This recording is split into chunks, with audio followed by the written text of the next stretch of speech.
Chapter 151. The night is long, and you have no mind for sleep. No, no, help, Flender, Erlong, Yu Shaogang screamed in terror, scrambling to escape. But his legs were so weak he couldn't stand at all, only able to prop himself up with his elbows and wiggle like a maggot. Crack, the electric baton smashed accurately onto Yu Shaogang's left knee.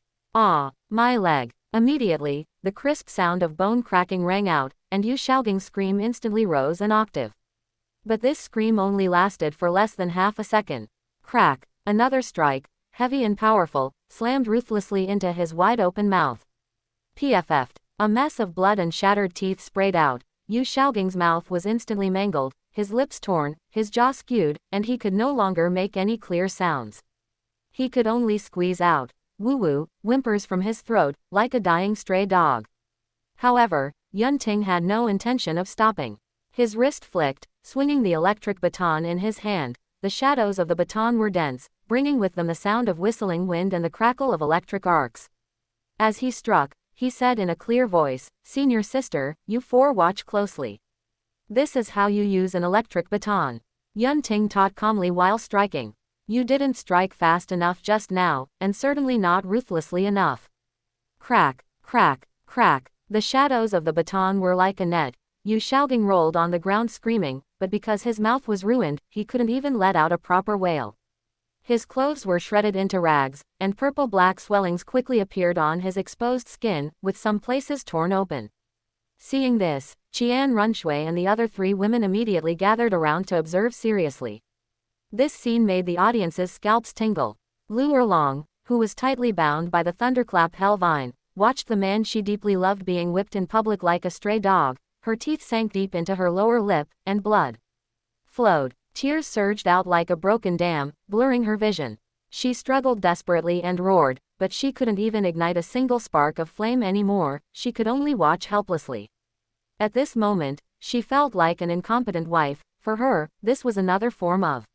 No one knew how long had passed, perhaps only dozens of breaths, but it felt like several hours. Yunting finally stopped. Yu Shaogang on the ground no longer looked human. His limbs were twisted at bizarre angles, his body covered in charred baton marks, his face mangled, breathing more out than in, with only occasional twitches proving he was still alive. Yunting flicked the electric baton, the lightning faded, and the baton's body dissipated back into spirit power. He looked at Yu Shaogang on the ground and commented, "Not bad, Gang Zi. Just like your good disciple, you're tough enough, not making a sound, really good at taking a beating." Then, Yunting looked at the referee who was still dazed. "Can the referee announce the result now?" "Ah, oh. The referee jumped, quickly raising his right hand and using spirit power to amplify his voice. "This match is over. The winner, Heaven Do Royal Academy team." Whoosh. Applause and cheers finally erupted. Although the scene just now was bloody and cruel, this was the Spirit Master world. Strength is respected, and the loser eats dust. Moreover, the previous actions of Yu Shaogang and Tang San had long been notorious among the various academies. Yunting put away the electric baton and turned to walk toward the arena exit. Qian Runshui and the four women followed behind him. The five of them calmly left the stage under the spotlights and thousands of gazes. Inside the Heaven Do Royal Academy team's exclusive lounge, the atmosphere was almost boiling. "Great job." Oslo was the first to jump up, punching the air forcefully. "Sister Yanzi, Sister Shui, and Lingling, Shang, you guys were so cool just now." The brothers Shimo and Shimo nodded with honest smiles. Although they didn't go on stage, they shared the glory. Bai Chenxiang's face reddened slightly upon hearing this, but her eyes were sparkling, clearly not yet fully recovered from the excitement of beating Tang San. Yi Lingling sat quietly to the side, playing with the electric baton in her hand, wondering about something. Yunting pushed open the lounge door and walked in with a relaxed smile. "Everyone performed well today. It's on me. Heaven Do Grand Hotel, top-tier private room, plenty of drinks, order whatever you want, we must eat and drink well. Long live the captain." Bai Chenxiang cheered, and Oslo and the other two followed suit. Yunting waved his hand and looked at Du Guyan. "Senior sister, you're familiar with Heaven Do City, take everyone to the hotel to book the private room first. I'll go bring Binger and the others over." Du Guyan nodded readily. "Sure, leave it to me." Yun Ting acknowledged and scanned the lounge, then frowned slightly. Where is Qian Runshui? She didn't come back. Hearing this, the smile on Du Guyan's face faded slightly, and she whispered, Sister Qian said she's a bit tired today and wants to go back and rest first, so she won't join the celebration banquet. A flash of understanding crossed Yun Ting's eyes. Tired? With Qian Runshui's strength and personality, a one-sided match like that is hardly tiring. Is she feeling down again because of Bibi Dong? Then, Yun Ting nodded and didn't ask more. All right, it's fine to let her be alone for a bit. Some hard knots are better processed slowly by oneself than by others saying too much. Late at night, the moonlight was like water. Yun Ting returned from the Dugu residence to the Royal Fighting Team's exclusive luxury dormitory building. Pushing open the door, under the soft light of the Soul Tool lamp in the living room, two slender figures sat side by side on the sofa, seemingly having waited for a long time. It was Shui Binger and Dugu Yan. Shui Binger was in a water blue nightgown, her long hair draped down, her exceptionally beautiful face carrying a faint look of worry. Dugu Yan wore a black silk nightgown that accentuated her figure, her legs crossed, playing with a shiny fruit in her hand. Seeing Yun Ting come in, the corner of her mouth curled into a half smile. Yun Ting raised an eyebrow at the sight and walked over naturally, plunking down between the two of them. Then, he unceremoniously extended both arms, one arm wrapping around Shui Binger's slender and soft waist, and the other around Dugu Yan's elastic slender waist, pulling them both closer to him. The night is long, and I have no mind for sleep. Yun Ting leaned his head against the back of the sofa, his gaze shifting between their faces, deliberately drawing out his words. I thought I was the only one who couldn't sleep, but it turns out you two beauties can't sleep either. Since we're all awake, why don't we do something interesting together? His tone was clearly teasing and suggestive, and his palms restlessly rubbed their waists lightly. Shui Binger's ears turned slightly red at this sudden intimate gesture, and a blush crept onto her fair face. She struggled slightly but didn't break free, so she stopped resisting, only giving Yun Ting a reproachful glance and whispering, "Be serious." That shy and timid look made Yun Ting's heart flutter. In contrast, Dugu Yan's reaction was much more direct. Not only was she not shy, but she also leaned into Yun Ting's embrace. Lifting her charming eyes, filled with provocation, her red lips parted slightly as she exhaled like an orchid. Oh. Something interesting. Sure Tilda, I'm just afraid some people won't be able to get out of bed tomorrow, Tilda. As she spoke, she deliberately traced a circle on Yun Ting's chest with her fingertip. Cough, cough. Yun Ting choked slightly on Dugu Yan's bold response. Seeing the mischievous smile in her eyes, he knew this enchantress was deliberately teasing him. He quickly composed himself. If this continued, tonight might really become interesting. His arms loosened slightly, but he still held them, saying seriously, all right, no more messing around.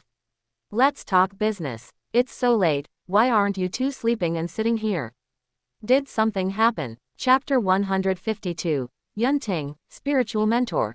Me. Seeing Yun Ting return to being serious, Dugu Yan curled her lip, feeling a bit unsatisfied, but still followed the topic and said, waiting for you. I guess so, but it's mainly for Sister Qian. Qian Runshui. Yun Ting raised an eyebrow. What happened to her now? Shui Binger looked up at this moment, a trace of worry in her eyes. Ting, Sister Qian. After she finished today's match and returned to the dormitory, she locked herself in her room. Yan Yan and I went to see her and found that her mood wasn't quite right. She was spacing out by the windowsill. We're very worried about her. Dugu Yan picked up the conversation, her tone somewhat helpless. Yeah, we've tried everything. Told her to look on the bright side, said Bibi Dong doesn't deserve to be her mother, said she's living a good life now, none of it worked. She seems to have gotten stuck in that dead end again. Hearing this, Yun Ting fell silent for a moment. It seemed that Tang San's line on the stage today, my teacher, Yu Xiaoging, has already taught me the twin spirits cultivation method. Made Qian Runshui mistakenly believe that Yu Xiaoging's twin spirits cultivation method was given to him by Bibi Dong. This matter had triggered Qian Runshui. She couldn't understand it, and it was even harder to accept. Combined with her complex feelings for Bibi Dong, it was normal for her to get stuck in a rut. Sigh, poor kid. Lamenting in his heart, Yun Ting looked at the two girls. So, what do you mean? Dugu Yan and Shui Binger exchanged a glance, then simultaneously looked at Yun Ting and said in unison, "Of course we want you to go and enlighten Sister Qian." Yun Ting was stunned, then didn't know whether to laugh or cry. "Me, enlighten her? Are you kidding? Am I the kind of person who knows how to comfort people?" He felt he was more suited to solving problems with thunderous methods. Warm enlightenment, that didn't fit his style. Why not? The corners of Du Guyan's mouth curled up into a playful smile. Then, mimicking the tone Yun Ting used when he first met Qian Runshui at the Crown Prince's mansion, she said slowly, "Sorry, I only know how to comfort women, not men."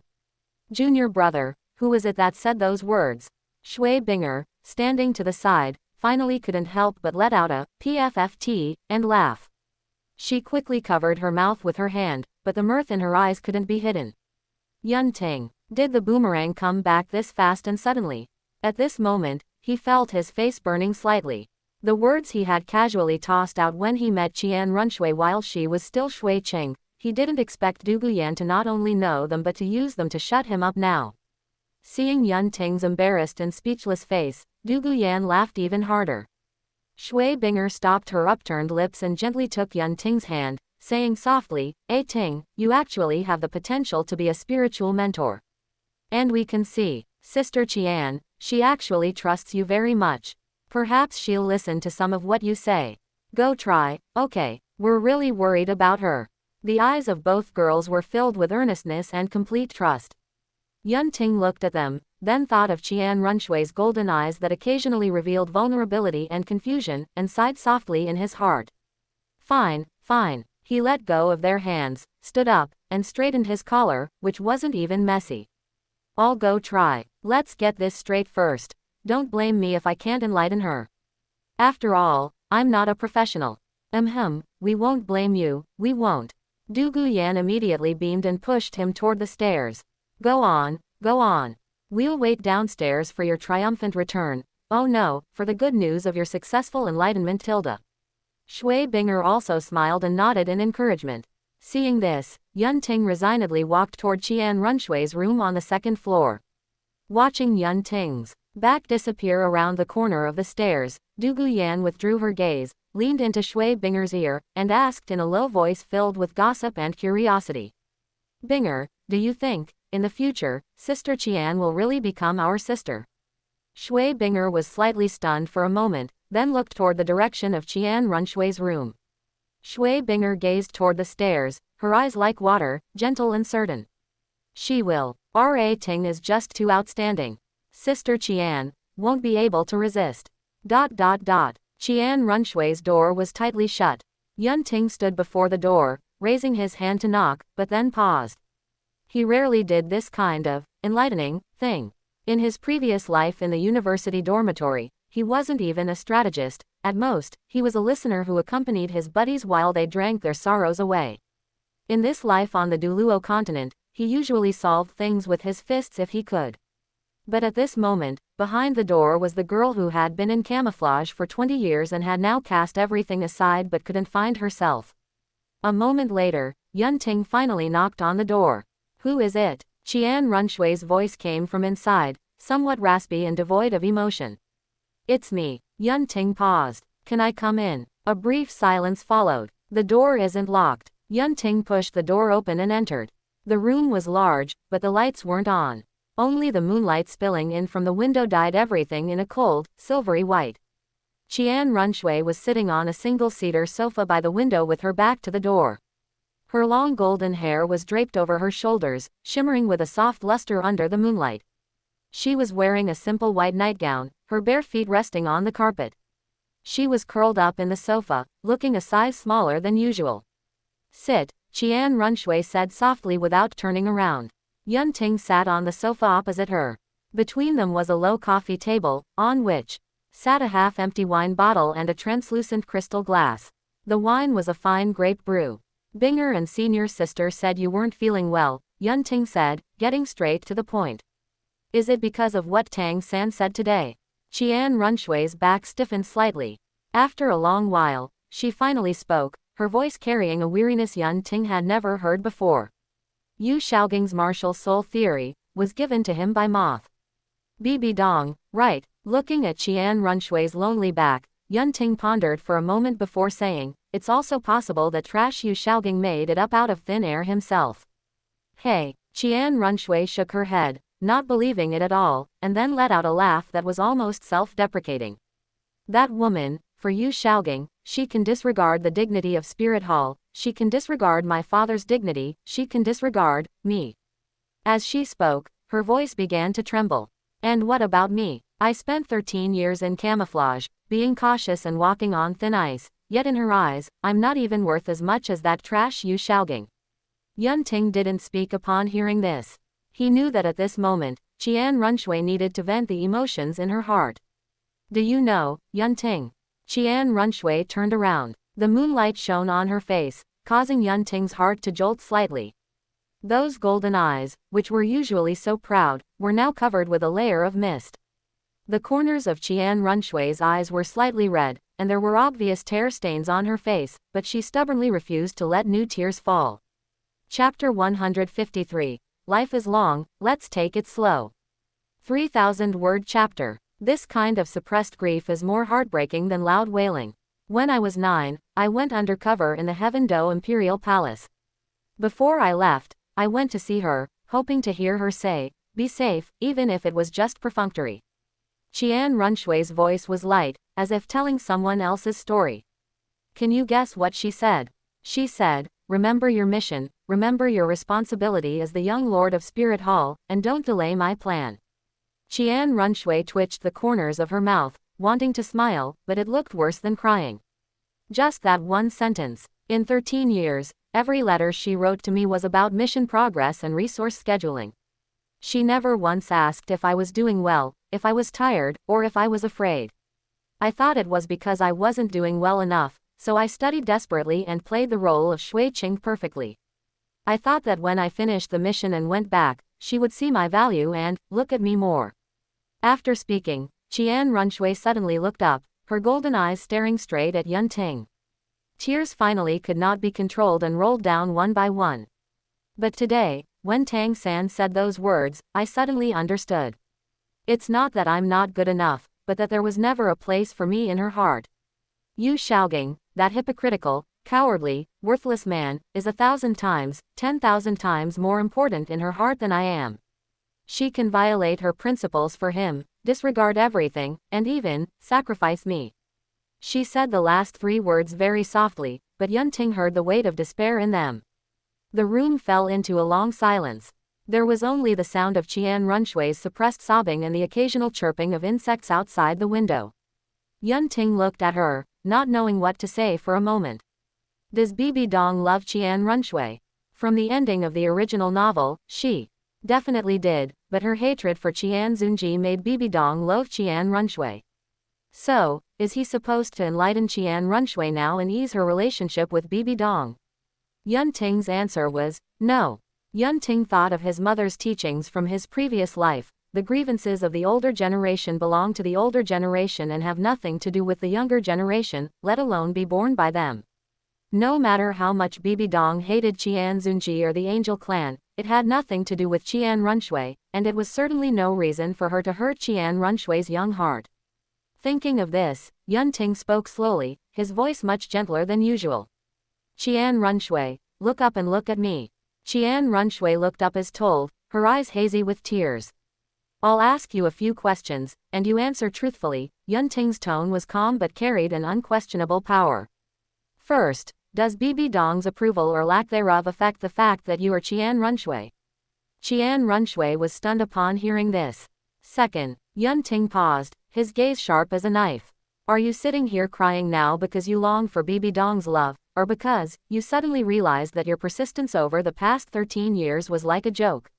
Every question was like a knife, accurately piercing Qian Runshui's heart. She opened her mouth, wanting to argue, but found she had nothing to say. She choked out, I don't know. You do know. Yun Ting stood up, walked over to her, and looked down at her. You just don't dare to admit it. He leaned over, pulled a tissue from the low table, and handed it over. Qian Runshui didn't take it, just stared at him blankly. Yun Ting sighed and simply did it himself, gently wiping the tear marks off her face with the tissue. The movement wasn't exactly gentle, even a bit clumsy, but it was earnest. Listen, Qian Runshui, he said as he wiped. You are 22 years old, you possess the seraphim spirit, and you're about to achieve a spirit saint breakthrough. With extraordinary talent, peerless beauty, and great strength, why would someone like you shed tears for someone who doesn't love you? The tissue got wet, so he changed to another one. What is Yu Shaogang? A piece of trash who relies on women's charity for his theories. And what is Bibi Dong? An ingrate who deserves the treatment she gets. And you? Yun Ting stopped and looked directly into her eyes. You are Qian Runshui. You have wings, so you should fly to your own sky and live your own life, instead of being trapped in a cage drawn by others. Qian Runshui looked at him blankly. Under the moonlight, Yun Ting's facial features were distinct. His calm, even somewhat cold black eyes now reflected the starlight outside the window in her teary reflection. Suddenly, Qian Runshui remembered many scenes. She remembered in the Crown Prince's mansion, how she shed all her camouflage and sought his help, and he agreed, even though it was for a spirit bone. She remembered today on the stage, how he let her vent and even taught her how to use the electric baton to strike harder. This man had actually been using his own way to give her a way out, to give her a choice. Yun Ting, Qian Runshui suddenly spoke, her voice very soft. Why, are you helping me? Yun Ting straightened up, threw the used tissue into the trash can, and his tone returned to its usual flatness. I said, you paid with a spirit bone, and I handle things for you. It's a transaction. Just a transaction. Qian Runshui pressed, her gaze locked onto him. Seeing this, Yun Ting fell silent. He wanted to nod and admit it, but looking at Qian Runshui, who had shed all her defenses and looked so serious, he suddenly couldn't say it. Not just a transaction. Finally, Yun Ting changed his wording. You paid with a spirit bone, so I'm helping you get revenge on Yu Shaogang. But sitting here today watching you cry and listening to you vent, I didn't charge for that. Qian Runshui was stunned. Then, she smiled. It was a beautiful, happy smile, with tears hanging on her eyelashes, like the sky clearing up after rain. Yun Ting, she called his name again, this time with something more in her voice. You really are a strange person. As she spoke, she suddenly stood up from the sofa. Because she was barefoot, she was half a head shorter than Yun Ting. She tilted her face up, her golden eyes shining in the moonlight. The sadness and confusion had faded, replaced by an emotion Yun Ting didn't understand, very soft, yet very firm. If, Qian Runshui said softly, her voice carrying a hint of testing, a hint of caution. If I said, I don't want to be just your employer anymore. I don't want to be just your friend anymore. Yun Ting's heart skipped a beat, and he said, do you want to be my enemy? PFF'd. Qian Runshui was amused by Yun Ting's sudden words, her smile like a blooming flower. She then took a small step forward, getting closer to Yun Ting. Seeing this scene, Yun Ting's expression changed slightly. He naturally understood the meaning behind Qian Runshui's words. That was why he had said those joking words just now, wanting Qian Runshui to back down. But now, Qian Runshui, Yun Ting took half a step back, trying to distance himself. Your current emotions are unstable, some words. I am very sober, Qian Runshui interrupted him, taking a big step forward. The distance between the two suddenly shortened to less than a foot. More sober than I've been in the past 13 years. She looked up, her eyes burning. I know what I'm saying, and I know what I want. Yun Ting looked at her and saw a nearly reckless sincerity on her face. Why me? He asked, his tone complex. Because I appeared when you were vulnerable. Not because you appeared when I was vulnerable. Qian Runshui shook her head, her long golden hair swaying with the movement. It's because, only in front of you do I dare to be vulnerable. These words were light, but they hit Yun Ting's heart heavily. He suddenly realized that he might have made a mistake. He thought he was conducting a transaction, a cooperation where each party got what they needed. But for Qian Runshui, this not only allowed her to take revenge on Yu Shaogang but also allowed her to shed her camouflage and be herself again. To Qian Runshui, this was too rare. Yun Ting, Qian Runshui moved a little closer, so close that Yun Ting could smell the faint scent of her body and a hint of grape wine. I'm not asking you to respond to me now, I just want you to know. Qian Runshui took a deep breath, as if using up all her courage. From today on, I, Qian Runshui, will never cry for Bibi Dong again. But if you're willing, I want to smile for you. After saying that, without waiting for Yun Ting to react, she suddenly stood on tiptoe and quickly planted a kiss on his cheek. It was very light and very fast, like a butterfly brushing past a petal. Then, Qian Runshui stepped back 2 paces, a faint blush appearing on her face, but her eyes remained firm. You can refuse, you can push me away, you can continue to treat me as an employer. But this is my choice, and I don't regret it. Yun Ting stood there, feeling the place where he had been kissed on his cheek grow warm. He looked at the girl who had been crying piteously just moments ago but was now brave enough to be startling. He suddenly felt that the Qian Runshui in the original work, who ended up alone, might really have a different ending. Qian Runshui, Yun Ting thought for a long time before finally speaking. Life is long, let's take it slow. This was not a promise, but it was not a refusal either. Qian Runshui's eyes lit up, as if the entire starry sky had fallen into them. Okay, she said with a smile, tears falling again, but this time she was crying with joy. I have plenty of time. Outside the window, the moonlight was just right. In the living room downstairs, Du Guyan had been listening with pricked ears for a long time. Finally, she curled her lip and whispered to Shui Binger, "It's quiet." Could it be that he's comforted her? Shui Binger smiled gently and handed her a glass of juice. That's good then. But, Du Guyan took the juice, her eyes darting around, do you think they might, Shui Binger's face turned red, and she gave her a light pat. Sister Yan Yan, don't guess blindly. But the 2 girls looked at each other and smiled, seeing the same expectation in each other's eyes. Perhaps this lively dormitory building would soon become a bit warmer. At this moment, Yun Ting stood in Qian Runshui's room, looking at the Qian Runshui before him, who had turned tears into smiles and had light in her eyes again. For the first time, he felt that some changes, once started, could never be undone. Chapter 154. Making Qian Runshui cut ties with Bibi Dong's reaction. The next day, the rising eastern sun brought a refreshing breeze that swept across the land. Royal Fighting Team Dormitory. After breakfast, Qian Runshui took Du Guyan and Shui Binger's arms to go out for a walk and some shopping. As for the competition, someone from the Great Spirit Arena had sent a message earlier that morning. Their opponents had already declared their surrender, and even all subsequent opponents had announced their surrender in advance. Watching the backs of the 3 women as they left, Yun Ting thought silently to himself. Calculating the time, the intelligence regarding me, Qian Runshui, Tang San, and Yu Shaogang has likely reached the Supreme Pontiff Palace. I wonder how that crazy Bibi Dong will react. Yun Ting estimated he was probably on Bibi Dong's must-kill list. After all, he had spirited Qian Runshui away. Thinking of this, he sighed in his heart, I have to find a way to make Qian Runshui completely cut ties with Bibi Dong, otherwise killing Bibi Dong in the future will be a very troublesome matter. Meanwhile, Supreme Pontiff Palace. Under the towering dome, Bibi Dong sat regally upon the pontiff's throne. She rested her forehead on one hand, eyes closed to rest her mind, while the fingers of her other hand tapped lightly on the armrest, producing a rhythmic clicking sound. In the empty hall, only this subtle tapping sound echoed. The palace doors slowly opened, and a slender figure walked in quickly, kneeling on one knee 10 paces from the throne. Your subordinate Yu Guan pays respects to the Supreme Pontiff. Yu Guan's voice rang out in the hall, carrying a hint of imperceptible tension. Solace has sent an urgent report and requires your instructions. He held several letters sealed with wax in his hands. The seal on the top one was slightly damaged, clearly indicating it was sent by express.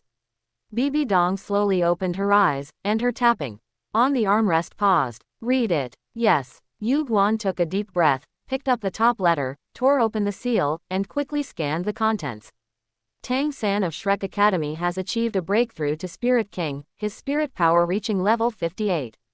Level 58. Bibi Dong raised an eyebrow, a complex expression appearing on her face, surprise, relief, and a hint of unspeakable pride. A Spirit King under 15. Shaogang's martial soul mimicry theory is truly formidable. Her voice carried undisguised admiration, as if Yu Shaogang's achievement was her own. Kneeling below, Yu Guan listened to Bibi Dong's praise for Yu Shaogang, and the corner of his mouth twitched slightly. He steeled himself and continued reading. The intelligence shows that Tang San has absorbed a head spirit bone of over 50,000 years, as well as a torso spirit bone of 50,000 years. Furthermore, he has added 2 10,000-year spirit rings to his clear sky hammer. As his voice fell, the hall sank into an eerie silence. The smile on Bibi Dong's face froze. She had just been praising Yu Xiaoging's theory, only to be slapped in the face by reality in the blink of an eye. Tang San's ability to achieve such results didn't rely on any martial soul mimicry theory, but rather on the stacking of 10,000-year spirit bones and spirit rings. After a moment, Bibi Dong's lips curled into a sarcastic arc. Hey, she let out a short, cold laugh. The admiration in her tone vanished without a trace, replaced by undisguised contempt. Eager for quick success, seeking his own death, Xiaoging knows the difficulties of the twin spirits cultivation method. Tang San and Tang Hao must not have listened to his warnings at all, right? As Bibi Dong spoke, she shook her head, a flicker of mockery in her eyes. Forget it, since they are seeking death themselves, let them be. Tang San is already ruined, no longer a concern. Hearing this, Yu Guan's expression changed slightly. He looked at the latter half of the intelligence in his hand, which also said, Yu Xiaoging's twin spirits cultivation method is suspected to have come from the Supreme Pontiff. But seeing Bibi Dong's current mocking appearance, Yu Guan opened his mouth but ultimately swallowed those words back down. As Bibi Dong's most loyal lackey, he understood her temperament too well. She could be wrong, but others were not allowed to point it out. Expose the Supreme Pontiff's mistakes. Yu Guan hadn't lived long enough yet. Your Majesty's insight is wise. Yu Guan lowered his head, following Bibi Dong's lead. However, although Tang San is no longer a concern, he currently possesses 2 50,000-year spirit bones, and his clear sky hammer is bolstered by 2 spirit rings. His strength cannot be underestimated. Your subordinate worries he will become an obstacle to the Golden Generation's victory. He paused and carefully suggested, how about, we make some arrangements before the finals? A flash of displeasure crossed Bibi Dong's eyes. If Tang San died, what would happen to Xiaoging's theory? He had finally found a guinea pig, with great difficulty. If it were gone just like that, how sad would he be? But this thought only appeared for an instant before being suppressed by more realistic considerations. Tang San indeed posed a threat to Nana and the others. If a remnant of the Clear Sky sect were to take the championship, her authority as the Supreme Pontiff would be struck, and at that time, that old fellow Qian Dalu would likely make trouble for her. Bibi Dong closed her eyes, and when she opened them again, they were filled with cold indifference. Arrange manpower on the road Tang San takes to Spirit City for the finals, she said calmly, yet with an unquestionable killing intent. Do it cleanly, leave no evidence, and don't let Xiaoging find out. Yes, Yu Guan's heart shivered, and he quickly complied. He put away the first letter and picked up the second. The seal on this letter was even tighter, with Solace's unique spirit power imprint on the wax. Yu Guan used a special technique to break the seal and pulled out the letter. With just one glance, his face changed. Your Majesty, this is intelligence regarding Yun Ting. Yun Ting, who is that? Bibi Dong's brow furrowed slightly. She didn't have much of an impression of this name. Your Majesty, 8 years ago, that orphan from the Nuoding City sub-hall who was struck by lightning, Yu Guan replied. Hearing this, Bibi Dong finally remembered who Yun Ting was, the child who was unwilling to take Xiaoging as his teacher and even eventually left Spirit Hall. Speak, what happened to him? Did he die from his body exploding? Yu Guan swallowed, his voice a bit dry. The intelligence shows that Yun Ting has achieved a breakthrough to Spirit Emperor, and possesses 6 10,000-year spirit rings. Crack. With a light sound, a gemstone ring Bibi Dong was fiddling with was crushed by her. She suddenly stood up from her throne, an unbelievable light erupting in her purple eyes. What did you say? Spirit Emperor. 6 10,000-year spirit rings. Yes. Cold sweat broke out on Yu Guan's forehead. Bishop Solace personally confirmed that the spirit rings Yun Ting displayed in the qualifiers were 6, all black. Bibi Dong stood in place, her body trembling slightly. It wasn't fear, but shock, and a hint of regret that even she herself was unwilling to admit. A 17-year-old spirit emperor. 6 10,000-year spirit rings. Any one of these numbers alone would be enough to shake the entire spirit master's world. And when they were concentrated on the same person, the impact was devastating. Yu Guan. Bibi Dong slowly turned her head, looking at the kneeling chrysanthemum Douluo, cold fury surging in her purple eyes. Didn't you tell me before that it was impossible for Yunting to break through to Spirit King? Her voice was very soft, yet it made Yu Guan feel as if he had fallen into an ice cellar. Chapter 155. Bibi Dong. So it was Yunting who bewitched Qian Runshui. Your Holiness, please calm your anger. Yu Guan slammed his forehead against the floor with a loud thud, his voice trembling. Your subordinate only made a judgment based on the characteristics of the thunderclap hellvine spirit beast. That kind of spirit beast is extremely prone to self-destruction, cultivating to 10,000 years is already the limit. Who could have imagined that Yunting? Who could have imagined? Bibi Dong sneered, stepping down the stairs one by one. Her supreme pontiff robes trailed on the floor, making a rustling sound. Yu Guan, as a titled Douluo and an elder of the Elder Palace, is, who could have imagined, something you should be saying. A terrifying pressure bore down like a mountain. Yu Guan felt his breath hitch, and even the circulation of his spirit power became sluggish. He knew that Bibi Dong was about to vent her fury on him. Your Holiness, please forgive me. Yu Guan gritted his teeth, his mind racing to find an excuse.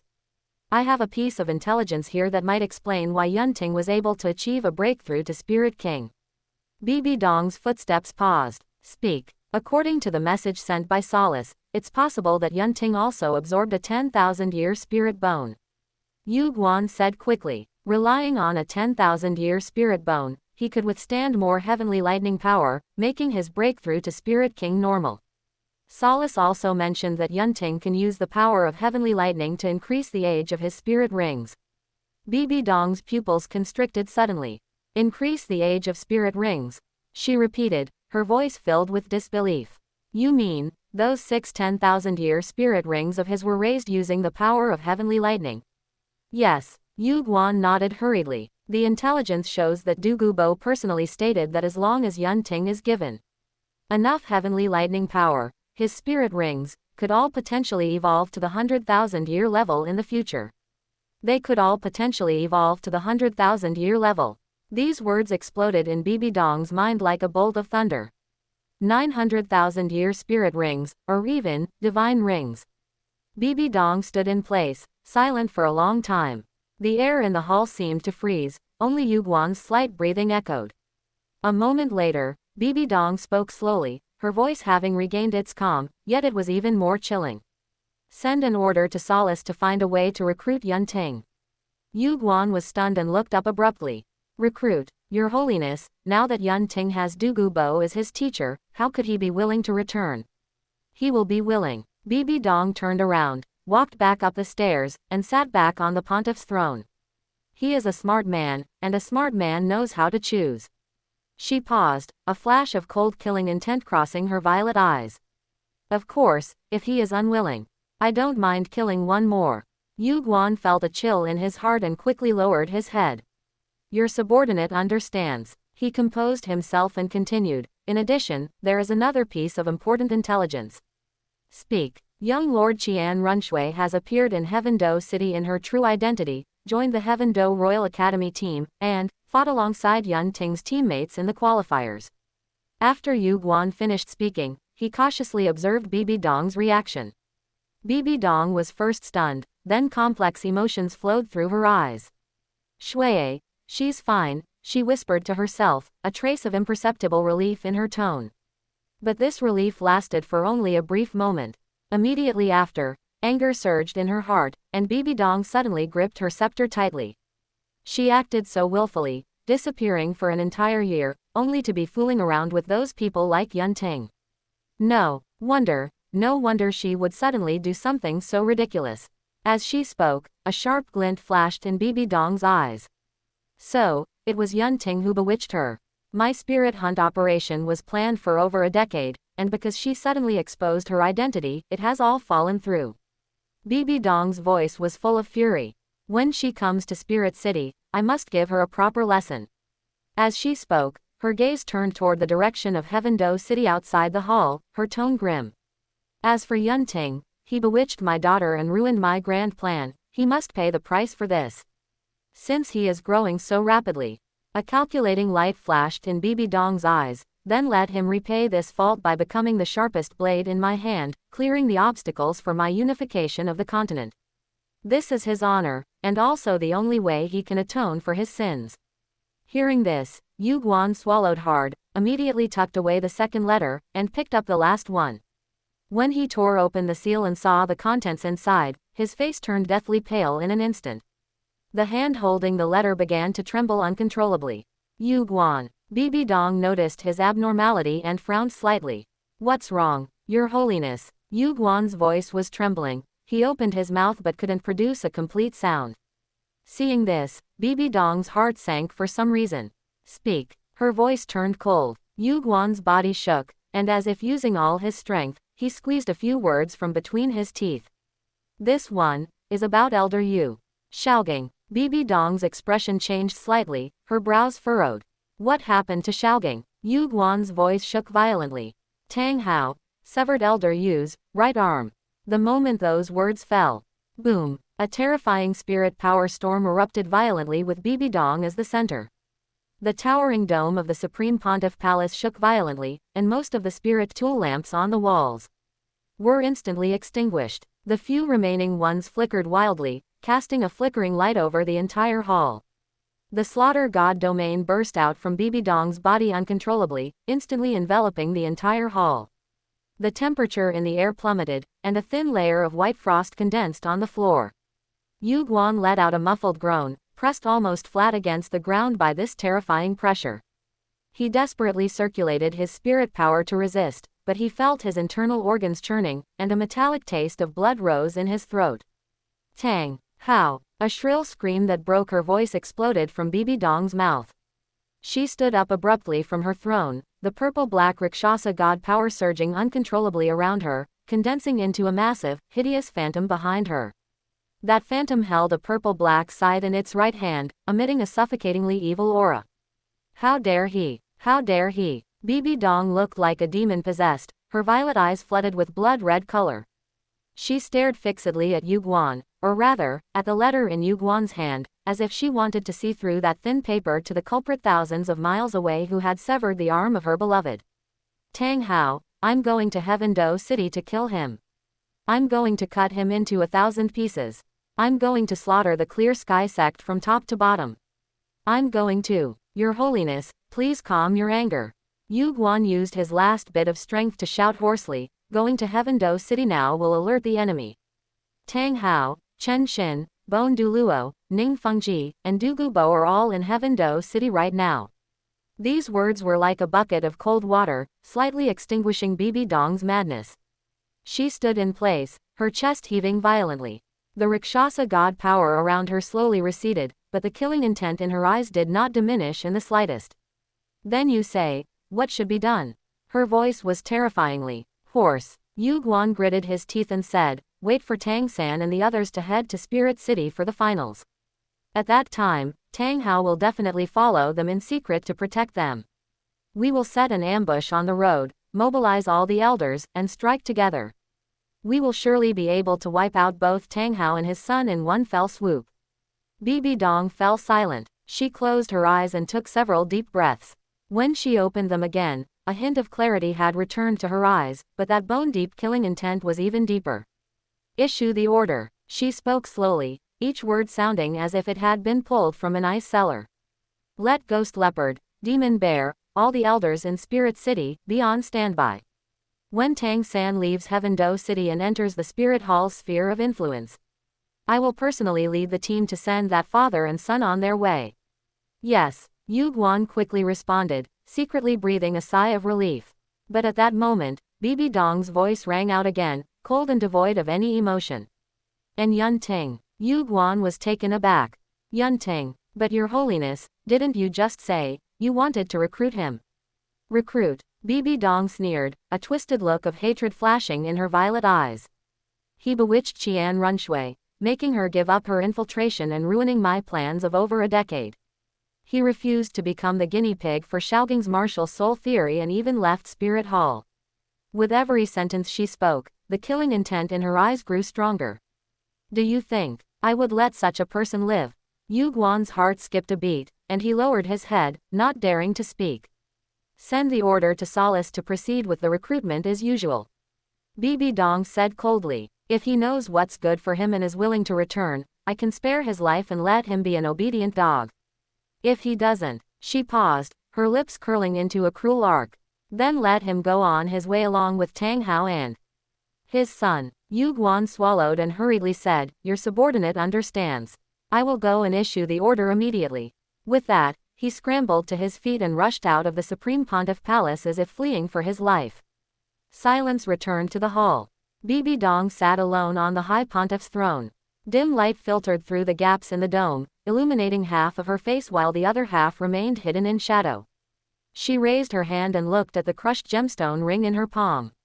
After a long time, she let out a sound that was half cry, half laugh. Xiaoging, wait a little longer. I'll avenge you soon. Anyone who has hurt you, I won't let a single one of them go. Chapter 156. Don't fight an unprepared battle. Tang Hao painting himself in a good light. Dusk was gradually falling. However, the study in Douluo Bo's residence was brightly lit. Disciple, you mean to say the Supreme Pontiff Palace will ambush us on the way to Spirit City for the grand finals with the Heaven Do Imperial Academy team? Douluo Bo's voice broke the silence of the study. Yun Ting nodded slightly. In the original work, Bibi Dong did exactly that, let alone this time, which would likely be more intense and chaotic than the original. Seeing this, Douluo Bo sneered, disciple, Bibi Dong's target must be Tang Hao and his son. After all, her lover Yu Xiaoging had an arm severed by Tang Hao. And with our current strength, unless the Supreme Pontiff Palace can send 2 titled Douluo above rank 97, anyone else who comes will just be easy pickings. He was extremely confident in his and Yun Ting's current strength, especially Yun Ting. Although he was only a quasi-spirit saint, his true combat power felt unfathomable even to a rank 97 lunar touch realm Douluo like him. Yun Ting shook his head. Teacher, you underestimate the Supreme Pontiff Palace. Although they don't have anyone above rank 97, they have at least 9 titled Douluo rank 95 or below, both openly and secretly. Moreover, Bibi Dong possesses combat power of at least rank 98. Yun Ting knew this was still limited by the Rakshasa God trials, otherwise, Bibi Dong's combat power would be hard to estimate. He paused, a hint of worry surfacing in his tone. When multiple titled Douluo engage in a chaotic battle, once you and I are too busy to look after others, the safety of senior sister and Binger would be. Hearing about his granddaughter's safety, the relaxation on Douluo Bo's face instantly vanished, replaced by an extremely solemn expression. After a moment of contemplation, he asked, disciple, since you brought it up, do you already have a plan? Yun Ting nodded slightly. As a person from Zhonghua who had read the selected works of Mao thoroughly, he never fought unprepared battles. Then, his right hand lightly brushed the wishful 100 treasure purse at his waist. Suddenly, the entire study was enveloped in various colored lights. Powerful and distinct energy fluctuations permeated the room, making the air feel viscous. 6 spirit bones of different shapes, all over 70,000 years old, floated quietly in the air, emitting heart-palpitating power. I want Aunt Shui to absorb this set of spirit bones to help her achieve a breakthrough to titled Douluo. At that time, it will be most secure for Aunt Shui to protect Binger and senior sister in secret. Yun Ting said calmly, as if he hadn't produced 6 top-tier spirit bones enough to drive the entire spirit master's world crazy, but rather some ordinary items. Douluo Bo was so shocked by this grand gesture that he gasped, his eyes wide and round. Then, a playful smile appeared on his face, and he nudged Yun Ting with his elbow. Tisk tisk, a whole set of spirit bones, given away just like that. But well, don't let fertile water flow into someone else's field. She's your future mother-in-law anyway, so this isn't a loss. Seeing this, Yun Ting glanced at Douluo Bo speechlessly, having long since become immune to such teasing. There's no time to lose, teacher. Let's set off for Heaven Water Academy immediately. ... Meanwhile, in a dormitory at Shrek Academy filled with a thick smell of medicine. Tang San's entire body was wrapped tightly in thick white bandages, looking like a mummy just dug out of a pyramid, with only his eyes, nostrils, and mouth exposed. After a while, he slowly opened his eyes. The first thing he felt was a pain that went deep into his bones. He tried to move a finger, but it brought even sharper pain, making him let out a muffled groan. Then, memories came rushing back like a tide. On the arena, the blinding lights, the mountain-shaking laughter and ridicule, the disdainful expressions of Qian Runshui and the other 3 girls, and those 4 electric batons that crackled with black gold lightning arcs like a nightmare. One hit after another, falling on him endlessly.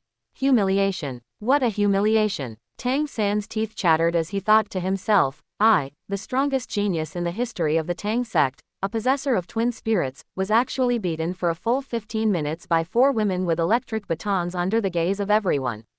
15 minutes. And I had no power to fight back, slumped on the arena like a dead dog, unable to even scream. Yun Ting, Qian Runshui, Du Guyan, Yi Lingling, Bai Chenxiang. Each name was squeezed out from Tang San's clenched teeth, every word soaked in overwhelming hatred and malice. If looks could kill, his gaze at this moment would be enough to cut those few people into 1,000 pieces. However, after the hatred, a deeper sense of powerlessness quietly spread in his heart. I can't even beat Qian Runshui, so how can I defeat the even more terrifying Yun Ting? 6 black spirit rings. No, now that I've calmed down and look back, Yun Ting's aura then, the color of those spirit rings, were they really just black? Why did it seem like there was a bloody light deep within that blackness under the observation of the purple demon eye, making even my soul tremble? Thinking of this, Tang San's eyes showed dejection and confusion, and he gave a self-mocking smile. The 10,000-year 4th ring I fought so hard for is just a joke in Yun Ting's eyes. Also, is teacher's martial soul theory really correct? For a moment, Tang San fell into deep self-doubt, his body under the bandages trembling slightly due to pain and inner struggle. Just then, look at yourself now. A low voice filled with obvious disappointment suddenly rang out in the quiet room. From the shadows, Tang Hao slowly walked out. Still in that scruffy attire, he walked to Tang San's bedside, his gaze sweeping over his bandage-covered body, his brow furrowed. Cowardly, incompetent, dejected. Tang Hao's voice wasn't loud, but every word struck Tang San's heart. As my son, where is even a hint of your father's bearing? Where is even half the appearance of the future successor of the Clear Sky sect? You've disappointed me too much, little San. Dad. Hearing his father's voice, Tang San's eyes under the bandages instantly moistened. Tears mixed with the ointment, bringing a stinging pain. His voice was raspy and choked with sobs. I'm sorry. Dad, I've disgraced you and brought shame to the Clear Sky sect. Disgrace. Shame. Tang Hao snorted coldly. Those are secondary. What truly disappoints your father is your mindset. A small failure makes you turn into this. Truly cowardly. No, Dad, Tang San said urgently, fire rekindling in his eyes. It's not that I'm weak, it's Qian Runshui was too shameless. She clearly should have taken my 45th hammer of the disorder-splitting wind head-on, but she actually dodged. She defiled the spirit of a fair and square duel between spirit masters. If she hadn't dodged, I would have definitely won. Listening to his son's resentful defense, a flash of complexity crossed Tang Hao's eyes. From the moment Qian Runshui announced her name and spirit, he knew her identity, Qian Zunji's daughter. Recalling the past when Qian Zunji hunted him and Ah Yin, the killing intent towards the Seraphim lineage naturally surfaced in Tang Hao's heart. Moreover, in all fairness, Tang Hao also felt that Qian Runshui's final dodge was indeed a bit, not upright enough. At least, back then her father Qian Zunji, although despicably bringing 2 titled Douluo to besiege him, hadn't dodged in a direct clash. Even if she dodged, you lost. That is a fact. Tang Hao's tone softened slightly, but remained stern. A loss is a loss. No matter how many excuses you find, it won't change the result. The strong only look for their own shortcomings in failure, rather than resenting their opponent's methods. Tang San lowered his head upon hearing this, his face under the bandages flushing. Yes, Dad, I was wrong. Seeing that his son's attitude in admitting his mistake was acceptable, Tang Hao's expression softened a bit. He walked to the window, his back to Tang San, looking at the scene outside. His voice was low, carrying a sort of reminiscent pride. Little San, do you know why our Clear Sky sect can be called the #1 sect under heaven? Why the Clear Sky Hammer can be hailed as the world's #1 tool spirit? Chapter 157. Shui Shinru breaks through to titled Douluo, hunting spirits in the far north. Tang San's spirits lifted as he struggled to raise his head. Is it because of strength? Strength is the foundation. Tang Hao turned around, his eyes burning brightly. But more importantly, it's because the clear sky Douluos of our clear sky sect throughout history never fear battle, and even more so, never fear defeat. Your great-grandfather, Tang Chen, as a rank 99 super Douluo back then, frontally defeated the 99 rank high priest of Spirit Hall, Qian Runshui's grandfather, the angel Douluo Qian Dalu.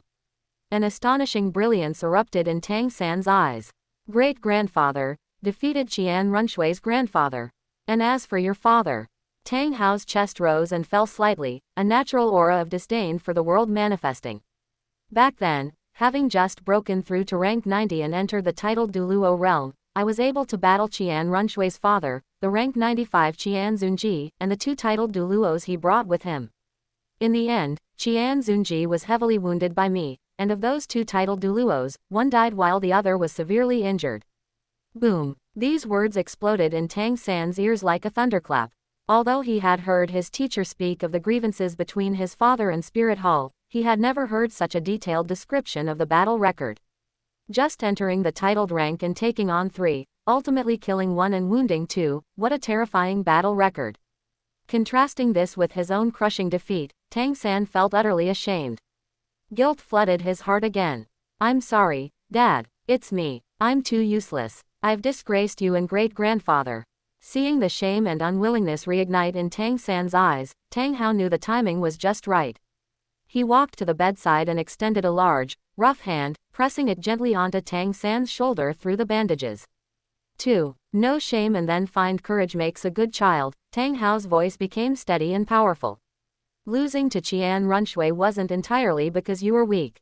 It's because you possess the clear sky hammer, the world's #1 tool spirit, yet you haven't learned how to exert its true power at all. Tang San snapped his head up, a strong longing bursting from his eyes. Trail, true power. Dad, you mean? Exactly, Tang Hao nodded heavily. Our clear sky sect has a legacy of 1,000 years, how could we only have the simple disorder-splitting wind hammer method? That is merely the foundation of foundations, suitable for forging iron and training strength. For facing enemies, it is crude and unrefined. Saying this, he stared into Tang San's eyes. Little San, recover from your injuries first. Once you have recovered, I will personally teach you the true core combat technique of our clear sky sect. Tang Hao spoke each word deliberately, his voice resonant and powerful. Clear Sky 9 Absolutes. Clear Sky 9 Absolutes. Just the name alone carried an aura that dominated heaven and earth. At this moment, Tang San felt the blood in his body boiling, even the severe pain seemed to lessen significantly. The Clear Sky 9 Absolutes was the power he should truly master. Dad, please, teach me, I will definitely learn with all my heart. Tang San tried to sit up excitedly, but he aggravated his wounds, making him grimace in pain. However, the longing in his eyes was incredibly fervent. What's the rush? Tang Hao held him down. Healing is the first step. Remember, after learning the Clear Sky 9 Absolutes, your first goal is to defeat Qian Runshui in the upcoming promotion matches. Use our Clear Sky sect's Clear Sky 9 Absolutes to defeat the Seraphim fair and square. Win back the ground we lost and reclaim the dignity of our Clear Sky sect. Yes, Dad, Tang San roared with all his might, his eyes filled with nothing but firm conviction and burning battle intent. I will do it. I will definitely defeat Qian Runshui. I will defend the glory of the Clear Sky sect. Seeing Tang San pull himself together, Tang Hao felt slightly relieved, but deep in his eyes, a darker gloom flickered. Teaching the Clear Sky 9 Absolutes was for the sect's face. As a slave to the sect, he naturally wouldn't allow the Seraphim to run wild over the Clear Sky hammer. But that Yun Ting, with 6 10,000-year spirit rings, for Tang San to defeat Yun Ting with his current strength, he would have to continue adding spirit rings to the Clear Sky hammer. However, thinking back to the last time Tang San absorbed his second 10,000-year spirit ring, it took him a full 4 hours to succeed. If he added more spirit rings to the Clear Sky hammer now, Tang San might. At this thought, Tang Hao looked toward the wall. In the next room was the still unconscious Yu Shaogang. A flash of killing intent passed through his eyes as he thought to himself.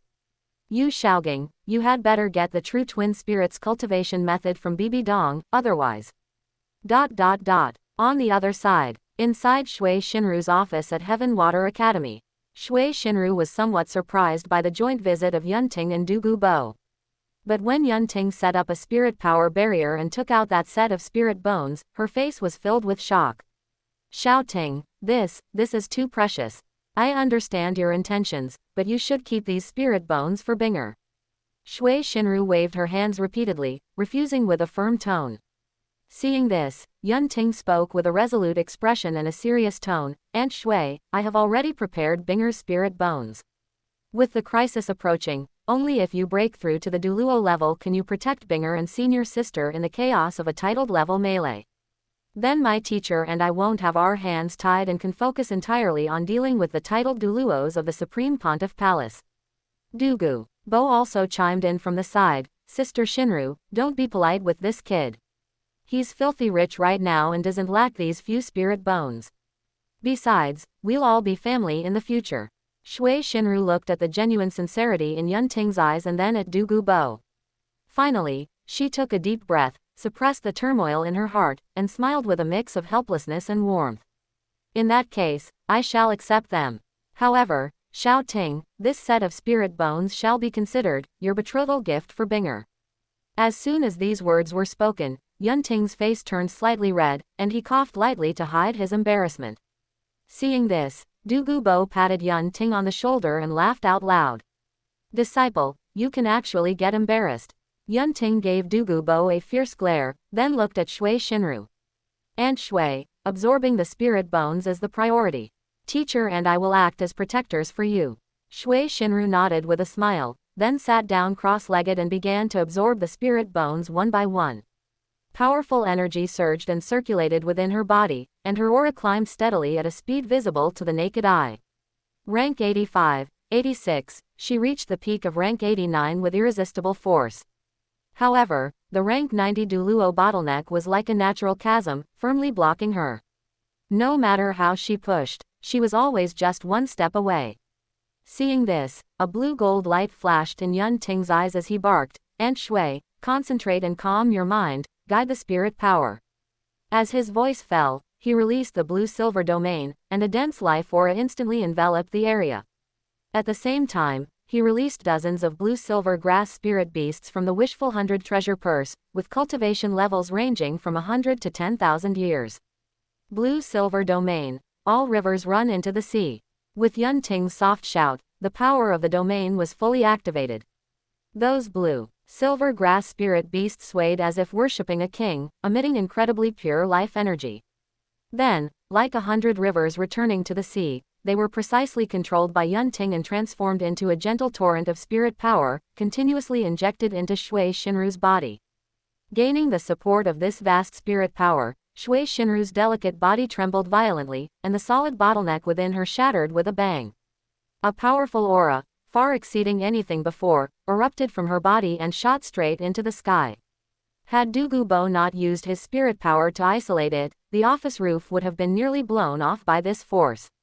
A short while later, Shui Shinru opened her beautiful eyes, which were filled with excitement and disbelief. Feeling the spirit power as vast as the sea within her, she solemnly bowed to Yunting. Shouting, this favor. Yunting quickly stepped aside to avoid the bow, interrupting her, Aunt Shui, you're overstating it. There's no need for formalities among family. Saying that, he looked toward the north. There's no time to lose. We should set off immediately for the forbidden zone outside the icebound forest to hunt your 9th spirit ring and completely stabilize your realm. Shui Shinru nodded gently, an icy blue sharp light flashing in her eyes. Then, the three transformed into 3 streaks of light and quietly left Tianshui City, heading straight for the far north. Chapter 158. The 100,000 Years on Shuang Ice Phoenix, Battling the Ice Empress. 4,000-word mega chapter. 1 week later, deep within the far north. The cold wind was like a knife, carrying a sky full of ice and snow. In one's field of vision, there was nothing but a vast expanse of white. The temperature was terrifyingly low. If an ordinary spirit master stayed here for half an hour, their spirit power would be completely exhausted from resisting the severe cold. At this moment, 3 figures appeared on this ice plain, their sleeves fluttering loudly in the gale, yet they showed not the slightest sign of shivering. They were Yun Ting, Douluo, and Shui Shinru. Xiao Ting, are you sure it's here? Shui Shinru asked, an icy blue light of spirit power circulating on the surface of her body.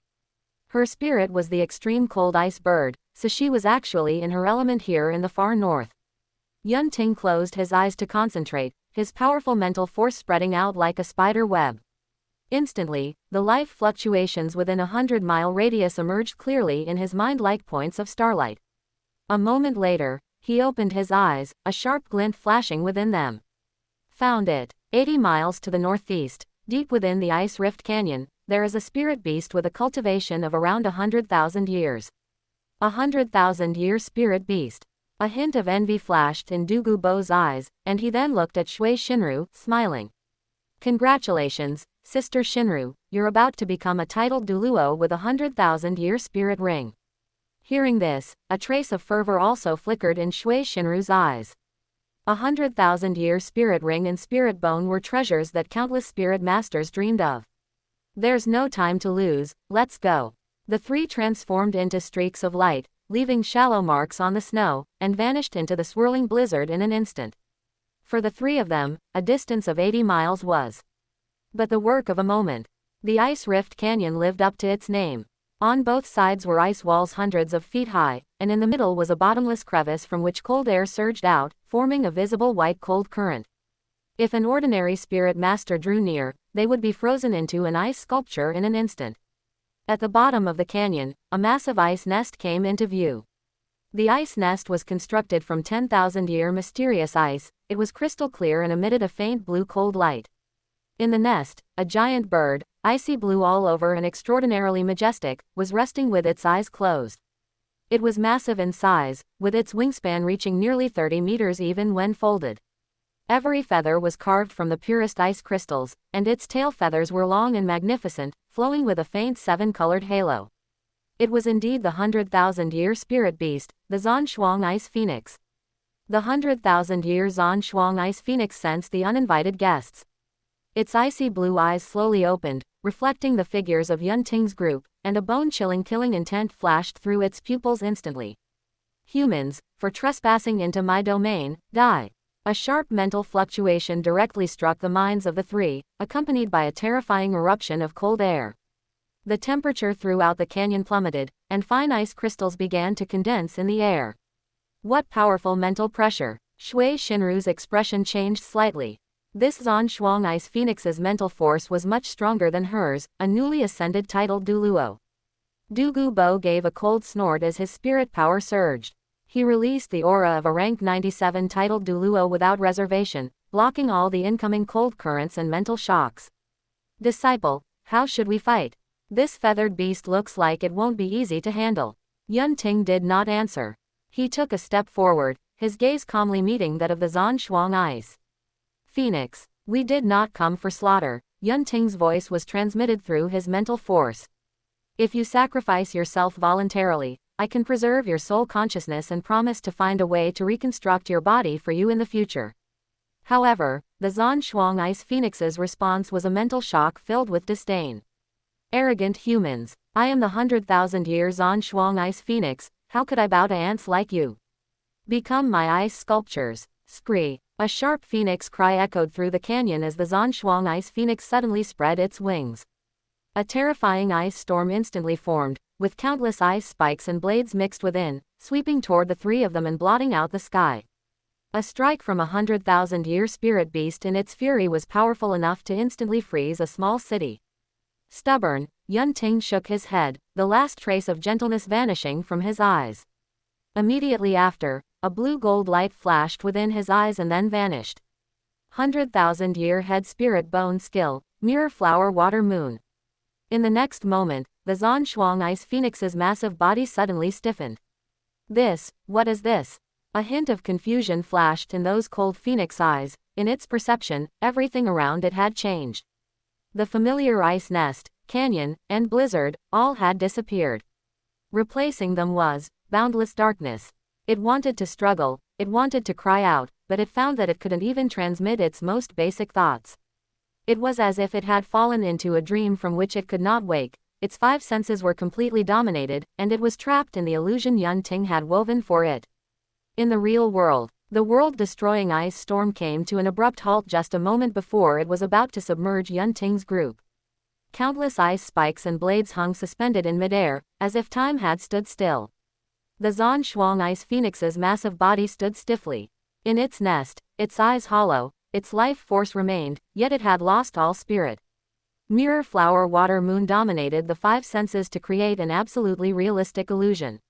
As long as one's mental force was weaker than the caster's, it was almost impossible to break free.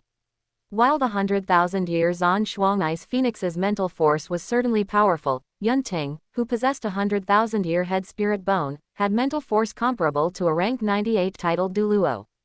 Controlled, Yun Ting breathed a slight sigh of relief.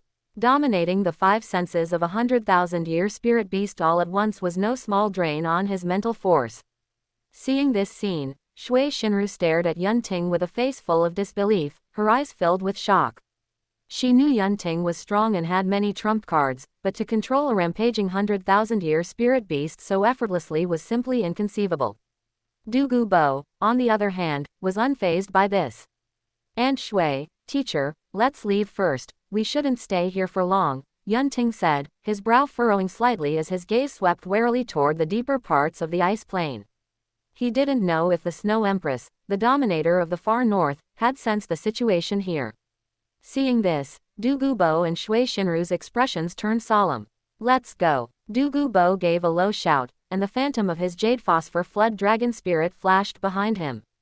His majestic spirit power transformed into a massive jade green palm, picking up the stiffened Zan Shuang ice phoenix. Shui Shinru waved her delicate hand, her icy blue spirit power turning into a gentle lifting force to assist Du Bo. Without hesitation, the three turned and headed back the way they came, pushing their speed to the limit and transforming into three streaks of light as they raced frantically toward the outskirts of the far north. They had been cautious on the way here for the sake of searching and scouting. Now on the return journey, they were racing against time to escape. However, they had flown less than 100 miles out of the ice rift canyon. A terrifying aura that seemed capable of freezing the soul rose without warning from behind a glacier to their front flank, instantly locking onto the three of them. No, to be precise, it locked onto the Zan Shuang ice phoenix held in Du Bo's hand. "Humans, put down the ice phoenix." A crisp yet cold female voice, devoid of any emotion, rang out. It wasn't loud, but it reached their ears clearly, as if echoing directly in the depths of their souls. Along with the voice, a jade green light flashed from behind the glacier and hovered in midair. It was a scorpion, 1.5 meters long and as crystal clear as emerald. "Is this, 100,000-year ice jade scorpion?" Shui Shinru's eyes showed a look of astonishment. "I'm afraid it's more than 100,000 years." Du Bo's expression was grave. The aura emitted by the ice jade scorpion before them actually surpassed his own as a rank 97 titled Douluo. In the next second, the emerald scorpion transformed in the blink of an eye into a little girl with green hair and green eyes, charmingly cute yet with a hint of wild defiance. The ice jade empress scorpion. A cultivation of 390,000 years. Yun Ting's gaze sharpened, and he spoke the other's identity in a heavy voice. "One of the three great kings of the far north, the Ice Empress." Hearing this, Du Bo's face became extremely solemn, and he stepped forward to shield Yun Ting and Shui Shinru behind him. Then, with spirit power surging within him, he said in a deep voice, "Disciple, Sister Shinru, you two take the 100,000-year Zan Shuang ice phoenix and leave first. I will deal with her." He could see that the Ice Empress's strength was definitely above his, but he knew even better that they could not afford to be delayed here. Seeing this, Yun Ting reached out and pressed down on Du Bo's shoulder. "Teacher, you and Aunt Shui take the 100,000-year Zan Shuang ice phoenix and leave first." As he spoke, he looked directly at the Ice Empress, his tone steady. "Leave her to me." "What?" Du Bo was stunned. He knew Yun Ting was strong, but the aura of the Ice Empress before them made even him feel immense pressure. "Trust me, teacher," Yun Ting's gaze was calm and firm. "Besides, your presence here would only hold me back." Du Bo looked into Yun Ting's eyes, remembering the terrifying power with which Yun Ting had crushed the Asura god thought. Feeling the increasingly intense sense of unease from the distance, he finally grit his teeth hard. "Fine, disciple, be careful." We will wait for you at the outskirts. If things go wrong, retreat immediately. Douluo knew that there was no room for hesitation at this moment. Shouting, you must be careful. Shui Shinru also gave Yunting a worried look. Yunting nodded. Then, Douluo hesitated no longer. Jade green light flared brilliantly as he swept up the Zan Shuang Ice Phoenix and Shui Shinru, transforming into a jade meteor and fleeing frantically toward the outskirts at a speed several times faster than when they arrived. Want to leave? Have you asked me first? A cold light flashed in the Ice Empress's beautiful eyes. She did not move, yet the jade green hair behind her suddenly surged as if it were alive, transforming into countless jade green ice crystal scorpion tails that shot toward the direction of Douluo's escape. The speed was at the absolute limit, arriving almost in an instant. However, I said, your opponent is me. Yunting's flat voice rang out. Vines entwined with black gold lightning arrived later but struck first, weaving a massive thunder net in the void that precisely intercepted every ice crystal scorpion tail. Chi. The moment the black gold electric arcs touched the ice crystal scorpion tails, a piercing sound of melting erupted, and they vanished in the blink of an eye. Seeing this, the Ice Empress's pupils shrank slightly as she truly looked at this human youth before her, whose aura seemed to be only that of a quasi-spirit saint, for the first time. Ultimate thunder. The Ice Empress's voice remained cold, but it carried a hint of gravity. No wonder you dared to stay behind alone. Yunting did not answer. He summoned the thunderclap Hellvine, black gold electric arcs dancing around him as he stood his ground against the Ice Empress's jade green cold light. I'm in a hurry, Yunting said indifferently. So, let's settle this quickly. Before his voice had even faded, his figure suddenly vanished from the spot. In the next moment, he appeared above the Ice Empress's flank, his right fist entwined with a violent black gold thunder dragon as he punched downward. Self-created spirit ability, Thunder Dragon Collapse. Seeking death. The Ice Empress snorted coldly, her fists transforming into crystalline jade green pincers as she met the attack. Boom. The collision of thunder and extreme ice erupted with an earth-shaking roar. A violent energy shockwave spread out in a ring, instantly shattering the glacier below, which then melted and vanished. Yunting's figure drifted back 3 meters, the thin ice covering his fist instantly dispelled by the black gold electric arcs. The Ice Empress retreated a slight step, a scorched mark left on her pincers, accompanied by a slight sensation of numbness. She looked down at her pincers of the Ice Empress, a flash of surprise in her vertical pupils. A quasi-spirit saint actually has such power. For the first time, a tremor appeared in the Ice Empress's voice. Just who are you? Defeat me, and I'll tell you. Yunting's lips curled slightly as the 100,000-year wood spirit wings unfolded behind him, flowing with emerald life radiance. Arrogant. The cold light in the Ice Empress's eyes intensified. Her figure vanished instantly, transforming into countless jade green afterimages that attacked Yunting from all directions. Every afterimage thrust out a lethal scorpion tail or pincer, moving at the absolute limit of speed and sealing off all space for evasion. Yunting's gaze sharpened, and with a light flap of his wood spirit wings, his figure also became elusive. A thunder blade shattered an afterimage. Boom! A punch blasted back a pincer. Bang bang bang! The light of colliding thunder and ice exploded continuously in the air. The figures of the two were too fast for the naked eye to capture. One could only see 2 streaks of light, black gold and jade green, clashing and colliding frantically above the glacier. Every collision triggered a violent energy explosion, causing the glacier to crumble and the snow to swirl backward. The more the Ice Empress fought, the more alarmed she became.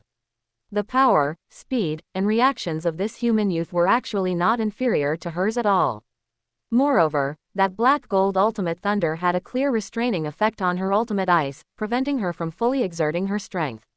At this moment, Yunting was also secretly full of praise. The Ice Empress truly lived up to being a vicious beast close to 400,000 years, her control over ultimate ice had reached the transcendent level, her attacks were fierce, and her defense was tight. Had it not been for the higher quality of his ultimate thunder, he likely would have found it difficult to respond so calmly. I can't delay any longer. Sensing that the auras of Douluo and Shui Shinru were already far away, a flash of thunder appeared in Yunting's eyes, and the spirit power within his body surged frantically. 4th spirit ability, Thunder Prison. In the next second, with him as the center, the area within a 100-meter diameter instantly transformed into a thunderous purgatory. Countless black gold thunder snakes emerged from the void, darting and jumping frantically. Situated within the thunder prison, the Ice Empress suddenly felt her movements become sluggish, and the power of ice around her was being continuously eroded and weakened by the thunder. A domain. The Ice Empress's expression changed. It's not over yet, Yunting shouted low.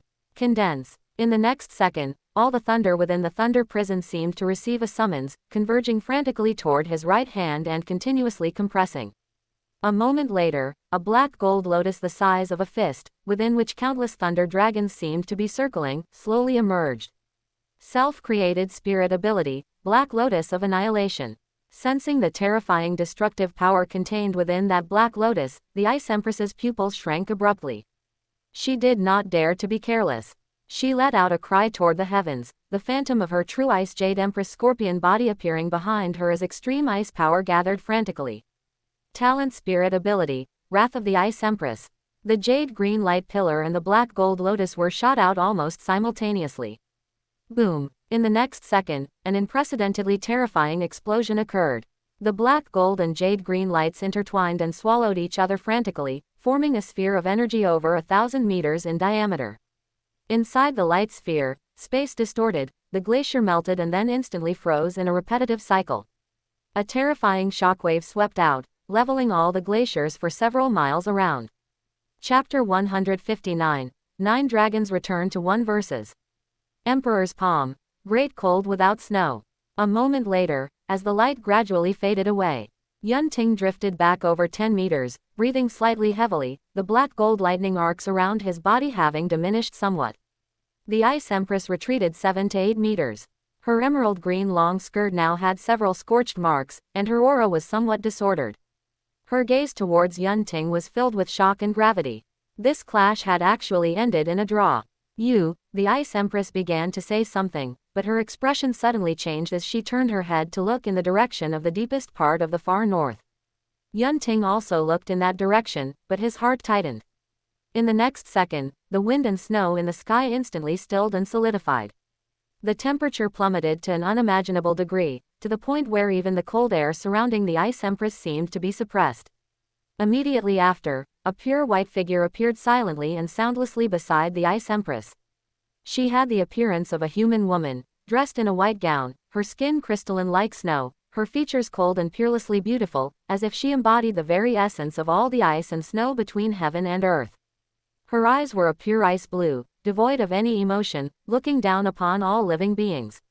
She was precisely the leader of the far north's 3 heavenly kings, with a cultivation nearing 700,000 years, the Snow Empress. The Snow Empress's gaze first fell upon the Ice Empress, her voice ethereal and elusive. Binger, are you unharmed? Shui, I'm fine. The Ice Empress quickly shook her head, then looked at Yunting. But this human is very strong. His ultimate thunder is even more potent than my ultimate ice. Only then did the Snow Empress turn her gaze towards Yunting. The moment those ice blue, beautiful eyes swept over him, Yunting felt his entire body stiffen, as if being scrutinized by the very will of all the ice and snow of the far north. Pressure. Unparalleled pressure. The Snow Empress's aura had clearly reached the level of a 99th rank Super Douluo, and this was deep within the far north. Human, leave the Ice Phoenix behind, and depart. The Snow Empress's voice held no emotion, as if stating a matter of course. Yunting took a deep breath, suppressing the turmoil in his heart, and said in a deep voice, the 100,000-year-old Zan Shuang Ice Phoenix is already my spoils of war. There is no reason to hand it over. A trace of indifference flashed in the Snow Empress's ice blue, beautiful eyes. Since that is the case, then you shall remain here forever. As the words fell, she slowly raised her crystalline, jade-like right hand and, facing Yunting, gently pressed out a palm strike. The movement was incomparably light and graceful. However, it was this seemingly weightless palm strike that caused the heavens and earth to lose their color. Endless ice and snow were drawn and gathered into the palm of her hand. In the next second, a massive palm condensed from the purest ice snow power materialized out of thin air, locking onto all the space around Yunting and slowly pressing down. One of the Snow Empress's 3 supreme skills, Emperor's Palm, Great Cold Without Snow. This seemingly gentle palm strike actually contained the terrifying power to freeze all life force and annihilate everything. Under this palm, space froze, time seemed to slow, and even thought itself was on the verge of being sealed in ice. Well met. Seeing this scene, a sharp glint flashed in Yunting's eyes. Far from retreating, his battle intent surged instead. Immediately, with a thought, the long-dormant thunder spirit orb within his body rumbled into operation at this moment. In an instant, thunder spirit power materialized into violet-black lightning power, erupting from the thunder spirit orb in Yunting's dantian. The moment the violet-black lightning appeared, cracks actually began to appear in the space frozen by the Emperor's palm, great cold without snow. Seeing this, a noticeable fluctuation appeared for the first time in the Snow Empress's ice-blue eyes. Fourth spirit ability, Thunder Prison, 9 dragons return to 1.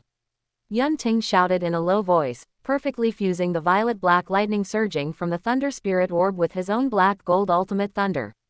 Instantly, with him as the center, a 300-meter diameter area transformed into a lightning purgatory interwoven with violet-black and black-gold. Within the thunder prison, countless lightning serpents danced wildly, converging to form 9 ferocious lightning dragons. The cores of these 9 lightning dragons were the violet-black thunder spirit power, entwined externally with black-gold ultimate thunder, their dragon eyes burning with flames of destruction. Go! Yunting thrust his right hand forward with force. The 9 lightning dragons roared as they soared into the sky, merging into one midair, transforming into a terrifying lightning dragon over 100 meters long. Its body, interwoven with violet-black and black-gold, radiated an aura capable of destroying heaven and earth. In the next second, the colossal ice snow palm and the terrifying lightning dragon collided violently in midair. Boom! This explosion was far beyond anything seen before. Violet-black, black-gold, and ice-white light madly intertwined and annihilated each other. Immediately after, a massive energy sphere over 3,000 meters in diameter appeared above the glacier. Within the sphere, space shattered inch by inch, revealing dark spatial rifts. The glacier wasn't melted, it was directly vaporized. Without even having time to form water vapor. A terrifying shockwave spread out in a ring shape, flattening everything in its path. The Ice Empress had long retreated over 10 miles away. Even so, she was still shaken by the shockwave, her chi and blood churning, her eyes filled with horror. What kind of power is this? The light persisted for a full 10 breaths before gradually dispersing. When vision was restored, Yunting hovered in the air, his face slightly pale, his spirit power nearly depleted. But he remained standing tall, the violet-black and black-gold lightning arcs around his body slowly receding. The Snow Empress stood in place, her crystalline right hand slowly retracting. For the first time, a look of gravity appeared in her ice-white eyes. Between the two, a massive crater hundreds of meters deep and several kilometers in diameter now marred the glacier. At its bottom, remnants of violet-black lightning and ice-white frost remained, eroding each other with a sizzling sound. A draw. The Snow Empress's Emperor's palm. Great cold without snow and Yunting's thunder prison. 9 dragons returned to 1 had actually fought to a standstill. You. The Snow Empress looked at Yunting, her ethereal voice carrying a hint of incredulity. That violet-black lightning does not belong to this world. Yunting did not answer. He knew he absolutely must not show weakness at this moment. With a thought, the blue-silver domain silently unfurled. The hundreds of blue-silver grass spirit beasts within the wishful 100 treasure purse began burning their life force without hesitation. Blue-silver domain. All rivers run into the sea, transfer. Pure life energy transformed into surging spirit power, continuously pouring into Yunting's body, replenishing his nearly exhausted reserves.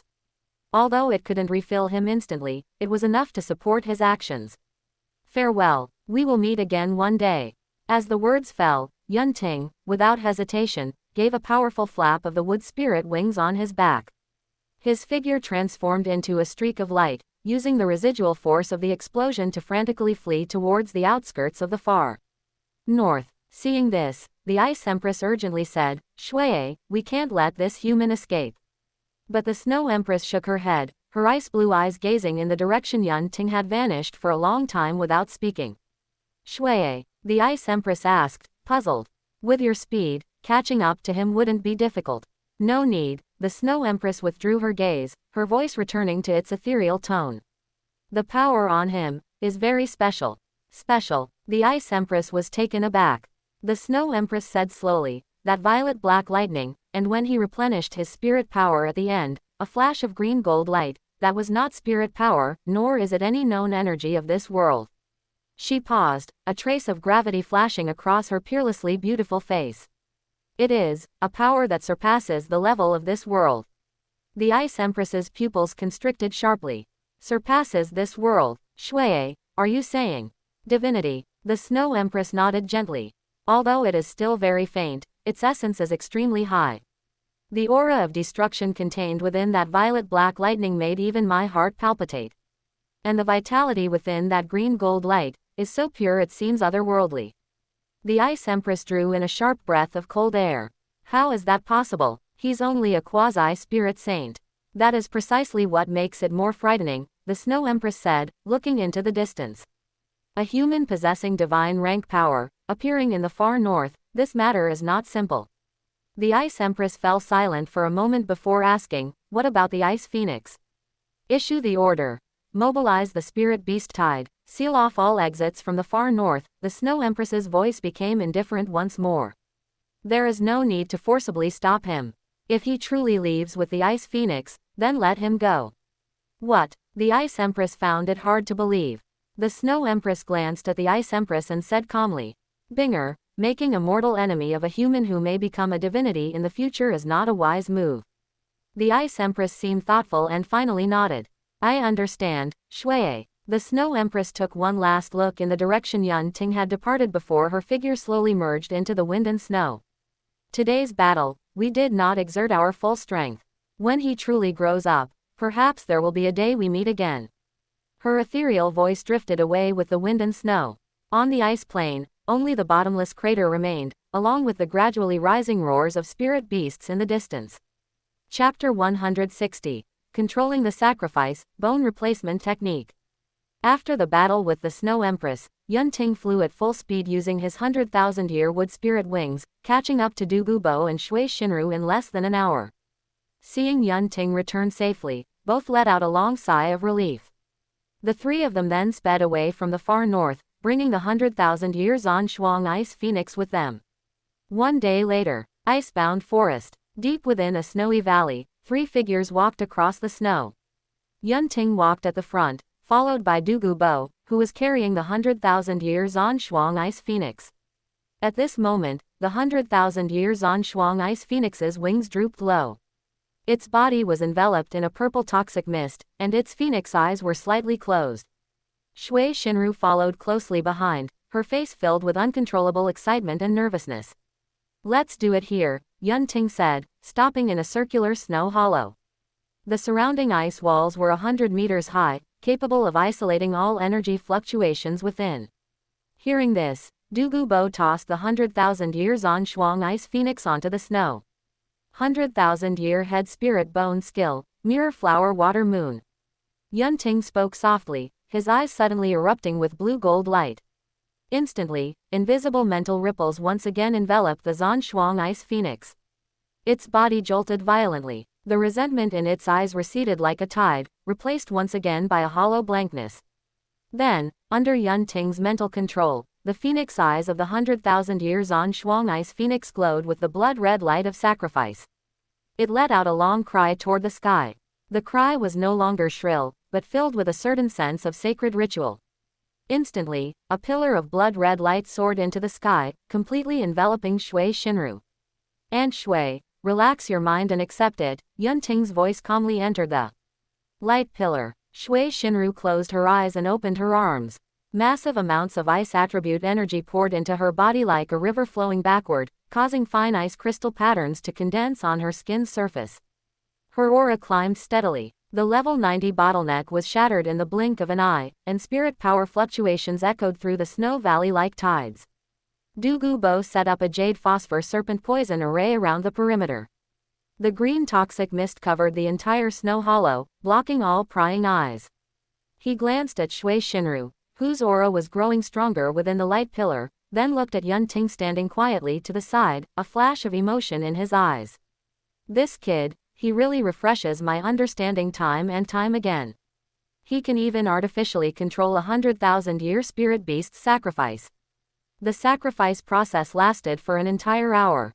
When the last wisp of blood-red light merged into Shui Shinru's body, she slowly opened her eyes. An icy blue light flashed in her eyes. The pressure radiating from her body was now completely different. It was the pressure that only belonged to a titled Douluo. Floating before her was a crystal-clear right arm bone. The bone looked like it was carved from ice and jade, emitting a heart-palpitating chill. It was a success. Shui Shinru let out a long breath, her voice trembling. She looked at the spirit bone and hesitated. This 100,000-year spirit bone should be left for Binger.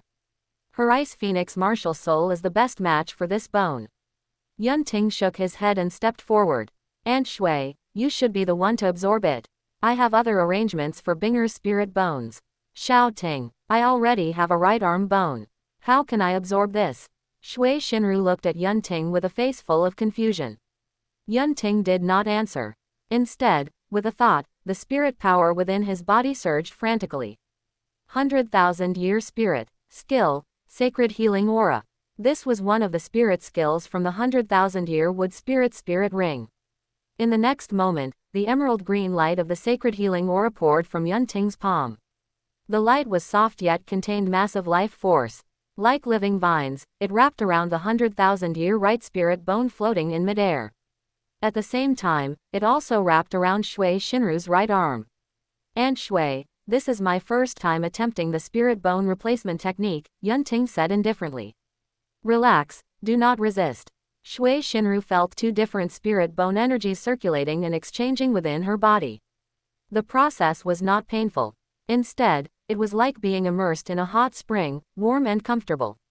She could clearly feel that the 70,000-year right arm bone she had originally absorbed was being slowly stripped away, while the 100,000 years on Shuang Ice Phoenix right arm bone was slowly merging in. Douluo Bo watched from the side, clicking his tongue in wonder. Disciple, your methods are truly miraculous. Spirit bones can actually be replaced. Ordinary people naturally cannot do it. Yunting focused on controlling the life energy. But I have the life origin of the Blue-Silver Emperor bloodline, plus 100,000-year healing spirit skill. It's enough to offset the damage caused by the bone replacement. Time passed minute by minute. Half an hour later, the emerald light slowly receded. Intricate icy blue patterns appeared on Shui Shinru's right arm, faintly forming the image of an ice phoenix spreading its wings.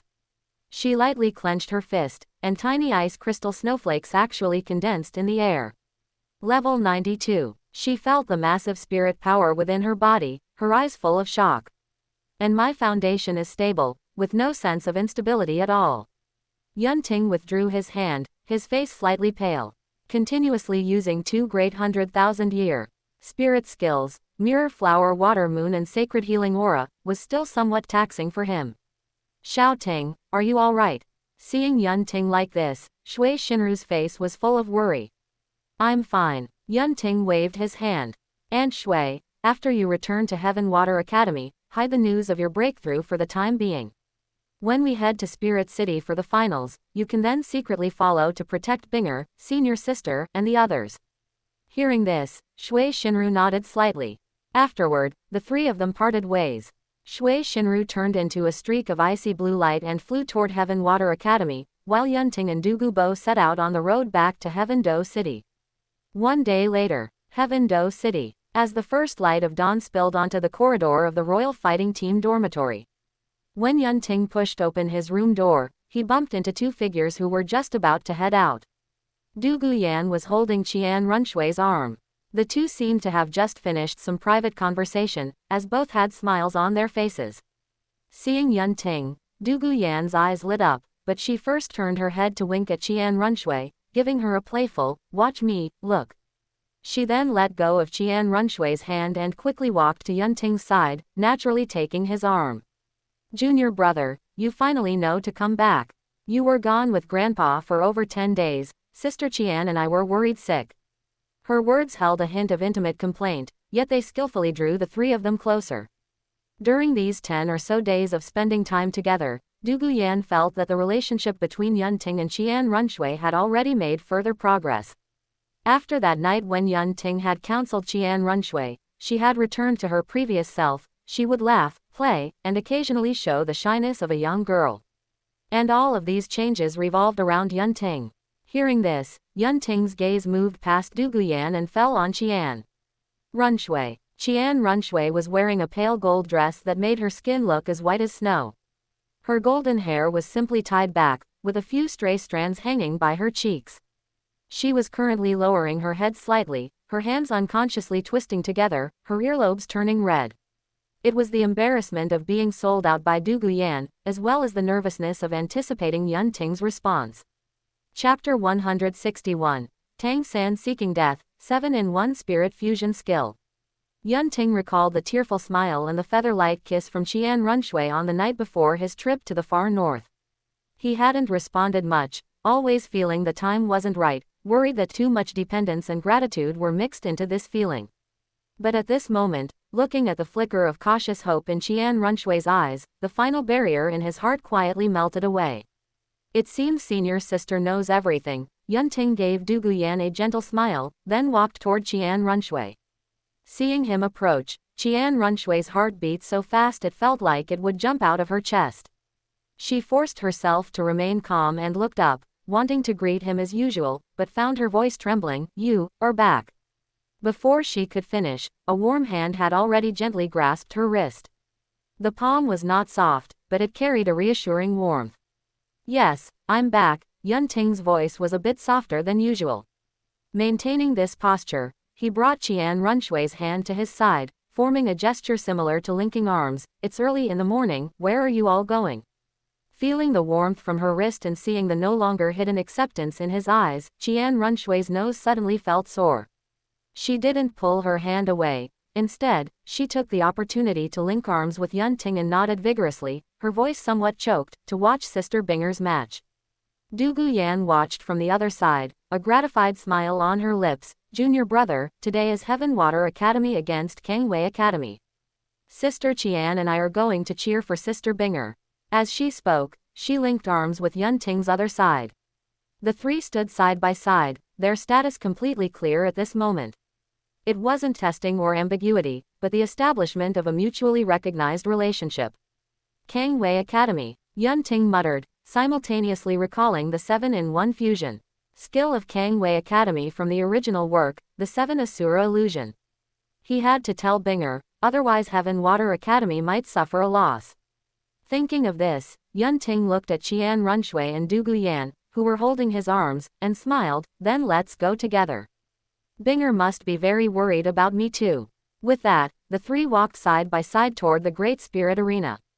A moment later, in the shadows of a corridor corner, Azure Luan Douluo stared blankly at the receding backs of the three, unable to come to his senses for a long while. On that habitually cold face, there was now a look of utter disbelief, along with a trace of gratification he hadn't even noticed himself. After a long time, he finally snapped out of it and murmured to himself, "Big brother. Xiao Shui seems to have been whisked away by someone. Heaven Do City Great Spirit Arena." At this moment, the place was bustling with noise. Today's main event was Heaven Water Academy against Kangwei Academy. Although there was a vast difference in strength, Heaven Water Academy being a leader among the 5 element academies while Kangwei Academy was on the verge of failing to advance. Heaven Water Academy's popularity was so high that the spectator stands were already full, and even the aisles were packed with people. The moment Yun Ting's group of 3 stepped into the Great Spirit Arena, the originally noisy venue fell eerily quiet for a second. Countless gazes focused on them. On the left, Du Guyan was dressed in purple, holding Yun Ting's arm with a bright and flamboyant smile. On the right, Qian Runshui's golden dress trailed on the ground, her exquisite face and noble temperament making people yearn for her.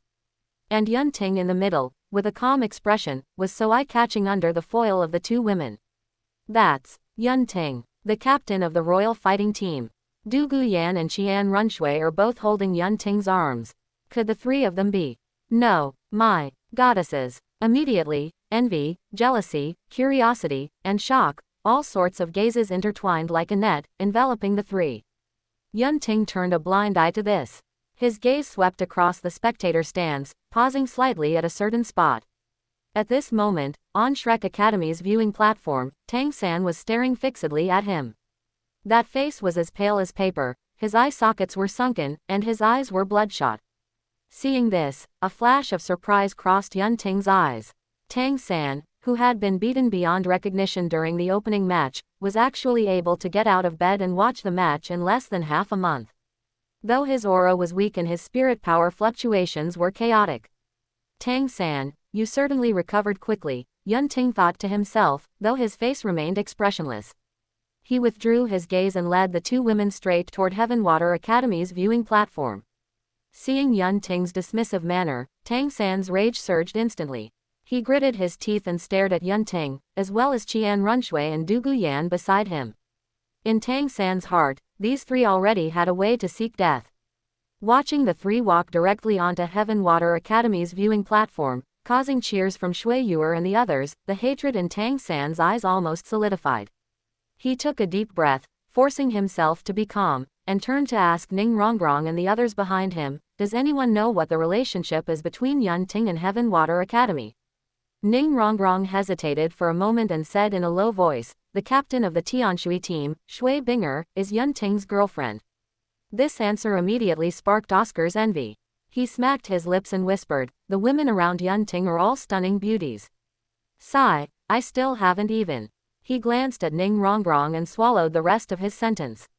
When Tang San heard this answer, he looked at Shui Binger beside Yun Ting, a trace of killing intent flickering in his eyes. Just then, Lu Erlong pushed a wheelchair onto the viewing platform. On the wheelchair, Yu Xiaogang was covered in bandages, with only his eyes showing. He saw Tang San staring at Heaven Water Academy's viewing platform and followed his gaze, seeing Yun Ting surrounded by the group of girls, and a look of jealousy and malice appeared in his eyes. He turned his neck with difficulty to look at Tang San, his voice raspy, Little San, next is Heaven Water Academy against Kangwei Academy. We need to understand Heaven Water Academy's strength. Xiaogang coughed a few times before continuing, because tomorrow, it will be our Shrek Academy against Heaven Water Academy. We cannot lose this match. Otherwise, our chances of advancing will be in jeopardy.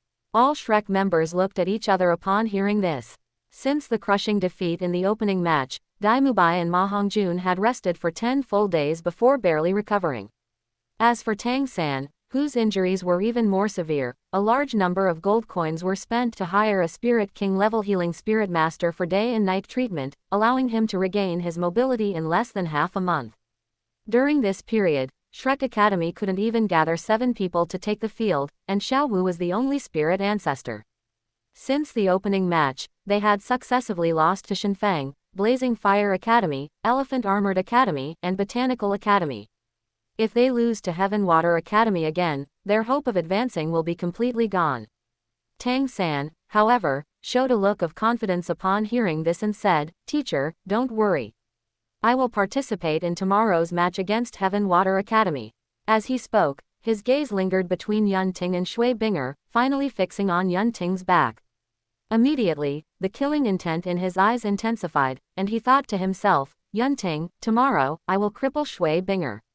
On the other side, at the Heaven Water Academy team's viewing platform, Yun Ting was saying to Shui Binger beside him, Binger, be careful. Kangwei Academy has a 7-in-1 fusion skill, the 7 Asura Illusion. Shui Binger nodded gently, Ting, I'll be careful. At this moment, Yun Ting felt the unconcealed malicious gaze coming from the Shrek viewing platform. He didn't even need to look back to know who it was and what that person was thinking. Knowing Tang San was seeking death again, a cold arc curled at the corner of Yun Ting's mouth. He looked at Shui Binger, then swept his gaze over the other members of the Tianshui team who had gathered around. Once this match is over, I will teach you the 7-in-1 spirit fusion skill. Chapter 162. Ice Seal breaks the 7-in-1 fusion skill, the excited Yu Xiaogang. The central ring of the Great Spirit Arena. Match begin. The referee commanded. Seeing that Heaven Water Academy made no move.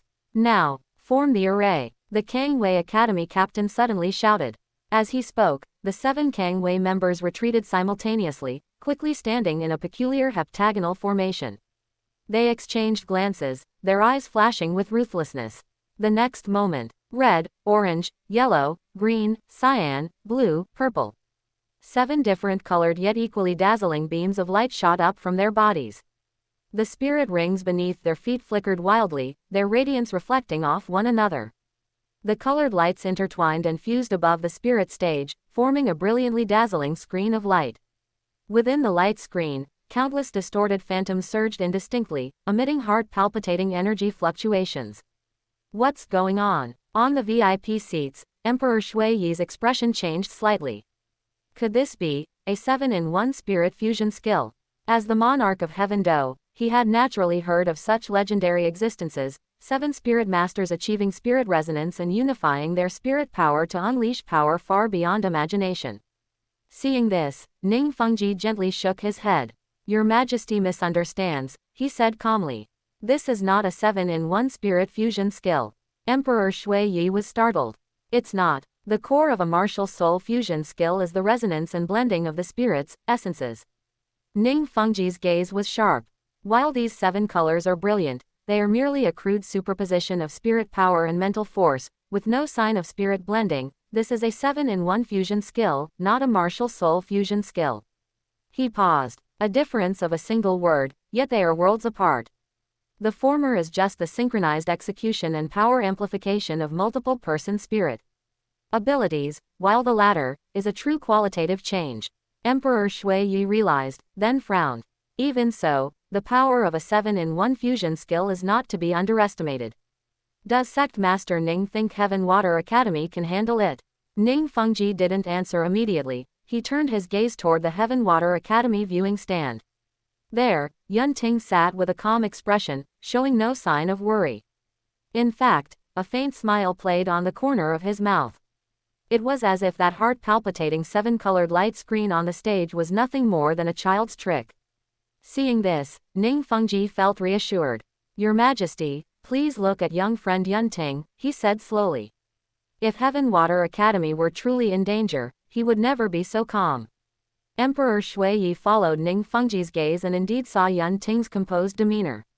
Then, he asked thoughtfully, Sect Master Ning, you mean?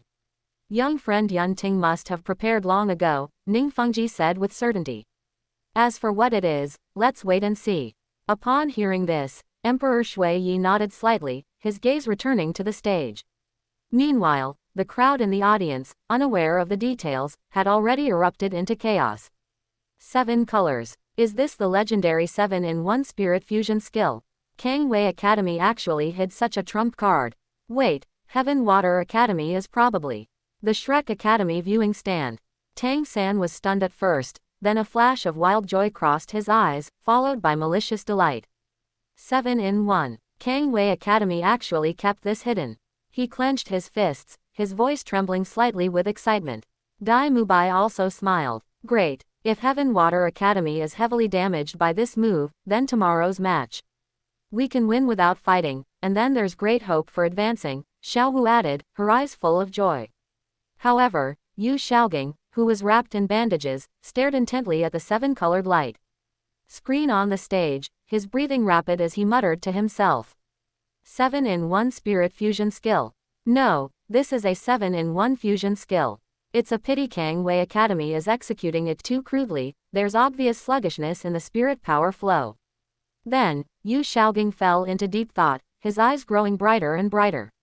At that moment on the stage, the 7-colored light screen suddenly expanded, instantly enveloping the entire spirit stage. Led by Shui Binger, the figures of the 7 Heaven Water Academy members were completely submerged in the brilliant light. It's over. The Kang Wei Academy captain sneered, and the 7 of them simultaneously surged their spirit power, causing the phantoms in the light screen to surge wildly. But just then, a cold, clear voice pierced through the light screen, reaching everyone's ears distinctly. First spirit ability, Ice Seal. In the next second, 7 beams of ice blue light pierced out from the 7-colored light screen. The light was incredibly fast, accurately striking the 7 members of Kang Wei Academy, right at the most critical nodes of their spirit power flow. Crack, crack, crack, 7 crisp freezing sounds rang out almost simultaneously. The 7-colored light screen filling the sky shattered like broken glass, turning into specks of starlight that dissipated into the air. On one side of the stage, the 7 Kang Wei Academy members remained in their spirit power surging poses, but all had been turned into crystalline ice sculptures. The malice on their faces and the frenzy in their eyes were frozen beneath the ice. In front of the ice sculptures, Shui Binger slowly lowered her raised hand, then looked up at Yun Ting, her eyes full of joy. Shui Yuer and the other 5 stood behind her, completely unharmed, not even a corner of their clothes ruffled. Seeing this, the entire Great Spirit Arena suddenly fell into a deathly silence. A few seconds later, whoa, a deafening roar of surprise erupted like a mountain flood. Broken. It was broken in a single move. And Shui Binger used only her first spirit ability. Instant casting 7 ice seals. Is this a group control ability? This control is too terrifying. On the VIP seats, Emperor Shui Yi let out a long sigh of relief, his eyes full of admiration. What a Shui Binger. What a Yun Ting. As I thought. Ning Fengji gently fanned his folding fan, smiling. Young friend Yun Ting must have known long ago that Kangwei Academy possessed a 7-in-1 fusion skill. Just now at the Heaven Water Academy viewing stand, he must have informed Shui Binger of the weaknesses of the 7-in-1 fusion skill. That's how Shui Binger could break it in one blow. The precision of those 7 ice seals, landing points is not something that can be achieved by mere on-the-spot reaction. On the other side, the Shrek Academy viewing stand. A deathly silence. The wild joy on Tang San's face had long since frozen, replaced by an unbelievable solemnity. He stared intently at Shui Binger, who was calm and composed on the stage, even exchanging glances with Yun Ting. He gritted his teeth, his fists clenching until they creaked. Instant casting. 7 ice seals. His voice was dry, and every single one accurately hit a spirit power flow node. This is definitely not a coincidence. Saying this, Tang San turned his gaze to Yun Ting. Seeing the faint smile on Yun Ting's face, anger surged in his heart. It's you again, Yun Ting. Dai Mubai said solemnly, Little San, when we face Heaven Water Academy tomorrow, we must seize the initiative. Once we're frozen by her ice seal, it's over. Ma Hongjun shrunk his neck. But that ice seal ability is too broken. Instant cast plus mental force locking, it's impossible to dodge. No, it's not impossible to dodge. A flash of ruthlessness crossed Tang San's eyes. As long as we're fast enough to interrupt Shui Binger before she activates her spirit ability. He paused and looked at Yu Xiaoging beside him. Teacher, what do you think? At this moment, Yu Xiaoging looked as if he were entranced, staring fixedly at the dissipating 7-colored ice screen on the stage, his eyes full of frenzy. His eyes shone as he stared at the stage, thinking silently, 7-in-1 fusion skill, although it was broken, that's because Kangwei Academy used it too crudely. If I can perfect this theory. Thinking of this, he suddenly grabbed the armrests of his wheelchair, trembling with excitement. I will write this new theory into the 10 core competencies of martial souls. 7-in-1 fusion skill theory. This will be one of my, Yu Xiaoging's, greatest contributions to the Spirit Master's world. Hearing this, Flender pushed his glasses in embarrassment and whispered a reminder, Xiaoging, that's Kangwei Academy's theory. So what? Theories are public. Since when did they belong to Kangwei Academy? Yu Xiaoging said righteously. Flender, you are not a Grand Master of Spirit, you don't understand our theoretical world. Moreover, I can extract the essence from their dross-filled theory and perfect it into a systematic theory. Then that is my achievement. My theory. Lu Erlong looked at Yu Xiaoging's excited appearance, her eyes full of tenderness. Xiaoging, you are always so farsighted. Chapter 163. Heaven Water Academy practices the 7-in-1 spirit fusion skill. Tang San looked at Yu Xiaoging's confident expression, and a similar self-assured look appeared in his eyes. He thought to himself, Shui Binger's instant ice seal is indeed terrifying, but I am a rank 58 Spirit King, and my 50,000-year torso bone spirit ability can temporarily grant immunity to control. How can Shui Binger possibly defeat me? Thinking of this, Tang San couldn't help but curve his lips into a smile, a hint of cruelty flashing in his eyes. Yun Ting, I hope you can still be so calm tomorrow when you watch me cripple Shui Binger. Heaven Do Royal Academy, Royal Fighting Team's exclusive training ground.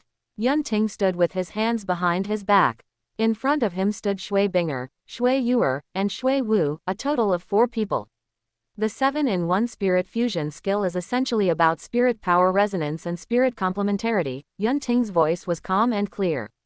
Your spirits are all ice or water attribute, so your compatibility is naturally high, and your tacit understanding goes without saying. Shui Binger nodded seriously.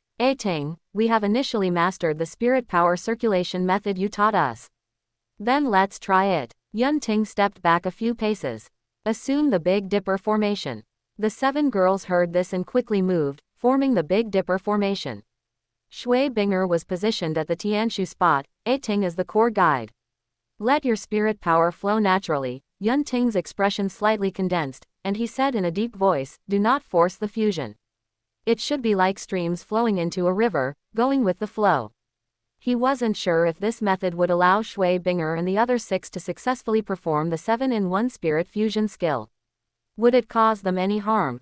However, Yunting was not worried. With his various heaven-defying healing abilities, he could allow Shui Binger and the other 6 to continuously try without injury until they successfully performed the 7-in-1 spirit fusion skill. At this moment, the 7 girls, including Shui Binger, closed their eyes. Their spirit power began to slowly release, and ice blue light circulated among the 7, gradually connecting into a single expanse. At the edge of the training ground, Du Guyan leaned against the wall, watching this scene with great interest. Junior brother really knows everything, she chuckled lightly.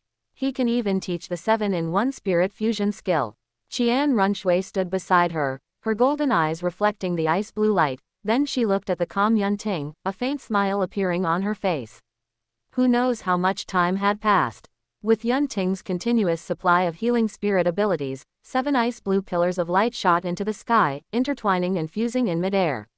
Faintly, a phantom of an ice blue humanoid creature slowly emerged. Although it was still somewhat blurry, the terrifying spirit power fluctuation had already caused the temperature in the training ground to plummet, and a thick layer of ice crystals formed on the ground. Yunting looked at the humanoid phantom in the air and nodded in satisfaction. Not bad. To achieve this in less than a day, your comprehension ability is excellent. Shui Binger opened her eyes, a hint of surprise flashing in her ice blue pupils. Ting, we actually did it. Binger, this is just the prototype, Yunting said with a slight smile. The true 7-in-1 spirit fusion skill has power far beyond your imagination. Tomorrow, against Shrek Academy, I believe you will definitely be able to fully unleash it once. Shui Yuer, who was beside her, excitedly said, brother-in-law, do you want us to use this to fight Tang San tomorrow? Yunting's lips curved slightly, and he nodded gently. Tang San is very confident. Tomorrow, you'll give him a surprise. Late at night, Shrek Academy. Lu Erlong pushed Yu Xiaoging in front of Tang San and the others.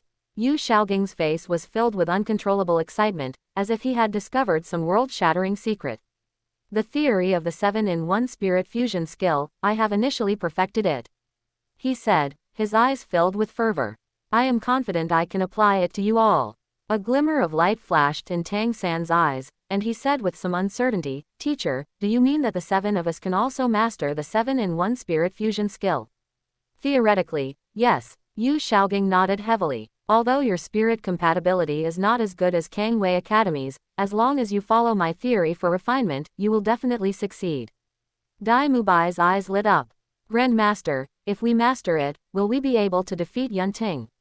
The power of the 7-in-1 spirit fusion skill is enough to bridge rank gaps. Yu Xiaoging said with immense confidence, his voice calm.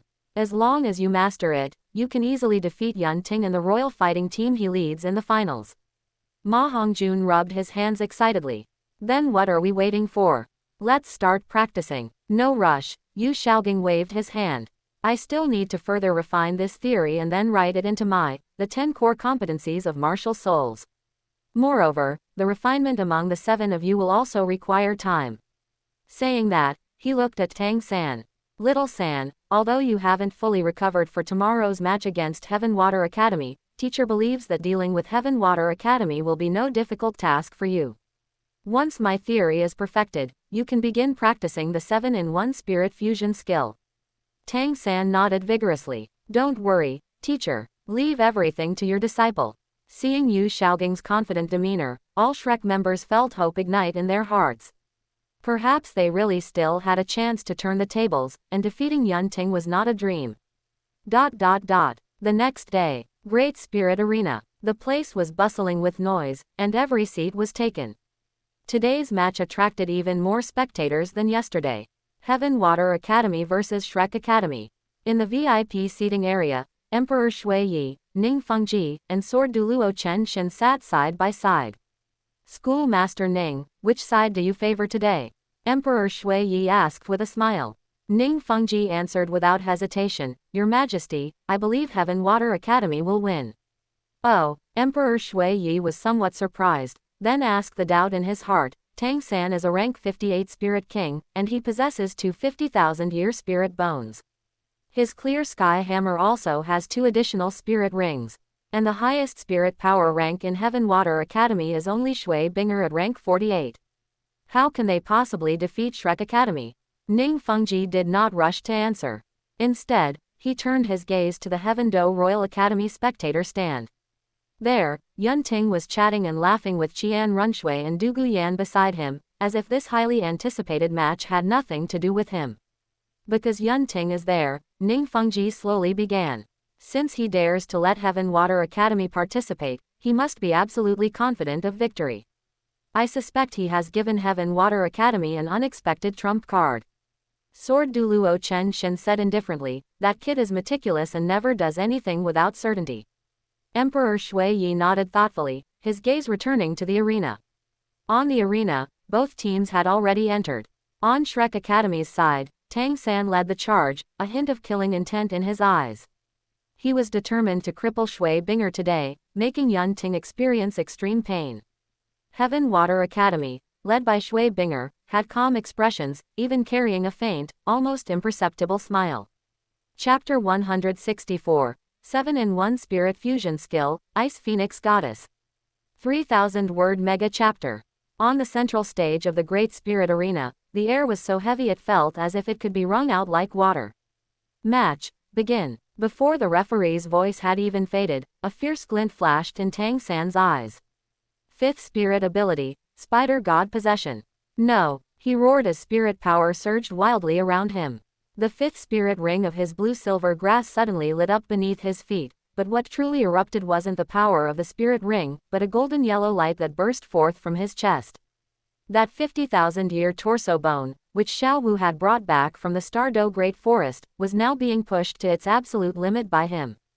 Torso Bone Spirit Ability, Invincible Vajra. Golden yellow light patterns instantly crawled across Tang San's entire body, his skin's surface taking on a metallic luster as an aura as heavy as a mountain boomed outward. This was a pure physical body-strengthening spirit ability, capable of drastically increasing physical strength and granting immunity to control effects for a short period. Almost simultaneously, he grasped the air with his left hand. The pitch-black clear sky hammer appeared out of thin air in his hand, with 2 deep black spirit rings slowly rotating around the hammer's body. Contestant Tang San has actually directly deployed the clear sky hammer. The commentator exclaimed, and he seems to have used a torso bone spirit bone skill to strengthen himself. He's going for an all-out assault. Tang San indeed did not hesitate for a single moment. Gripping the clear sky hammer in his left hand, his figure charged toward Shui Binger and the other 6 girls like a cannonball. However, Shui Binger didn't even move her feet an inch.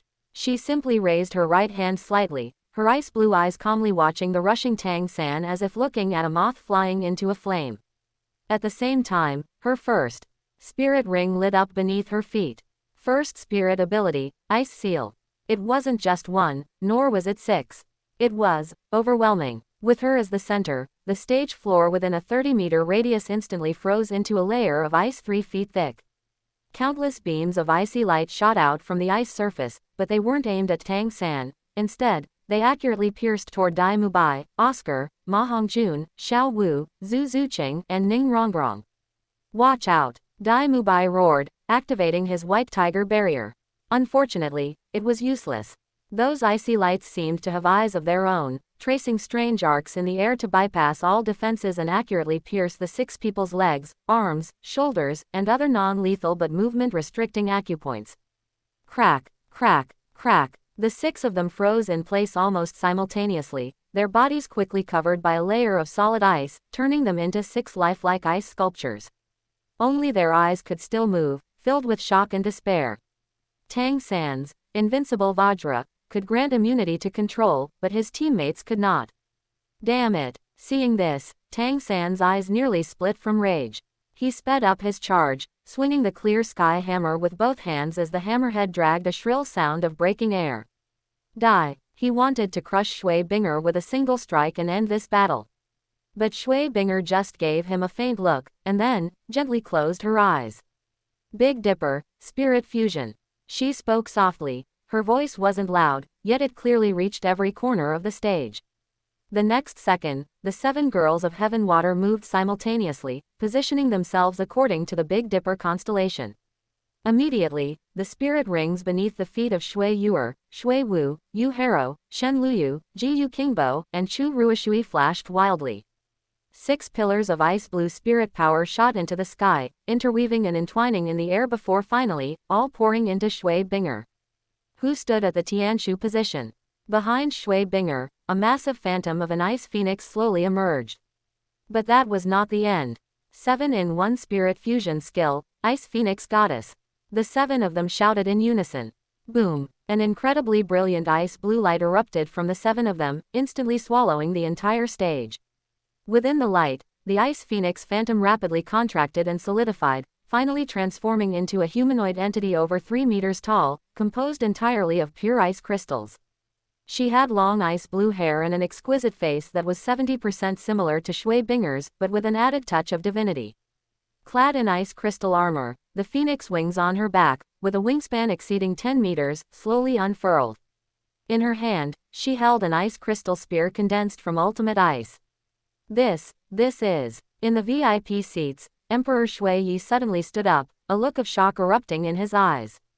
A 7-in-1 spirit fusion skill. Not just a fusion technique, but a true martial soul fusion skill. The folding fan in Ning Fengji's hand fell to the ground with a clack.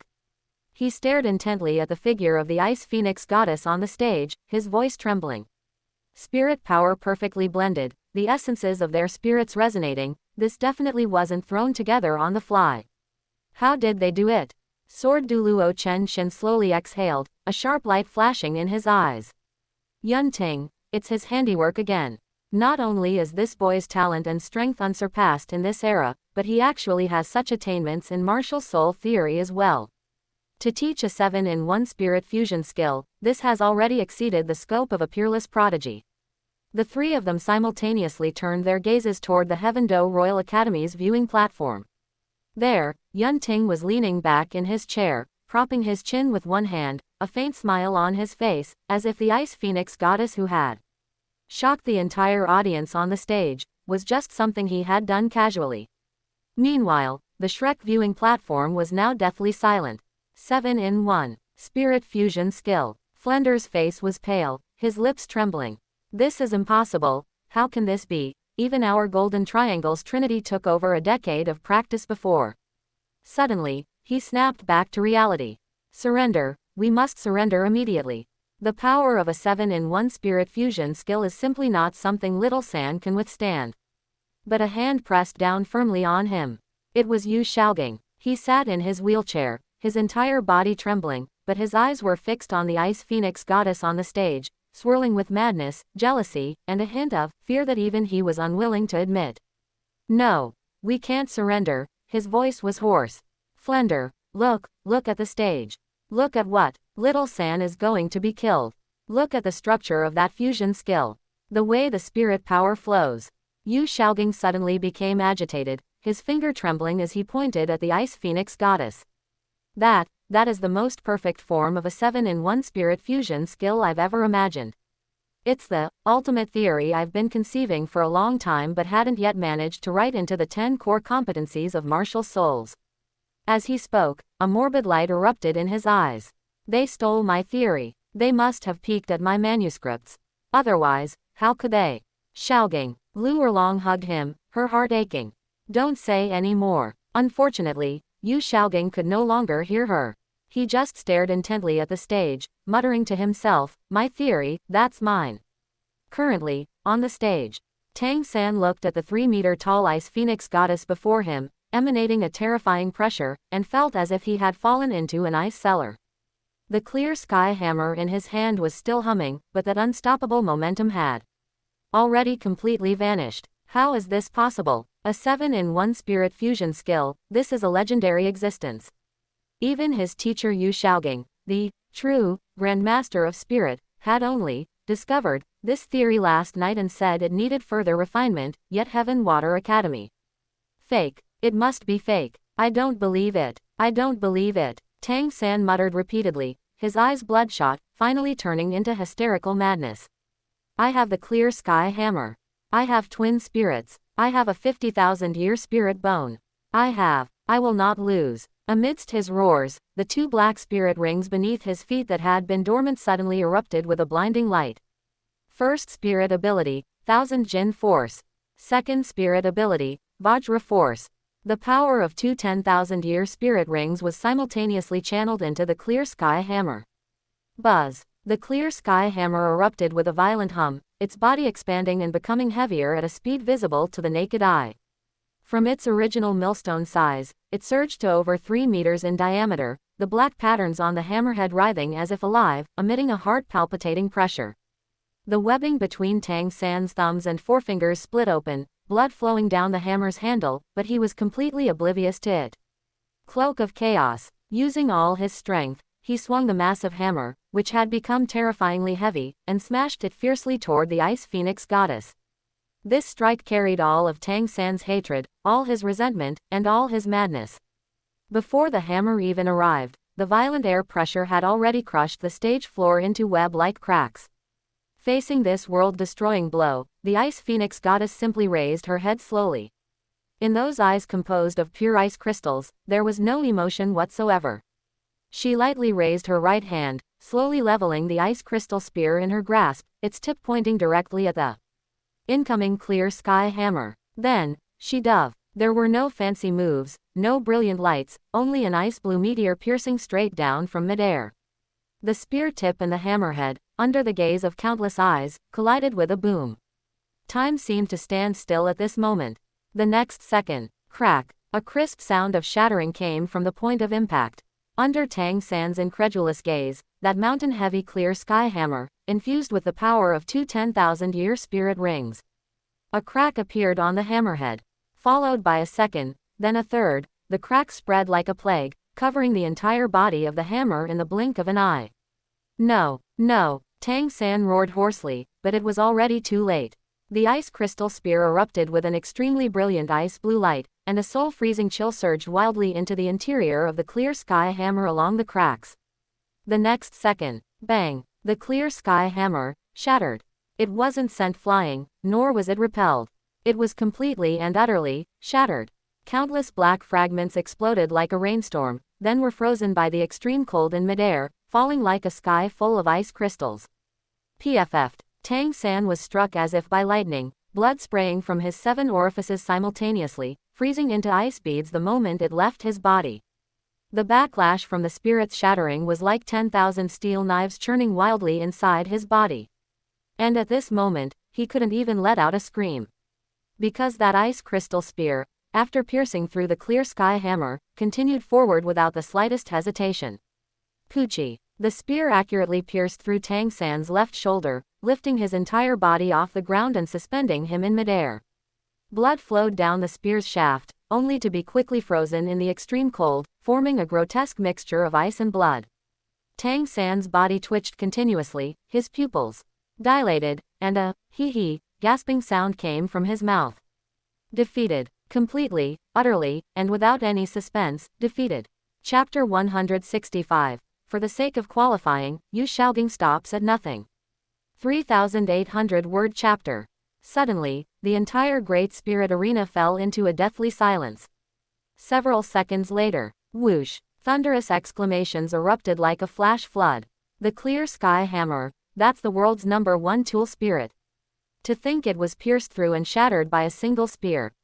The 7-in-1 spirit fusion skill, truly terrifying. On the VIP seats, Emperor Shui Yi slowly sat back down, shock still lingering in his eyes. Shattering the clear sky hammer with a casual strike, this power is already no less than the full-strength blow of an attack system spirit saint. Ning Fengji bent over to pick up his folding fan and said with a bitter smile, I'm starting to suspect if young friend Yun Ting is the reincarnation of some divinity. This 7-in-1 spirit fusion skill is something even my 7 treasure glazed tile school might not be able to teach, even if we exhausted the strength of the entire sect. Sword Douluo Chen Shin remained silent for a long time before slowly uttering 4 words, "This boy is immeasurable." On the arena stage, "Brother!" Xiao Wu's shrill cry came from within the ice sculpture, but she could not move. Despair filled the eyes of Dai Mubai, Oscar, and the others. Shrek Academy's viewing platform. Flender's face was ashen as he slumped into his chair, murmuring, "It's over, it's all over." Spirit shattered, left shoulder pierced, such injuries could not be healed in a short time. Shrek Academy had no hope of advancing. But just then, referee, organizing committee, a voice so raspy it broke suddenly exploded. Yu Xiaoging, appearing out of nowhere with a burst of strength, suddenly stood up from his wheelchair. Although he staggered back down because of his injuries, he still gripped the armrests tightly, screaming with all his might. "I demand that Heaven Water Academy's qualification be revoked immediately. Declare my Shrek Academy the winner." The entire arena fell silent. Everyone looked at him as if looking at a fool. Even the referee was stunned. "Yu Xiaoging, you're crazy. They plagiarized. They shamelessly plagiarized my yet-to-be-published 7-in-1 spirit fusion skill theory." Yu Xiaoging's face flushed red, spit flying everywhere. "That is the result of 20 years of my hard work. It's the ultimate theory I was preparing to include in the supplementary chapter of The 10 Core Competencies of Martial Souls. They must have peeked at my manuscript. This is academic plagiarism. It's a disgrace to the Spirit Master's world." He became more agitated as he spoke, as if he even believed it himself. "I demand the committee conduct a strict investigation. Strip Heaven Water Academy of all their results. And ban them permanently." Before he could finish, slap. A loud slap landed hard on Yu Xiaoging's face. The force was so great that it knocked him and his wheelchair over. Half of his face swelled up at a visible speed. It was Flender who had struck. He withdrew his trembling hand, his face livid and his eyes bloodshot. "Enough, Yu Xiaoging. How much longer are you going to make a fool of yourself?" Flender's voice was raspy, carrying suppressed rage. "Is our Shrek not miserable enough? Have we not been laughed at enough?" He turned abruptly and bowed deeply toward the referee, the VIP seats, and the entire audience. "I'm sorry. It's my, Flender's, failure to discipline. I let this madman who has lost his mind talk nonsense here."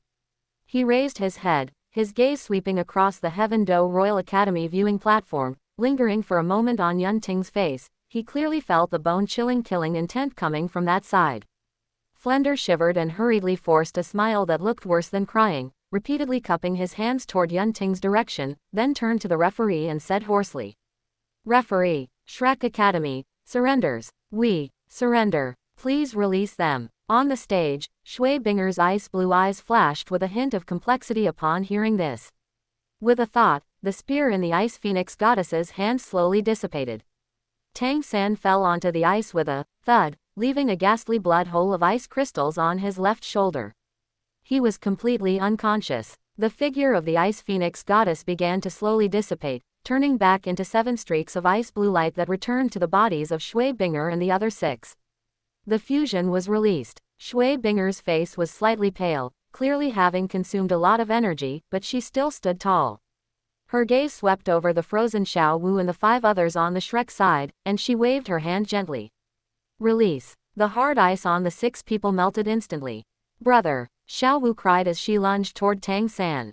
Dai Mubai and the others regained their freedom, but they all froze in place, looking at the tragic scene on the stage with ashen faces. The referee took a deep breath and raised his right hand. "This match is over. The winner, Heaven Water Academy." Cheers erupted once again, but on the Shrek side, there was only dead silence. Flender and Zhao Wuji rushed toward the stage, while Luerlong choked up as she helped the knocked-out Yu Xiaoging up, pushing the wheelchair out without looking back. At this moment, on the Heaven Do Royal Academy viewing platform. Tisk, tisk, tisk. Du Guyan glanced in the direction where Luerlong and Yu Xiaoging had left. Then she looked at Tang San on the stage, a hint of amusement flashing in her eyes. He couldn't even make it past the qualifiers, yet he wanted to defeat junior brother in the promotion matches. Truly a laughingstock. Not necessarily. Yun Ting shook his head, his gaze falling on Tang San on Flender's back. By losing to Sister Binger and the others, Shrek Academy has already lost the chance to compete for the last qualifying spot. Qian Runshui took over the conversation, her beautiful eyes looking at Yunting with doubt. Could there still be variables? Yes, it depends on whether Yu Xiaogang is ruthless enough. Yunting nodded slightly, a faint smile playing on his lips. Inside Shrek Academy's medical room, the pungent smell of medicine mixed with the scent of blood was nauseating. Tang San lay on the hospital bed, his entire body wrapped in thick white bandages like a mummy again, several times more tragic than when he was beaten by Qian Runshui and the other 3 girls during the opening match half a month ago. The exposed skin was covered in dark green ointment, with a faint chill seeping out. That was the remnant ultimate ice spirit power from when the ice phoenix goddess pierced his left shoulder, difficult to dispel like a maggot on the bone. Xiao Wu sat by the bed, her tears long dried, leaving only a pair of red and swollen eyes staring blankly at Tang San, as if her soul had been taken away. Dai Mubai, Oscar, Ma Hongjun, Zhu Zuqing, and Ning Rongrong stood aside, their faces ashen, no longer possessing their former confident demeanor. At this moment, the atmosphere was so heavy it seemed to solidify. Cough, cough, cough. In the corner, Yu Xiaogang slowly opened his eyes. Lu Erlong hurriedly helped him sit up and handed warm water to his lips. Xiaogang, you're awake. How do you feel? Yu Xiaogang didn't drink the water. His gaze immediately turned to Tang San on the hospital bed. A flash of panic appeared in his eyes, which was quickly replaced by surging resentment. That resentment churned in the depths of his eyes like a venomous snake. Heaven Water Academy, Shui Binger, Yunting. He squeezed these names through his teeth, his voice extremely raspy.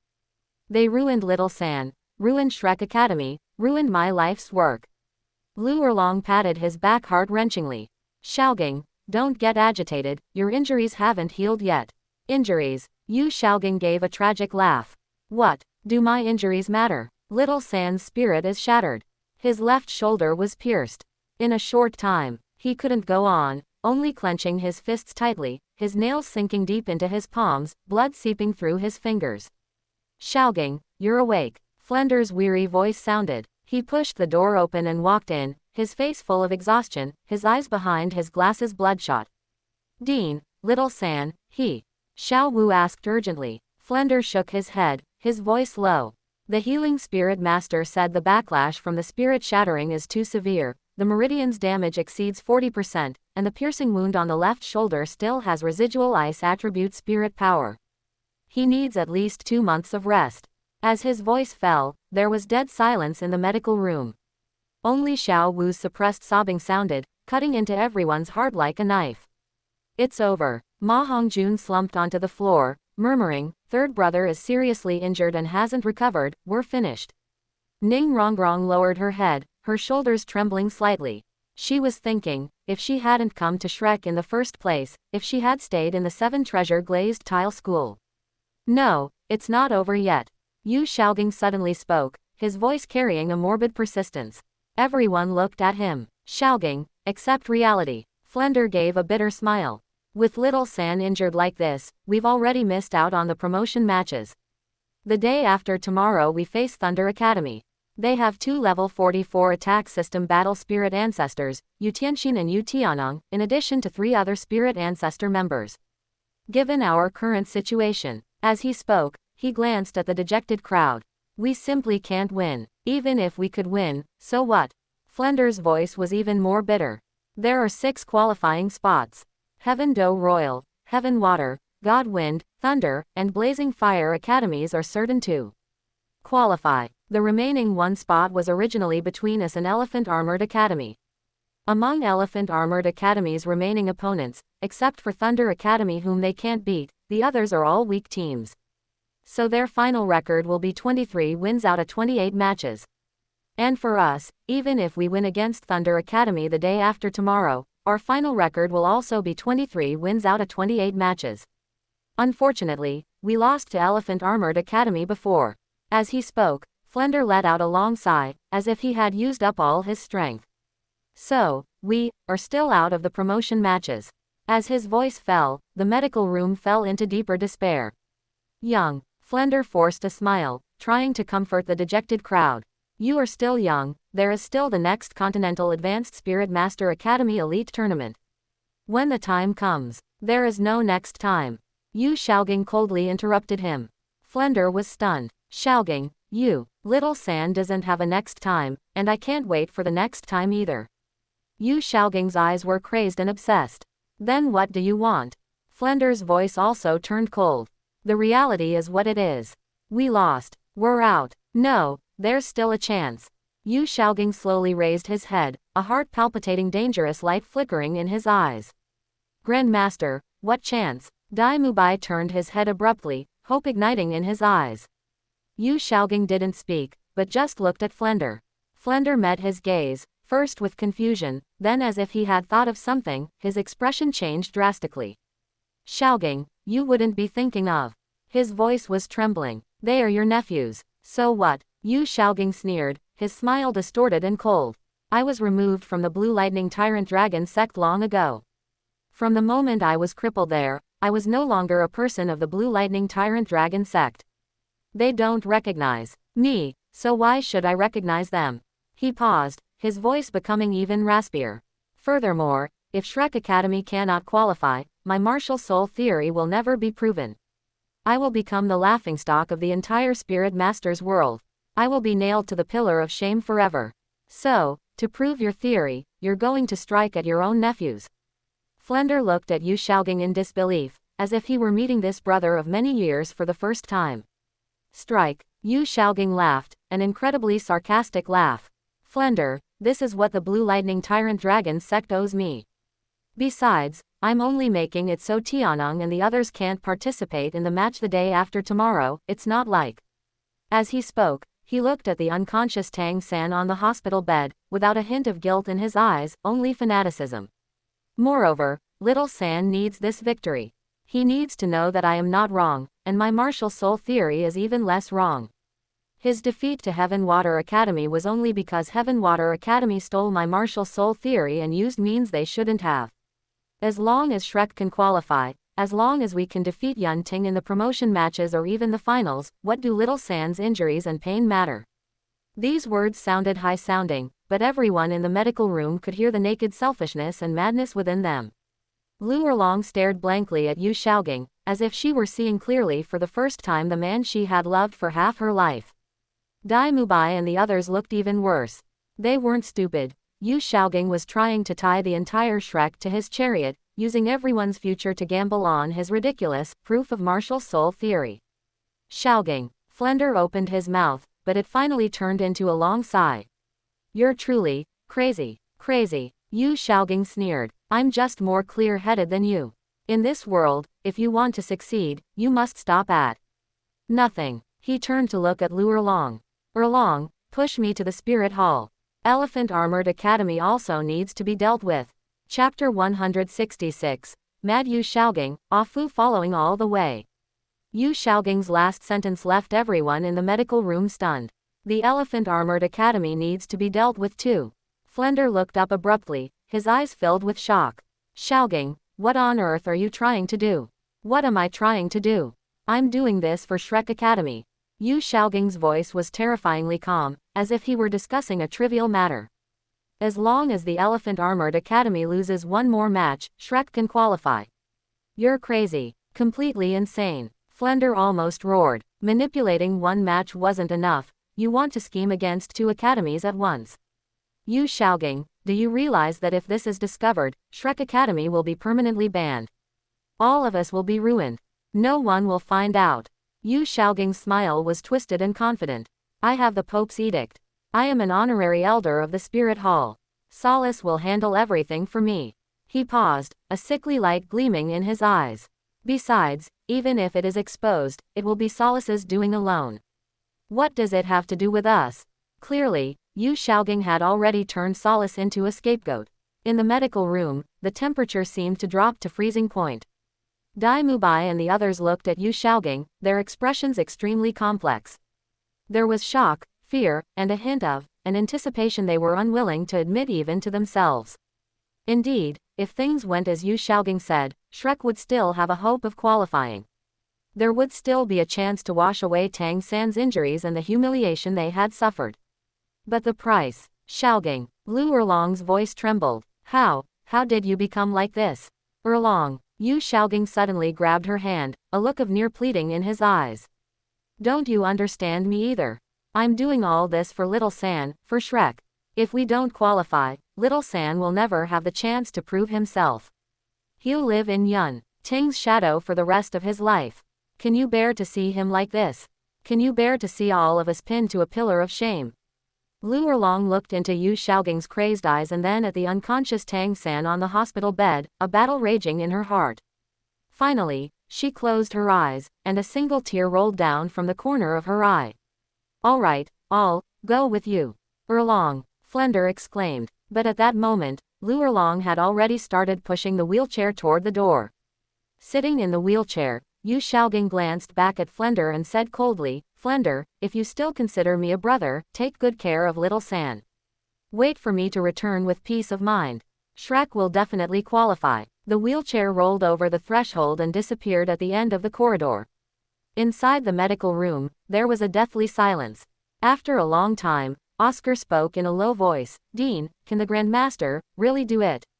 Flender did not answer. He just stared blankly at the door, as if he could still see Yu Xiaogang's departing back. Yu Xiaogang had changed, becoming someone he no longer recognized at all.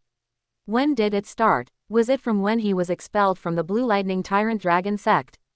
Or was it from being publicly humiliated by Yun Ting over and over again, his dignity completely shattered? Flender didn't know. He only knew that once some things began, there was no going back. Dean, Dai Mubai's voice sounded, tinged with hesitation. If the Grand Master really succeeds, there are no ifs. Flender interrupted him, his voice exhausted to the extreme. You all take good care of Little San. I am going out for some fresh air. He stood up and stumbled out of the medical room. The corridor was empty. The setting sun slanted in through the window, casting his shadow long, very long. Flender leaned against the wall, slowly sliding down to sit on the floor, covering his face with his hands. He suddenly remembered the scene many years ago when he, Yu Xiaogang, and Lu Erlong became sworn siblings. Back then, although Yu Xiaogang was insecure and cowardly, he at least still had a bottom line. What had turned him into what he was now? Was the world too cruel? Or was the human heart simply like this? Had he never truly seen through Yu Xiaogang? Flender didn't know. He only knew that the brother he was once willing to protect with his life was gone. All that remained was a monster, consumed by obsession and madness. And Shrek Academy was also being dragged into an endless abyss by this monster. At the gates of Shrek Academy, Lu Erlong pushed Yu Xiaogang toward the spirit hall. Seeing this, Ah Fu, hidden in the shadows, followed silently. The main hall of the spirit hall. Lu Erlong pushed the wheelchair while Yu Xiaogang sat upright upon it, the Pope's edict in his hand glinting with a cold luster under the hall's soul-guided lights. The temple deacons and guards they encountered along the way all changed expression the moment they saw the token, bowing and stepping aside.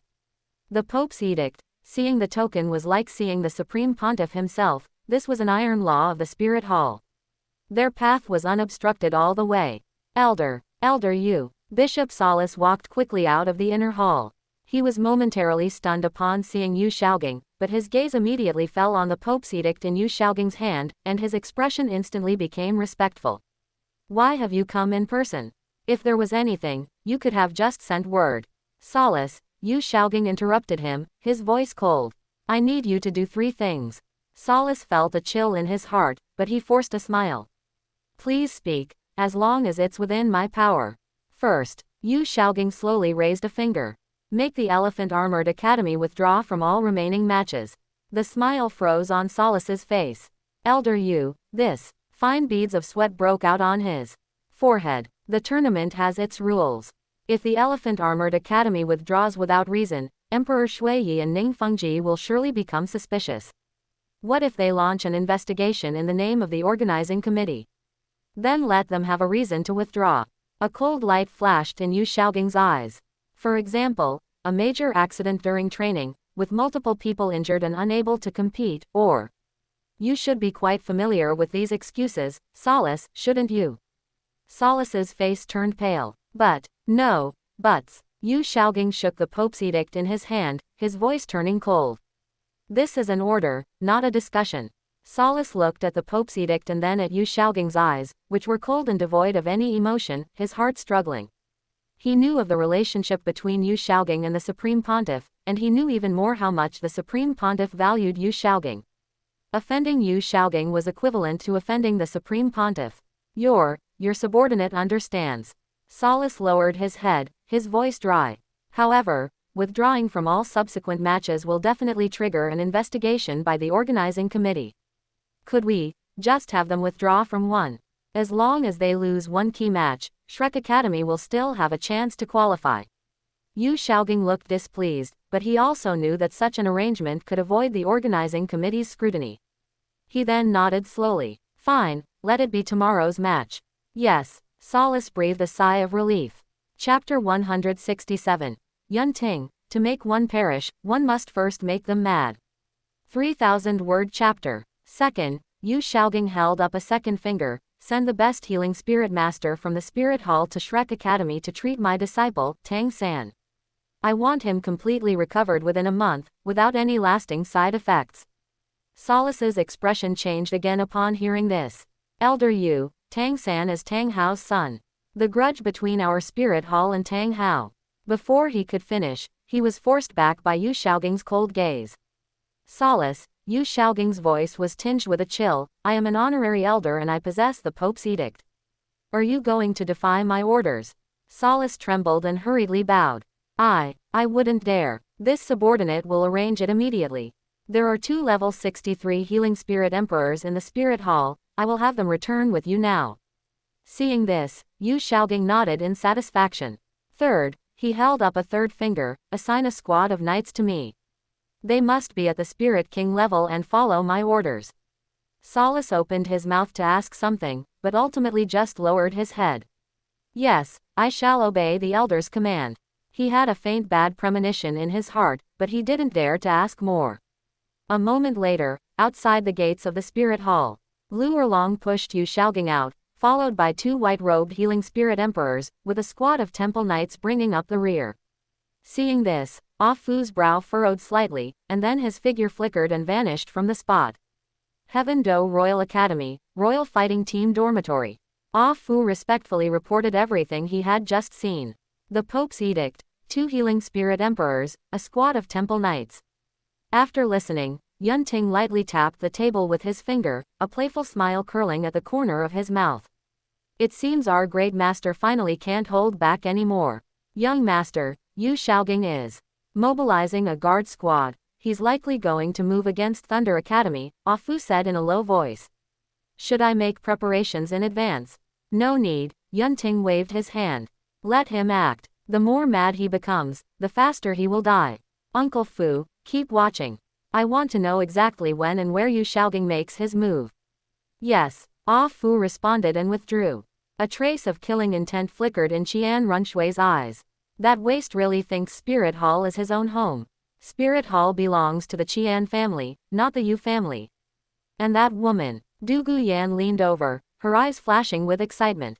Junior brother, should we go join the fun? That waste Yu Xiaoging is walking straight to his death this time. Yun Ting smiled slightly. No rush. We'll wait until his performance reaches its climax before we take the stage, to tear it down. ... The next day, Great Spirit Arena. In the first row of the VIP seats, Emperor Shuiyi, Ning Fengji, and Bone Douluo sat together. Bone Douluo looked toward the entrance, his brow furrowing slightly. Strange, there's a match for Elephant Armored Academy today. Why hasn't that old fellow Huyanbo shown up? Emperor Shuiyi also noticed the anomaly. Indeed, usually, whenever there's an Elephant Armored Academy match, Huyanbo arrives early to boast about how remarkable his grandson Huyan Li is. Ning Fengji's brow furrowed slightly in thought. Could it be, something happened? As they spoke, a tournament referee hurried over and whispered a few words into Emperor Shuiyi's ear. Emperor Shuiyi's expression changed slightly. What? Elephant Armored Academy is forfeiting. What happened? Ning Fengji pressed. The referee said respectfully, Schoolmaster Ning, Elephant Armored Academy just sent someone to report that all team members were injured during training and cannot participate in today's match. Injured? Bone Douluo scoffed. Those kids like Huyanli are as strong as bulls, they'd get injured. This excuse is far too perfunctory. Ning Fengji's gaze was deep. I'm afraid someone doesn't want them to compete. The three looked at each other, all thinking of a certain possibility, but none of them voiced it. Meanwhile, at the Heaven Do Royal Academy viewing stand, Elephant Armored Academy forfeited. Du Guyan blinked. Isn't that too much of a coincidence? Yu Xiaogang just went to the Spirit Hall yesterday, and today Elephant Armored Academy forfeits. Qian Runshui looked at Yun Ting. You said yesterday that we'd all know today, were you referring to this? Yun Ting didn't answer but cast his gaze toward the entrance, where Ah Fu's figure flashed by. I'm going out for a bit. Yun Ting stood up. You guys watch the match first. With that, he quietly left his seat. Qian Runshui and Du Guyan looked at each other, both seeing curiosity in the other's eyes. Yan Yan, what do you think Yu Xiaogang will do next? Qian Runshui asked softly. Du Guyan curled her lip. What else can he do? Now that Elephant Armored Academy has forfeited, Shrek's chance of advancing has greatly increased. But they haven't passed the Thunder Academy hurdle yet. I bet Yu Xiaogang's next target is Yu Tianeng and the others. A hint of surprise flashed in Qian Runshui's eyes. He won't even spare his own nephew. In his eyes, besides proving his bullshit martial soul theory, what else is there that can't be sacrificed? Du Guyan sneered. Heaven Do City Grand Hotel, outside a luxury private room on the 3rd floor. Lu Erlong pushed Yu Xiaogang as they waited quietly. Before long, the elevator doors opened. Yu Tianeng and Yu Tianxin led the 7 members of the Thunder fighting team out. Seeing Yu Xiaogang, both were stunned. It was clearly their aunt Lu Erlong who had sought them out, so why? Second uncle. Yu Tianeng was the first to speak, his tone complex. Although Yu Xiaogang had been removed from the Blue Lightning Tyrant Dragon sect, the blood relation remained. This, second uncle, was said reluctantly, but it was said nonetheless. Yu Tianxin also nodded, and when his gaze passed over Lu Erlong, he gave a slight nod. Aunt Erlong, Tianeng, Tianxin, Yu Xiaogang forced a smile. I have something to discuss with you. It's not convenient to talk here, let's go into the private room. Yu Tianeng and Yu Tianxin looked at each other. Although suspicious, they still led their teammates inside. The door to the private room closed. The smile on Yu Xiaogang's face vanished instantly. Second uncle, if there's something, just say it, Yu Tianeng said solemnly. We still need to prepare for tomorrow's match in a while. Prepare, Yu Xiaogang chuckled. There's no need to prepare. For tomorrow's match, you should just admit defeat. As he spoke, the room suddenly fell silent. Second uncle, what did you say? Yu Tianxin's expression darkened. I said, in tomorrow's match against Shrek, Thunder Academy will admit defeat, Yu Xiaogang said emphatically. This is an order. On what grounds? A member of the Thunder fighting team couldn't help but speak up. Why should we admit defeat? Shrek Academy doesn't even have anyone left who can fight. Yu Xiaogang gave him a cold look, then turned his gaze back to Yu Tianxin. Tianxin, you are the captain of the Thunder fighting team. As long as you agree to forfeit, your second uncle will compensate you. Compensate? Yu Tianxin laughed, his smile full of irony. Second uncle, do you think I care about your compensation? He paused, his voice turning cold. What I care about is Thunder Academy's honor and the teammates who fight alongside me. Making us forfeit? Absolutely impossible. Then don't blame me. Yu Xiaogang sighed and clapped his hands. Hidden doors on both sides of the room burst open, and 10 temple knights swarmed in, instantly surrounding the 7 members of the Thunder fighting team. Second uncle, Yu Tianeng's face changed drastically at the sight. Do it, Yu. Xiaogang closed his eyes. 10 spirit kings attacked simultaneously.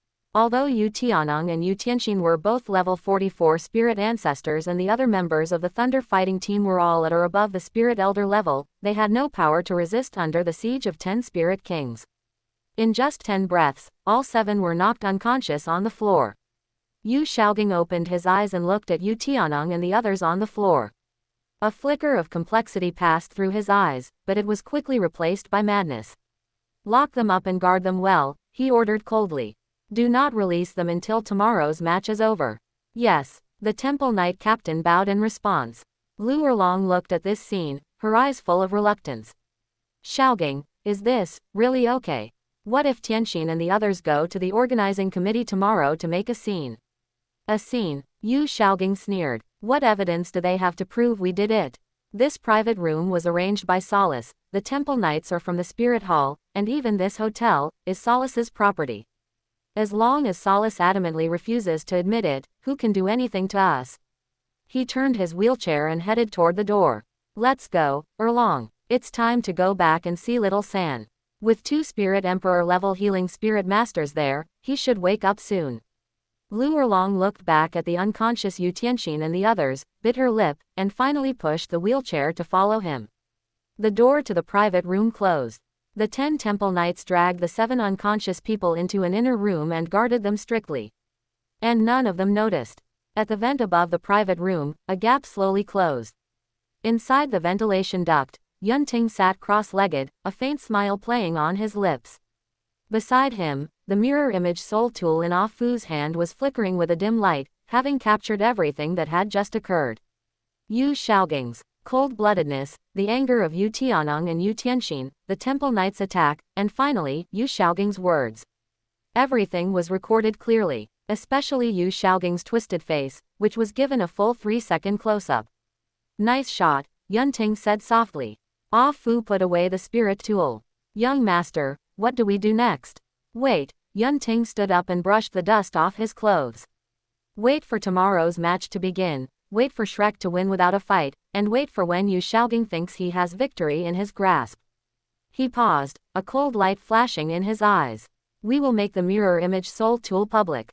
At that time, I want to see if Yu Xiaogang can still smile. With that, the 2 quietly left the ventilation duct and vanished into the depths of the hotel. Meanwhile, Yu Xiaogang, sitting in his wheelchair, was being pushed back to Shrek Academy by Lu Erlong. He looked at the setting sun on the horizon, a long absent smile appearing on his face. Little San, just wait. After tomorrow, Shrek will be able to advance. Your injury will also be completely healed by the teacher. My martial soul theory will also have a chance to be proven. Yu Xiaogang muttered to himself, a pathological fire burning in his eyes. Chapter 168 Yunting. Please look at something interesting 3,000-word chapter. Early next morning, at Heaven Do Royal Academy. Inside the Royal Fighting Team dormitory. Qian Runshui, dressed in a platinum slim fit dress, looked at Yunting, who was staring out the window, her beautiful eyes filled with a hint of confusion. The mirror image soul tool, when do you plan to make it public?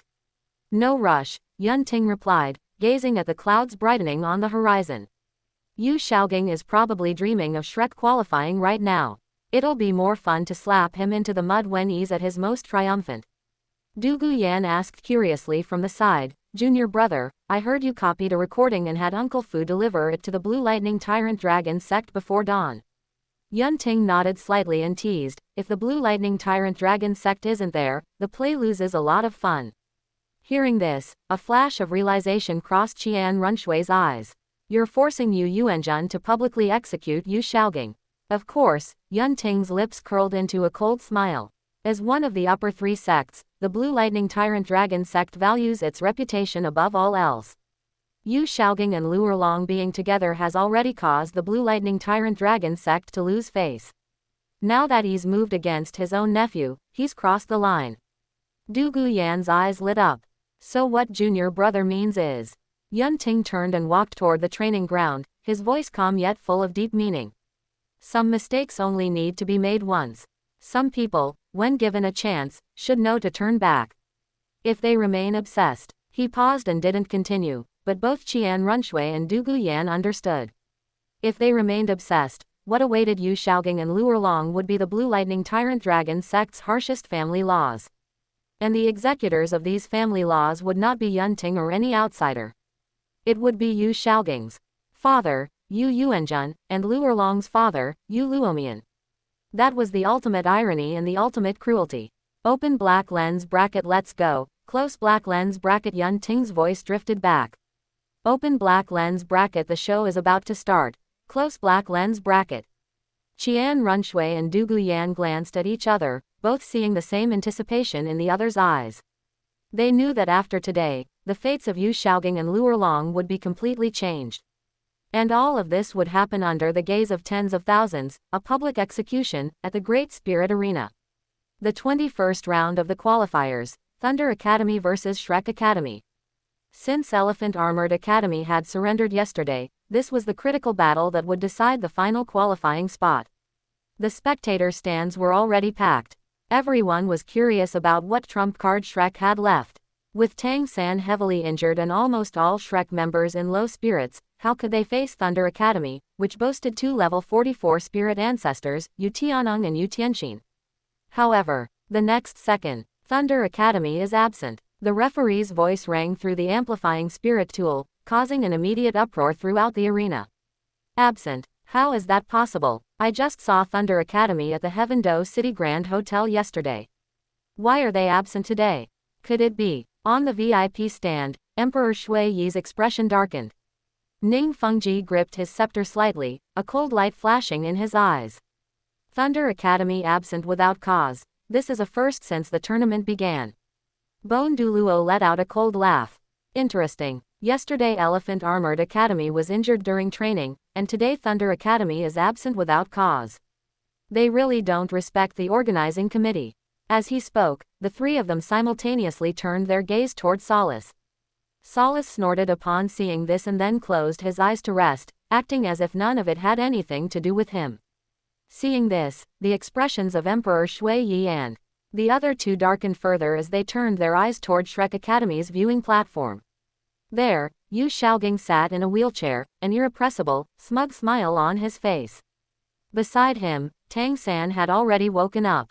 Though his face was still pale and his left shoulder was wrapped in thick bandages, his eyes had regained their spirit. The methods of those two healing spirit emperors were indeed remarkable. They had stabilized his injuries overnight and even begun repairing his damaged meridians. Little San, look, Yu Xiaogang said with excitement in his voice. Thunder Academy is absent. We win this match without a fight. Combined with Elephant Armored Academy's withdrawal yesterday, we've qualified. A flicker of complexity passed through Tang San's eyes. Teacher, what exactly? Don't ask, Yu Xiaogang said, pressing his hand down, his eyes shining with a fanatical light. All you need to know is that I did all of this for you, for Shrek. Now that we've qualified, next are the promotion matches, then the grand finals. You still have a chance, Little San. I also still have a chance to prove my martial soul theory. Tang San looked at Yu Xiaogang's almost crazed gaze, opened his mouth, but ultimately said nothing. He just lowered his head and looked at his bandage-wrapped left hand. The clear sky hammer was shattered. It had been completely pierced through and shattered by Heaven Water Academy's 7-in-1 spirit fusion skill. He never wanted to experience that kind of despair again in his life. But now, Shrek had qualified. This meant he still had a chance to stand before Yunting, still had a chance for revenge. As for how they qualified, did it matter? Tang San clenched his right hand.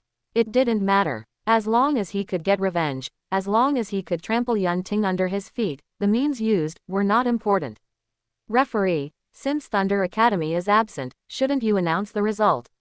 Yu Xiaogang's voice rang out, carrying an ill-concealed urgency. The referee glanced at him, then at the empty Thunder Academy preparation area, and finally nodded. Due to Thunder Academy's absence without cause, this match. Wait a moment. A calm voice interrupted the referee. The entire arena fell silent. Everyone looked toward the source of the voice. They saw Yunting standing on the arena stage at some unknown point, dressed in black, standing with his hands behind his back. Beside him, Ah Fu stood respectfully, holding a prism-shaped crystal, the mirror image soul tool. Contestant Yunting, you are. Yunting smiled slightly. Referee, before the match results are announced, I would like to show everyone something. He looked toward the VIP stand, his gaze sweeping over Emperor Shui Yi, Ning Fengji, and Douluo. Finally, his gaze landed on Shrek's viewing platform, meeting Yu Xiaogang's eyes, which were still filled with lingering joy. Something very interesting. Yu Xiaogang's expression changed abruptly as a sudden, ominous premonition swept through his entire body. He wanted to stop it, but it was already too late. Uncle Fu, Yunting said calmly. Yes, young master, Ah Fu replied as he injected spirit power into the prism crystal. The next moment, a screen of light projected from the prism crystal, hovering above the arena. It was 10 meters wide and so clear that even the smallest expressions could be seen. The footage began to play on the light screen. What appeared was a dark, damp prison cell. 6 figures were chained to the wall, their bodies covered in wounds. They were Tang San, Dai Mubai, Oscar, Ma Hongjun, Flender, and Zhao Wuji. They were in rags, their bodies covered in whip marks and bruises, their faces etched with humiliation and pain. Surrounding them were several fierce-looking, bearded men who were busy subjecting them to raw education. For a moment, the scene was unbearable to watch and sickening. No. On Shrek's viewing platform, Tang San suddenly spat out a mouthful of blood, his eyes bloodshot as his entire body began to tremble violently. That was the shame he least wanted to remember. Those 3 days and nights when they were captured by Shui Bang, thrown into the dormitory building, treated like cattle, and met Brother Jia, when their dignity was completely crushed. Dai Mubai gritted his teeth so hard his gums bled. Ma Hongjun and Oscar slumped to the ground, their faces deathly pale. Flender and Zhao Wuji stared fixedly at the mastermind behind all of this, Yun Ting. The entire arena was deathly silent. Countless gazes focused on the light screen and then turned toward all Shrek members. There was shock, there was sympathy, but mostly, there was amusement and mockery. So these Shrek people had such a bizarre experience. To be assaulted by so many people. Seeing this, Yu Xiaogang let out a long sigh of relief. He had originally thought Yun Ting was going to show footage of Yu Tianong and the others being imprisoned, but he hadn't expected it to be a recording of Tang San and the others being humiliated in the dormitory building. While this was incredibly embarrassing, at least, it had nothing to do with him. He even felt a bit fortunate that he hadn't been captured with Tang San and the others back then, otherwise, he, Yu Xiaogang, would have been included in today's public disgrace. Thinking of this, a look of fake sympathy appeared on his face as he turned to Flender, Tang San, and the others. Flender, little San, it's just a small matter, don't let it bother you.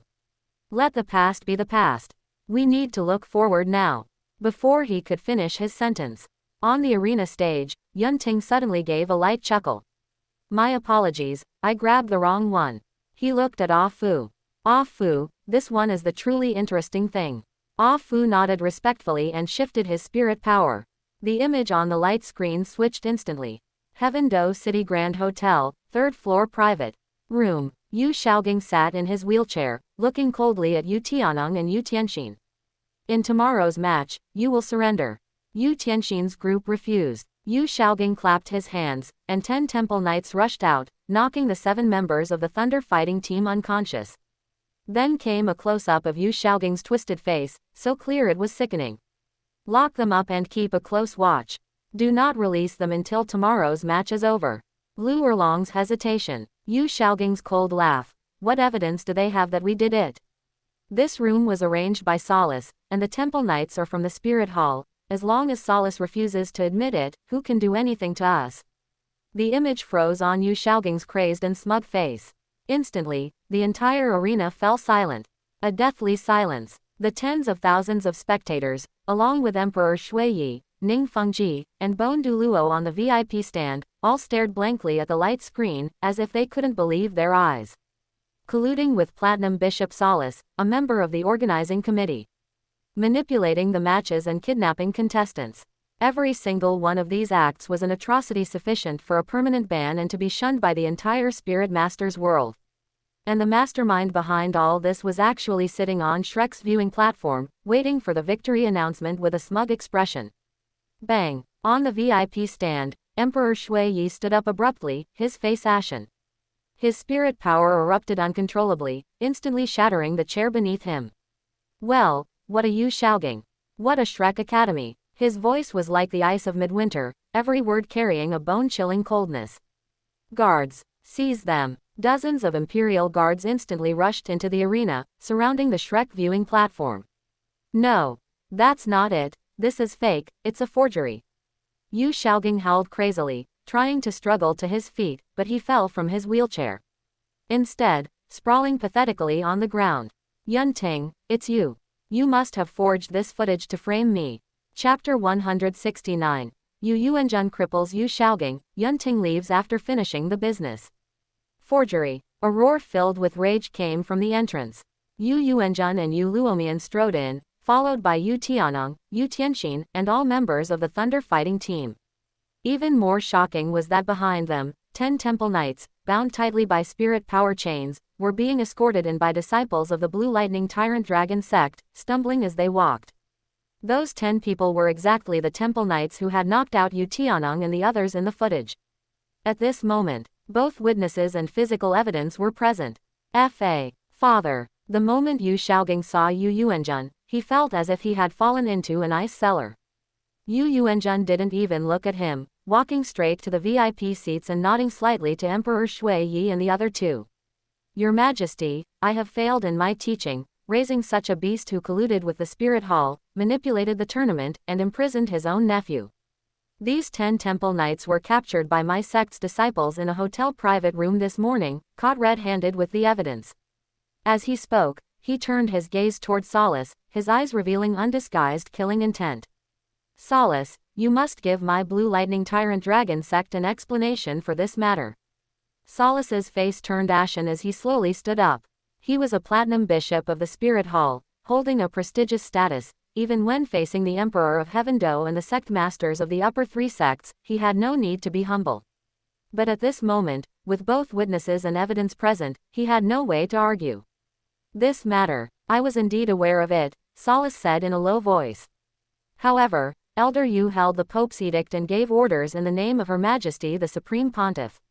I had no choice but to obey. Fine, had no choice but to obey.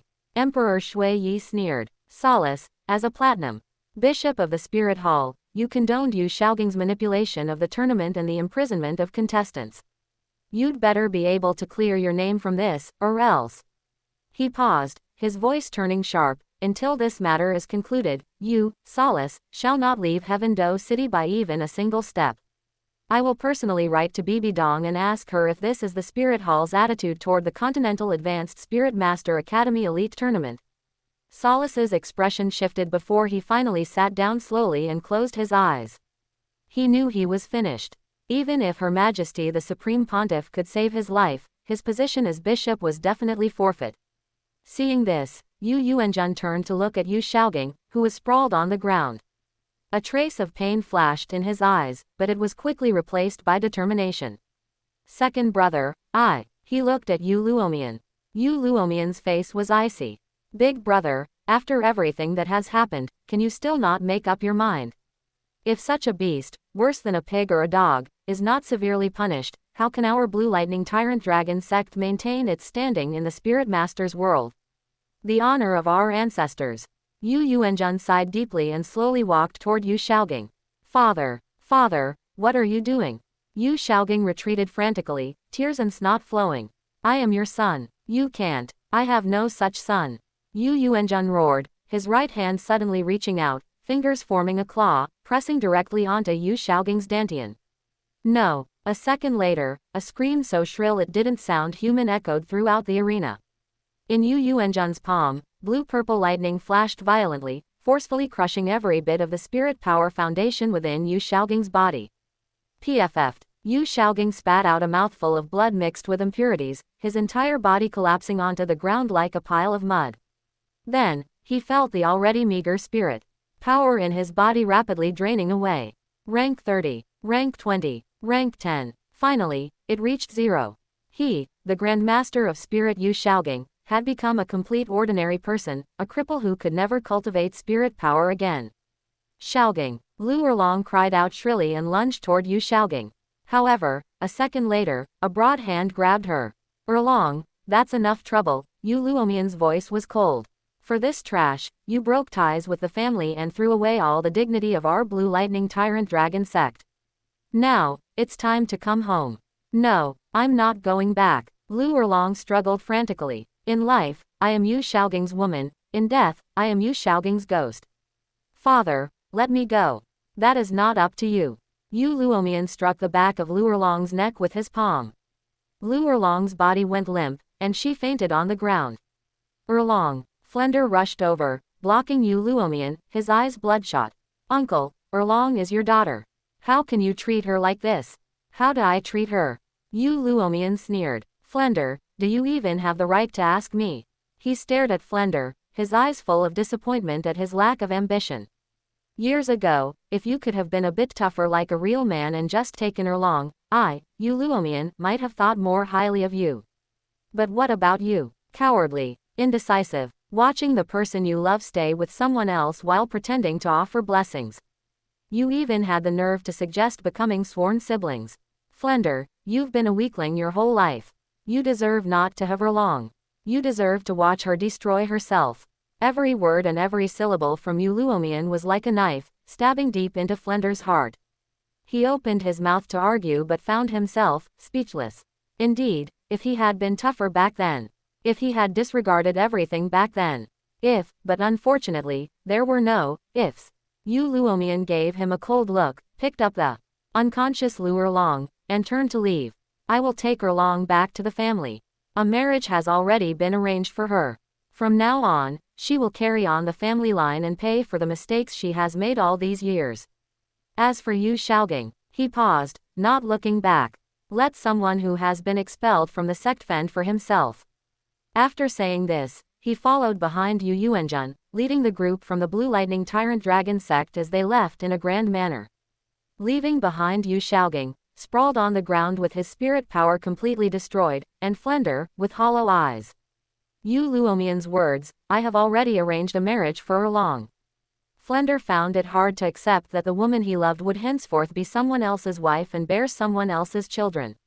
And that person was not Flender, nor was it Yu Shaogang. From the VIP seats, Emperor Shui Yi slowly stood up. Shrek Academy, for colluding with the Spirit Hall and manipulating the tournament, the circumstances are severe. Effective immediately, all competition results are revoked, and they are permanently banned from competing. Yu Shaogang is forbidden from stepping foot into the Heaven Do Empire's territory for life. Violators will be executed. Then, he looked at Solace. As for you, wait for the Spirit Hall's explanation. Hearing this, all Shrek members stood dazed on the observation deck, their faces ashen. They knew that Shrek was finished, completely finished. A permanent ban meant they could never again participate in any Soul Master tournament under the name of Shrek Academy. And their names would forever be nailed to the pillar of shame. Tang San gritted his teeth so hard that blood seeped from the corners of his mouth. He looked at Yun Ting on the arena stage, who had a calm expression and a faint, indiscernible smile on his lips, with overwhelming hatred surging in his eyes. Yun Ting, it's Yun Ting again. Time and again, he had been forced into a corner, his glory destroyed, his hope crushed, and now, even his place of refuge was being destroyed. Yun Ting, Yun Ting, Tang San roared hoarsely, his spirit power erupting uncontrollably. The wound on his left shoulder burst open, and blood instantly stained the bandages red. But he was completely oblivious, only staring fixedly at Yun Ting, his eyes filled with nothing but maddened hatred. I'm going to kill you. I will definitely kill you. Yun Ting glanced at him indifferently, that faint, indiscernible smile still on his lips. Kill me, Tang San, do you think you still have a chance? He turned and walked down the arena stage, his voice calmly reaching Tang San's ears.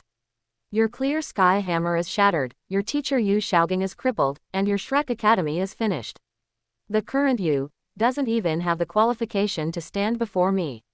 As he finished speaking, Yun Ting's figure disappeared into the player tunnel entrance, leaving Tang San standing dazed in place, his face as pale as paper, before finally spitting out a mouthful of blood and falling backward.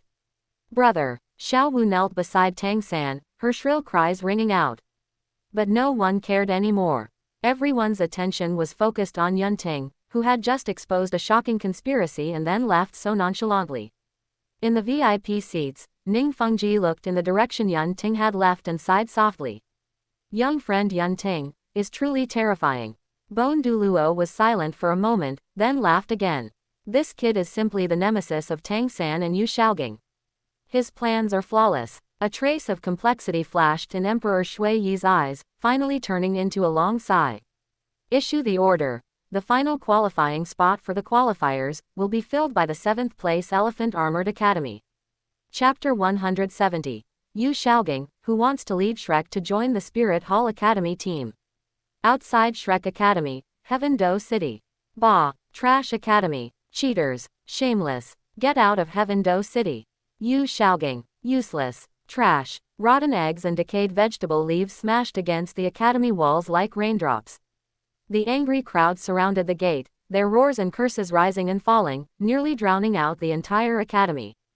Inside the principal's office, there was a dead silence. Dai Mubai leaned against the corner, staring blankly at the floor. Zhu Zuqing sat beside him, her hands tightly clutching her skirt, her knuckles turning white. She bit her lower lip, blood trickling from the corner of her mouth, mixing with silent tears and dripping onto the floor. Oscar and Ma Hongjun slumped on the other side, their faces filled with confusion and fear.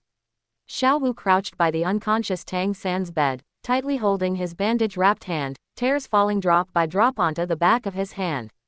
Ning Rongrong stood by the window, watching the surging crowd outside, her pretty face slightly pale. And in the wheelchair in the center of the room, Yu Xiaogang sat blankly, his entire body wrapped in white bandages. His right arm was gone, leaving an empty space, and only his left arm hung limply at his side. Listening to the continuous insults outside. Hey, hee hee. A strange laugh came from Yu Xiaogang's throat. Curse then, curse all you want, what do you know, you ants? Shut up, a cold voice interrupted him. Flender walked in, his eyes behind his glasses bloodshot, staring intently at Yu Xiaogang. Flender. Yu Xiaogang looked up, staring at Flender in disbelief. Even you. I told you to shut up. Flender suddenly raised his foot and kicked the wheelchair hard. Bang. The wheelchair slid back several meters and hit the wall. Yu Xiaogang tumbled out of the wheelchair, sprawling miserably on the ground. He struggled to crawl up, but, because he only had one hand, he failed after several attempts. Lu Erlong wasn't here, there was no one left to defend him. Flender, what are you doing? Yu Xiaogang looked up with difficulty, his eyes bloodshot, breathing heavily like an ox as he stared at Flender. What am I doing? Flender walked step by step to Yu Xiaogang, looking down at him with a voice filled with suppressed rage and exhaustion. I'm wondering why I ever met a piece of trash like you back then. Yu Xiaogang's body stiffened. If it weren't for you, Erlong wouldn't have become like this. If it weren't for you, Shrek wouldn't have fallen to this state. If it weren't for you. Flender took a deep breath, his voice trembling. My years of hard work, Flender's effort, wouldn't have become a joke. He bent down, grabbed Yu Xiaogang's collar, lifted him from the ground, and whispered into his ear, word by word. Yu Xiaogang, you ruined everything. You ruined Erlong, you ruined me, you ruined Shrek, you ruined these children, are you satisfied now? Yu Xiaogang's pupils trembled, his lips quivered, but he couldn't say a single word. Flender let go, and Yu Xiaogang fell to the ground again. Forget it. Flender sighed, straightened up, and looked around at everyone in the room. Little freaks, go pack your things. Shrek Academy is disbanded as of today. As the words fell, the atmosphere immediately plunged into a dead silence. The next second, Principal Oscar stood up abruptly. What did you say? Disbanded. Dai Mubai looked up, a light of disbelief exploding in his eyes. No, it can't be disbanded. We still have to participate in the promotion matches, we still have to. Participate in what promotion matches? Flender shook his head wearily. Shrek has been permanently banned. The order was personally issued by Emperor Shui Yi. Within the entire Heaven Do Empire, no academy dares to take us in. He looked at Dai Mubai, a hint of pity flashing in his eyes, but he still spoke the cruel truth. Mubai, accept reality. There is no hope. Hearing this, Dai Mubai felt as if struck by lightning, his whole body collapsing to the ground. There is no hope. Those 4 words were like 4 knives, completely carving out his last bit of courage to struggle. Yes, he had been crippled there and lost his ability to procreate. In the eyes of the Douluo imperial family, he was already a useless person and could not become the crown prince. He had originally hoped to defeat Dai Wuxi in the Soul Master tournament to prove his worth, perhaps finding a glimmer of hope, but now, even that glimmer of hope had been completely extinguished by Yun Ting. Zhu Zuqing knelt on the ground, covering her face with her hands, suppressed sobs leaking from between her fingers. She had struggled for so many years, escaped Douluo, came to Heaven Do, and joined Shrek, thinking she could change her fate, but in the end, she was still that pawn destined to be abandoned by her family. No. Just then, Yu Xiaogang, who was lying on the ground, suddenly roared. He used his only remaining left hand to prop himself up, his face contorted with a look of madness.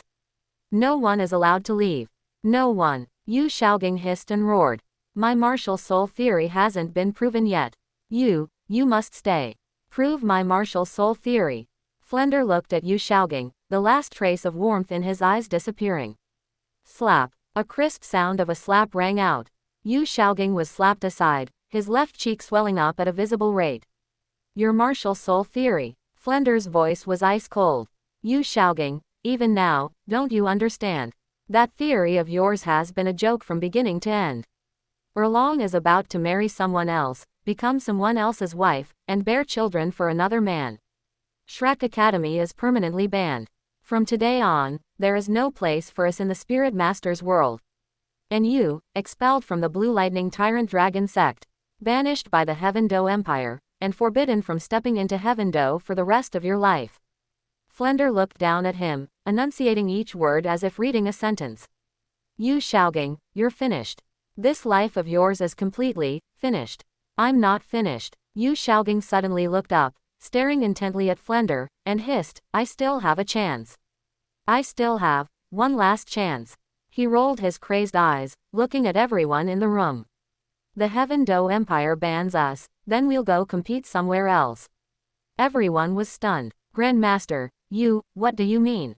Dai Mubai said hesitantly. A twisted smile appeared on Yu Xiaogang's face. I am an honorary elder of Spirit Hall and possess the Pope's edict. His voice was hoarse but carried a morbid excitement. I can take you to Spirit City and participate in this Soul Master tournament as the Spirit Hall Academy team. Bibi Dong, she will give me this face. After the words fell, the room fell into an eerie silence. The next second, slap. Another slap landed heavily on Yu Xiaogang's right cheek. Chapter 171. The story of Brother Scar and the Rose is about to begin. Flender was shaking with anger, pointing at Yu Xiaogang, his voice trembling. Yu Xiaogang, you're crazy, you're fucking completely out of your mind. Mubai and Zucheng are from the Star Luo imperial family. Rongrong is the little princess of the Seven Treasure Glazed Tile School. Little San San is the son of His Excellency Clear Sky. You're taking them to Spirit City. Are you worried they won't die fast enough? Both of Yu Xiaogang's cheeks were swollen high, but he grinned, revealing a malevolent smile. So what, as long as Bibi Dong agrees. Bibi Dong agrees. Flender sneered. Yu Xiaogang, do you really think you're that important to her? Otherwise, why would she have abandoned you back then? Hearing this, the smile on Yu Xiaogang's face froze. Back then, it wasn't Bibi Dong who abandoned him, but he who abandoned her, though that was forced by that bastard Qian Zunji. Then we go to Swotuo City. Yu Xiaogang gritted his teeth, settling for the next best thing. Swotuo City high-rank Spirit Master Academy.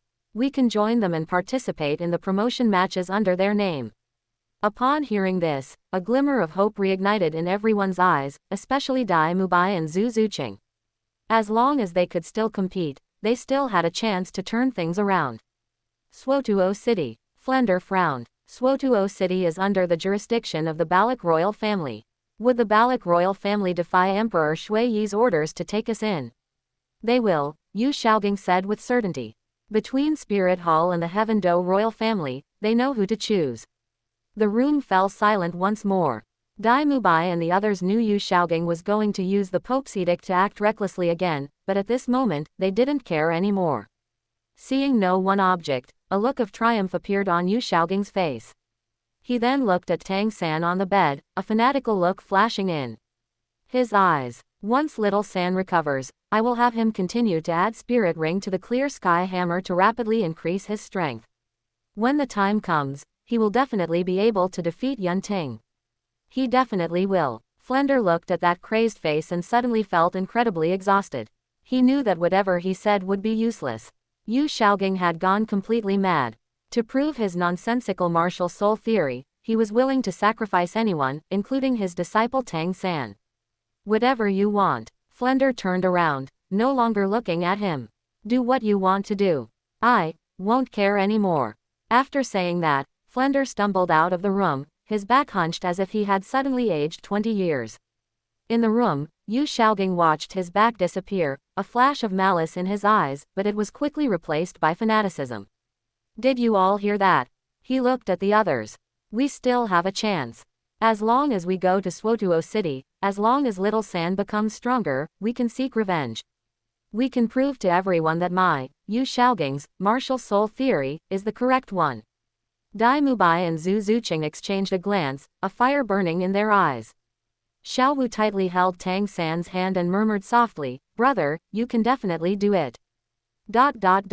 Half an hour later, the Shrek group carried the unconscious Tang San and pushed the wheelchair-bound Yu Xiaoging, leaving Heaven-Do City in a sorry state amidst the curses of the commoners. There was no send-off, no farewells. Only rotten vegetable leaves and smelly eggs, like funeral paper money, covered the path of their departure. In the Royal Fighting Team dormitory, Ah Fu stood respectfully before Yun Ting, reporting the newly obtained intelligence. "Young Master, the Shrek Academy group has left Heaven-Do City and is heading south." South. Du Guyan tilted her head and looked at Yun Ting. "Junior brother, where are they going?" "Back to Swotuo City." Before Yun Ting could speak, Qian Runshui, who was beside him, spoke first. "Heading south." A cold glint flashed in her golden eyes. Could it be, they are going to Spirit City? Does Yu Xiaoging want to find Mo, that woman? Yun Ting pondered for a moment and shook his head. "Probably not," he said indifferently. "Their destination is most likely Swotuo City." Swotuo City. Du Guyan was startled. What for? Would the Swotuo City high-rank Spirit Master Academy take them in? Would the Balak royal family dare to defy Shui Yi's orders? Yun Ting nodded slightly and then looked at Qian Runshui. "You should have the most say in this matter." Qian Runshui nodded gently, her voice calm and steady. The Heaven-Do Empire originally had 10 provinces. Later, with the enfeoffment of the 4 great kingdoms, 6 major powers were formed. The Heaven-Do royal family itself directly controls 5 provinces, while each of the 4 great kingdoms controls 1. There is also a duchy, second only to the kingdoms, occupying the smallest province in the east of the empire. On the surface, the 4 great kingdoms and that duchy are all under the rule of the Heaven-Do Empire, but in reality, these 5 nations have long since become states within a state. Except for necessary tributes, everything is completely autonomous. If the Heaven-Do royal family didn't command a massive army, internal strife might have broken out long ago. Moreover, the Balak royal family has long since secretly sided with Spirit Hall. They don't care about Shui Yi's orders at all. Du Guyan suddenly understood. No wonder Yu Xiaoging dared to have this idea. Then, she curled her lip. But even if they really join the Swotuo City high-rank Spirit Master Academy, what's the use? With Tang San in his current state, can he still beat you, junior brother? Yun Ting shook his head and smiled. Yu Xiaoging thinks the current Tang San can't beat me, but that doesn't mean Tang San won't be able to after continuing to add spirit. Ring to the clear sky hammer. Du Guyan's pupils constricted. He still wants Tang San to absorb spirit ring. Isn't that exhausting Tang San's potential? He doesn't care anymore, Yun Ting sneered. The current Yu Xiaoging only wants to use every possible means to prove himself. Tang San is not within his consideration. Hearing this, a flash of complexity appeared in Qian Runshui's eyes. Even now, she still believed that the twin spirits cultivation method in Yu Xiaoging's hands came from Bibi Dong. Yun Ting looked at her and did not explain. Let Qian Runshui continue to misunderstand. That way, when she moves against Bibi Dong in the future, she will be even more ruthless and decisive. However, Yun Ting suddenly thought of something. Tang Hao will definitely force Yu Xiaoging to go to Bibi Dong for the real twin spirits cultivation method. If so, Yu Xiaoging will definitely go to Spirit City. Thinking of this, the corners of Yun Ting's mouth curled slightly into a mischievous smirk as if he were watching a good show. Then, he nudged the dazed Qian Runshui with his elbow. What's wrong? Qian Runshui looked up at him. Do you have a token on you that can command the personnel in Spirit City? Qian Runshui was stunned for a moment, then she took out a token from her bosom. The token was entirely golden, with the pattern of a seraphim carved on the front. The back had the same texture, and the edges were inlaid with fine gems, shimmering with a holy luster under the light. This is the angel token. Qian Runshui handed the token to Yun Ting. Only those of the direct Qian bloodline can possess it. In Spirit City, seeing this token is like seeing a consecrated priest, it can mobilize all personnel. Yun Ting took the token, it was warm to the touch, still retaining Qian Runshui's body heat. He stroked the patterns on the token, a deep meaning flashing in his eyes. He thought to himself, that Brother Scar in the Spirit City dormitory building must have been waiting for his rose for a long time. Chapter 172. Luerlong's Grand Wedding. Yunting heads to Spirit City to lie in wait for the ass. 10 days had passed since all Shrek members left Heaven Do City. The qualifiers had concluded, and the promotion matches were officially set to begin in 1 month. And today just happened to be the day the 1-month cooldown for the Spirit Ascension Spirit ability ended. At this moment, deep within the Valley of the Ice and Fire Yin-Yang Well, Yunting slowly opened his eyes, a blue-gold divine light flashing briefly within them before vanishing. At his feet, a full 450 blue-silver grass spirit beasts swayed gently as if worshipping their king, each one exuding a dense aura of life. The weakest among them had 100 years of cultivation, while the strongest few had already reached 10,000 years of cultivation. Witnessing this scene, a smile tugged at the corner of Yunting's mouth. He could clearly feel that the power of faith within his body had grown slightly denser. Although it was still far from reaching a qualitative change, small amounts add up, and there was finally something to look forward to. Afterwards, Yunting retracted his spirit power, looked toward the south, and muttered to himself. Calculating the time, the Shrek group should have already arrived at Suotuo City. I estimate it won't be long before Yu Xiaoging goes to Spirit City to find Bibi Dong. In that case, it's time to head to Spirit City and wait for that ass. Before his voice had even faded, the emerald green wood spirit wings on his back suddenly unfurled. With a gentle flap of the wings, Yunting transformed into a streak of light and soared into the sky. However, just as he was about to fly out of the valley, Disciple, an emerald green figure shot toward him from outside the valley. The newcomer was none other than Douluo Bo. Yunting halted his movement and hovered in midair. Teacher, is something the matter?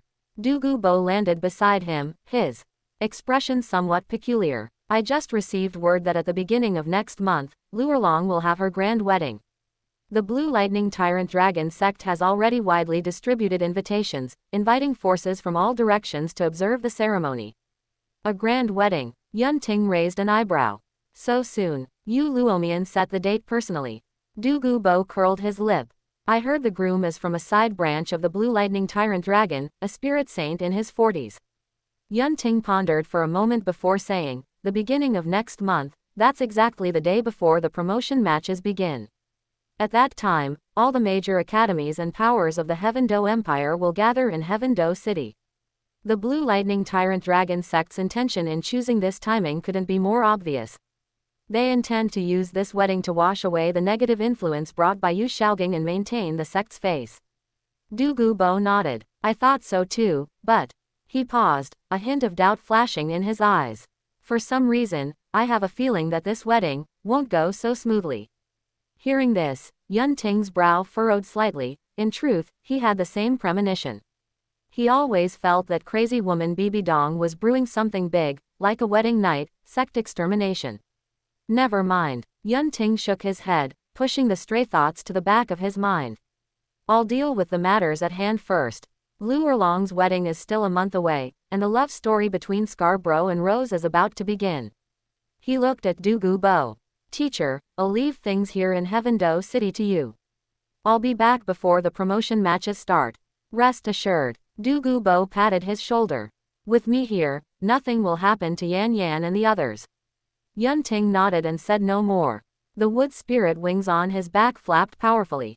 Whoosh! His figure turned into a streak of light, speeding toward the southwest, vanishing into the horizon in the blink of an eye. Suotuo City. Suotuo City High-Rank Spirit Master Academy. Inside the dean's office, Yu Xiaoging sat in a wheelchair, holding the Pope's edict in his hand. Elder Yu, please rest assured. Behind the desk, a slightly pudgy middle-aged man dressed in luxurious robes spoke with a face full of smiles. Since you hold the Pope's edict, it is as if the Supreme Pontiff herself has arrived. Our Suotuo City High-Rank Spirit Master Academy will definitely cooperate fully with your requests. He was the dean of the Suotuo City High-Rank Spirit Master Academy and also a member of the Balak royal family, Prince Balak, Grand Duke of Suotuo, Levi Balak. It's good that Dean Levi understands. Yu Xiaoging's voice was raspy, carrying a condescending tone. My disciple Tang-san, along with the other Shrek students, will join your academy starting today. For the promotion matches in a month. I want to see their names appear on the participant list.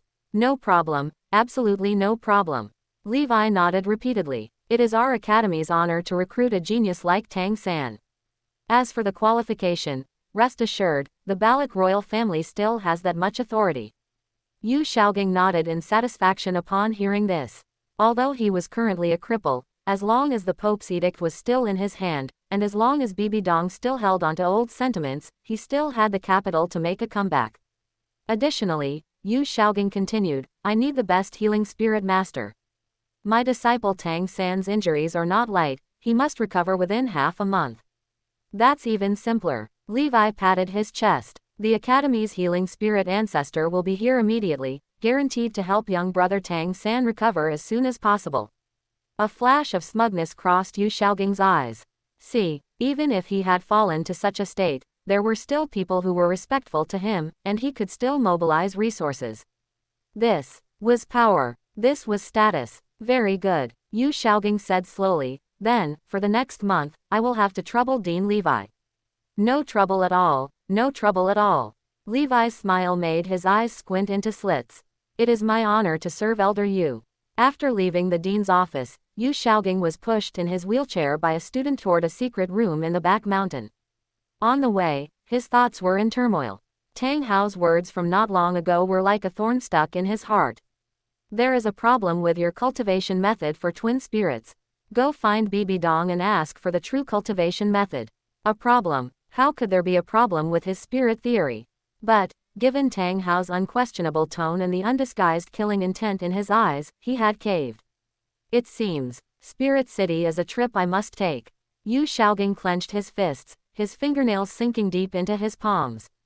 Even if it was just to prove his spirit theory was correct, he had to go ask Bibi Dong for an answer. 2 days later, Spirit City, North Gate. Yun Ting descended from the sky, retracted his wood spirit wings, and landed before the city gate. Spirit City was even more magnificent than he had imagined. The 100-meter-high walls were built entirely of white granite, and an angel statue stood every 10 meters atop the wall, emitting a holy luster under the sunlight. The city gate was wide enough for 8 carriages to pass through side by side.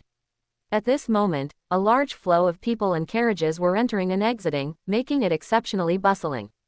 Halt! The guard knights at the city gate stopped him. These knights were covered in silver-white armor, and each had an extraordinary aura, being at least at the spirit elder level. Yun Ting did not speak, he simply took out that golden token from his robe. The angel token. The moment the guard knights saw the token, their expressions changed drastically. The angel token. The leading knight captain gasped, quickly dropping to one knee. Greetings, elder. The rest of the guards also knelt in unison, their movements perfectly synchronized. Chapter 173. Leader of the Fallen Soul Masters, Bibi Dong. Yun Ting calmly put away the angel token. Rise, I have instructions for you. Elder, please give your orders. The knight captain said respectfully. From today onwards, keep a close watch on everyone entering the city, Yun Ting said indifferently. If you see a middle-aged man with a buzz cut and only one arm, notify me immediately at the Central Grand Hotel. I obey the elder's command. The knight captain replied without hesitation. Yun Ting nodded and said no more, stepping through the city gate. However, before he had even walked 100 meters into Spirit City. Buzz! A brilliant golden light suddenly lit up not far in front of him. The golden light quickly coalesced, transforming into a tall and slender figure. Seeing that the newcomer was Qian Dalu, Yun Ting's pupils constricted slightly. He had only been in Spirit City for a few minutes, yet Qian Dalu had already found him. Just how large was this old geezer's perception range? We meet again, Qian Dalu said, looking at Yun Ting with a flicker of scrutiny in his golden eyes. Welcome to Spirit City, Senior Qian. Yun Ting nodded slightly, neither humble nor arrogant. I didn't expect to be noticed by Senior as soon as I entered the city. Qian Dalu smiled faintly. Every angel token is unique. Each one contains a trace of angel divine force. As long as it's within the range of Spirit City, I can sense it. So that's how it is. Yun Ting realized and took out the angel token from his robes. So it was because of this. Correct. Qian Daoliu's gaze fell on the token, a hint of complexity flashing in his eyes. This token, did Shui give it to you? Yun Ting nodded gently. Why? Qian Daoliu stared at Yun Ting. The angel token is not just a symbol of status, but also a protective treasure. The divine force within can withstand a full-strength blow from a super Douluo. Why would Shui give such an important item to you? Yun Ting was momentarily speechless. Had the Azure Luan Douluo not told Qian Daoliu about his and Qian Runshui's situation?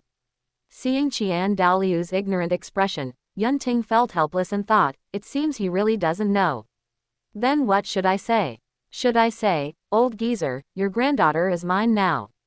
After thinking it over, Yun Ting didn't plan on telling Qian Daoliu and decided to just fudge his way through. Junior has come to Spirit City to handle some private matters, he lied without a change in expression. For convenience, Qian Runshui temporarily lent the angel token to me. Once my business is finished, I will naturally return it. Hearing this, Qian Daoliu's golden eyes narrowed slightly. Temporarily lent. Based on his understanding of his granddaughter, Qian Runshui was definitely not the type of person who would easily lend the angel token to others. Moreover, Yun Ting and Qian Runshui were only in a contractual relationship. Unless, the relationship between the two was already more than just a simple employment. Just as Qian Daoliu was about to continue questioning him, boom, a massive explosion sounded from the direction of the center of Spirit City. Yun Ting and Qian Daoliu turned their heads at the same time. Halfway up the mountain, a corner of that towering and magnificent white building, the Supreme Pontiff Palace, had actually collapsed. Countless rocks tumbled down from the peak, and dust filled the air. Even more heart-palpitating was a terrifying aura filled with killing intent that was frantically spreading from the collapse. Even from such a distance, Yun Ting could feel the rage and madness within that aura. Bibi Dong. Qian Daoliu's brow furrowed. That crazy woman, what is she losing her mind over now? Hearing this, Yun Ting understood. It seemed the news of Yu Yuanjun crippling Yu Shaogang and Emperor Shui Yi expelling Shrek had reached the Supreme Pontiff Palace. It made sense. With solaces, personal freedom restricted and the Heaven Do City Spirit Hall left leaderless, it was normal for the news to take about 10 days to reach Spirit City. Only, looking at this commotion, Bibi Dong's reaction was even greater than he had anticipated. Yun Ting. Qian Daoliu withdrew his gaze and looked at him. Go and handle your business first. As for the Supreme Pontiff Palace, this old man must make a trip there. Before his voice had even faded, his entire body turned into a beam of golden light, soaring into the sky and shooting toward the Supreme Pontiff Palace. Yun Ting watched his departing back and shrugged. It was just as well, as it saved him from further questioning by that old fellow. Afterward, he walked toward the Central Grand Hotel in Spirit City. Meanwhile, inside the Supreme Pontiff Palace, everything was in a mess. Nearly half of the stone pillars had snapped and collapsed, and a massive crack had opened in the dome. Sunlight streamed through the rift, forming beams of light amidst the swirling dust. In the center of the hall, Bibi Dong stood. She held the secret report from Heaven Do City in her hand, her knuckles white from the force of her grip. Purple-black spirit power surged uncontrollably around her, condensing into a hideous phantom of the undying spider emperor behind her. At the same time, the slaughter god domain spread out without reservation. Instantly, the temperature in the entire hall plummeted to the freezing point, and a thick layer of white frost condensed on the floor. Crippled. He's been crippled. Bibi Dong murmured to herself, her voice terrifyingly hoarse. Spirit power crippled, becoming a use. Bibi Dong couldn't go on. Every word in the secret report describing Yu Shaogang's fate was like a knife stabbing ruthlessly into her heart. The man she had loved for half her life, longed for half her life, had actually had his spirit power crippled in public. Who did it? Bibi Dong looked up, her purple eyes bloodshot, her killing intent almost condensing into substance. Who dares to touch Shaogang? Below in the hall, Yu Guan was kneeling on the ground, his whole body trembling. Re-reporting, Your Holiness, his voice shook. It was the sect master of the Blue Lightning Tyrant Dragon sect, Elder Yu's father, Yu Yuanjun. Yuan, Zhen. Bibi Dong spoke one word at a time, each carrying monstrous hatred. Good, very good. This seat sees that you and your Blue Lightning Tyrant Dragon sect are tired of living. With that, she slammed the secret report onto the ground and looked down at the trembling Yu Guan, who didn't even dare to breathe loudly. Pass the order. Summon all elders currently in Spirit City. This seat will personally lead the team, and raise the Blue Lightning Tyrant Dragon sect to the ground. Your Holiness, please calm your anger. Your Holiness, please calm your anger. Yu Guan was scared to the point of his soul flying away and spirit scattering. The Blue Lightning Tyrant Dragon sect's mountain gate isn't far from Heaven Do City. If we start a war rashly, it will cause a bunch of rabble. Would this seat fear them? Bibi Dong roared hoarsely, daring to touch Xiaogang. This seat will cut them into 1,000 pieces. Oh, right, don't they look down on Xiaogang? Don't they view Luo San Pao as the sect's shame? Then this seat shall take the bloodline and vitality of everyone in the entire Blue Lightning Tyrant Dragon sect to recast Xiaogang's spirit. Hearing this, Yu Guan's face turned deathly pale as he knelt on the ground. Your Holiness, this is a Fa. Fallen Soul Masters. Before he could finish, buzz, a golden light appeared in the hall without any warning. As the golden light dissipated, Qian Daoliu's figure slowly emerged. He glanced at the devastated hall, then at the manic Bibi Dong, his brow furrowed. Bibi Dong, what kind of madness are you having now? P.S. An emergency happened at home at noon, so I didn't have time to write. Both of these chapters were just written. Updates might be unstable recently, or there might be days without updates. I would like to apologize to all the readers in advance. Once I've handled everything, I will definitely make up for the missing word count. Chapter 174. Yun Ting, I am a war correspondent. Qian Daoliu's golden eyes seemed capable of piercing through any camouflage, pinning themselves onto Bibi Dong's face. The air was so stagnant it felt as if water could be wrung out of it. The churning rage and killing intent in Bibi Dong's chest were instantly extinguished by this cold questioning. She suddenly realized that earlier, that trash Yu Guan seemed to have mentioned the words, Fallen Soul Master. She must not let Qian Daoliu know about her plan. When did the matters of this seat fall under the jurisdiction of the Hall of Worship? Bibi Dong slightly raised her chin, her purple eyes glancing sideways at Qian Daoliu, the madness within them forcibly suppressed. The High Priest should just manage your Hall of Worship. How the Supreme Pontiff Palace acts, is not for you to dictate. Qian Daoliu did not speak, merely watching Bibi Dong quietly. The fragments of words Yu Guan had blurted out earlier, combined with Bibi Dong's abnormal reaction now, were enough for him to piece together some unsettling outlines. This woman, who was already mostly mad, might truly be touching those taboos, doing something that would provoke divine wrath and human resentment. Bibi Dong, Qian Daoliu finally spoke, his voice not loud, but carrying an unquestionable majesty. Take care of yourself. He paused, and pure golden light faintly flowed around him. It was angel divine force, the polar opposite of the Rakshasa divine force within Bibi Dong. If you truly dare to use the methods of a fallen soul master, harming the innocent and endangering the foundation of Spirit Hall. Saying this, Qian Daoliu's gaze became as sharp as a sword, looking directly at Bibi Dong. This seat will, in the name of the angel god, personally execute a holy judgment and clean the house. Hey, Bibi Dong squeezed a short sneer from her nose. Angel god, she sneered madly in her heart. Qian Daoliu, once I inherit the Rakshasa god position, the first thing I will do is completely crush Spirit Hall and torture every single one of you hypocritical angel bloodline descendants to death. Then I will undergo ascension to the god realm, devour that angel god, and completely sever your angel lineage. Thinking this, a trace of mockery, as if looking at a dead man, flickered deep within Bibi Dong's purple eyes as she looked at Qian Daoliu. Seeing Bibi Dong's stubborn appearance, Qian Daoliu knew further words were useless. This woman had already sunk too deep into madness and paranoia to be pulled back. He gave Bibi Dong one last look. There was no anger in that gaze, not even much emotion, only helplessness remained. Subsequently, he transformed into a streak of golden light and left the Supreme Pontiff Palace. Bibi Dong stood in place, staring in the direction where Qian Daoliu had disappeared, the killing intent in her eyes flashing like a venomous snake's tongue. She slowly walked back to the Supreme Pontiff's throne, when suddenly, her gaze fell and she saw the secret report she had thrown on the ground. She bent down, picking it up with fingers sporting bright red nails, her eyes scanning line by line until they finally fixed on a certain spot. The Blue Lightning Tyrant Dragon sect has widely distributed invitations. Early next month, a grand wedding will be held for Luo Long. Grand wedding. Bibi Dong murmured the words, her fingertips unconsciously tightening, crumpling the tough paper. Luo Long, you fool. You slut. Xiaogang loved you so much. He has only just fallen into misfortune, and you can't wait to put on a wedding dress and throw yourself into another man's arms. How dare you? How are you worthy? Bibi Dong's voice lowered, the killing intent in her purple eyes growing more intense.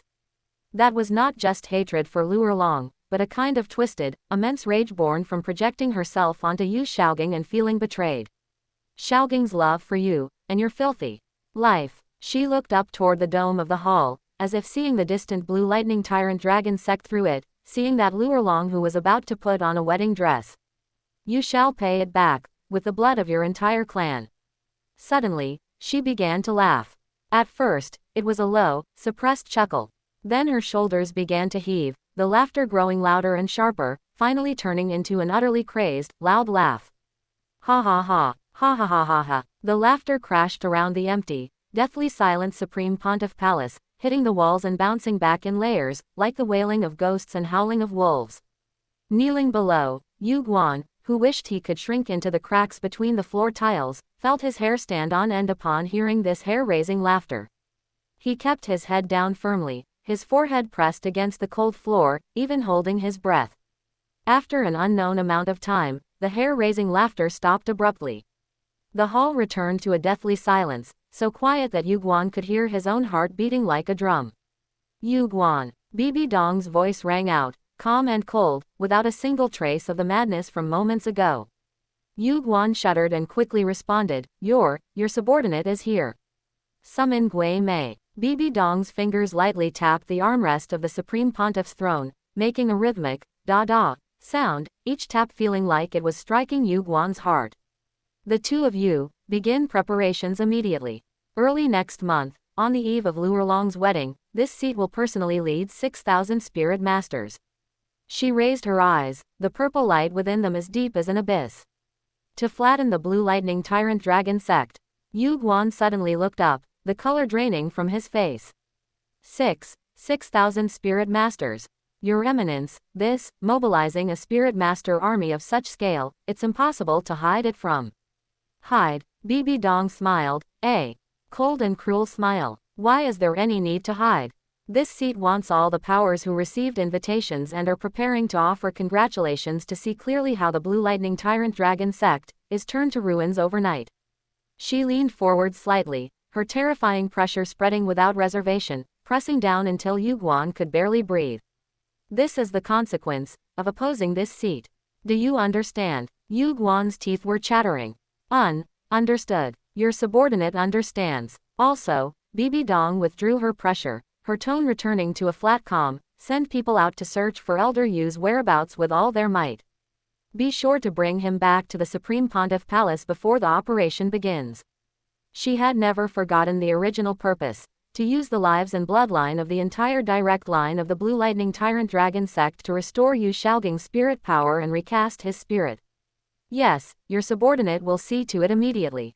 Yu Guan felt as if he had been granted a great amnesty. He scrambled up from the floor, stumbling and not daring to look back as he rushed out of the Supreme Pontiff Palace. On the other side, Spirit City Central Grand Hotel, Penthouse Suite. Yun Ting stood before the floor-to-ceiling window, looking at the nighttime lights of Spirit City outside, holding a glass of water and sipping it slowly. He had just seen off an uninvited guest, Dalu. This old fellow had come straight from the Supreme Pontiff Palace, appearing here in a flash of golden light. He didn't beat around the bush, getting straight to the point by demanding to know what exactly his relationship with Qian Runshui was. To prevent this old man from giving him a beating after learning the truth, he chose to remain silent, leaning against the sofa and looking at Dalu with a calm face. Dalu initially maintained the air of a super Douluo, his golden eyes full of majesty. But Yun Ting was simply impervious. He didn't say a word no matter what was asked, at most replying with an N, or O, or simply staring back with those dark eyes. The two of them stared at each other, locked in a stalemate for nearly half an hour. Ultimately, it was Dalu, whose worry for his granddaughter outweighed everything else, who yielded first. He probably realized that he couldn't pry Yun Ting's mouth open. Dropping a sentence like, "This seat will go, ask Qingluan," he transformed into golden light and left in frustration. Before leaving, perhaps for Qian Runshui's sake or maybe for other considerations, Dalu still left a warning. Bibi Dong's state is not right, and the mention of fallen soul masters from Yu Guan's mouth, that woman may do something extreme. The target is unknown, so, be careful yourself. Yun Ting showed no change in expression at the time, but his heart instantly brightened. Methods of a fallen soul master. Target unknown. Connecting this with previous information. Yu Shaogang being crippled, the Blue Lightning Tyrant Dragon sect being marked for removal, Lu Erlong's upcoming wedding, the answer was almost obvious. Bibi Dong was going to use the lives and bloodline of the entire direct line of the Blue Lightning Tyrant Dragon sect, to restore spirit power to that trash Yu Shaogang, and perhaps even evolve his spirit. Yun Ting walked back to the sofa and sat down, drinking the water in his glass in one gulp, a trace of cold mockery flashing in his eyes. Luo Sanpao evolving into a golden holy dragon. No, something nurtured by such a malicious and evil fallen secret method would likely only turn into some grotesque thing. Thinking of this, the corners of Yun Ting's mouth slowly curled up. With a thought, he took out a mirror image soul tool from the storage spirit tool at his waist. Tisk tisk, Yun Ting's fingertips stroked the cool mirror image soul tool, as he muttered to himself, his voice carrying undisguised anticipation. It seems I'll have to play the role of a war correspondent, for once. When the time comes, on the stage of the finals of the Continental Advanced Spirit Master Academy Elite Tournament, under the watchful eyes of the masses, he would play the recording of Bibi Dong using fallen soul master methods. Yun Ting couldn't imagine how spectacular it would be. The Spirit Hall, which took the eradication of fallen soul masters as its duty, would have a current supreme pontiff who was actually a deranged fallen soul master. How ironic that would be. Chapter 175. Yu Shaogang enters the dormitory building. Thinking of this, Yun Ting chuckled softly and retracted the mirror image soul tool. I really want to see this scene soon, it will surely be absolutely magnificent. However, before that, he had a small matter to attend to, which was sending Gang Zi to meet his brother Scar. A week later at noon, the sun was scorching. The silver armor of the knights guarding Spirit City reflected the blinding light. Each stood straight, but upon closer inspection, fine beads of sweat covered their foreheads. Suddenly, on the official road in the distance, Yu Shaogang's figure appeared, immediately catching the attention of the city guarding knight captain. One-armed, with a crew cut. Seeing this, the knight captain's heart skipped a beat, instantly recalling the instructions from that elder 7 days ago. Not daring to delay, he immediately signaled a trusted knight beside him and lowered his voice, "Quick, go to the Central Grand Hotel and report to the elder that the person has appeared." The knight understood perfectly, quietly retreated into the shadows of the city gate, and turned to run. The knight captain straightened his armor and, leading 2 subordinates, strode forward, intercepting the man just outside the city gate tunnel. "Halt," the knight captain said in a low but questioning tone. "Who are you? Where do you come from? What is your business in Spirit City?" After his spirit power was crippled, Yu Shaogang's body was weaker than an ordinary person's, and the long journey had made him extremely uncomfortable. Being stopped for no apparent reason, he was momentarily stunned, and then a surge of anger flared up. In Spirit City, on Bibi Dong's territory, these watchdogs dared to stop him. He took a deep breath, straightened his somewhat hunched back, and reached his remaining left hand into his robes. After fumbling for a moment, he pulled out the Pope's edict. He held the Pope's edict high, nearly poking it into the knight captain's visor, his voice shrill from excitement and weakness.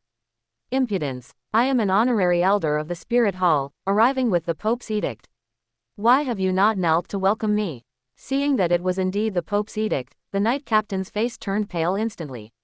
As a lower middle-ranking officer within the Spirit Hall system, how could he not recognize this supreme token representing the presence of the Supreme Pontiff himself? The 2 young knights behind him held their breath, their legs feeling weak.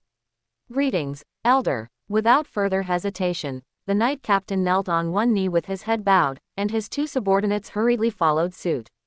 Looking at the 3 silver-armored knights kneeling before him, a faint, abnormal flush appeared on Yu Xiaoging's pale face. HMPH, he snorted, carefully tucking the Pope's edict back into the innermost part of his robes as if it were his final protective talisman. Rise. Led me, to see His Holiness the Supreme Pontiff. Yes, yes, Elder, please follow me. The knight captain hurriedly rose, waved for his 2 subordinates to continue guarding the gate, and personally led the way. His attitude was extremely respectful, but he was inwardly lamenting, hoping the colleague who went to report would move faster. The 2 of them, one following the other, entered Spirit City. Before long, they were halfway through the journey. Turning a street corner, they reached a relatively open small plaza. The knight captain was calculating the route in his mind when he looked up. His muscles tightened instantly, but then he secretly breathed a sigh of relief. He spotted Yun Ting's figure not far ahead, appearing silently as if he had been waiting there all along. The knight captain paused, instinctively wanting to salute, but catching a glimpse of Yu Xiaoging's suddenly pale face, he forced himself to refrain. He simply bowed his head even lower, wishing he were invisible. At that moment, Yu Xiaoging also saw Yun Ting. Why is Yun Ting here? How could he know I was coming to Spirit City? Instantly, countless terrifying thoughts exploded. Yu Xiaoging felt a chill rush from the soles of his feet straight to the top of his head. Then, he suddenly turned his head to look at the knight captain leading the way. His remaining left hand pointed toward Yun Ting, his voice shrill and distorted. Quick, drive him away. Protect me. I am an elder of the Supreme Pontiff Palace, I command you to protect me. Spittle almost sprayed onto the knight captain's visor. The knight captain's body was stiff, his head kept low. His lips twitched, but he couldn't make a sound. Protect. With what could he protect him? Seeing the knight captain feigning deafness and muteness, Yu Xiaoging panicked completely. A massive fear gripped him. He opened his mouth, wanting to scream at the top of his lungs to alert any spirit hall personnel who might be nearby. The sound had just burst from his throat, not even forming a complete word. Swoosh. From the cracks in the flat stone slabs beneath his feet, a vine covered in fine black gold electric arcs shot out without warning. Crack. The vine didn't strike any vital points, it simply whipped accurately across the back of Yu Xiaoging's neck. The cry for help that he couldn't shout out came to an abrupt end. Yu Xiaoging's eyes bulged, his body swayed, and with a thud, he collapsed onto the cold stone floor, falling unconscious instantly. Seeing this, Yun Ting strolled over unhurriedly. He first glanced at Yu Xiaoging slumped on the ground, his gaze calm and rippleless. Then, he raised his right hand and crooked his index finger slightly. Rustle, rustle, the thunderclap hell vine that had knocked Yu Xiaoging unconscious slithered over flexibly.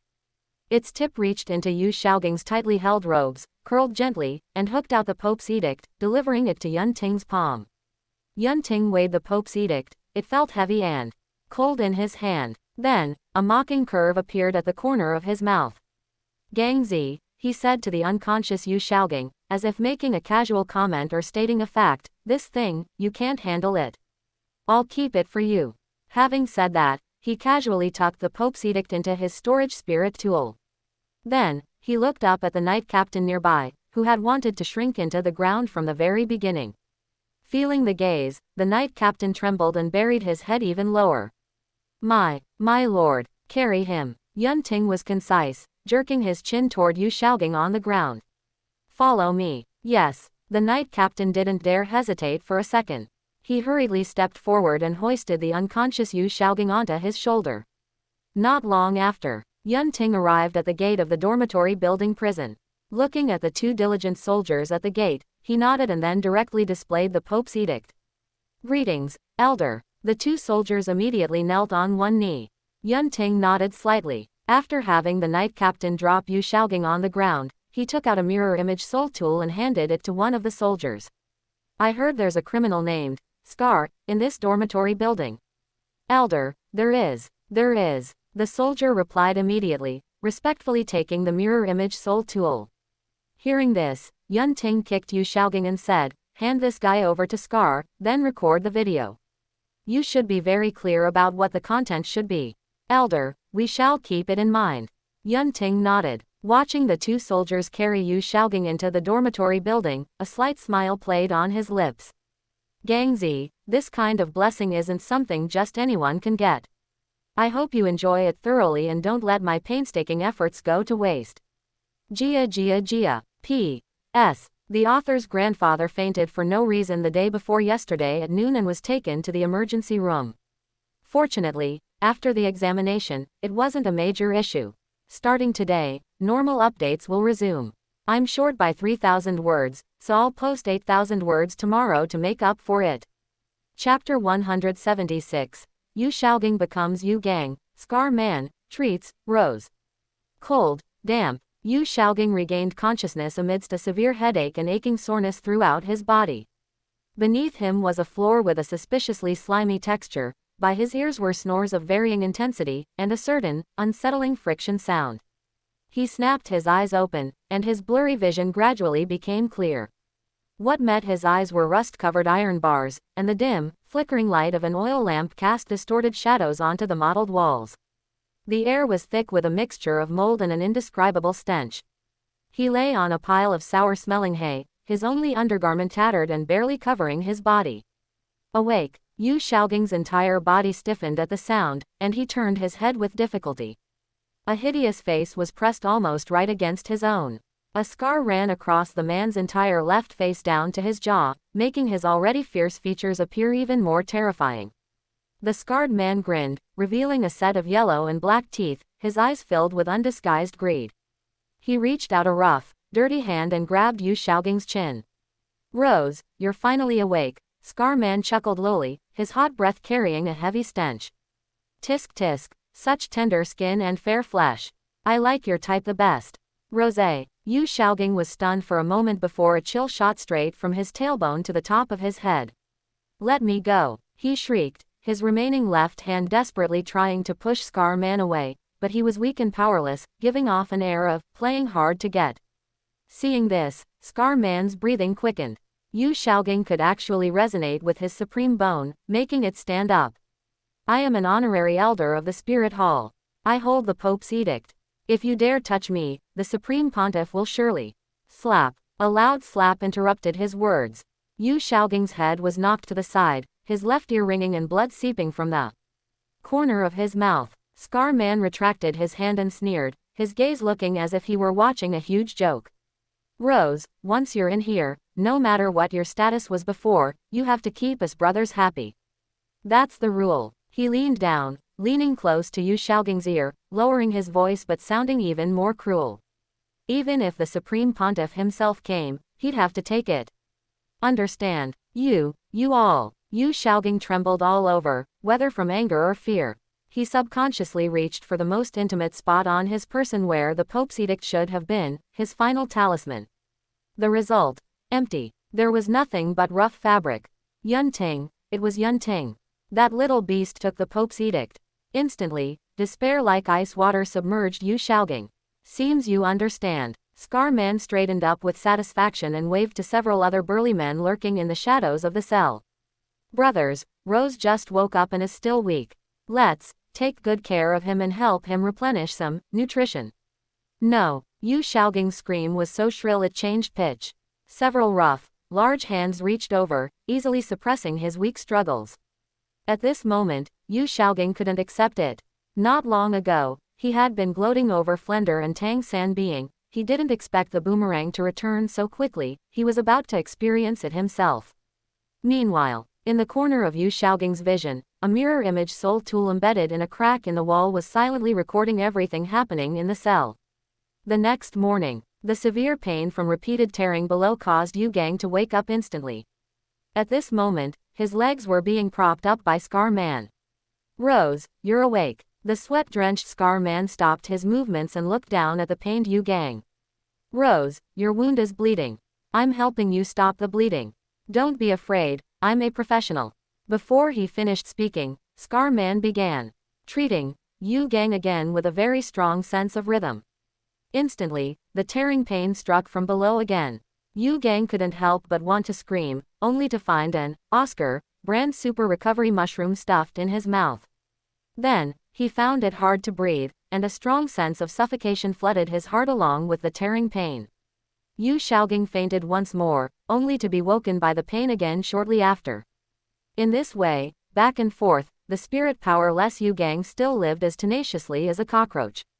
After an unknown amount of time, peace finally returned to the cell temporarily. The prisoners, led by Scar Man, lay back in their spots with satisfaction, letting out loud snores. Yu Gang was like a broken doll, curled up in a cold, dirty corner. He stared blankly at the faint light outside the barred window, his body trembling slightly from pain and cold. Boundless humiliation and bone-deep hatred boiled in his chest like lava. Scar Man, and you scum. He gritted his teeth, the words squeezed from between them carrying a malice so thick it was boundless. When I get out, I will definitely hack you into 1,000 pieces. Grind your bones to dust.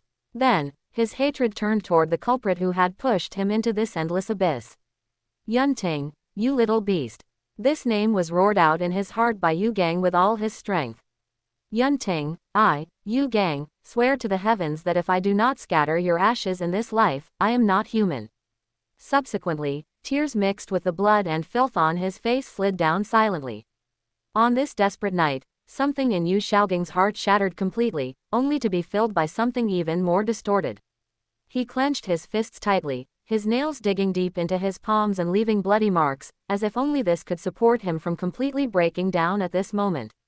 1 week later, Yunting arrived outside the Spirit City dormitory building again, where the two soldiers from before were standing straight. Upon seeing Yunting, both men placed their right hands over their chests and bowed. Elder, Yunting waved his hand, his gaze falling on the closed iron door behind them. Is he still alive? Yes, the soldier on the left replied respectfully. According to your orders, over these 7 days, Scar Man and the others have entertained him very thoroughly. Yunting nodded slightly, then held out his hand. Where is the item? Seeing this, the soldier took out a rhomboid crystal from his bosom and offered it with both hands. It was the mirror image soul tool. Yunting took it. He knew it contained recordings of Gangzi suffering in public and suffering in private. You can release him now. The two soldiers were stunned. Elder, just release him like that. Scar Man and the others have been, these past few days. Just do as I say. Yes, Yunting was naturally not releasing Yu Xiaoging out of kindness. For a cripple, whether he was killed or not made little difference. However, he was more useful alive. He still needed Yu Gang to go find Bibi Dong. In this way, he could film that famous scene, and then judge Bibi Dong in Spirit City. That afternoon, Yunting left Spirit City and flew toward Heaven Do City. Chapter 177. Gangzi is released from prison, anxious Yu Guan. 3,000-word chapter. That day, the prison gates were opened once again. It was no longer the disgusting face of the Scar Man, but two expressionless jailers. Yu Xiaoging was curled up in the pile of straw, staring at them with hollow eyes, his body instinctively trembling. Yu Xiaoging, come out, one jailer said coldly, his tone devoid of any respect, only the indifference of official duty. Hearing this, Yu Xiaoging did not move. Seeing this, the other jailer frowned, walked forward directly, dragged him up from the ground like a dead dog, and casually tossed over a moldy old robe. Put it on, you can leave. Leave. Yu Xiaoging's chaotic mind turned sluggishly.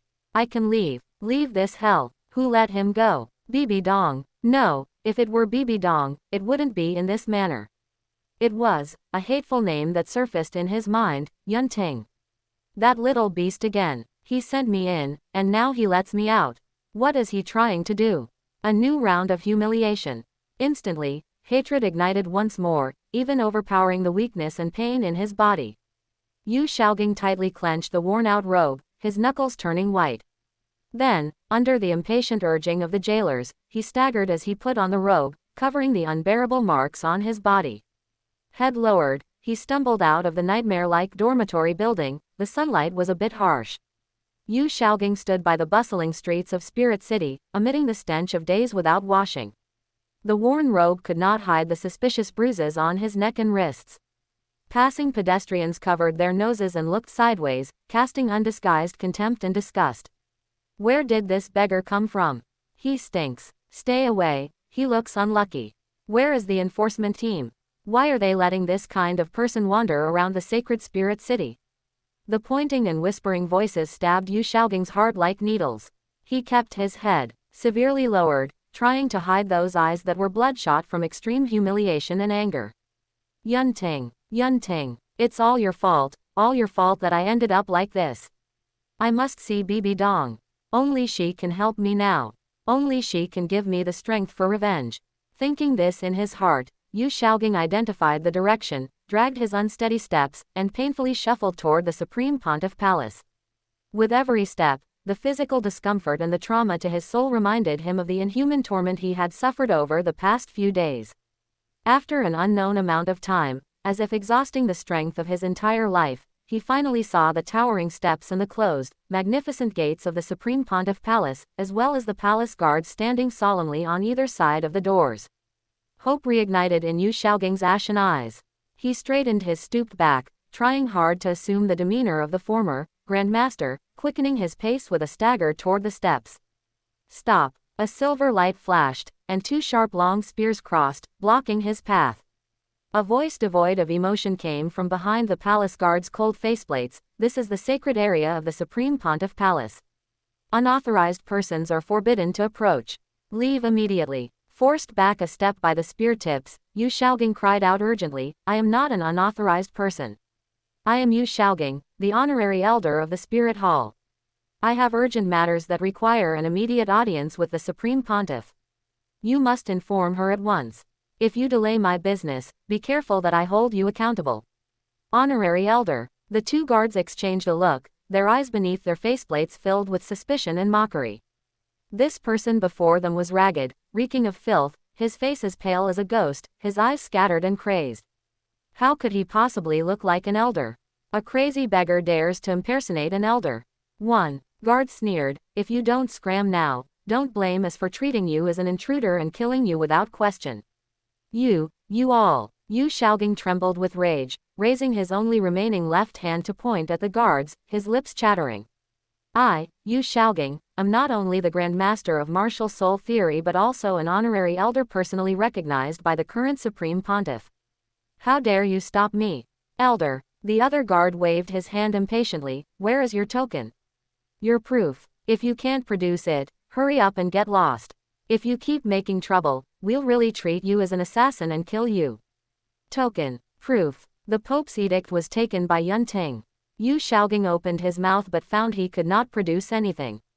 The immense gap and the accumulated humiliation, anger, and despair of the past few days erupted at this moment. PFF'd. The sudden surge of anger caused a mouthful of dark red blood to spray violently from his mouth, splashing onto the clean white stone steps, shocking to behold. His vision went black, and his body went soft, falling backward heavily onto the cold stone slabs. The two guards were stunned. They only meant to drive away this madman, they didn't expect him to vomit blood and pass out.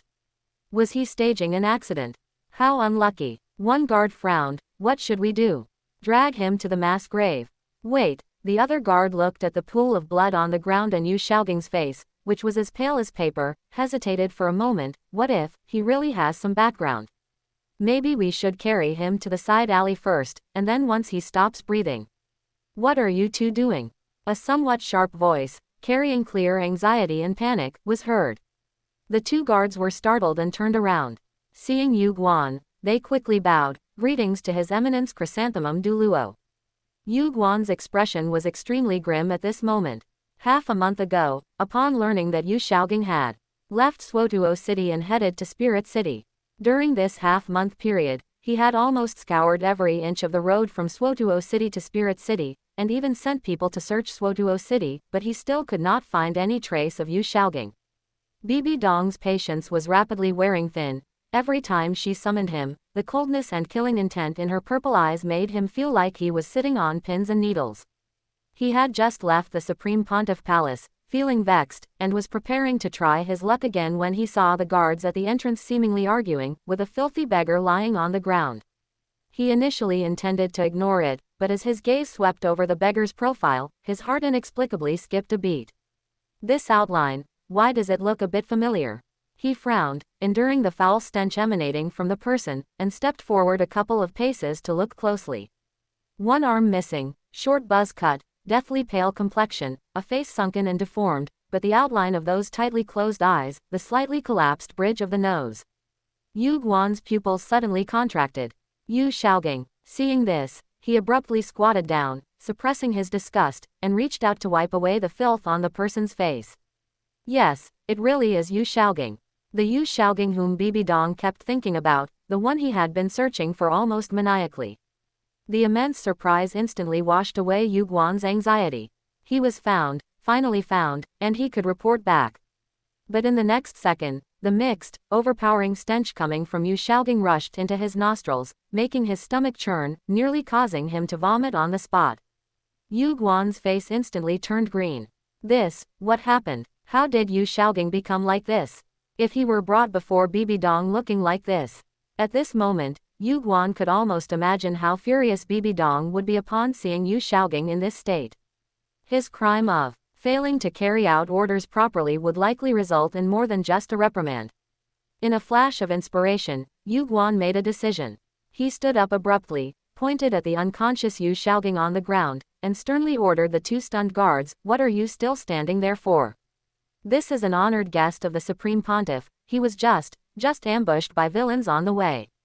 Quick, carry him away, give him the best medicinal bath, and clean him inside and out, then change him into new clothes. Be fast. If there is the slightest delay, I will hold you accountable." The two guards were startled by Yu Guan's severe tone. Although full of doubt, they dared not ask further and quickly responded. "Yes, Your Excellency Chrysanthemum Douluo." The two of them, suppressing their nausea, one lifting the head and the other the feet, hurriedly carried Yu Shaogang away. Yu Guan watched their retreating backs and let out a long sigh, wiping away the non-existent cold sweat from his forehead. Finally, he could report back. As for why Yu Shaogang became like this, he must have been ambushed by villains. Yes, that's it. He needed to hurry back and think about how to tactfully deliver this good news to Bibi Dong. Warm, soft, Yu Shaogang felt as if he were soaking in warm water, and the burning pain and discomfort on his body had significantly lessened. Even the unspeakable swelling and tearing sensation in his rear had subsided somewhat, but it still felt somewhat empty and loose, difficult to grip. He slowly opened his eyes. What came into view was no longer rusted iron bars and dirty hay, but a luxurious canopy embroidered with intricate golden patterns. Beneath him were soft, smooth silk bedding. The room was spacious and bright, filled with a faint, calming incense. Where is this? He propped himself up and sat, discovering he was wearing a clean, soft white robe. The dirt and wounds on his body had been carefully cleaned, although the humiliation deeply ingrained in his bones could not be washed away. "Elder Yu, you are awake." A respectful voice sounded. A young man dressed in the attire of a spirit hall attendant walked in, holding a set of fine black elder robes. "Who are you?" Yu Shaogang looked at him vigilantly. "This subordinate is here to serve the elder under the orders of Your Excellency Ju and His Excellency, Luo." The attendant placed the clothes beside the bed. "While you were unconscious, a healing spirit master treated your body. Your Excellency Ju instructed that you change clothes upon waking and accompany me to an audience with the Supreme Pontiff." See Bibi Dong. Brilliance suddenly erupted in Yu Shaogang's eyes, and his breathing became rapid. He threw off the covers, grabbed the set of elder robes somewhat urgently, and fumbled to put them on. "Bibi Dong, she still cares about me after all. She sent people to find me and even treated me. She knows I suffered." At this moment, the humiliation, pain, and despair of the past few days seemed to find an outlet. Yu Shaogang eagerly wanted to see the woman who was still the pure white moonlight in his heart, to tell her about his ordeal, to borrow her strength to take revenge on Yun Ting and everyone who had trampled on him. He wanted to make Yun Ting wish he were dead, to make him taste the hellish experience of the dormitory building as well. Before long, guided by the attendant, Yu Shaogang was fully dressed. Although his complexion was still somewhat pale and haggard, he finally possessed a semblance of the dignity belonging to a spirit hall elder. Chapter 178. The obsessive and unhinged Bibi Dong, the utterly hypocritical Yu Shaogang, 4,600-word chapter. Supreme Pontiff Palace, Council Hall. Yu Shaogang sat on a luxurious gilded chair, holding a crystal-clear jade cup in both hands. Amber tea steamed within the cup. He took a small sip, letting the expensive tea's aroma spread through his mouth. This was the first time in 7 days he had tasted something that wasn't spoiled food or filthy water. Though most of the wounds on his body had healed, a stinging pain remained, especially in the loosened area behind him. Every breath felt like a reminder of what he had endured. But here he sat now, sitting in the council hall of the Spirit Hall's Supreme Pontiff Palace. Sitting in this place that had once made him feel inferior and that he had fled from, yet had now become his only lifeline. Hey, Yu Xiaoging's lips twisted into a distorted smile, a flicker of sickly fervor in his eyes. As long as he could obtain the true twin spirit's cultivation method from here, as long as he could prove his theory was correct, as long as he could watch Tang San defeat Yun Ting, then all the humiliation he had suffered before would be worth it. Footsteps echoed from outside the hall. Then, a woman's voice, authoritative yet deliberately softened, rang out, "All of you, wait outside. No one is to disturb us without my command." Yes, the heavy arched door slowly swung open. A figure walked in, silhouetted against the light streaming from outside. A magnificent black robe adorned with golden patterns, a 9-bend purple gold crown atop a cascade of purple hair, skin pale and nearly translucent, and that face, a face that, even after 20 years, remained breathtakingly beautiful. Bibi Dong. She held the Supreme Pontiff's scepter, inlaid with countless gems, each step steady and sacred. Her innate noble aura seemed to solidify the very air in the hall. Yu Xiaoging's body stiffened, his throat went dry, and the hand holding the teacup trembled slightly. It wasn't from fear, but from a near instinctual and twisted sense of possessiveness. Look at this woman standing at the peak of the Spirit Master's world, this woman before whom even the emperors of the two great empires had to show deference. She was once his. Even now, she should be his. Their gazes collided in the air. Yu Xiaoging struggled to maintain a calm expression on his face, but he deliberately made his eyes appear complex. There was apology, reminiscence, but mostly a carefully crafted sense of melancholy and loss. He knew Bibi Dong too well. This woman was most susceptible to this act of his. Sure enough, Bibi Dong's gaze began to waver. Her scepter made a soft, ding, sound as it slipped from her hand and fell to the floor. "You've come." Her voice was gentle and melodious, as if she were still the young girl from 20 years ago, secretly slipping him love letters at the Spirit Hall Academy. Yu Xiaoging sneered inwardly, but a pained expression surfaced on his face. He slowly rose to his feet. The movement pulled at wounds that hadn't fully healed, causing sweat to bead on his forehead, but this disheveled state now only served to better stir Bibi Dong's sympathy. "Yes, I've come." Yu Xiaoging turned, using his only remaining left hand to support himself on the chair back, straining to stand upright. His voice was deliberately low and hoarse. Have you been well?" A trace of tenderness, almost imperceptible, flickered across Bibi Dong's face, but it was quickly replaced by self-mockery. "Above tens of thousands, how could I not be well?" Her tone carried a hint of complaint and anger. "As the Supreme Pontiff of the Spirit Hall, even the emperors of the two great empires must show me deference.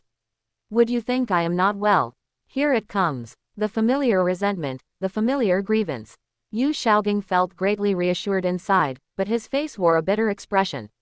"Bibi Dong, I know the bitterness in your heart." Bibi Dong. Bibi Dong's body trembled slightly, her jade-like hand tightening around the scepter. "If you hadn't mentioned it, I might have almost forgotten that name. Please call me Supreme Pontiff, or address me as Your Holiness. I am no longer that foolish Bibi Dong." Yu Xiaoging's pupils contracted, his face showing a perfectly measured pain. He gave a slight bow.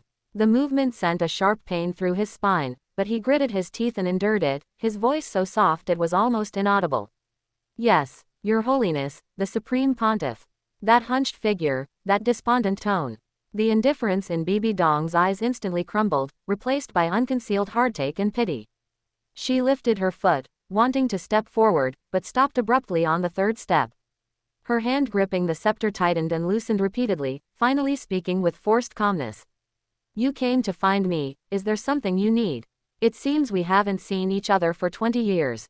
Yu Xiaoging sneered inwardly. 20 years. If not for the twin spirits cultivation method, if not for Tang San, if not to prove myself, I would never have set foot in this place again in my lifetime." Then, he took a deep breath, striving to maintain an indifferent demeanor. "Your Holiness, the Supreme Pontiff, I have come to ask a great favor of you."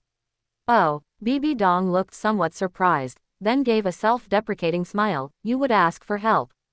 It seems time truly changes a person. Speak, what is it?" The groundwork was laid. Yu Xiaogang raised his only remaining left hand. His voice was deliberately calm, yet carried a trace of barely perceptible urgency. I wish to know, how does one overcome the critical hurdle of twin spirits? Ha ha. Bibi Dong shook her head, her laughter growing colder and colder. It's for your disciple, Tang San, isn't it?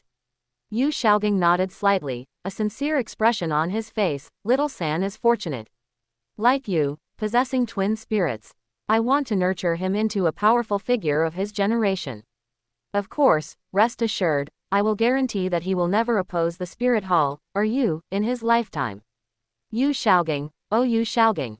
Bibi Dong sneered, her laughter continuing until tears glistened in her eyes. Even now, you still have to lie to me. You truly disappoint me so much. Then, forcing down the grief and indignation in her heart, anger surfaced on her face. She wanted to test Yu Xiaogang. You're too late. I have already sent people to intercept and kill your disciple, Tang San. I believe they have succeeded by now. Boom. Yu Xiaogang's mind went blank. Tang San, intercepted and killed. No, impossible. Tang San was his only hope for a comeback, his only tool to prove his martial soul theory.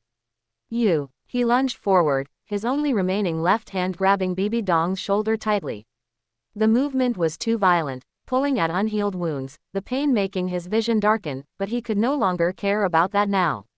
Bibi Dong, how dare you? His eyes were bloodshot, his whole body trembling, panting like a bull. That ferocious face, that undisguised gaze of hatred, left Bibi Dong somewhat stunned. Looking at this ugly, twisted face so close to hers, seeing the madness in his eyes for the sake of another person, she suddenly found it all very amusing. Is Tang San truly that important to you? Bibi Dong murmured, lost in thought. Bibi Dong, listen to me clearly. Yu Xiaogang's breathing was ragged, his voice hoarse. If anything happens to Tang San, I will spare no cost, to destroy the Spirit Hall. Bibi Dong's body shuddered, not from fear, but from a kind of near-pathological excitement. Feeling the warmth and tremor from the hand on her shoulder, feeling Yu Xiaogang's scorching breath on her face, an abnormal flush rose on her cheeks. Then what about me? She retorted urgently, her voice carrying a twisted sort of pleasure. Yu Xiaogang, so you can be anxious too. Do you remember how you left me back then? You wouldn't even accept me for the sake of your own sister. I hate you. Yu Xiaogang, you are the person I hate most in this life. She grew more agitated as she spoke, her face gradually contorting, her eyes as cold as a snake's. I want to make you suffer. I will not only kill that disciple of yours, but I will also kill Lu Erlong. Upon hearing this, after the extreme rage and panic, a flash of insight suddenly pierced the chaos in Yu Xiaogang's mind. No, if Bibi Dong had truly acted, why would she waste words with me here? Knowing Bibi Dong as I do, she would more likely have thrown Tang San's corpse directly before me, then relished watching me break down. So, Bibi Dong is bluffing me. This thought was like a bucket of cold water poured over his head, instantly cooling Yu Xiaogang down a few degrees. He stared fixedly into Bibi Dong's eyes, which churned with madness and agony, trying to discern the truth within them.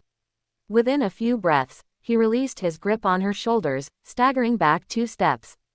His chest still heaved, but the crimson in his eyes had slightly receded, replaced by a cold scrutiny and a resurgent calculation. He needed the twin spirits cultivation method. He couldn't afford to completely tear his face off with Bibi Dong. Yu Xiaogang took several deep breaths, forcibly suppressing his surging qi and the lingering fear that remained. When he raised his head again, his gaze had already changed, deliberately infused with a trace of deep affection as he looked at Bibi Dong. Bibi Dong, Yu Xiaogang's voice softened, carrying an intentional hoarseness and weariness. If one day, you were the one trapped in a desperate situation, your life threatened, I would do the same. He paused, then added, each word seeming to have been weighed 1,000 times, after all, you are the first woman I ever loved in this life. After speaking, he turned and walked towards the grand door, limping, yet carrying a deliberately crafted air of finality. Each step tugged at his wounds. The pain made cold sweat pour down his back, his figure swaying, but this desolate silhouette became his best performance at this moment. Reaching the door, Yu Xiaogang stopped. Without turning back, he left a sentence in a voice so light it seemed to scatter with the wind. I will come another day. Halt. Bibi Dong's urgent voice came from behind him. The forced coldness in that voice had already crumbled, leaving only panic and a trace of barely perceptible pleading. With his back to her, the corner of Yu Xiaoging's mouth twitched almost imperceptibly before he quickly suppressed it.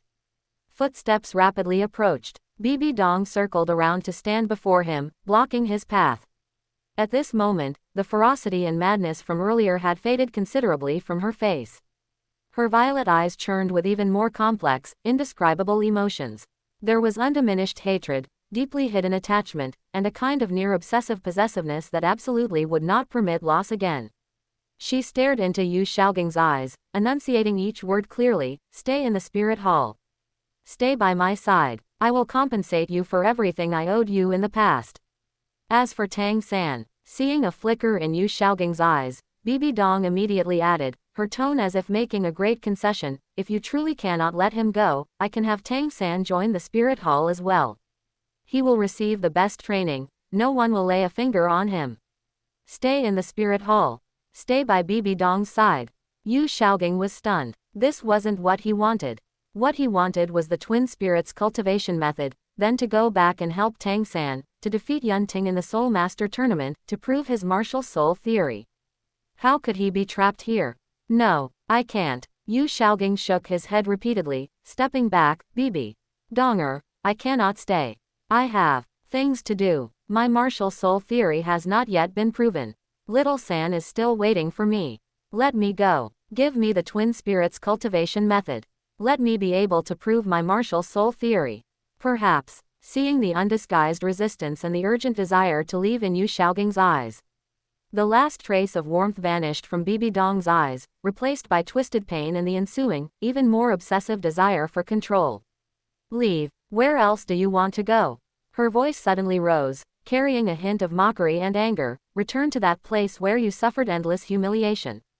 Return to the side of that trash disciple who only brings you disaster. Staying outside, you will only be injured time and again, trampled upon time and again. Bibi Dong's voice carried both temptation and threat. Only here, by my side, are you safe.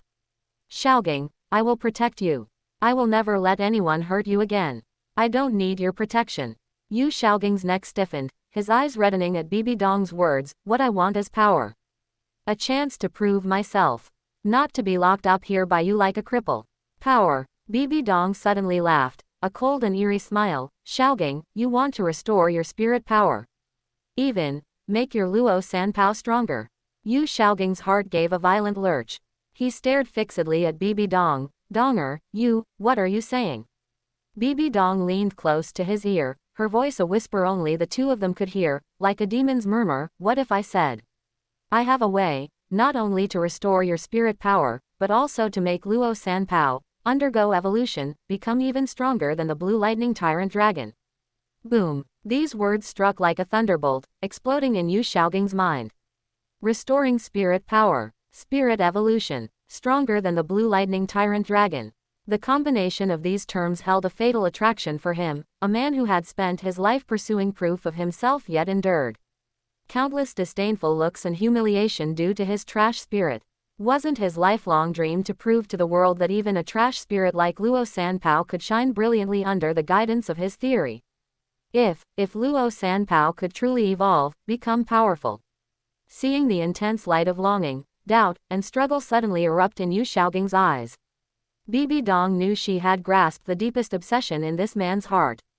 She took half a step back, regaining the supreme pontiff's grace and majesty, but her gaze remained firmly locked on Yu Xiaoging. Stay, Xiaoging. Her voice softened, yet carried an undeniable force. I will help you achieve all of this. The dignity you lost, the power you crave, the proof you dream of. I will give it all to you. Yu Xiaoging stood in place, his body trembling slightly, his heart locked in a fierce internal struggle.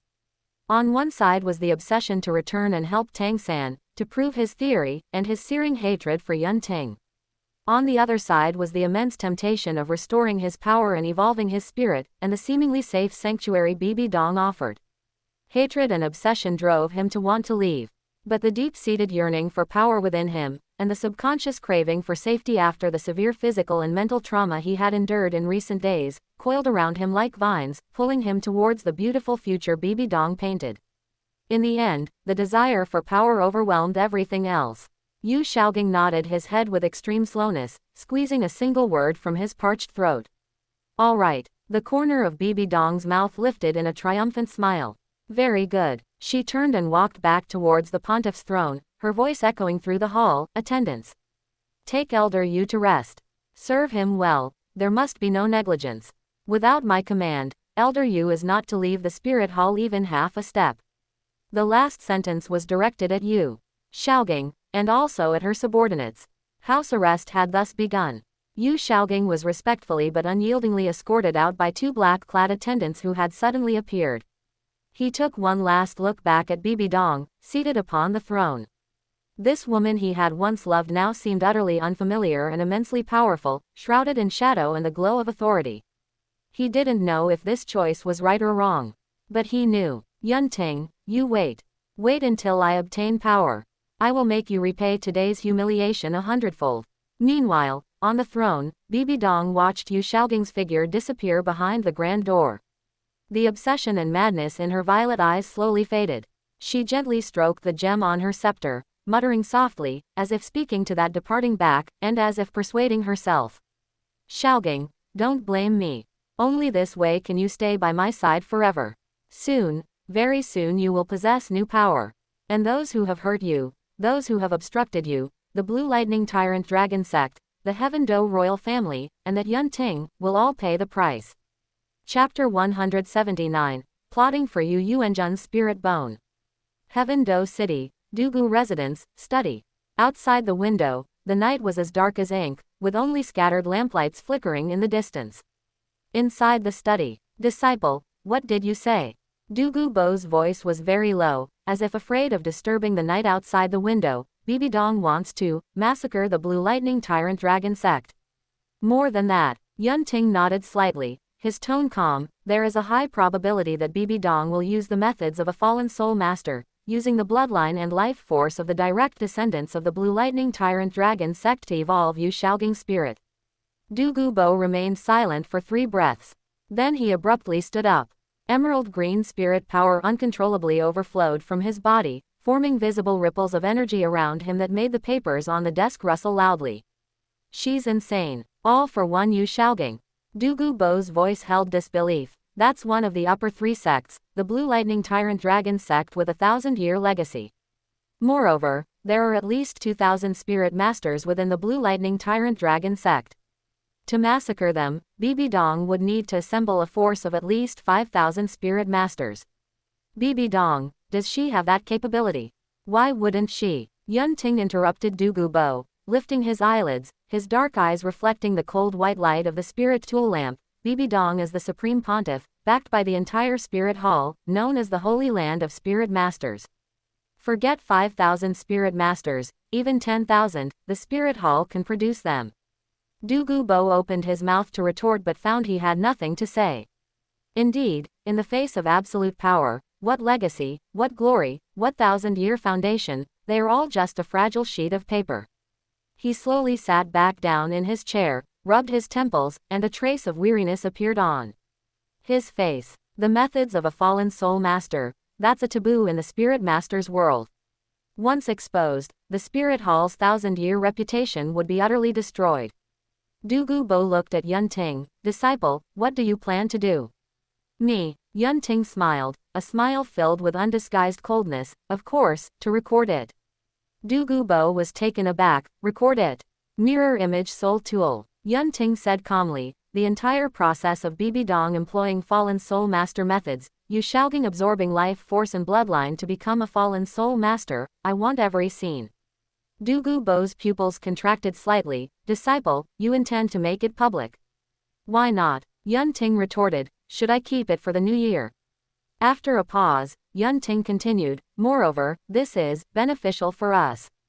Beneficial. Douluo Bo frowned. Yu Yuanjun definitely has spirit bones on him, and not just one piece. A gleam of sharp light flashed in Yunting's eyes, as a 96th rank titled Douluo, the sect master of the Blue Lightning Tyrant Dragon Sect. The quality of the spirit bones on Yu Yuanjun's body definitely won't be poor. Since the entire sect is about to be wiped out, shouldn't we take those spirit bones rather than let Bibi Dong have them?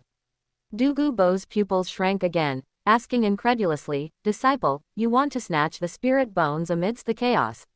"Why not?" Yun Ting countered, "with at least 7,000 spirit masters in a chaotic battle, plus clashes at the titled Douluo level, the scene will be chaotic. It's the perfect time to fish in troubled waters." "But that's 7,000 spirit masters," Douluo said urgently. "On the spirit hall's side, besides Bibi Dong, there will at least be Chrysanthemum Guan and Gui Mei, and possibly other titled Douluos. Disciple, you want to record under their noses. And afterwards, snatch the spirit bones from Yu Yuanjun's body. How is that different from snatching food from a tiger's mouth?" Yun Ting did not answer immediately. He stood up, walked to the window, and gazed out at the night sky. "Teacher," he suddenly spoke, his voice very soft, "what level do you think my current strength ranks among titled Douluos?" Douluo was taken aback, pondered for a moment, then said, "With sufficient spirit power, relying solely on your 100,000-year spirit skill, you could even contend with a 99th rank. But if the opponent has numerical superiority and keeps wearing me down, I will inevitably lose, right?" Yun Ting finished the sentence. Douluo nodded. "So I don't plan to snatch them head-on." Yun Ting turned around, a smile on his face that was both familiar and unsettling to Douluo.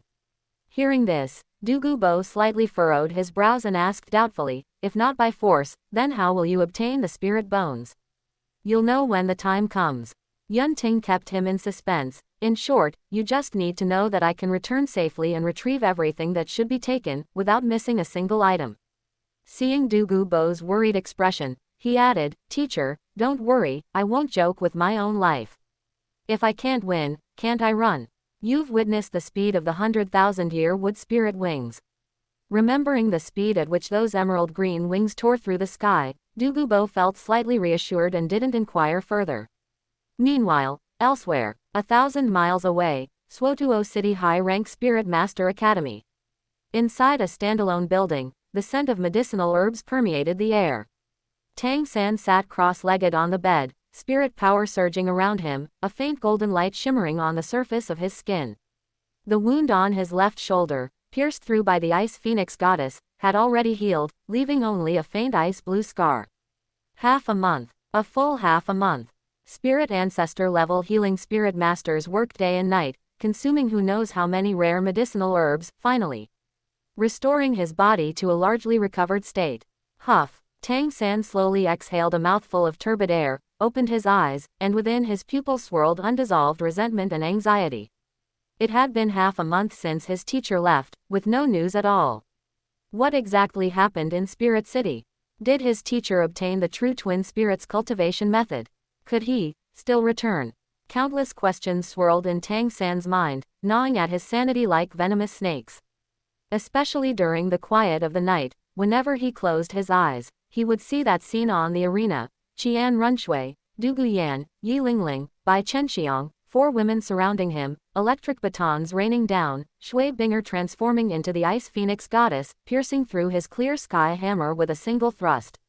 Yun Ting. Yun Ting. Tang San suddenly clenched his fists, his nails digging deeply into his palms, drawing blood. Fear, bone-deep fear. But stronger than the fear was hatred, overwhelming hatred. Tang San knew that Yun Ting had become his heart demon.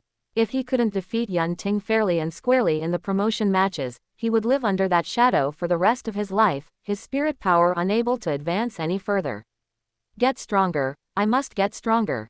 Tang San muttered to himself, taking out the previously unabsorbed 20,000-year man-faced demon spider left arm bone. If I absorb this spirit bone, I will definitely break through to level 60. Then, by adding 4 more spirit rings to the clear sky hammer, with the advantage of twin spirits, I will have enough confidence to defeat Yun Ting in the promotion matches. Little San. Chapter 180. The eve of the bloodbath at the Blue Lightning Tyrant Dragon Sect. A deep voice suddenly sounded in the room. Tang San looked up sharply to see Tang Hao standing by the window, dressed in shabby clothes, but his eyes shone frighteningly bright in the darkness. Dad. Tang San hurriedly rose to his feet. What brings you here? I came to check on your injuries. Tang Hao walked to the bedside, his gaze sweeping over Tang San's already healed left shoulder before falling on the man-faced demon spider left arm bone in his hand. He frowned slightly. You want to absorb this spirit bone? Tang San nodded vigorously. Dad, if I can absorb this spirit bone, I'm sure I can break through to level 60. Then, after attaching 4 more spirit rings to the clear sky hammer, I refuse to believe I still can't defeat Yunting. Tang San spoke excitedly, but he failed to notice the fleeting worry in Tang Hao's eyes. Little San, Tang Hao said after a moment of silence, speaking slowly, you should remember how difficult it was for you to absorb the second spirit ring for your clear sky hammer. Tang San's face stiffened. Of course he remembered. Tang Hao had once told him that absorbing that nearly 30,000-year-old Vajra Demon 8 spirit ring took him a full 4 hours. Yu Xiaoging's twin spirits cultivation method might be flawed. Tang Hao's voice was heavy. I sent him to Spirit City to ask Bibi Dong for the true cultivation method precisely to prevent this situation. But now, he hasn't sent any news for half a month. But, Tang San said urgently, Dad, I must defeat Yunting in the promotion matches, otherwise I know. Tang Hao interrupted him, looking at the anxiety and hatred that seemed almost ready to overflow from Tang San's eyes. How could he not know the impact Yunting had on Tang San? Your teacher hasn't returned yet, Tang Hao pondered for a moment before finally saying, before confirming the true cultivation method for twin spirits.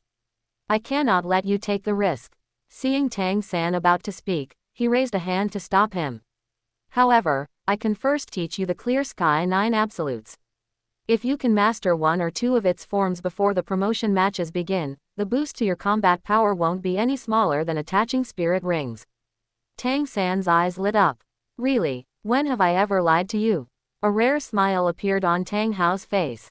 Starting tomorrow, I will teach you the Clear Sky 9 Absolutes every day. As for this spirit bone. As he spoke, he glanced at the man-faced demon spider left arm bone in Tang San's hand. It's not too late to absorb it after your teacher returns. If he hasn't come back before the promotion matches start. Tang Hao paused, his voice low. Then I'll take you to hunt for spirit rings. We'll defeat Yunting first and worry about the rest later. Hearing this, Tang San nodded forcefully, hope rekindling in his eyes. Days passed one after another. There were 4 days left until Luerlong's wedding day. Spirit City, the square in front of the Supreme Pontiff Palace. 6,000 spirit masters stood in neat formation. They wore the unified silver armor of the Spirit Hall, reflecting a cold metallic luster under the morning light. The ranks were silent, save for the flapping of flags in the wind and the faint tremors in the air caused by spirit power fluctuations. At this moment, they all knelt on one knee, heads bowed low, facing the direction of the high platform. On the high platform stood Bibi Dong, clad in a black Supreme Pontiff robe trimmed with gold patterns, wearing a 9-curved purple gold crown, and holding a gem-studded scepter. Standing beside her was Yu Xiaoging, whose complexion was growing increasingly ruddy. Yu Xiaoging looked down at the dense, dark mass of spirit masters below, a flicker of trepidation passing through his eyes, but it was soon replaced by a twisted excitement. So many spirit masters, so many powerful individuals, all obeying the woman beside him. And this woman, in a sense, obeyed him. Donger, Yu Xiaoging spoke softly, his voice still somewhat hoarse, why have you gathered so many spirit masters? What are we going to do? Bibi Dong turned her head and gave him a gentle smile. Why, of course we're going to offer our congratulations to Luerlong. The muscles on Yu Xiaoging's face twitched. Luerlong was getting married. That woman who once swore, in life I am Yu Xiaoging's person, in death I am Yu Xiaoging's ghost, had actually betrayed him. Instantly, hatred, like a venomous snake, gnawed at Yu Xiaoging's heart. But he didn't dare show it. He was afraid of displeasing Bibi Dong, afraid of losing this soul haven. So, he chose to change the subject. Congratulate her. Do we need this many people? Yu Xiaoging forced an ugly smile. Besides, given the relationship between the Spirit Hall and the Blue Lightning Tyrant Dragon sect, we probably aren't on the guest list, are we? So we are arriving uninvited. Bibi Dong's smile grew even more gentle, but a cold glint flashed deep within her violet eyes. Xiaoging, I said I would help you restore your spirit power and evolve Luo Sanpao. But I still need a supreme treasure, and the treasure is within the Blue Lightning Tyrant Dragon sect. I'm bringing so many people to make them hand it over willingly. Yu Xiaoging was stunned. A supreme treasure, in the Blue Lightning Tyrant Dragon sect. What treasure? He asked eagerly. Why have I never heard of it? Because your father never told you. Bibi Dong's voice turned cold. In his eyes, you were just trash, unworthy of knowing the sect's secrets, and even less worthy of using that treasure.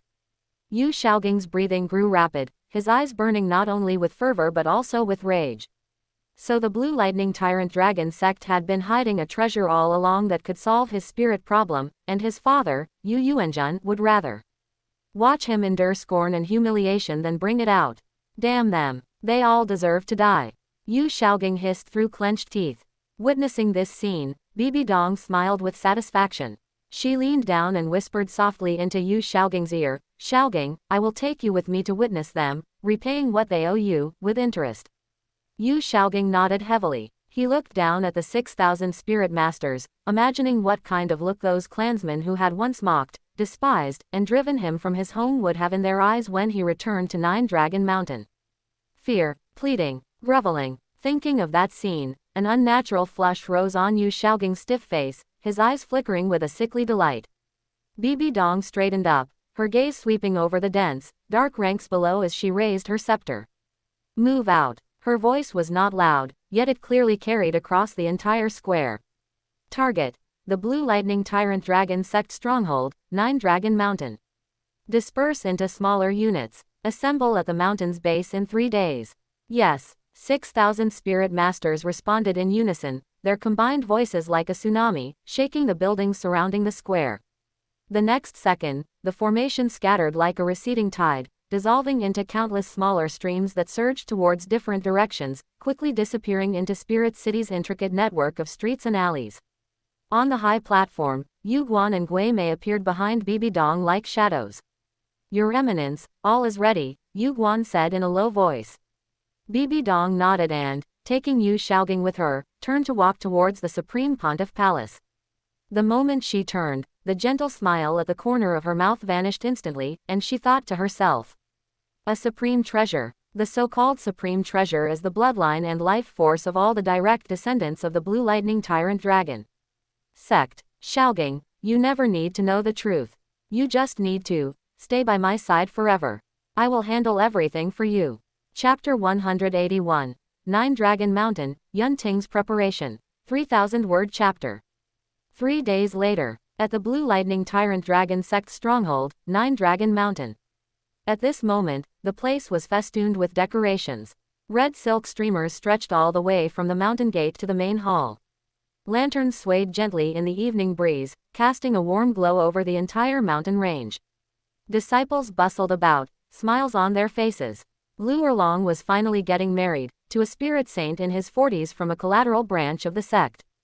It wasn't a match made in heaven, but at least, it would allow the Blue Lightning Tyrant Dragon sect to wash away the disgrace of Thea-sibling incest scandal. In a room on the back mountain, Lu Erlong sat before a mirror, clad in a brilliant red wedding dress. A phoenix embroidered with gold thread wound its way from the hem of her skirt up to her shoulder, dazzlingly resplendent. She could not move. Her spirit power had been personally sealed by Yu Luomian. At this moment, even standing up was a struggle. Xiaoging. Lu Erlong's lips moved, silently uttering those 2 words. Tomorrow. She just had to wait until the wedding ceremony tomorrow. She would choose to end her life. Yu Luomian could seal her spirit power, but he couldn't seal her desire for death. In life, she, Lu Erlong, belonged to Yu Xiaoging. In death, she would be his ghost. She had said those words, and she would absolutely keep her promise. Creak. The door was pushed open. Yu Luomian walked in, followed by 2 maid-servants. He glanced at the motionless Lu Erlong, his brow furrowing slightly before quickly smoothing out. "Erlong, do not lose your composure at tomorrow's grand wedding," Yu Luomian said, his voice calm and devoid of emotion. Lu Erlong did not turn around, nor did she respond. Yu Luomian didn't seem to mind. He instructed the maid-servants, "Watch over the young miss. She is not to leave this room 1 step before the auspicious hour tomorrow." "Yes," the maid-servants bowed. Yu Luomian turned to leave. He paused at the doorway, ultimately adding, "Erlong, your father is doing this for your own good." As his words fell, the door closed once more. Lu Erlong looked at her pale face in the mirror, then suddenly tugged at the corner of her mouth, revealing a smile uglier than tears. "Xiaoging, I hope we meet again in the next life." Elsewhere, the main hall, Yu Yuanjun sat high in the seat of honor. Below him, disciples busied themselves with preparations, assisted by members of the collateral branches who had come to help. Most of the banquet tables were already set. Tomorrow, guests from all directions would be feasted here, representatives from the 7 treasure glazed tile school, the Heaven Do royal family, various kingdoms. The Blue Lightning Tyrant Dragon sect intended to use this wedding to announce to the entire continent that the shame brought by Yu Shaogang had been cleansed. Yet, there was not a shred of joy in Yu Yuanjun's heart. His right hand unconsciously rubbed the dragon pattern on the armrest of his seat. His gaze drifted out of the hall towards the southwestern sky, where, unbeknownst to him, thick, heavy clouds had gathered. Deep within the cloud layers, faint flashes of lightning snakes flickered on and off. Is it going to rain? An elder followed Yu Yuanjun's gaze and smiled. Sect Master, there's no need to worry. The wedding banquet will be held inside the hall, we won't get rained on. Yu Yuanjun did not speak. For some reason, at this moment, he felt something bad was about to happen, filling his heart with intense unease. Pass down the order, he suddenly spoke, his voice low, double the patrols tonight. The elder was stunned. Sect Master, do it, Yu Yuanjun cut him off, standing up. His black robe stirred without any wind. I have a feeling, something's not right. The unease in his heart grew heavier and heavier. 1 hour later, night had completely fallen. On the outskirts of 9 Dragon Mountain, deep within the dense forest, 6,000 spirit masters surged out like a silent tide. They wore the standardized light armor of the spirit hall, moving with almost no sound. Each one suppressed their spirit power fluctuations to the minimum, like phantoms. At the forefront of the force, a dignified and majestic figure stood in midair. Bibi Dong held her scepter, her violet eyes gazing down at the brightly lit 9 Dragon Mountain below, devoid of any warmth. Standing beside her was none other than Yu Shaogang. Donger, his voice trembled, are we really going to do this? Bibi Dong turned her head slightly, offering him a gentle yet eerily unsettling smile. Shaogang, don't you want to reclaim what is rightfully yours? But, Yu Shaogang looked towards the lit buildings on the mountainside, his Adam's apple bobbing. That place is, after all, my home. Home, Bibi Dong softly repeated the word, her smile turning cold. A place that exiled you, crippled your spirit power, and views you as a disgrace, can that be called a home? Yu Shaogang opened his mouth, but no words came out. Don't worry, Bibi Dong reached out, her icy fingers brushing his cheek. After tonight, everything belonging to the Blue Lightning Tyrant Dragon sect will be yours. Spirit power, spirit, dignity. Everything they owe you, I will make them repay with interest. She withdrew her hand and looked behind her. Yu Guan, Gui Mei. The next moment, 2 figures appeared soundlessly behind her, kneeling on one knee. Have the perimeter been cleared? Reporting to your eminence, Yu Guan lowered his head. The 8 vanguard squads have eliminated all sentries, both overt and covert. The outer defenses of 9 Dragon Mountain are completely paralyzed. The main peak remains unaware. Good, Bibi Dong nodded. Proceed according to plan. Divide into 8 routes and capture the remaining 8 peaks. As for the main peak, I will attend to it personally. Yes. As the words fell, Yu Guan and Gui Mei transformed into streaks of light and shot out. The army of 6,000 spirit masters, like a black tide splitting into streams, surged towards the other 8 peaks of 9 Dragon Mountain. Bibi Dong watched the direction they disappeared, a trace of crimson flashing deep within her violet eyes. Shaogang, let's go. She extended a hand, supporting him virtually, and floated with Yu Shaogang towards the main peak. At the same time, on an inconspicuous mountain peak behind them, Yunting and Douluo stood side by side. A layer of blue-gold light enveloped them, formed by Yunting's blue-silver domain, completely isolating their auras and spirit power fluctuations. 6,000 spirit masters. Douluo watched the moving black shadows below like an ant swarm and clicked his tongue. The spirit hall is really not afraid of triggering a continental war with a move like this. Yunting did not respond. His gaze fixed on Bibi Dong's soon-to-vanish figure, his eyes sharpening. In the original story, for Bibi Dong's spirit hunting operation, the Spirit Hall had dispatched 18,000 spirit masters and 7 titled Douluos. Now, although the numbers were fewer, with Bibi Dong personally present, plus Yu Guan and Gui Mei, the Blue Lightning Tyrant Dragon sect would cease to exist. Disciple, Douluo lowered his voice, are you really going to wade into these muddy waters? That woman Bibi Dong's strength is at least at the 98th rank. Add Chrysanthemum Guan and Gui Mei, 295th rank titled Douluos, and 6,000 spirit masters. What is your plan? Watch closely, teacher. Yunting withdrew his gaze and swiped his right hand over the wishful 100 treasure purse at his waist. The next moment, various blue-silver grass spirit beasts of different shapes were released, landing around him. The shortest were half a person's height, while the tallest, few even exceeded 3 meters. Their leaves shimmered with a faint, glowing luster. 183 over 1,000 years old, 12 over 10,000 years old. As soon as they appeared, they slightly bowed their heads as if paying homage to a monarch, their leaves gently swaying, emitting a rich aura of life. Douluo was stunned. Disciple, what are you? This is my plan, Yunting said succinctly. Relying on these blue-silver grass spirit beasts. Douluo's eye twitched. Disciple, I'm not trying to discourage you, but down there is an army of 6,000 spirit masters, including 3 titled Douluos. Your blue-silver grass spirit beasts are rare, but it's enough, Yunting interrupted him, his tone calm. As long as I have sufficient spirit power support, I can annihilate everyone down there. Douluo's pupils contracted. Yunting offered no further explanation. The second spirit ring at his feet suddenly lit up. Second spirit ability, Parasite. Instantly, with Yunting at the center, countless pale golden specks of light, almost imperceptible to the naked eye, began to materialize in the air. These were the parasitic spores compressed to their limit. Spirit power poured out like floodwaters from a breached dam. Yunting's face instantly paled a shade, but his movements didn't falter. The blue-gold light in his eyes intensified. Blue-silver domain. All rivers run into the sea. The moment the domain expanded, all the surrounding blue-silver grass spirit beasts trembled simultaneously, the luster on their leaves dimming noticeably. Their life energy was being extracted, transformed into a torrential flood of spirit power, continuously pouring into Yunting's body. Consumption and replenishment reached a terrifying equilibrium. Immediately, the number of parasitic spores began to multiply exponentially. 1,000, 10,000, 100,000, 1,000,000. The pale golden specks of light spread out like stardust, quickly enveloping the entire mountain peak and, carried by the night wind, drifted silently towards the direction of the main peak. They were too light, too small. Once they blended into the night, they were utterly undetectable. Witnessing this scene, Douluo drew in a sharp breath of cold air.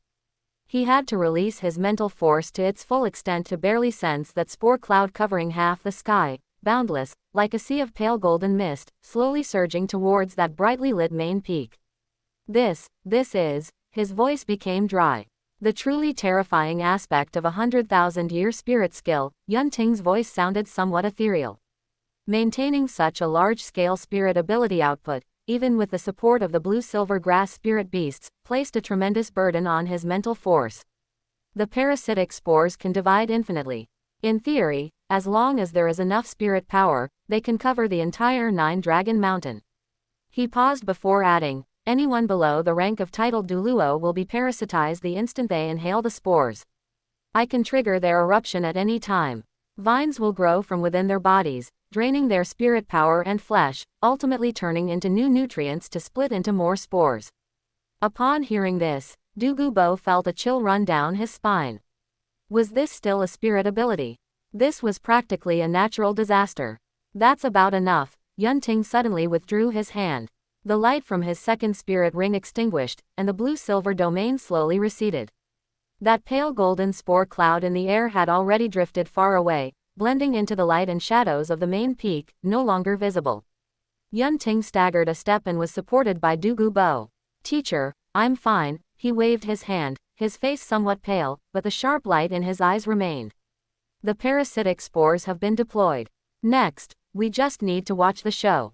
Afterward, Yunting stored away all the blue, silver grass spirit beasts and looked towards the main peak. Let's go, teacher. As the words fell, their figures quietly melted into the darkness, speeding towards the main peak. Chapter 182. The Fallen Soul Master Yu Shaogang, True Thousand Hands Top Transformed Buddha. 4,000 word major chapter. P.S. my mistake, I mixed up the chapters. The previous chapter has been corrected. Readers who have already seen it can take another look. In the main hall of the central peak, lights blazed brightly. Yu Yuanjun sat in the master's seat, resting with his eyes closed. Yet, the unease in his heart not only hadn't dissipated, it was growing stronger and stronger. Something was wrong. It was too quiet. The other 8 peaks of 9 Dragon Mountain should each have patrolling disciples sending back regular signals. But, where were they? Yuanming. He suddenly opened his eyes, looking down at a middle-aged elder. Sect Master, take a team, go to the other 8 peaks and see what's happened, Yu Yuanjun said gravely. I have a feeling. Before he could finish his sentence. Bzzz. A bizarre spatial fluctuation abruptly emanated from above the Great Hall. Yu Yuanjun's head snapped up. He saw 2 figures, one gold and one black, materialize like ghosts. Moonlight streamed through the hall's glazed roof tiles, illuminating the forms of these 2 figures. Yu Yuanjun recognized these 2. They were Spirit Halls Yu Guan and Gui Mei. Enemy attack. Yu Yuanjun roared, the terrifying spirit power of a 96th rank titled Douluo erupting violently. The phantom of his blue lightning tyrant dragon spirit instantly condensed behind him. Unfortunately, it was a step too late. He saw Yu Guan and Gui Mei simultaneously take a step forward. Martial soul fusion skill, 2 extremes static domain. Their figures began to overlap, golden and black light wildly intertwining. 18 spirit rings rose from beneath their feet, converging in the air to form a massive halo over 100 meters in diameter. Gold and silver, like yin and yang. The moment the halo descended, time seemed to freeze. Everyone inside the hall who was moving, whether it was the disciples rising in panic, the elders roaring as they tried to unleash spirit abilities, or even Yu Yuanjun, who had already spirit attached, his body half covered in dragon scales. At this moment, all were frozen in place. Not bound, but static. Yu Yuanjun's pupils contracted to their limit. He desperately urged his spirit power, but the surging thunder spirit power within him, once like a raging river, now felt like frozen ice, utterly immobile. As a 90th rank titled Douluo, he was no match for the martial soul fusion skill performed by 2 titled Douluos. Then, a dignified and graceful figure slowly walked in. Purple hair, Supreme Pontiff's robes, scepter. It was precisely Bibi Dong. Yu Shaogang followed behind her. The moment Yu Yuanjun saw Yu Shaogang, he felt as if an invisible hand had clenched his heart. That wretch, was this wretch colluding with Spirit Hall? Yu Yuanjun wanted to howl, to demand answers, to smash Yu Shaogang's head with a single slap, but he couldn't move, couldn't even make a sound from his throat. Seeing this scene, a near pathological excitement and glee churned in Yu Shaogang's eyes. He saw the shock, disbelief, and a deeply buried fear in Yu Yuanjun's eyes. Yes, it was fear. This father who had crippled his spirit power, this lofty sect master of the Blue Lightning Tyrant Dragon sect, was now fixed in place like a dead dog, unable to move even a finger.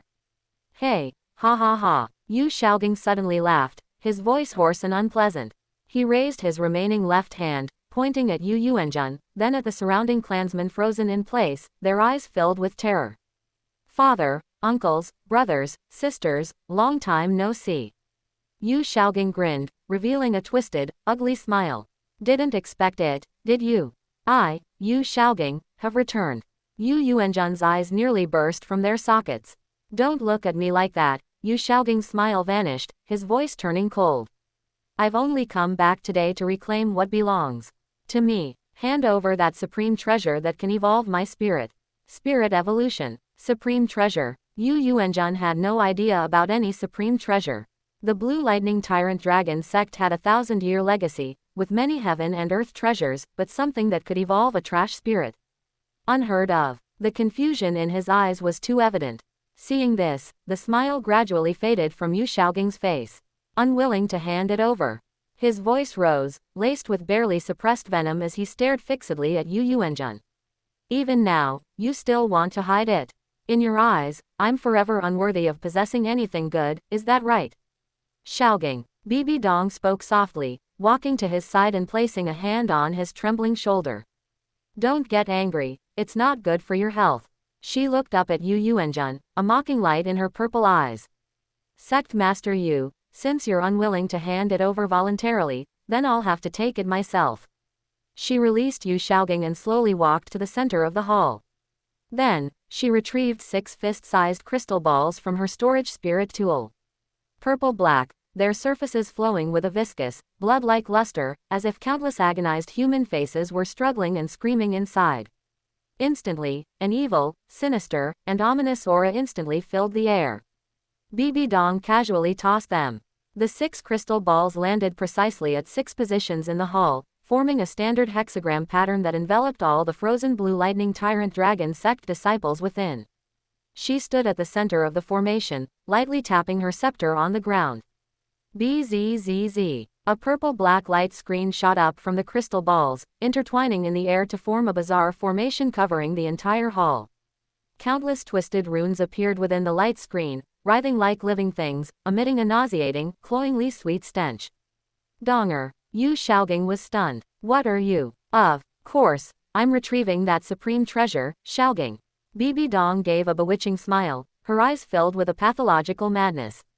As the words fell, she closed her eyes, Asura god power quietly surging. The next moment, the formation activated. The first to show an abnormality was a young disciple at the spirit elder level.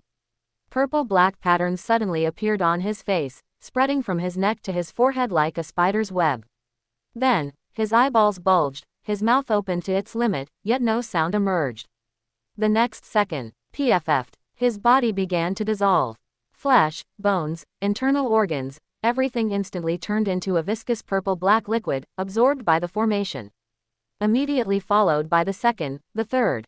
PFF'd, PFF'd, PFF'd, PFF'd. Like a chain reaction, all the blue lightning tyrant dragon sect disciples enveloped by the formation within the hall melted away one after another.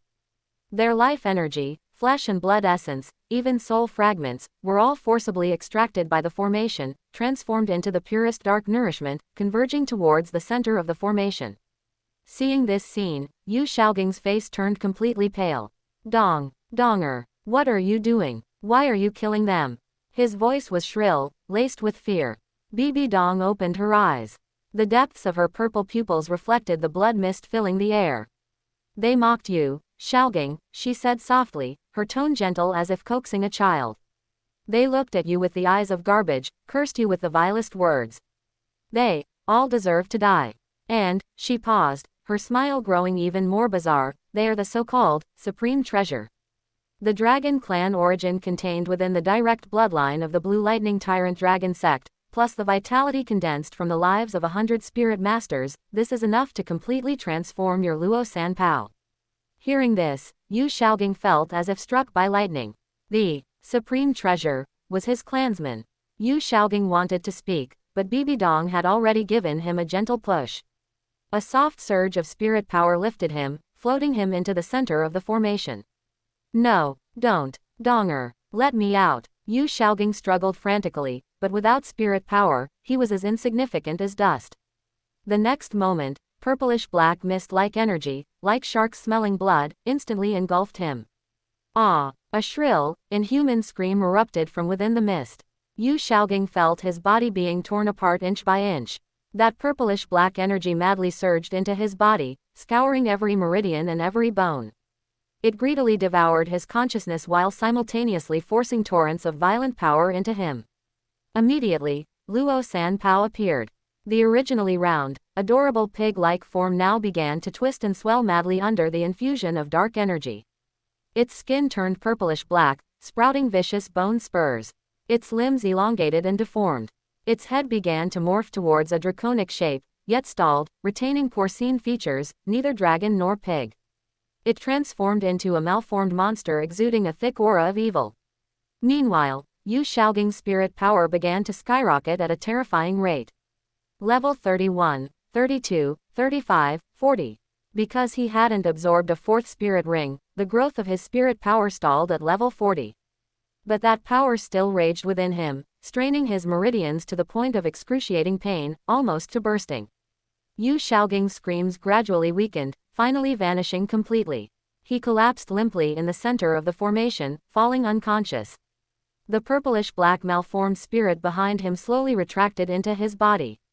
At this moment, in the shadow of a beam in a corner of the great hall, Yun Ting crouched, holding the mirror image soul tool aimed downwards, meticulously recording the entire process, Bibi Dong activating the formation, the Blue Lightning Tyrant Dragon Sect disciples melting and dying horribly, and the mutation of Luo San Pao.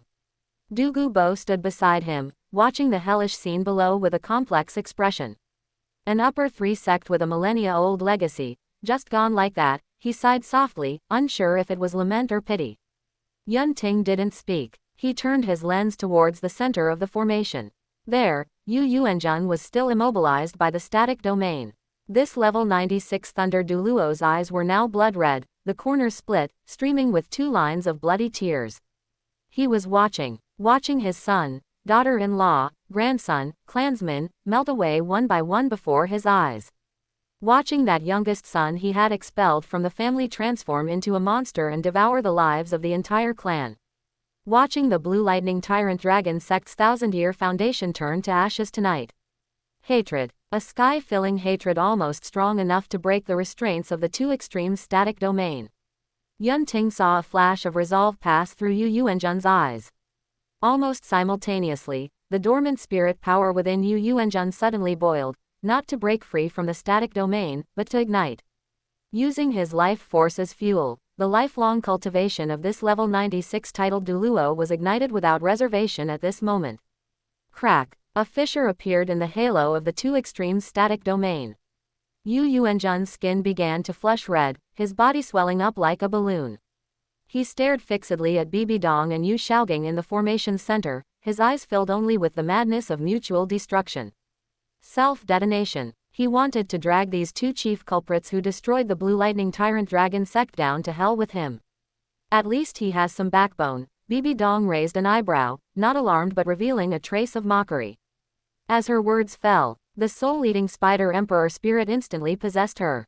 Emerald carapace covered her entire body, and 8 ferocious spider legs extended from her back.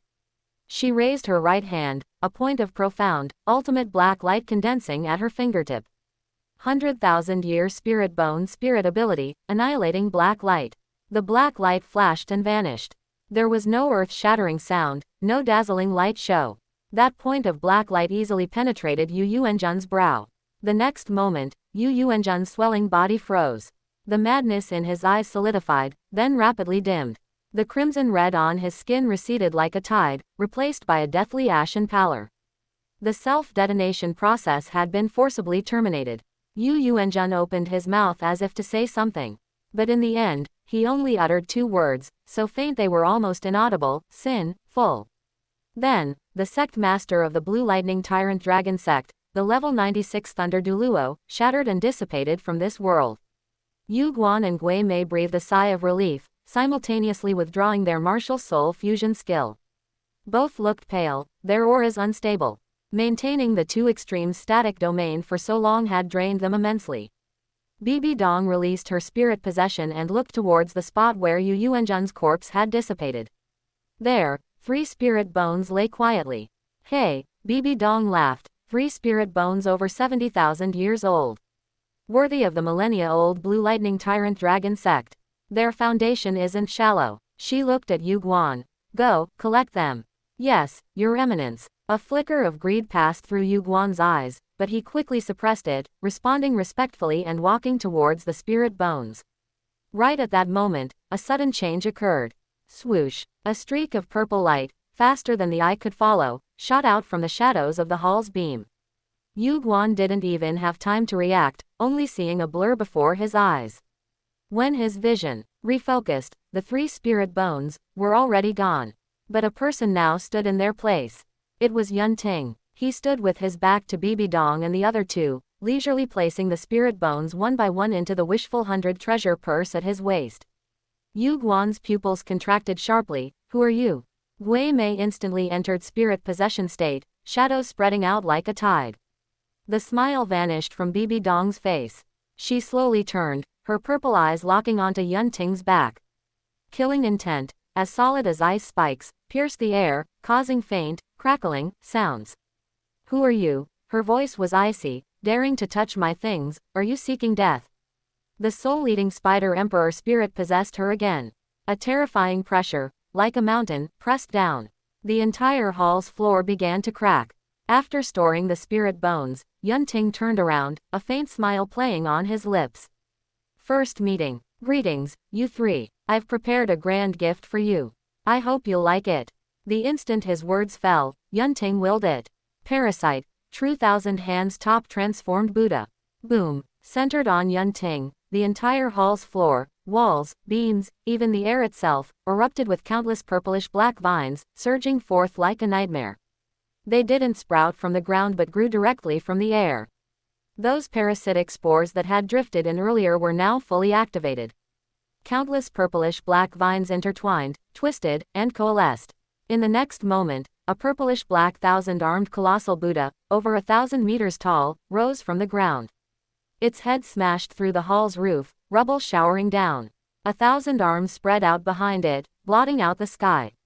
The Buddha's head bowed low, black golden lightning dancing in its empty eye sockets. Seeing this scene, Yu Guan and Gui Mei turned deathly pale, instinctively stepping back. Bibi Dong's pupils shrank to pinpricks. Her hand, gripping the scepter, tightened for the first time. From this giant Buddha, she felt a genuine threat. And Yunting, standing on the giant Buddha's shoulder, looked down at the three below. Let it play with you, he smiled, waving a hand. I have matters to attend to. Until next time, you three. With that, he turned, took a step, and his figure transformed into a streak of light streaking towards the hall's exit. Almost simultaneously, the 1,000 purplish-black arms behind the giant Buddha, like collapsing mountains, came crashing down towards Bibi Dong and the other two. Chapter 183. True Thousand Hands vs. Bibi Dong and the two others, severely injured Yu Guan and Gui Mei, Bibi Dong's killing intent. Boom. 1,000 purple-black Buddha hands descended like a collapsing firmament, smashing down toward Bibi Dong and the two others. Each arm was over 10 meters thick, covered with ferocious vines and flickering black-gold lightning. These were not simple physical attacks, but destructive creations formed by condensed parasitic spores, infused by Yunting with annihilation thunder. The air was squeezed into visible ripples, and the floor of the great hall cracked inch by inch under this immense pressure. Your Eminence, retreat quickly. Yu Guan's face turned deathly pale, and he shouted sharply, his seventh spirit ring instantly lighting up beneath his feet. Seventh spirit ability, Spirit Avatar. A massive golden chrysanthemum bloomed behind him, countless petals transforming into shields protecting his front. Gui Mei moved almost simultaneously, the black shadow writhed, and his eighth spirit ring lit up. Eighth spirit ability, Gui Mei Wang Liang. His body split into four, transforming into four distorted ghostly shadows that retreated violently in four directions, attempting to escape through the gaps between the Buddha hands. Bibi Dong did not retreat. She stood in front of the unconscious Yu Shaogang, her violet eyes fixed on the mountain range of Buddha hands pressing down, a look of solemnity appearing in her eyes for the first time. The sense of threat from this giant Buddha even surpassed that of the level 98 golden crocodile. HMPH. A cold snort. Bibi Dong's seventh spirit ring shone with a dazzling blood-red light beneath her feet. Seventh spirit ability, Undying Spider Emperor's true body. Buzz. Black light shot toward the sky, and behind her, the phantom of a giant spider, over 30 meters long, bearing 8 spears and covered entirely in ferocious armor, solidified. But this was not just a phantom, it was the materialization of her true spirit avatar. The Undying Spider Emperor let out a sky-piercing cry. Its 8 spider spears, like 8 colossal heavenly lances, fiercely met the 1,000 Buddha hands. Bang, bang, bang. In the first round of impact, purple-black energy storms burst out where the spider spears collided with the Buddha hands. The dome of the Great Hall was completely blown away, and debris rained down like stones. Bibi Dong groaned, and a trace of blood overflowed from the corner of her mouth. It wasn't that she couldn't block it. It was because she had to protect the man she deeply loved behind her, Yu Shaogang. Every attack from the Buddha hands carried terrifying shockwaves and annihilation attributes. She had to use nearly half her spirit power to form a protective shield wrapping Yu Shaogang, otherwise, the residual shock alone would have turned him into a pulp. Damn it, Bibi Dong gritted her teeth, the scarlet color in her eyes deepening. The second wave of attacks followed immediately. This time, the 1,000 Buddha hands did not smash down simultaneously but arrived layer upon layer like ceaseless ocean waves. The first Buddha hand struck the spider spears and exploded. The second Buddha hand followed closely, hitting the exact same spot. The third, fourth, fifth. PFF'd. Bibi Dong spat out a mouthful of blood. The black light shield protecting Yu Shaogang trembled violently, and fine cracks appeared on one of the undying Spider Emperor's forelimbs. A ruthless glint flashed in her eyes. She slammed her scepter heavily onto the ground, and that blood-colored spirit ring suddenly flared. Ninth spirit ability, Undying Body. Blood-red patterns spread from Bibi Dong's brow across her entire body. Those cracks healed at a visible rate, and her aura even surged briefly. Meanwhile, Yu Guan and Gui Mei were not so lucky. The two had already expended nearly 70% of their spirit power maintaining the two extremes static domain. Facing these sky-obscuring Buddha hands now, they could only flee in disarray. Third spirit ability, Aura Barrier. Yu Guan desperately released a golden barrier, attempting to weaken the power of the Buddha hands. But as soon as the barrier formed, it was struck simultaneously by 3 Buddha hands. Crack. The barrier shattered, and Yu Guan was hit heavily, sent flying backward, crashing through 3 hall pillars before stopping. Blood sprayed violently from his mouth, and a large section of his chest was caved in. Gui Mei was even worse off. The 4 ghostly shadows he had split into were locked onto by nearly 100 Buddha hands. No matter how he shifted his position, those hands pursued him relentlessly as if they had eyes. Fifth spirit ability, Ghostly Shadows Multiplied. Gui Mei gritted his teeth and split into 8 ghostly shadows again, trying to confuse them. However, the Buddha hands paid no attention to which shadow was real and which was fake. Boom boom boom. Over 100 Buddha hands smashed down simultaneously, like swatting flies. The 8 ghostly shadows were instantly annihilated, revealing Gui Mei's true body. No, he shrieked mournfully, desperately urging his spirit power to escape into the shadows, hoping to use that to immunize himself against the physical damage caused by the Buddha hands. Unfortunately, he forgot that the Buddha hands were also imbued with that terrifying annihilation thunder. The black gold lightning acted directly upon Gui Mei. Then, 2 Buddha hands, one on the left and one on the right, clamped down on him like giant pincers, before slamming shut viciously. Poochie. A muffled sound of shattering bones was heard. Gui Mei's body was crushed flat like a broken sack, blood gushing wildly from his 7 orifices. He was then flung away by the Buddha hands, crashing heavily into the distant ruins, his fate unknown. Although this sequence seemed long, it actually took less than 5 breaths of time. On the other side, the attacks from the 100 Buddha hands were like a sudden downpour. When the last Buddha hand struck Bibi Dong's Spider Emperor true body and exploded into a sky full of purple-black light spots, the attack abruptly ceased. The 1,000-meter-tall purple-black giant Buddha began to disintegrate. The purple-black vines snapped inch by inch, turning into dust that was blown away by the night wind. When the dust settled, the current state of the main peak was revealed.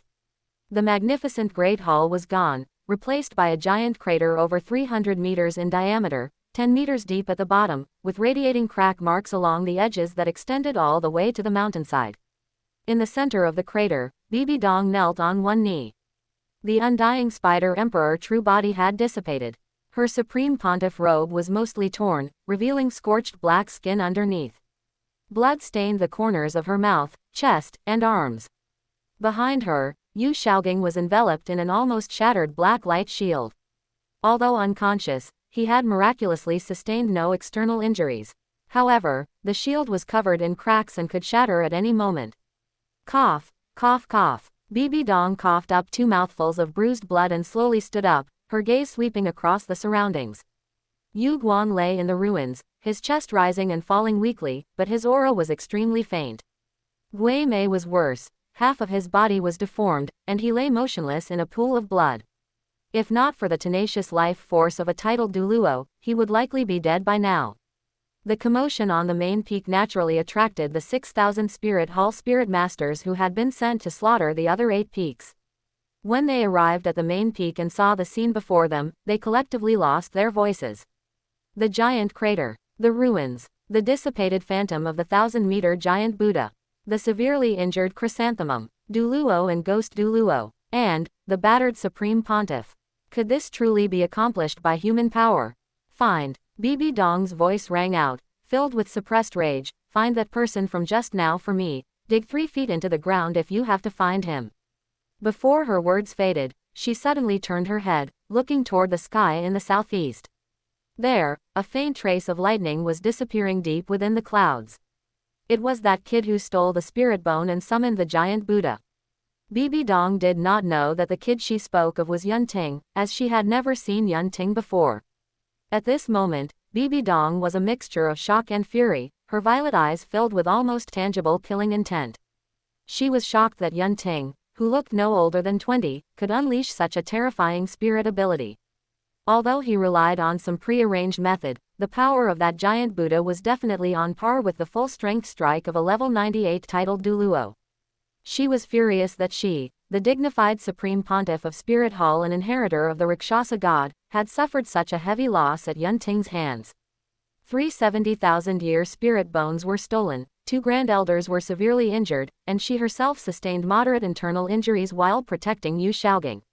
Humiliation. A tremendous humiliation. Supreme Pontiff. Chapter 184. Yunting's plan to kill Bibi Dong. Tang San adds spirit rings to the clear sky hammer. At that moment, several spirit masters pushed forward a woman dressed in a bright red wedding dress.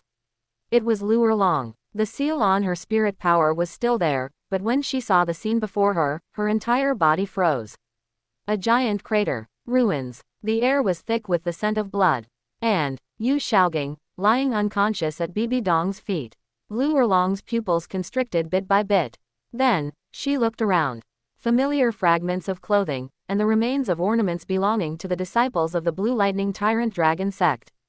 No, no, no. A scream of extreme agony erupted from Lu Erlong's throat. She went mad, struggling desperately. Even though her spirit power was sealed, she used all her strength to rush toward Bibi Dong. Give me back my father's life. Give me back my clansmen's lives. Bibi Dong, I'll kill you. Tears of blood flowed from Lu Erlong's eyes, and her fingernails dug deep into her palms, drawing blood. But before she could reach Bibi Dong flickered and grabbed her by the throat, lifting her whole body up. Cough, cough, cough. Lu Erlong's face turned purple, and her legs kicked weakly. Bibi Dong looked at her coldly, her eyes full of mockery. A wretched woman who doesn't know her place.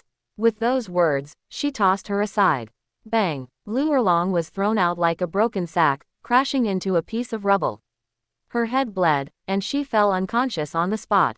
Take her away. Bibi Dong withdrew her gaze, her tone indifferent. When Elder Yu wakes up, give her to him to handle.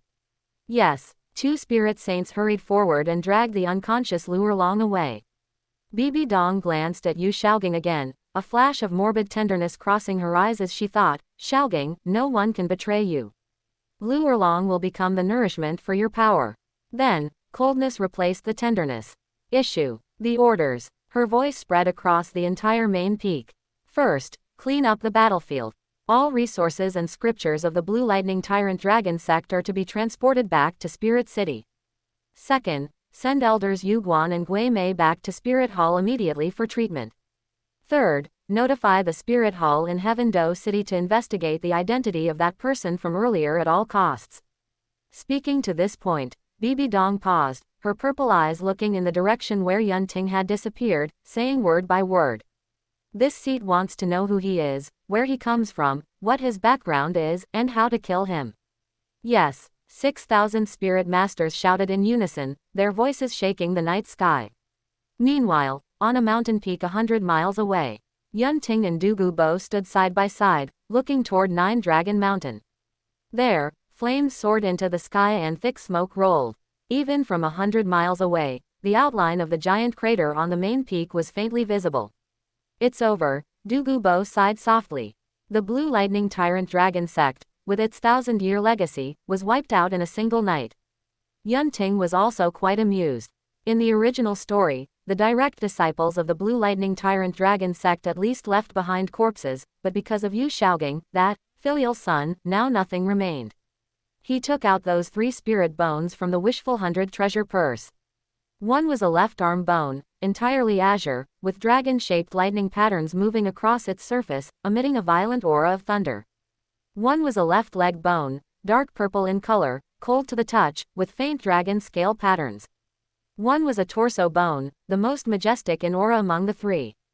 It was dark gold, about the size of a palm, yet weighed over 1,000 jin. Holding it, one could feel the terrifying dragon prestige contained within. All are over 70,000 years old. Douluo leaned in too. Take a look and clicked his tongue. This torso bone is probably close to 80,000 years.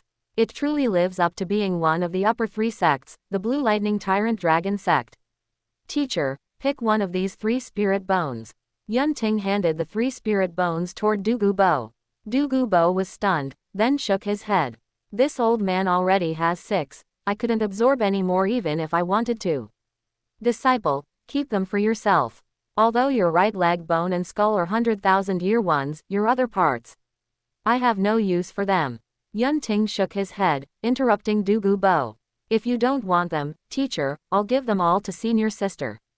These 3 spirit bones happen to be very compatible with her. Upon hearing this, Douluo's eyes moved slightly. He pondered for a moment and nodded. Yan Yan's 6-headed blazing sun jiao is not only a dragon species but also possesses a powerful fire attribute. These 3 spirit bones are indeed compatible with her. Yunting put the 3 spirit bones back into the wishful 100 treasure purse and then took out the mirror image soul tool. Douluo stared at the mirror image soul tool and asked with a frown, Disciple, the images inside are too explosive. How do you plan to handle this? Teacher, Bibi Dong is undergoing the Rakshasa god test. It will be difficult to kill her, so I need helpers. Helpers? Who? Douluo asked in confusion. Qian Dalu. Yunting stroked the mirror image soul tool in his hand and continued, with this thing, it's impossible for Qian Dalu to continue indulging Bibi Dong. Furthermore, I will let Qian Runshui personally pass judgment on Bibi Dong. This. Douluo's expression changed slightly upon hearing this, his brow furrowing deeper. Disciple, Bibi Dong is Qian Runshui's mother, you. Bibi Dong, she doesn't deserve it. Yunting's face was full of disdain as he continued, besides, this is something Qian Runshui must go through. In the original story, Qian Runshui's ascension to godhood was too smooth, which resulted in her being unable to exert the true power of the angel god despite becoming a god. If Qian Runshui could, under the watchful eyes of everyone, carry out a sacred judgment on Bibi Dong in the name of the angel god, it would allow her state of mind to sublimate, and she wouldn't be like she was in the original story. Thinking of this, Yunting looked toward Heaven Do City. He planned to tell Qian Runshui about this in advance. Teacher, let's go back. With those words, Yunting turned into a flash of lightning and sped toward Heaven Do City. Douluo looked at his back, then looked back at the ruins of Nine Dragon Mountain, shook his head, and followed. Meanwhile, on the other side, the south gate of Heaven Do City, the carriage convoy of Suotuo City high-rank Spirit Master Academy slowly entered the city gates. Inside a carriage, Tang San tightly gripped a lead box. Inside the lead box was that 23,000-year man-faced demon spider left arm bone. Today was the 29th day since Yu Xiaogang left, and it was also the day before the promotion matches began. Until now, there was still no news at all. Brother, Xiao Wu called softly, her eyes filled with worry. I'm fine, Xiao Wu. Tang San shook his head, his gaze crossing the city walls to look at the mountain silhouettes fading into the twilight to the west of the city, the sunset forest. He tightened his grip on the jade box in his hand a bit more. At nightfall, while the Suotuo City Academy team settled into the accommodations arranged by the Heaven Do Royal Academy, Tang San quietly left the team and sped toward the west of the city. Outside the 10-mile pavilion, Tang Hao was already waiting. Father. Tang San landed, his voice carrying an irrepressible urgency. Tang Hao turned around, the moonlight illuminating his disheveled face and sharp eyes. He glanced at the lead box in Tang San's hand and said solemnly, Have you decided? I've decided. Tang San nodded forcefully. I don't know when teacher will return, and I can't wait anymore. The promotion matches start tomorrow, and I must reach a breakthrough past level 60 before then to add a spirit ring to the clear sky hammer. Tang Hao was silent for a moment, and finally just sighed, let's go. With those words, the two figures vanished into the night, speeding toward the sunset forest. P.S. It's New Year's Eve, I got lazy. I'm short 1,000 words and will make it up tomorrow. Here, I wish all my great readers a happy new year and may everything go your way. By the way, don't catch a cold, I-kun. Chapter 185. strengthening Qian Runshui's resolve to judge Bibi Dong. The night was deep. Heaven Do Royal Academy, in the detached dormitory building of the Royal Fighting Team. At this moment, only the room on the easternmost side of the third floor still had a light on. The orange-yellow light shone through the window screen, casting a hazy glow onto the bluestone path outside the window. Inside the room, Qian Runshui sat on the soft couch by the window with her knees hugged, her bare feet resting on the soft velvet carpet, her golden hair casually draped over her shoulders. She wore a plain white nightgown, staring unfocused out the window, the moonlight outlining her cold, clear profile. Just then, the door opened silently. Yun Ting made almost no sound as he walked in. He had just rushed back from Nine Dragon Mountain, 100 miles away, carrying the coolness of the night wind, as well as a faint scent of blood and a trace of fallen aura that he couldn't completely conceal. Yun Ting. Qian Runshui frowned slightly. Besides the smell of blood, why do you also have a fallen aura? What happened at Nine Dragon Mountain? As a descendant of the angel god, she was incredibly sensitive to the aura of a fallen soul master. Yun Ting did not answer. Instead, he walked over to her side and gently placed the mirror image soul tool on the windowsill. The surface of the spirit tool glowed with a faint silver luster, sealing within it everything that had happened tonight at Nine Dragon Mountain. The recording is inside. Yun Ting's voice was calm, but beneath that calmness lay a heavy burden. Qian Runshui, you must know about this. But, after you watch it, no matter what decision you make, I will stand by you. Qian Runshui's fingers trembled slightly. She didn't immediately touch the spirit tool, but maintained her position of hugging her knees, burying her face deeper between them. After a long silence, Qian Runshui finally spoke in a low, muffled voice, how many people did she kill? Yun Ting was silent for a moment, ultimately choosing to state the facts in the most concise language possible, over 2,500 people in the Blue Lightning Tyrant Dragon sect. Not a single survivor. Furthermore, the direct lineage disciples were left without intact corpses. How could this be? Qian Runshui looked at Yun Ting with disbelief, confused. Different stances mean killing is killing, but why even the corpses? Bibi Dong led 6,000 spirit masters to secretly infiltrate Nine Dragon Mountain and set up a fallen formation, using the flesh and soul origin of the Blue Lightning Tyrant Dragon sect's direct lineage disciples to help Yu Xiaogang evolve his spirit and restore his spirit power.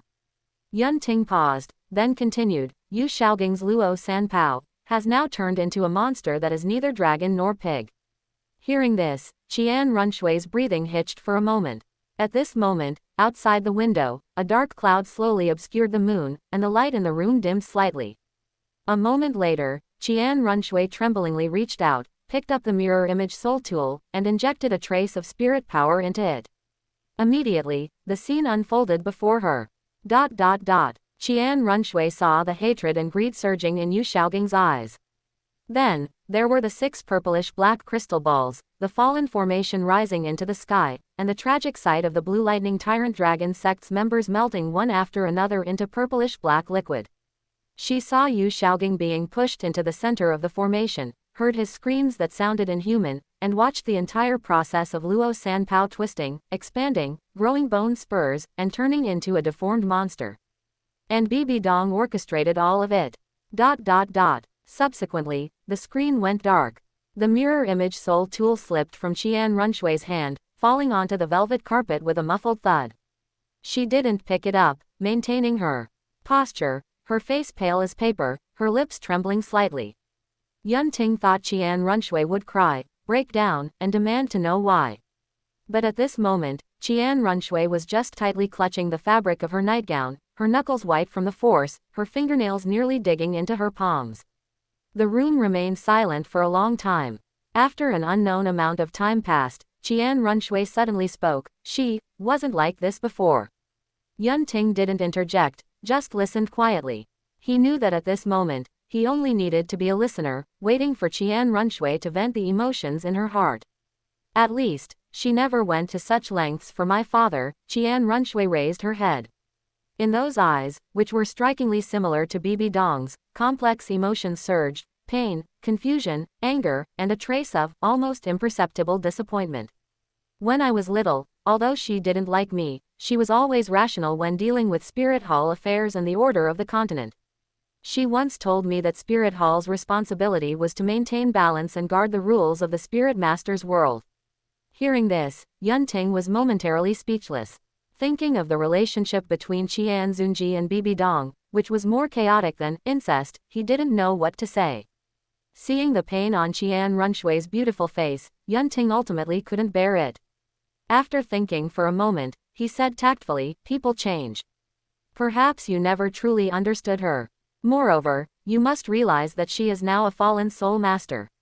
"I know. Fallen soul masters are scourges that must be eradicated everywhere on the continent," Qian Runshui nodded with a bitter smile. "Once any spirit master is confirmed as fallen, regardless of identity or past, they must be killed without mercy. This is the iron law passed down by Spirit Hall for 10,000 years, and it is also my duty as a descendant of the angel god." Before she finished speaking, Qian Runshui turned to look at Yunting, her beautiful eyes brimming with tears.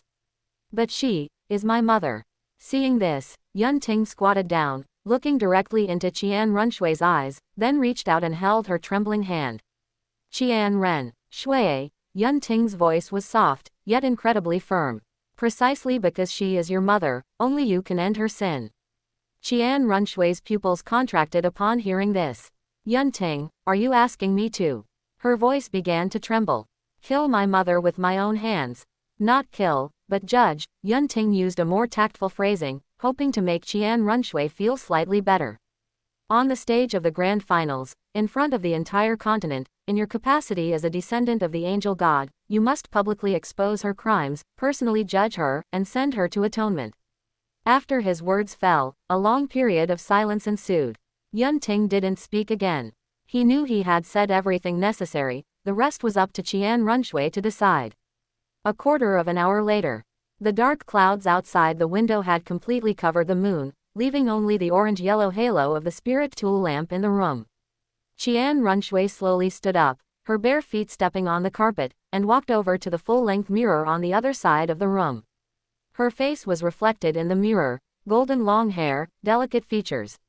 Looking at her eyes, which were remarkably similar to Bibi Dong's, Qian Runshui suddenly felt a sense of unfamiliarity.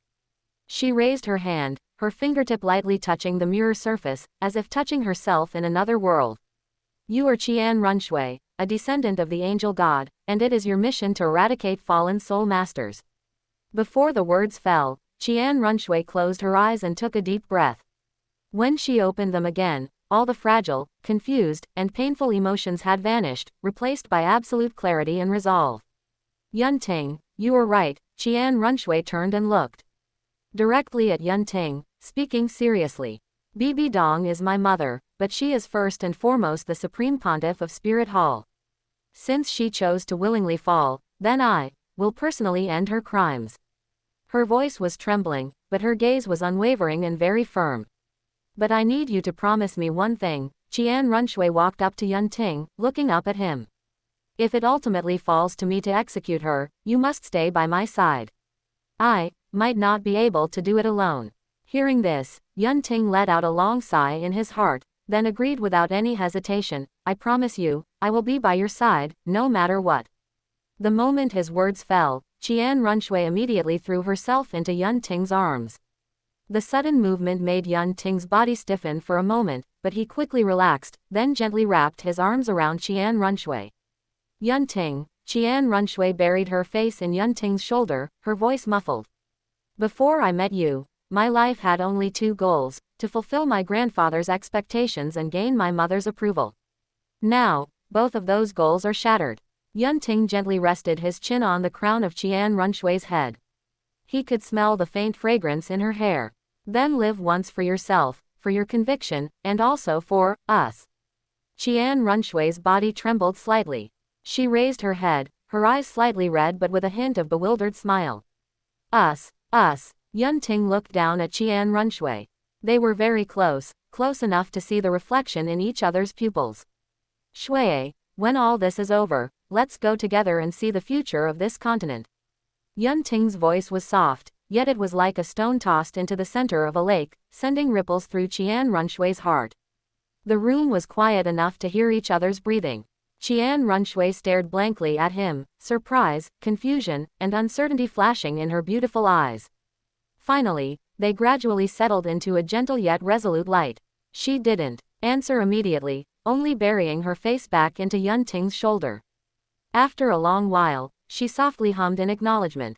Outside the window, the dark clouds slowly parted, and the moonlight shone down once more. That silver light passed through the window screen, falling upon the embracing pair, as if plating this heavy night with a gentle edge. Meanwhile, the news of the Blue Lightning Tyrant Dragon sect's annihilation was learned by all major powers. Chapter 186. Ning Fengji wishes to rely on Yun Ting, Tang San's crisis. 3,000-word major chapter. 7 Treasure Glazed Tile School, Council Hall.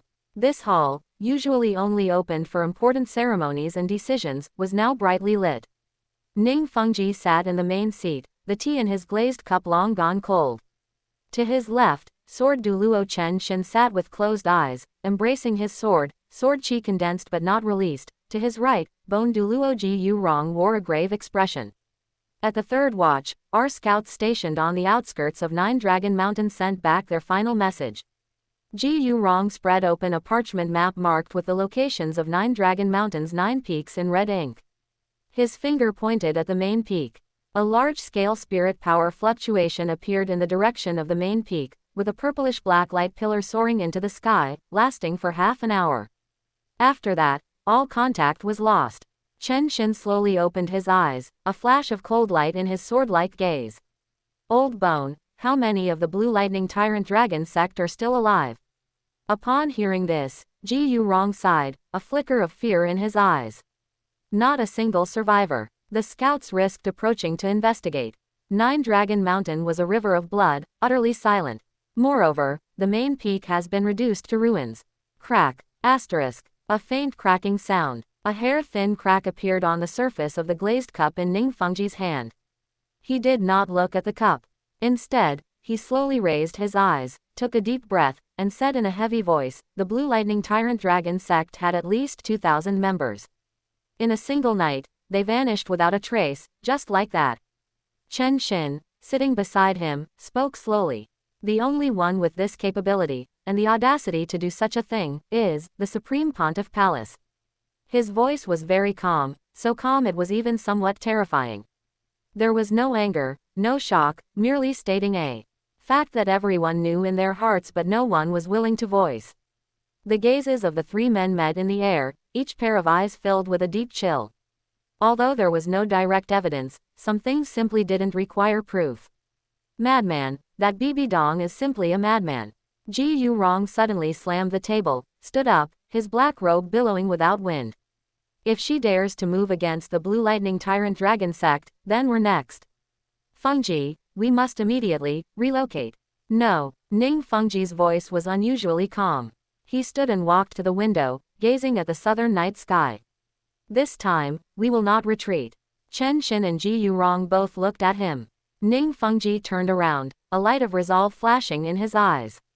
The fall of the Blue Lightning Tyrant Dragon sect tells us that in this world, no power can forever remain aloof and unscathed. If Bibi Dong can annihilate the Blue Lightning Tyrant Dragon sect today, she can annihilate the 7 Treasure Glazed Tile School tomorrow, and the Heaven Do royal family the day after. He walked back to the map, his finger slowly moving from 9 Dragon Mountain to Heaven Do City. Therefore, we need to find a big tree. A tree big enough, stable enough, to be our support in the coming turbulent times. A big tree. Ji Yu Rong frowned. What big tree is left now? The Spirit Hall is the biggest tree. The Spirit Hall is indeed the largest. Ning Fengji paused, then continued, but is there one person who does not fear the Spirit Hall? Chen Shin seemed thoughtful. Fengji, are you referring to that youngster Yun Ting? Exactly. Ning Fengji gave a slight nod.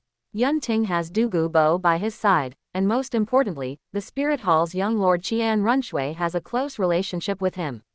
Coupled with his own innate talent, strength, and character, such a person is worthy of our 7 Treasure Glazed Tile School's reliance. Ji Yu Rong still had doubts. But Yun Ting, when all is said and done, is still just a kid. Our 7 Treasure Glazed Tile School has a 1,000-year legacy. To rely on a kid. A kid. Ning Fengji shook his head.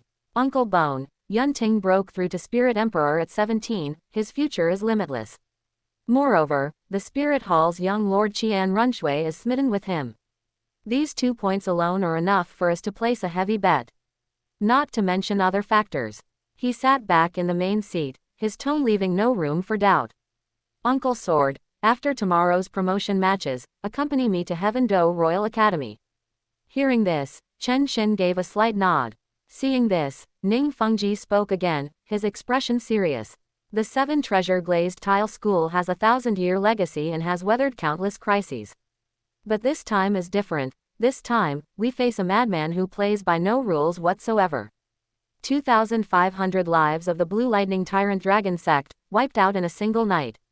This is Bibi Dong's warning to the entire continent. Either submit, or die. Ning Fengji looked up, a flash of ruthlessness and decisiveness in his eyes. But we have a third path, to find a new support, a new one powerful enough to contend with the Spirit Hall. Yun Ting is our hope. Qian Runshui standing by his side means at least a portion of the Spirit Hall's power will be behind him. What we must do is tie ourselves to this war chariot and fight for a future in these turbulent times. Otherwise, he looked out the window at the heavy night, the Blue Lightning Tyrant Dragon sects today will be our tomorrow. ... Meanwhile, elsewhere, deep within Sunset Forest, in a clearing shrouded by a spirit power barrier, Tang San was absorbing a 30,000-year spirit ring. Standing 10 paces away, Tang Hao, his muscles tense beneath his shabby clothes, was ready to handle any unforeseen event. The spirit ring slowly descended, merging into Tang San's body. The process went more smoothly than expected.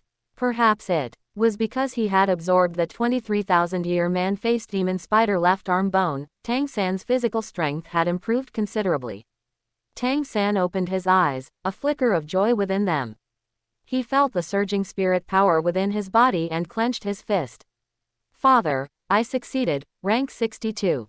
And, the conflict between the twin spirits doesn't seem as severe as you said. Tang Hao, however, was not as optimistic. He had experienced too many battles and life and death situations.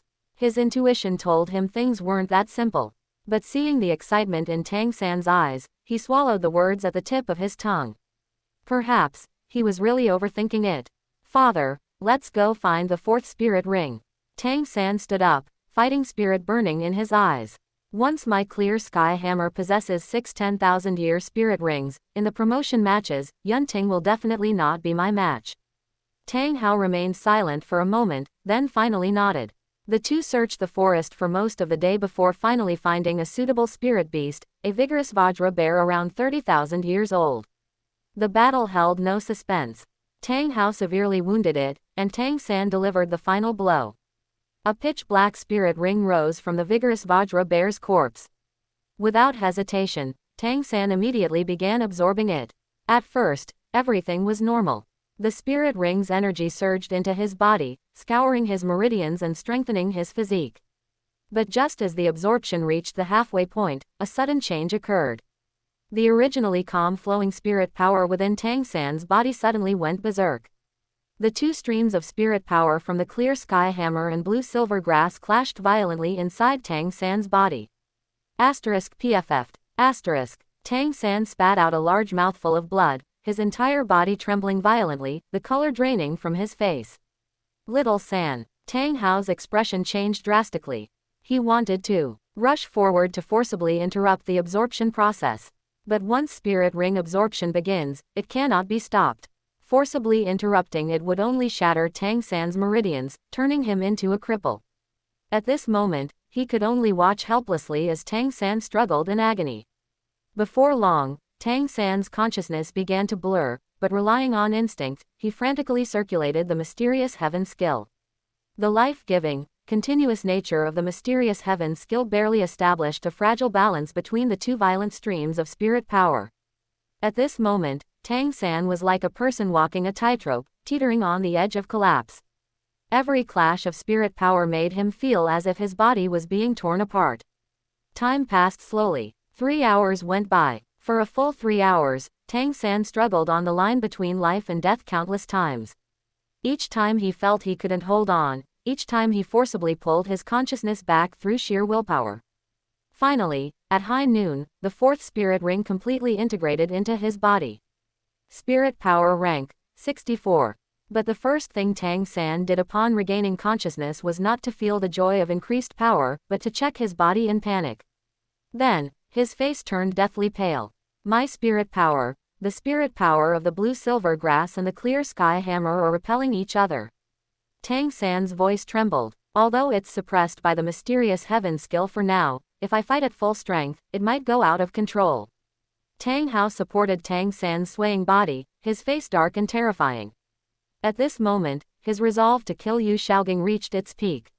Yu Shaogang. Tang Hao ground out the name through clenched teeth. His so-called twin spirits cultivation method, sworn with such conviction, is complete nonsense. If he doesn't come soon, your body will be ruined. Resentment also rose in Tang San's heart at this moment. Teacher, where exactly has he gone? It's been a month now, without a single word. Killing intent surged in Tang Hao's eyes. After the promotion matches are over, I'll go to Spirit City to find him. If he can't produce the real cultivation method. Then, looking at Tang San's pale, weak face, Tang Hao suppressed his anger and worry. Right now, the most important thing was to restore Tang San's confidence. Otherwise, forget the promotion matches, just the spirit power conflict could cost him his life. Little San, listen to me. Tang Hao pressed Tang San's shoulders and said in a deep voice, you are now rank 64. With 4 10,000-year spirit rings on your clear sky hammer, your combat power can rival that of an attack system spirit saint. Moreover, in the past half-month, you've mastered the pierce and penetrate forms of the clear sky 9 absolutes, enough to break through most defenses. He tried to make his voice sound steady and forceful. No matter how strong Yun Ting is, he is ultimately just a spirit emperor. As long as you fight quickly in the promotion matches, using the clear sky hammer to overpower him decisively before he can use those strange techniques of his, you can defeat him. A light rekindled in Tang San's eyes. That's right, I have 4 10,000-year spirit rings, I have the clear sky 9 absolutes, my true combat power rivals a spirit saint. Yun Ting is just a mere spirit emperor, what does he have to fight me with? Father is right. Tang San clenched his fist, hatred churning in his chest. Yun Ting, Qian Runshui, just you wait. In the promotion matches, I will repay the humiliation you inflicted on me tenfold. He stood up. Although the spirit power within him was still chaotic, although his meridians still ached faintly, the desire for vengeance overwhelmed everything. Once I obtain the twin spirits cultivation method from teacher and completely resolve the spirit power conflict, then. Yun Ting, you are absolutely dead. Tang San looked towards the direction of Heaven Do City, a crazed flame burning in his eyes. Chapter 187. The Inflated Tang San, the God King's Bet. 3,000-word super chapter.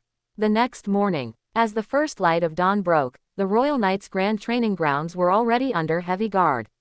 This was the sole venue for the Heaven Do City division of the Soul Master Tournament's promotion matches.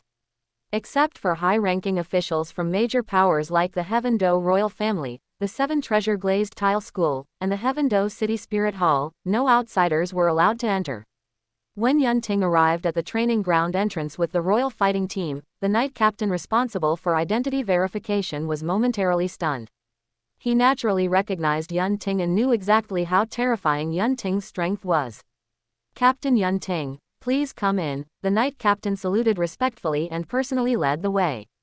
After passing through 3 heavily guarded archways, the view suddenly opened up. A vast, flat open space stretched out, measuring 1,000 meters square. In the center, a circular area over 100 meters in diameter was marked with white lines. That was today's arena. The ground was not made of ordinary soil and stone, but paved with special ore capable of withstanding the shockwaves of a battle between spirit kings. On the north side, a 3-story VIP stand had been temporarily erected, facing south. 4 people sat in the front row. In the center was Emperor Shui Yi. He wore bright yellow casual clothes today, but his face was somewhat pale, with obvious dark circles under his eyes. To his left was the 7 Treasure Glazed Tile Schoolmaster Ning Fengji, dressed in his usual green robes, looking calm. Beside him sat Sword Douluo Chen Xin, who was resting with his eyes closed. To the right was Solace. Solace sat there with his back ramrod straight, a faint, ambiguous sneer playing on his face. Emperor Shui Yi didn't say a word upon seeing this. After all, the news of the Blue Lightning Tyrant Dragon, Sect's destruction had already spread. Over 2,500 people had vanished overnight without even a corpse left behind. Such methods had cast a shroud of fear over all of Heaven Do City. Not long ago, Emperor Shui Yi had dared to restrict Solace's freedom because of his collusion with Yu Xiaogang to manipulate the qualifiers, and even dared to demand an explanation from Bibi Dong. But now, he didn't dare mention a single word. Solace was naturally aware of this. The frustration of being restricted for many days had transformed into confidence. He scanned the field, his gaze even carrying a hint of mockery when it passed over Emperor Shui Yi. Ning Fengji didn't know what to say for a moment, but he knew that as long as he could form an alliance with Yunting today, his 7 treasure-glazed tile school would have a bright future. Just then, a commotion broke out at the entrance. The team from the Suotuo City High-Rank Spirit Master Academy walked in. When Tang San, Xiao Wu, Dai Mubai, and the others appeared in the team, the entire arena fell silent instantly. Everyone stared at them with looks of astonishment, anger, and disbelief. Shrek, why are they appearing here? Suotuo City High-Rank Spirit Master Academy. Shrek is exploiting a loophole, how shameless. Whispers spread among the competing teams. On the VIP stand, Emperor Shui Yi's expression turned even more unsightly. He had indeed disqualified Shrek Academy, but Tang San and the others registering under the name of Suotuo City High-Rank Spirit Master Academy was completely within the tournament rules. He couldn't turn them away on the grounds that they were once Shrek students. More importantly, the current Emperor Shui Yi didn't dare.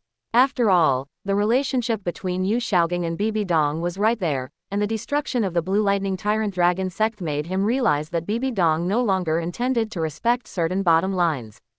Tang San felt the eyes of the entire arena on him. Those looks of shock, anger, and disdain fell upon him, but they only made him feel that it was laughable. A bunch of ants, how are you worthy of judging me?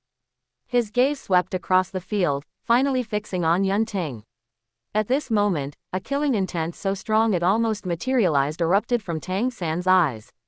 He raised his hand toward Yunting and made a slow, clear throat-slitting gesture, his lips curling into a gruesome smile. Yunting found the scene somewhat amusing. Then, a blue-gold divine light flashed through his eyes for a split second. He could sense that Tang San's aura had grown stronger, clearly because Tang San had added more spirit rings to the clear sky hammer. But at the same time, it had become even more chaotic, obviously caused by the clash between the spirit powers of the clear sky hammer and the blue-silver grass.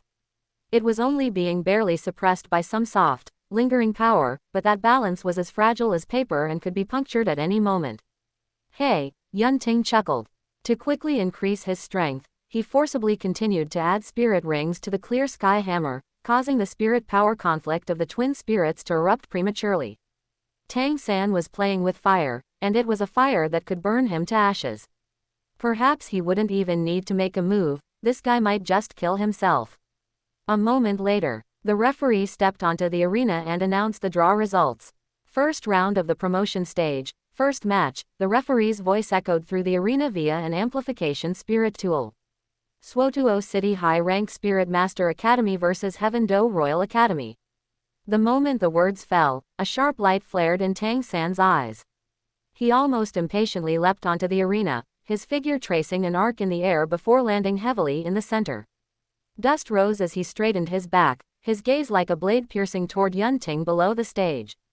Yunting, Tang San's voice, carrying uncontrollable excitement and killing intent, sounded exceptionally piercing in the silent arena. Do you dare have a one-on-one duel with me? Hearing this, the crowd broke into an uproar and began whispering. Is this Tang San's brain always malfunctioning? A spirit king challenging a spirit emperor to a duel, who gave him the courage to say that?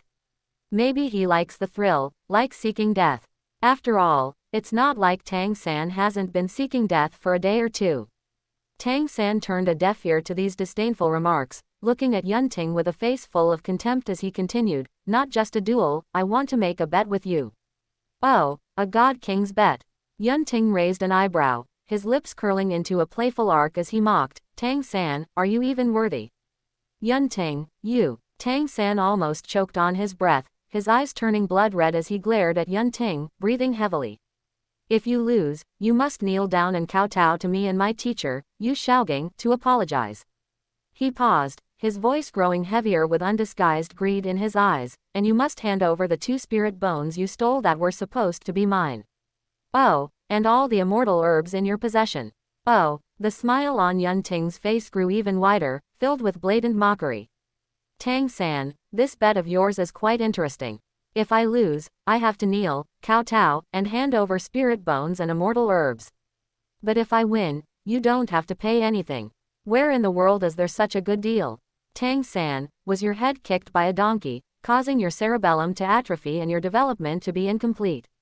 Or do you think everyone should revolve around you, and you can bet however you want? Upon hearing this, Tang-san's face instantly flushed blood red. He had always made bets with people this way, and no one had ever objected. Now, encountering a troublesome bastard like Yun Ting, he didn't know what to do for a moment. After a moment of contemplation, if I lose, I will also kneel and kowtow to apologize to you. Tang-san squeezed these words out through his teeth. But Yun Ting shook his head. Not enough. You're the one begging me for a duel, and you're the one who wants to bet. You think a single kowtow can settle this? Yun Ting rubbed his chin, appearing to be in thought. Let me think, what can you offer that's of equal value? His gaze swept over Tang-san as if he were appraising a piece of merchandise. Tang-san felt his skin crawl under Yun Ting's gaze. That look was like looking at a dead man. A moment later, Yun Ting spoke, his voice calm but causing Tang-san's pupils to shrink. If you lose, I want you to hand over the manufacturing methods for all the hidden weapons on your person. Blueprints, formulas, techniques, every single word, hand them all over. Impossible, Tang-san almost roared, his eyes instantly turning blood red, breathing like a bull, his entire being like an enraged beast. Tang sect hidden weapons. This was one of his greatest secrets, the foundation of his existence in this world, and the pride he believed surpassed all soul master technologies in this world. Yun Ting dared to covet Tang sect hidden weapons. This was no longer a provocation, it was sacrilege, a defilement, and he already had a way to seek death. At this moment, Tang San's killing intent almost overrode his reason. He wished he could pull out all his hidden weapons right now and turn Yun Ting into a sieve. However, he forced himself to calm down. Deep breaths, once, twice. Tang San glared at Yun Ting, his mind racing with calculations. Yun Ting is merely a spirit emperor.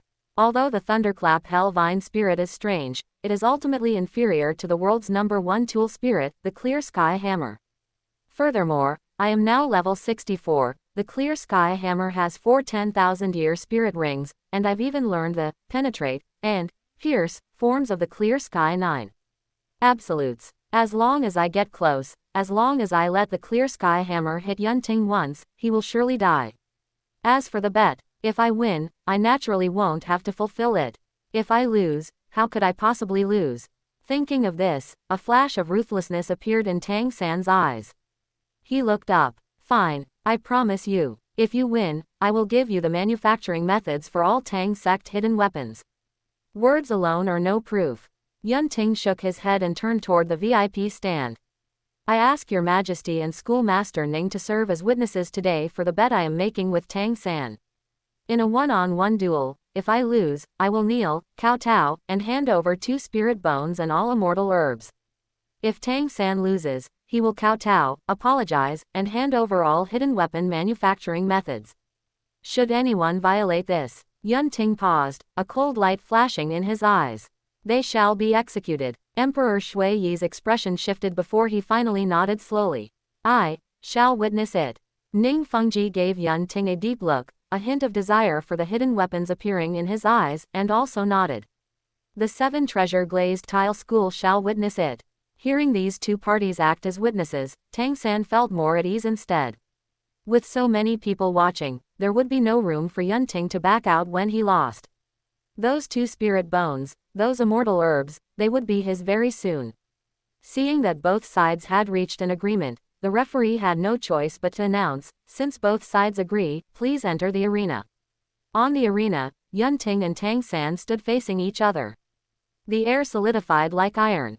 The killing intent in Tang San's eyes almost overflowed. He released his level 64 spirit power without reservation. The clear sky hammer appeared in his hand, and 4 pitch-black 10,000-year spirit rings pulsed up and down, emitting a suffocating pressure. On the VIP stand, Emperor Shui Yi muttered to himself, 4 10,000-year spirit rings. Tang San actually added more spirit rings to the clear sky hammer.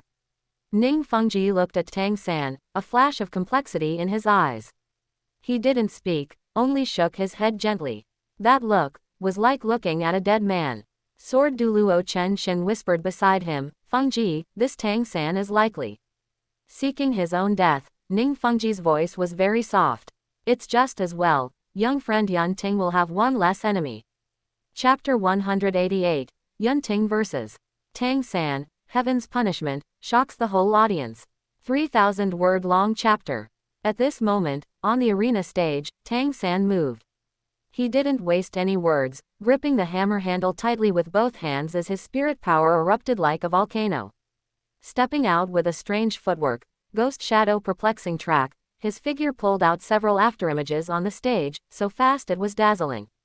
So fast, someone exclaimed from below the stage. With a powerful kick of his calves, the ground shattered, and Tang San's figure flashed and vanished, charging straight at Yun Ting like a cannonball. When the distance closed to 3 zhong, a sharp light burst from Tang San's eyes. First spirit ability, 1000 Jin Force. The first black spirit ring lit up, and the weight of the clear sky hammer instantly increased several times over. Clear sky 9 absolutes, piercing formula. The muscles in Tang San's arms bulged, veins popping out. He seemed to merge into one with the giant hammer, turning into a black hurricane that then condensed into a single line.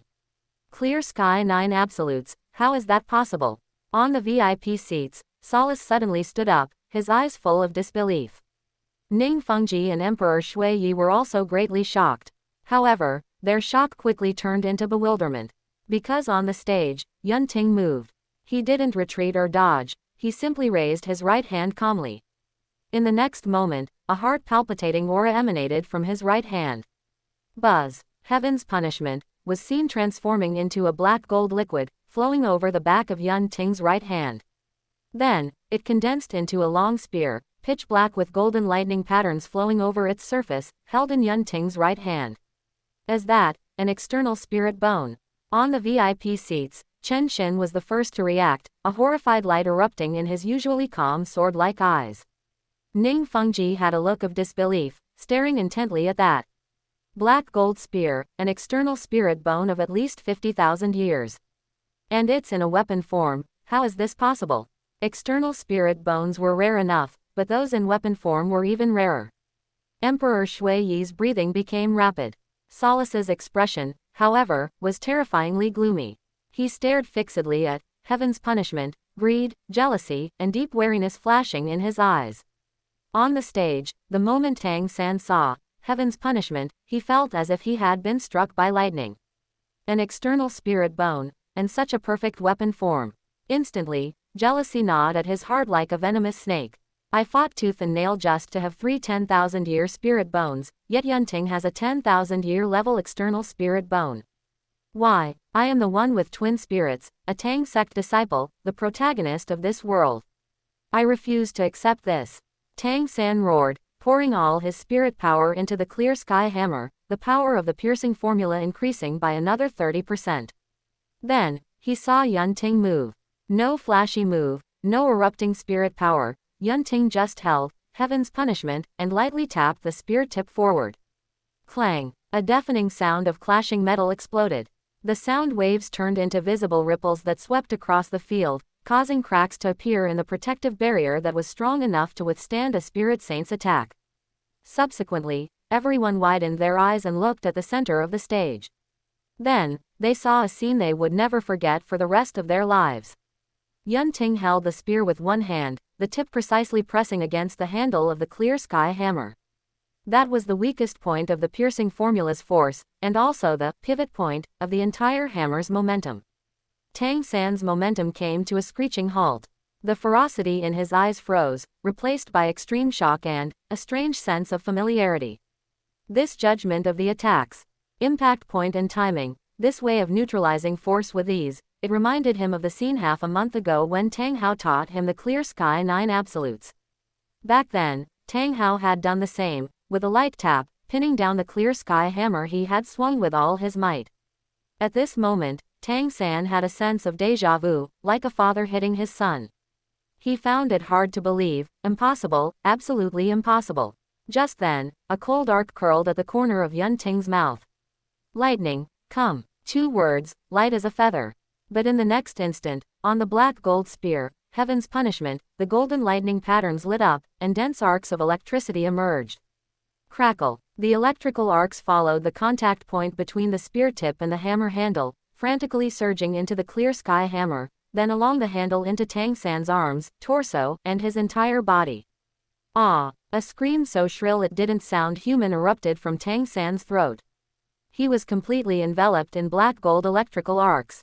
Every inch of his skin was twitching, every muscle was in spasm, his hair stood on end, his eyeballs bulged, and green smoke rose from his 7 orifices simultaneously. No! Don't! Tang San trembled, wanting to let go of the clear sky hammer, but his hands were already paralyzed by the lightning and wouldn't obey him at all. Seeing this, Yun Ting's gaze was as indifferent as a god looking down at an ant. Then, with a flick of his wrist, spirit power erupted from the spear tip. Boom! A violent explosion sounded, and Tang San flew backward like a broken kite, crashing heavily onto the edge of the stage. He spat out a mouthful of blood, staining the front of his clothes red. The clear sky hammer flew out of his hand, hitting the ground with a clang. The hammer's body was charred black, and fine cracks even appeared. Yun Ting retracted, heaven's punishment, and the long spear turned back into black gold. Liquid, flowing back onto the back of his right hand. Then, he walked to the center of the stage, looked at Tang San who was lying on the ground twitching violently, and sneered contemptuously. Tang San, did no one ever tell you that an extra inch of length means an extra inch of strength? Charging in mindlessly with a big hammer, should I praise your ignorance or curse your stupidity? Yun Ting, you. Tang San struggled to crawl up, but his muscles were still trembling uncontrollably, and his speech was fragmented. Taking shortcuts. If you have the guts, face me head on, take a hit from my clear sky hammer. Hey! Yun Ting shook his head and laughed, the mockery in his voice almost overflowing. Do all you hammer wielders have something wrong with your heads? Why do you think that someone must face you head on for it to count as real skill? He looked around the whole audience, his voice rising and clearly reaching everyone's ears. For a clunky spirit like the clear sky hammer, its power is indeed terrifying, but its shortcomings are also obvious. It's slow, lacks variation, is easily kited by agility-type spirit masters, and is easily neutralized by clever techniques that overcome hardness with softness. When there are so many ways to deal with it, why would I be foolish enough to clash with you head-on? After he spoke, the whole place fell silent. Then, an uproar. That's right, the clear sky hammer's power is great, but it's too clunky. If it encounters an agility attack system spirit master who fights by circling around, the clear sky hammer won't be able to touch anyone at all. The sounds of discussion spread like a tide. Many spirit masters who originally held the clear sky hammer in awe suddenly realized that this existence, known as the world's #1 tool spirit, didn't seem as invincible as they had imagined. On the VIP seats, the light in Solace's eyes grew brighter and brighter. He suddenly clenched his fist, ecstatic in his heart. So that's how it is, the weaknesses of the clear sky hammer are so obvious. I must quickly report this to the Supreme Pontiff and have her spread these weaknesses far and wide. Then, we'll see what face the clear sky sect has left to call itself the world's #1 sect. Meanwhile, Tang Hao was hiding in the shadows of a corner, staring at Yun Ting with eyes that seemed ready to burst. Damned brat, sooner or later, I will tear you into 10,000 pieces. On the stage, Yun Ting looked at Tang San, who was lying on the ground like a dead dog, and lost his last bit of patience. Tang San, just admit defeat already, he said indifferently. Don't embarrass yourself here anymore, I'm feeling ashamed for you. These words became the last straw that broke the camel's back. Ah! Tang San suddenly looked up, his eyes completely blood red, his sanity snapping at this moment. He struggled to crawl up, swaying as he walked toward the clear sky hammer, leaving a bloody footprint on the ground with every step. Picking up the hammer, Tang San lit up his last 3 spirit rings simultaneously. Boom! A terrifying spirit power storm erupted with him at the center. The clear sky hammer expanded violently, the hammerhead becoming larger than a millstone, and the handle as thick as a pillar. Tang San gripped it with both hands, the muscles in his arms tearing inch by inch, dripping with blood. But he seemed unable to feel the pain, only swinging it frantically. The ground cracked inch by inch, rubble was swept into the air, the wind howled, and the entire stage trembled. Clear Sky 9 Absolutes, Penetrating Formula.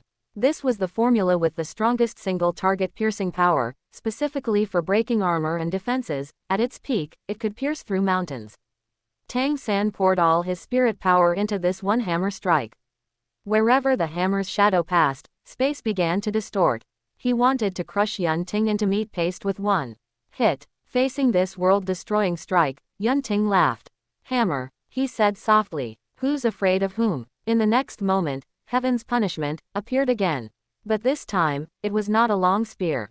The black gold liquid condensed into a giant hammer almost identical to the clear sky hammer. Same size, same shape, only the color was pure black gold. What? On the VIP seats, everyone suddenly stood up. This external spirit bone could actually change shape. Tang San also saw this scene. He was stunned for a moment, then a look of frantic mockery flashed in his eyes. Head on. Yun Ting actually chose to face him head on. What a fool. How could the power of the clear sky hammer, the #1 in the world, be compared to a hammer transformed from a spirit bone? Yun Ting, go to hell. Tang San roared, pushing the penetrating formula to its limit. Seeing this, Yun Ting held the hammer with one hand, forming a sharp contrast with Tang San's two-handed grip. Then, nonchalantly, he swung the hammer. No spirit ability, no technique, just the purest clash of power. Clang. This collision sound was 10 times louder than before. The sound waves turned into a physical shockwave that swept through the field, directly shattering the spirit power protective barrier. Some spirit masters close to the stage even had blood seeping from their ears and noses from the vibration. In the center of the stage, dust soared into the sky. Everyone held their breath and widened their eyes. The dust slowly dissipated. They saw the outcome. Yun Ting stood in place, holding the black gold giant hammer with one hand. The hammer's body was intact, without even a single scratch. Ten Zhong in front of him, Tang San lay on the ground, beneath him a pool of blood that was a shocking sight. Moreover, the clear sky hammer had shattered again. From the head to the handle, it had broken into dozens of pieces, scattered all over the ground. Those fragments were charred and twisted, as if they had been shattered from the inside by some terrifying force. Tang San was bleeding from his 7 orifices, his eyes wide open, with shock and disbelief still lingering in them. At this moment, the entire audience was dead silent. Only the sound of the wind whistling across the broken stage could be heard. Yun Ting walked to Tang San's side, looked down at him, and whispered a sentence that only the two of them could hear. Tang San, I will help you carry on the legacy of your hidden weapons, but they'll have to change their name. Hearing this, Tang San opened his mouth, seemingly wanting to say something, but in the end, he only spat out a mouthful of black blood mixed with fragments of his internal organs. His head tilted, and he completely fainted. Chapter 189. Tang San's reluctance to hand over hidden weapon blueprints, Yun Ting's threat and killing intent. Yun Ting dispersed the black gold great hammer in his hand, and, heaven's punishment, transformed into a stream of light, coiling back onto the back of his hand. He didn't immediately step off the stage. Instead, he turned around, his gaze calmly sweeping over the VIP seats, finally resting on the referee. Referee, you can announce the result now. His voice wasn't loud, but it carried an undeniable authority. The referee flinched, then quickly announced in a loud voice, the first match, Heaven-Do Royal Academy, Yun Ting wins. Swotuo City High Rank Spirit Master Academy, please send out your next contestant. Upon hearing this, there was a deathly silence from the Swotuo City High Rank Spirit Master Academy side. Dai Mubai's face was ashen, Ma Hongjun trembled, and Oscar's lips turned white. Tang San had lost, and lost so thoroughly. Whoever went up next would just be throwing their life away. Yu Xiaogang wasn't present, so Flender bit the bullet and said, this match, we surrender. Seeing this, the referee immediately announced loudly, Swotuo City Academy forfeits the individual match. Heaven-Do Royal Academy directly wins this match and earns 1 point. As the words fell, there were no cheers, no celebrations. All royal fighting team members simply looked calmly at the arena, as if this victory was a matter of course. Tang San was carried down by a medical spirit master for treatment, and all Shrek members followed closely behind. Yun Ting, however, stepped off the arena, but instead of returning to his team, he walked directly towards the quiet room where Tang San was being treated. Qian Runshui and Du Guyan's eyes flickered, and they silently followed, with Yi Lingling and the others close behind. In the VIP seats, Emperor Shui Yi and Ning Fengji exchanged glances, both seeing solemnity in the other's eyes. Emperor Shui Yi gestured to the attendant beside him, who understood and quickly led the way. The door to the quiet room was pushed open, and a strong smell of medicine mixed with blood rushed out. Tang San had already been moved to a soft couch, his face as pale as paper, his breath barely perceptible. Xiao Wu guarded by the bed, tightly holding his hand, tears streaming down her face. Flender, Dai Mubai, and the others stood around, their faces ashen. The medical spirit master was fully activating his spirit ability, a gentle light enveloping Tang San, but the effect was minimal. The backlash from the shattered clear sky hammer, coupled with the erosion of lightning power, made Tang San's injuries extremely troublesome. Yun Ting entered the quiet room, his gaze falling directly on Tang San's pale face. Tang San, the bet, it's time to fulfill it. His voice was calm, yet it sent a shiver down the spines of everyone in the quiet room. Xiao Wu suddenly looked up, her eyes filled with resentment. Yun Ting, my third brother is injured like this, all thanks to you. What more do you want? A bet is a bet, it's only right to accept defeat. Yun Ting couldn't be bothered with Xiao Wu, that foolish rabbit. What did Tang San's life or death have to do with him? Tang San, hand over the complete set of Tang Sect hidden weapons blueprints. Now, Tang San's eyelids trembled, and he laboriously opened them into a slit, his eyes filled with bone-deep hatred and a hint of struggle. Hidden weapons were the treasure of the Tang Sect. He couldn't betray the Tang Sect, so it was impossible to hand over the blueprints to Yun Ting.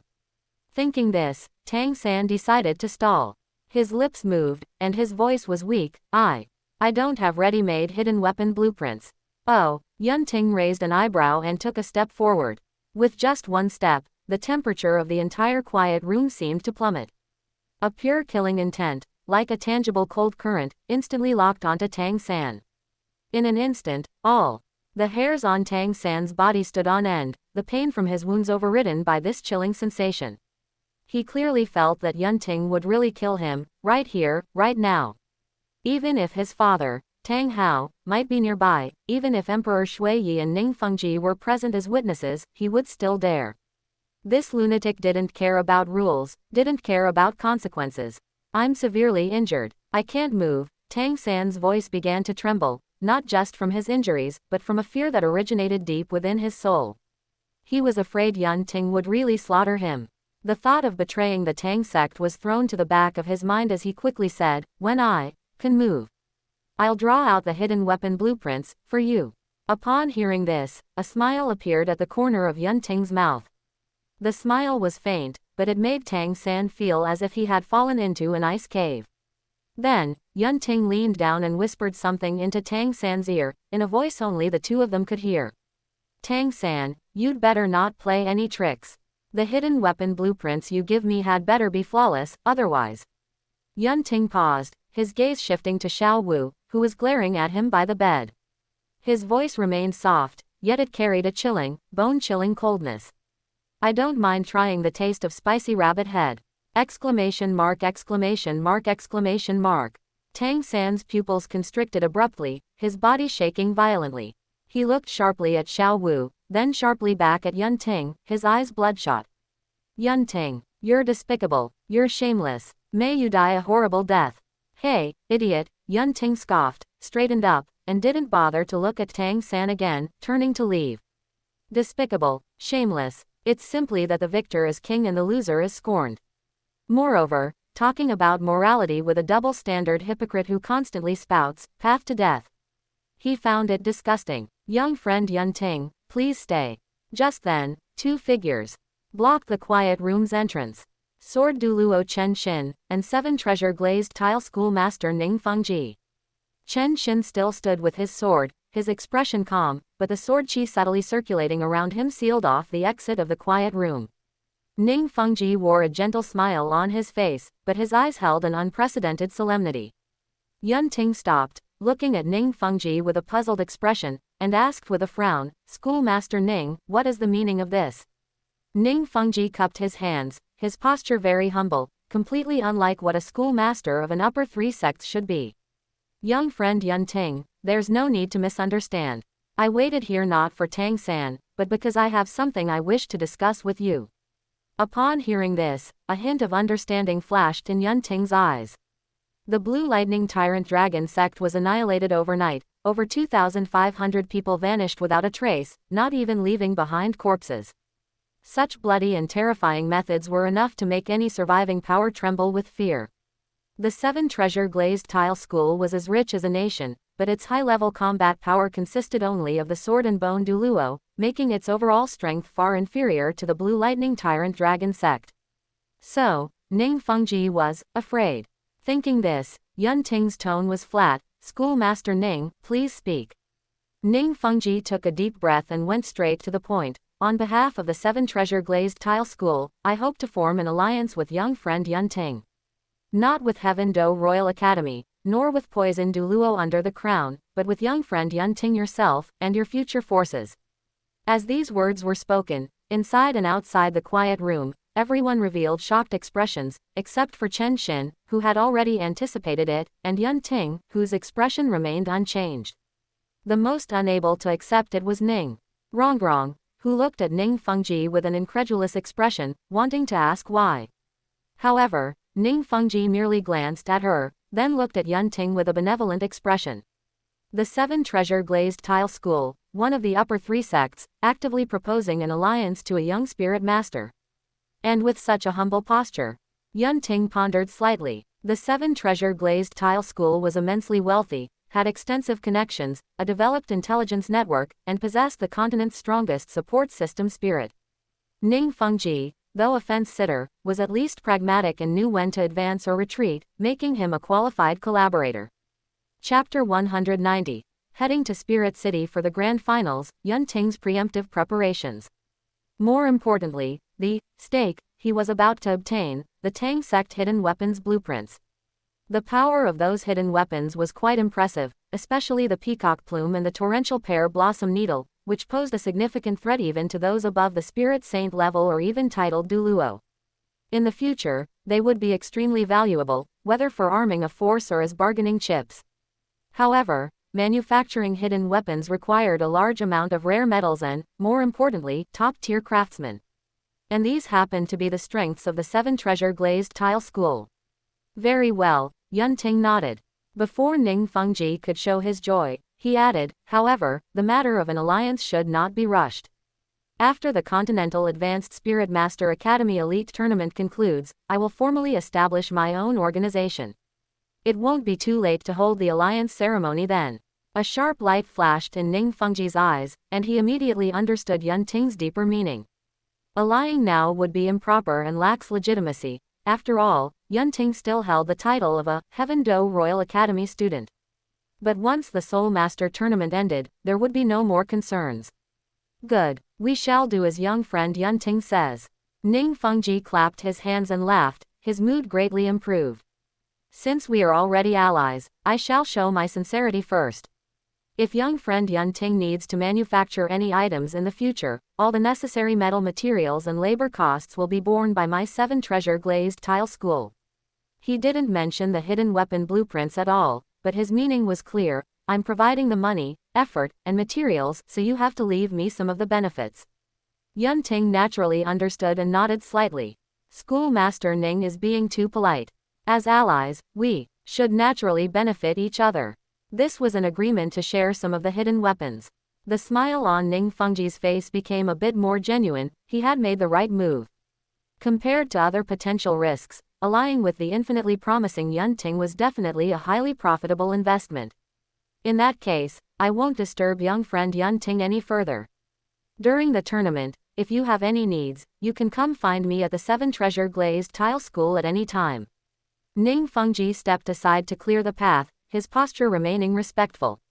Chen Xin also withdrew his faint sword chi and nodded to Yun Ting. This sword Douluo clearly approved of Yunting's strength and hard nature. Seeing this, Yunting said no more and led Qian Runshui and the others out of the quiet room calmly. Behind them were Tang San's extremely venomous gaze, Xiao Wu's low sobbing, and the deathly pale faces of Dai Mubai and the others. Half a month later, the promotion matches proceeded as usual. Without Tang San, the Suotuo City Academy suffered a crushing defeat, and their subsequent matches ended hastily, making them a complete laughingstock. Even without Yunting taking action again, the royal fighting team swept through all their opponents with overwhelming force, with Qian Runshui, Du Guyan, and others taking turns on the field. During this period, Tang San's injuries barely recovered to the point where he could move, thanks to the healing spirit masters of the Suotuo City High-Rank Spirit Master Academy and costly medicinal materials. He didn't dare break his word, much less risk Xiao Wu's safety. In extreme humiliation and resentment, he had Xiao Wu deliver the complete set of Tang Sect hidden weapon production blueprints to Yunting. Yunting flipped through the thick stack of blueprints. From the most common sleeve arrows and back crossbows to the ingenious powder-shooting shadow and Zug godly crossbows. And on to the terrifying lethal weapons like the Peacock Plume, Torrential Pear Blossom Needle, and Buddha's Fury Tang Lotus. The blueprints were detailed with clear annotations, even specifying material ratios, quenching temperatures, and mechanical spring tension. Tang San this time didn't dare play any tricks. Lu Gao. Yunting closed the blueprints, his fingers lightly tapping the table. In the original work, this president of the Blacksmith Association, divine craftsman Lu Gao, was obsessed with hidden weapons to the point of madness, eventually even sacrificing himself to the Tao to forge the Torrential Pear Blossom Needle and the Buddha's Fury Tang Lotus. Uncle Fu, Yunting called out. The old butler Ah Fu appeared silently at the door and bowed. Young master, go to Gangshin City yourself and meet Lu Gao, the president of the Blacksmith Association. Take the first third of these blueprints, the part concerning common mechanical hidden weapons, and show them to him. Yunting handed a portion of the blueprints to Uncle Fu. Tell him that if he can come to Heaven-Do City to serve me, I can give him the complete blueprints as well as even more exquisite hidden weapon blueprints to forge. There is no time limit, but I hope to have an answer before the Soul Master tournament ends. Ah Fu took the blueprints with both hands, a hint of surprise flashing in his eyes, but he quickly regained his composure. Yes, young master, I will depart immediately. 7 days later. The Heaven-Do region promotion matches came to a smooth conclusion under the complex and unspeakable gazes of countless people. The result was without suspense. The Heaven-Do Royal Academy team, with an undefeated record, forcefully took first place in the Heaven-Do region and advanced proudly to the grand finals. At the grand closing ceremony, Emperor Shui Yi delivered a stirring speech, encouraging the 15 advancing teams to bring glory to the empire in the grand finals. At the same time, he announced that due to the empire's busy political affairs, he would remain in Heaven-Do City. Acting Crown Prince Shui Beng would represent the imperial family as the Heaven-Do Empire's envoy, participate in the grand finals judging, and escort the advancing teams to Spirit City throughout the journey. Below the stage, Shui Beng trembled with excitement upon hearing this appointment. The look he directed toward Yunting's direction was full of gratitude, with a hint of fear. He knew that part of the reason he could remain the acting crown prince was because of Yunting. After a moment of contemplation, Shui Beng made up his mind that he must cling tightly to Yunting's support. 3 days later, in the early morning, outside the east gate of Heaven-Do City, flags fluttered in the breeze. With 500 elite Royal Knights soldiers as guards, the 15 advancing battle teams, teachers from various academies, and Crown Prince Shui Beng's honor guard, a massive procession of over 1,000 people, had finished assembling and set off grandly. Yunting stood beside the Heaven-Do Royal Academy's magnificent carriage, followed immediately by the Heaven Water Academy's carriage. This was specially arranged by Yunting. After all, a major battle was coming, and it would be easier to protect everyone if they were together. Subsequently, the 3 women, Shui Binger, Du Guyan, and Qian Runshui, came to Yunting's side.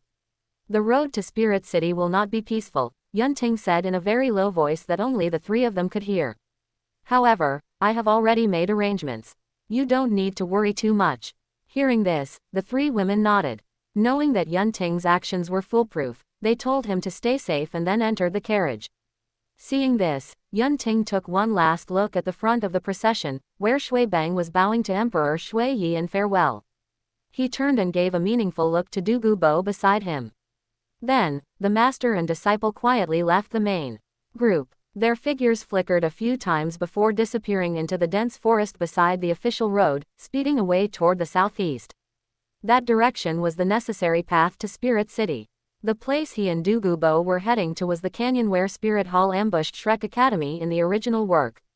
Yun Ting wanted to arrive there ahead of the main force to make some preemptive preparations for the upcoming chaotic battle of titled Douluos, which would also be his battle against Bibi Dong. Chapter 191. Yu Shaogang devours Luerlong. The Supreme Pontiff Palace mobilizes in full force. Deep within the Supreme Pontiff Palace, the Supreme Pontiff's private chambers. Yu Shaogang lay on a soft velvet bed with hollow eyes, wearing a luxurious silk nightgown, yet this extremely comfortable environment made him feel as if he were in an ice cellar. At this moment, Yu Shaogang could clearly feel the spirit power flowing incessantly within his body, rank 52. In just over a month, he had gone from a cripple whose spirit power was destroyed to a spirit king, even stronger than before his crippling. This should have been the power he dreamed of, but now it gnawed at his heart like a poisonous snake. After all, this power was forged from the flesh and blood and souls of his father, uncles, brothers, and nephews. Suddenly, Yu Shaogang curled up in pain, his stomach churning. The screams of his clansmen as they melted and the desperate eyes of his father, Yu Yuanjun, before death echoed in his mind day and night. Why did it turn out like this? He murmured to himself, tears silently falling. At this moment, Yu Shaogang regretted it. He regretted why he believed Bibi Dong's lies back then, why he didn't stop her. No, what he regretted more was that in the face of the temptation of power, that hidden desire in the depths of his heart had made him tacitly allow this slaughter. Just then, Shaogang, the door to the chamber was pushed open, and Bibi Dong walked in. She had changed into her solemn Supreme Pontiff robes and wore the 9-curved purple gold crown, but her gaze toward Yu Shaogang carried an almost pathological tenderness. Seeing Yu Shaogang still staring blankly at the ceiling and ignoring her, a flash of displeasure crossed Bibi Dong's eyes, but it was quickly replaced by obsession. She walked to the bedside and reached out to stroke Yu Shaogang's cheek, but he stiffly dodged her. Bibi Dong's hand froze in midair, her purple eyes narrowed slightly, but then she smiled again and forcefully pulled him up from the bed. Shaogang, stop throwing a tantrum. Get up, I'll take you to see something. Yu Shaogang was pulled up like a puppet, showing no reaction. Seeing this, Bibi Dong didn't care. Grabbing Yu Shaogang's arm, she tapped her foot and led him through several dark corridors to a stone door carved with restriction runes. She waved her hand and released a burst of spirit power. The stone door slowly opened, revealing stairs leading downward. A cold, damp breath rushed toward them, mixed with a faint scent of blood. This was a secret room. Various torture instruments hung on the walls, and a figure was shackled to chains in a corner. The figure was curled in the corner, dressed in rags that revealed skin covered in whip marks, with long hair disheveled and covering her face. But Yu Shaogang recognized her at a glance, Luerlong. Bibi Dong gave Yu Shaogang a push forward, her voice seductive. Shaogang, look, this slut who betrayed you and turned around to marry someone else when you were at your lowest, I've brought her to you. Yu Shaogang's body trembled, and his dead eyes finally showed a flicker of emotion, revealing hatred. Seeing this, Bibi Dong leaned close to his ear, whispering like a lover. Her eyes glowed with purple light, and a strange mental fluctuation enveloped Yu Shaogang. Shaogang, she looked down on you as a waste and betrayed your feelings. Now that you have power, go and take back everything that belongs to you. Devour her, let her become a part of you forever. That way, she can never betray you again. Betray, devour her, Yu Shaogang murmured repeatedly, his eyes gradually turning crimson and his breathing becoming heavy. Already a fallen soul master, as the Asura god power subtly eroded his sanity, it twisted his remaining complex emotions for Luerlong into pure desire for possession and destruction. Yes, just like that. Bibi Dong smiled contentedly and gently pushed him in front of Luerlong. Go, Shaogang, do what you want to do. Long. Yu Shaogang suddenly let out a roar that didn't sound human. His remaining left hand twisted and swelled strangely, and purple-black scales appeared beneath the skin.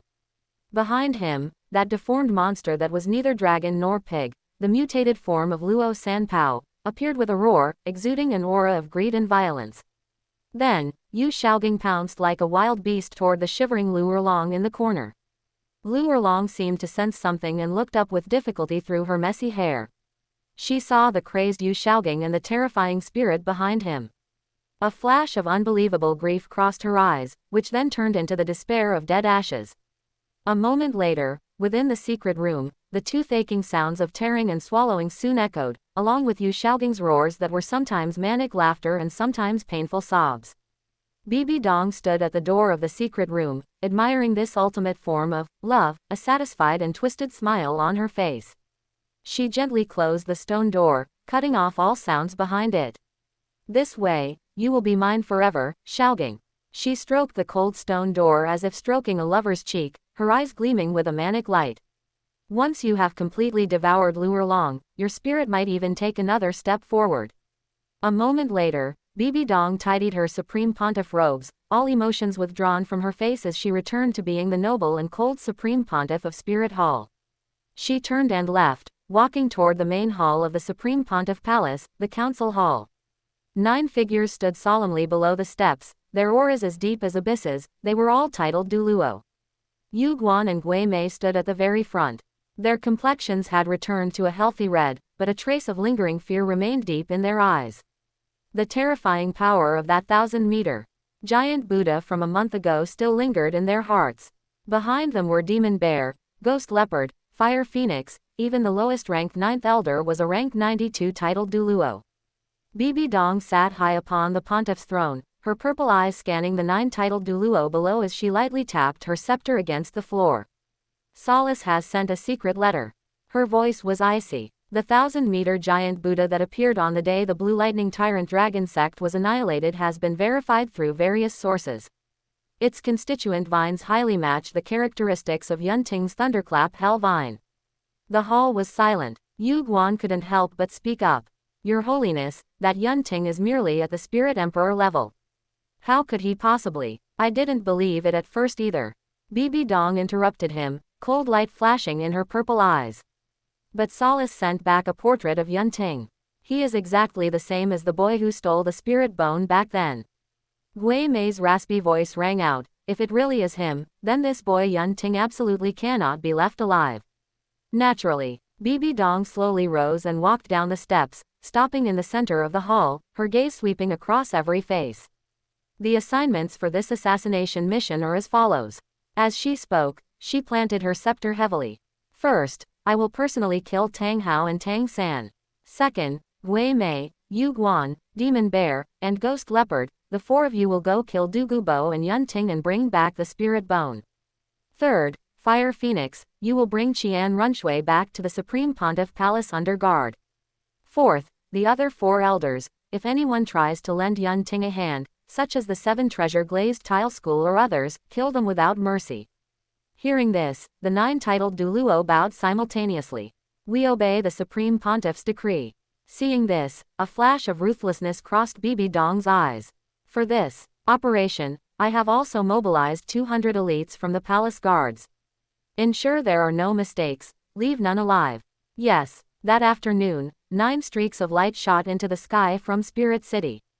200 palace guards clad in black armor, all at least at the Spirit King level, followed closely behind, grandly heading toward the southeast. Such a formation was no longer an assassination, it was a war. Chapter 192. Reaction of the Hall of Worship, Yunting's pre-battle preparation, Blue-Silver Grass Spirit Power Network. Meanwhile, at the Hall of Worship, Qian Daoliu stood with his hands behind his back before the statue of the angel god, a hint of doubt flashing in his golden eyes. Big brother, the Supreme Pontiff Palace has come out in full force. This display is a bit too much, Gold Crocodile Douluo said in a heavy voice. To assassinate a heavily injured Tang Hao, do they really need to deploy 9 titled Douluo? Lion Douluo snorted coldly. Bibi Dong is acting more and more unscrupulously now. Hee, I find it quite interesting. Light Feather Douluo toyed with the ice bow in his hand, his eyes sparkling with childlike playfulness. Didn't Big Brother say that Tang Hao has a divinity helping him from behind? Perhaps they really can strike some sparks. Moreover, he winked at Dalu. Didn't Big Brother always say that kid named Yunting is very formidable? I'd like to see for myself if he's truly worthy of Xiao Shui. Upon hearing this, the expressions of the other worshippers shifted slightly. Qianjin Douluo and Zhongmo Douluo exchanged looks. The former spoke, "Big Brother, what fifth brother said isn't without reason. Setting aside the matter of Tang Hao for now, that boy Yunting is indeed worth paying attention to." The latter took over. "Big Brother, didn't you say that in terms of pure attack power, this little fellow Yunting can rival second brother? If that's true, his future is limitless." The eldest, Gold Crocodile Douluo, snorted indignantly, "I don't believe it. A little brat who isn't even a spirit saint, his attack power can be stronger than mine." Dalu remained silent for a long time. He didn't care about any of that. What he cared about was the vague message sent by that fellow Qingluan, which only said, "You will know once Shui arrives at Spirit City." This ambiguous answer made him feel increasingly uneasy. His granddaughter and that boy Yunting, just how far had they progressed? If it was truly as he thought, then Yunting would be his future grandson-in-law. Although he was reluctant to admit it, Yunting was indeed the only person in this world worthy of his granddaughter. However, at the thought that Yunting actually had more than one woman by his side, Dalu's teeth itched with anger, wanting to give the boy a good thrashing. Moreover, with Bibi Dong coming out in full force this time, Yunting was clearly one of the targets. If something were to happen to Yunting, he feared he wouldn't be able to give his granddaughter an explanation. At this thought, a golden light flashed in Dalu's eyes. "Since you all want to go, then we shall all go together." He turned around, his white robes fluttering without any wind. "But remember, unless Shui's life is in danger, you are not to interfere." Hearing this, the five including Gold Crocodile bowed simultaneously. "We obey Big Brother's command." The next moment, 6 streaks of light rose from the Hall of Worship, silently tailing the Supreme Pontiff Palace's army, towards Soul-Severing Gorge. Yunting planted the last blue-silver grass spirit beast into a rock crevice. Blue-gold light flowed from his palm into it, and the blue-silver grass swayed gently. The 450th one. He stood up and patted the dust off his hands. Throughout the outer perimeter of the gorge, nothing appeared unusual to the naked eye. But if one sensed with mental force, they would discover that within the cracks of the rock walls, beneath the rubble, and even deep underground, a dense network of blue-silver grass roots had already connected into a giant web. Every single one was a spirit beast of over 100 years, full of spirituality under the nourishment of spirit ascension. They were eyes and ears, weapons, and even a continuous source of spirit power. Douluo stood to the side, watching the inescapable net. Yunting had laid out, and couldn't help but click his tongue. "Disciple, your handiwork truly leaves me in awe. Teacher, even a lion uses its full strength when hunting a rabbit." Yunting's eyes were calm as he looked towards the direction of Spirit City. "Moreover, what we are dealing with is most likely the Supreme Pontiff Palace out in full force." As he spoke, he pointed to the southeast corner of the gorge's perimeter. "There are also tens of thousands of ordinary blue-silver grass there. Although they aren't spirit beasts, they are enough to form the second layer of the spirit power network. Once the battle begins, the entire gorge will be enveloped by my blue-silver domain." Hearing this, Douluo nodded, but then remembered something and frowned. Can Sister Shinru protect Yan Yan and the others by herself? After all, according to you, the Supreme Pontiff Palace has 9 titled Douluo. Don't worry, teacher. With Aunt Shui's spirit avatar combined with the spirit ring and spirit bone of the 100,000 year Zan Shuang Ice Phoenix, her field control ability is terrifying. Yunting's tone was flat yet incredibly firm. As long as the two of us intercept Bibi Dong, Yu Guan, and Gui Mei, the other 6 titled Douluo are nothing to fear. He paused, a hint of craftiness flashing in his eyes. Furthermore what? Furthermore, Shui is still in the team, Yunting said indifferently. How many titled Douluo from the Supreme Pontiff Palace would dare to lay a hand on her?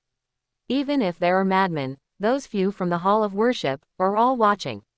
Douluo realized and then gave a bitter smile.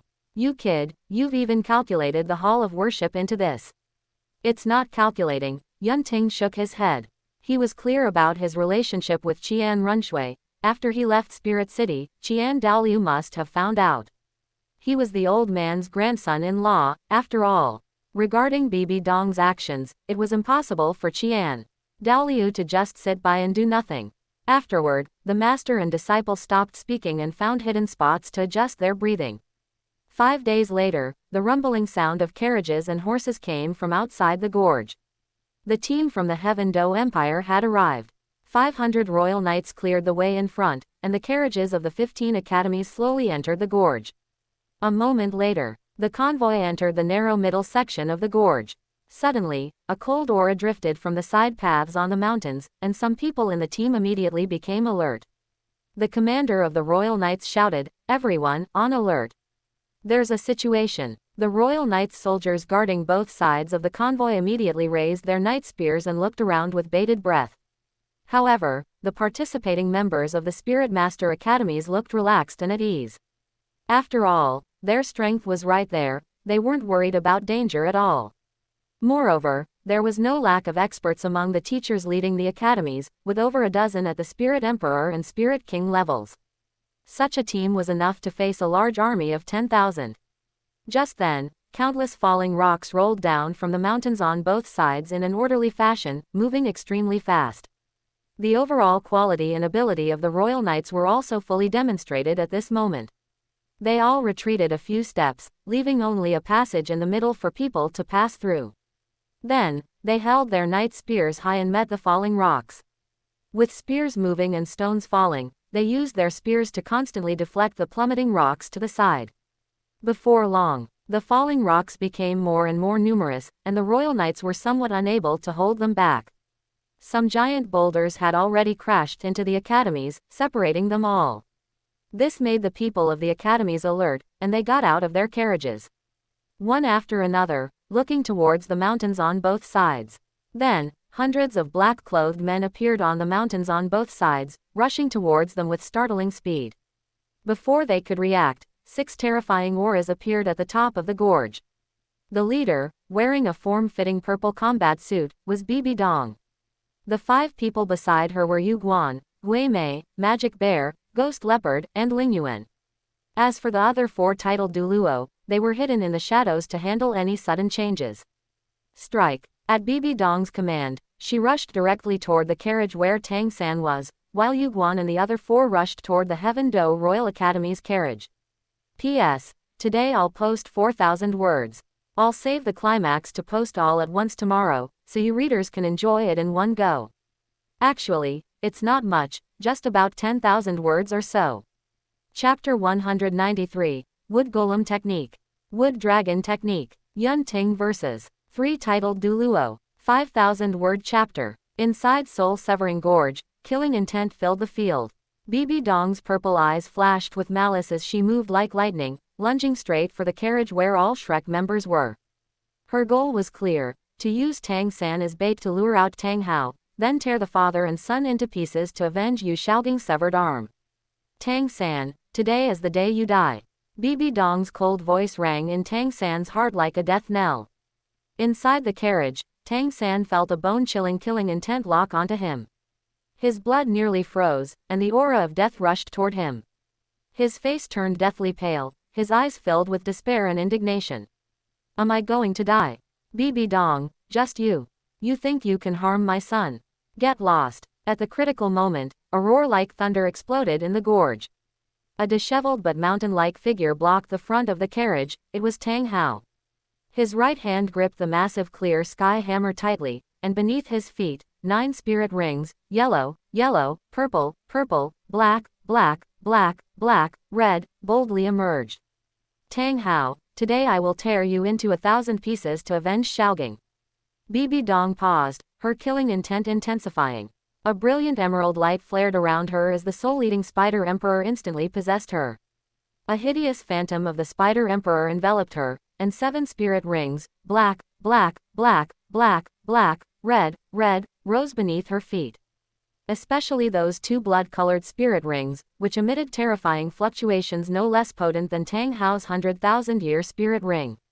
Mama. Standing on the carriage, Xiao Wu saw the 7th spirit ring on Bibi Dong, and a sense of familiarity and grief originating from her bloodline surged into her heart.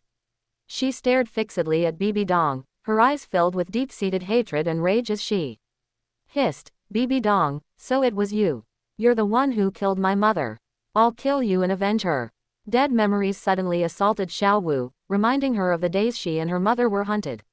In the end, her mother used a sacrifice to block those people in exchange for her escape. Afterward, for the sake of revenge, she resolutely transformed into a human and sneaked into the human world. Wasn't all her endurance and effort for the sake of finding her mother's killer? Now that her enemy was right before her eyes, she was so weak she didn't even have the right to stand in front of her. This sense of powerlessness nearly drove Xiao Wu mad.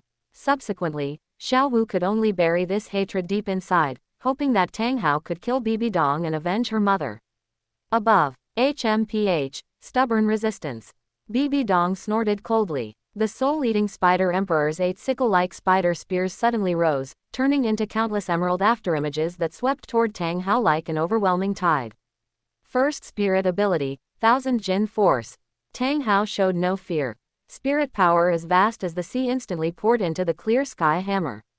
The massive hammer head flared with black light, meeting the attack head-on with an indomitable aura.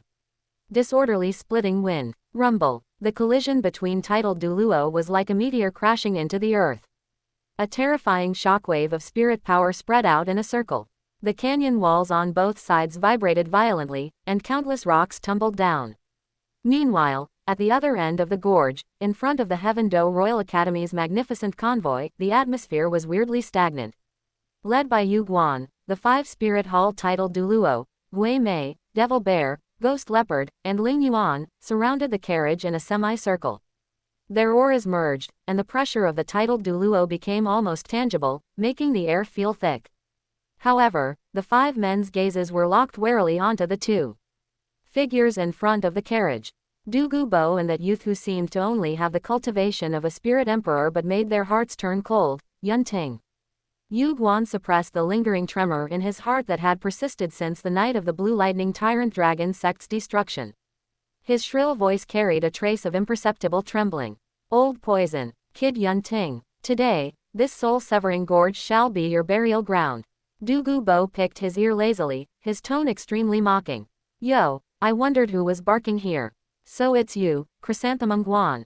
What, were you not beaten comfortably enough by my disciple last time? Is your skin itching again? I think you really need a good thrashing. Believe it or not, I'll wreck that crappy chrysanthemum of yours today so you won't be able to hold your shit for the rest of your life. Old poison, you're looking for death." Yu Guan's face, more delicate than a woman's, instantly turned the color of pig liver, and he trembled with rage. He hated it most when people joked about his spirit. Du Gubo's words were practically dancing on his grave. Gui Mei, not minding the trouble, let out a raspy, sinister laugh. "Jiehieji, Du Gubo, talk is cheap. I'd like to see if you actually have the ability. Old ghost, you." Yu Guan looked at Gui Mei with a livid face, not expecting this guy would actually want to see him embarrassed. Seeing this, Yun Ting stood with his hands behind his back, his calm gaze sweeping over the 5 men. A playful arc curled at the corners of his mouth. Everyone, I have a question I'm really curious about and just have to ask. Just how much does Bibi Dong pay you a month? Is it worth risking your lives like this? In my opinion, it's better to just slack off and do the bare minimum to save face. Why fight to the death? If I'm not careful and my hand slips, and I end up summoning that 1,000-meter-tall Great Buddha again to stretch its limbs, tisk. Tisk, you guys might be bedridden for months. 1,000-meter Great Buddha. These 4 words seemed to possess magic, making Yu Guan and Gui Mei's faces turn as pale as paper in an instant. Immediately, they subconsciously took half a step back. Their long-healed wounds seemed to ache again as the terrifying memory of being struck by that mountain-like giant palm resurfaced. Although Devil Bear, Ghost Leopard, and Ling Yuan hadn't experienced it personally, they vividly remembered the miserable state of Yu Guan and Gui Mei when they were carried back to Spirit Hull with broken bones and on the verge of death. Their faces changed drastically, and their breaths hitched. For a moment, the 5 titled Douluo were actually intimidated by Yun Ting's casual words, stuck in a stalemate where no one dared to strike first. On the other side, In the air, the battle between Tang Hao and Bibi Dong had reached a fever pitch. Tang Hao pushed the clear sky 9 absolutes to their limit: collapse, pierce, penetrate, seal. His hammer techniques were peerlessly overbearing, each strike containing the power to split mountains and crack stones. However, Bibi Dong's soul-eating spider emperor was too bizarre. Her speed was incredibly fast, and her spider spears were sharp and highly poisonous. Enhanced by her 7 spirit rings, 5 black and 2 red, she maintained the upper hand throughout. Furthermore, Tang Hao's old injuries hadn't healed, and he was currently struggling to cope, his situation becoming increasingly perilous.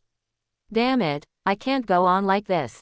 A look of ruthlessness flashed in Tang Hao's eyes. First spirit ring, explode. Second spirit ring, explode. Third, after exploding the first 5 spirit rings in succession, majestic spirit power poured into his body like a river breaching a dam. Tang Hao's aura surged instantly, temporarily breaking through Bibi Dong's suppression. Seizing the fleeting opportunity, he slammed the clear sky hammer into the ground. Using the recoil, he moved like lightning, grabbing the shaken Tang San and Xiao Wu from the carriage. Transforming into a blood-red rainbow, he prepared to flee for his life out of the gorge. Trying to leave. Die. Bibi Dong's purple eyes were icy.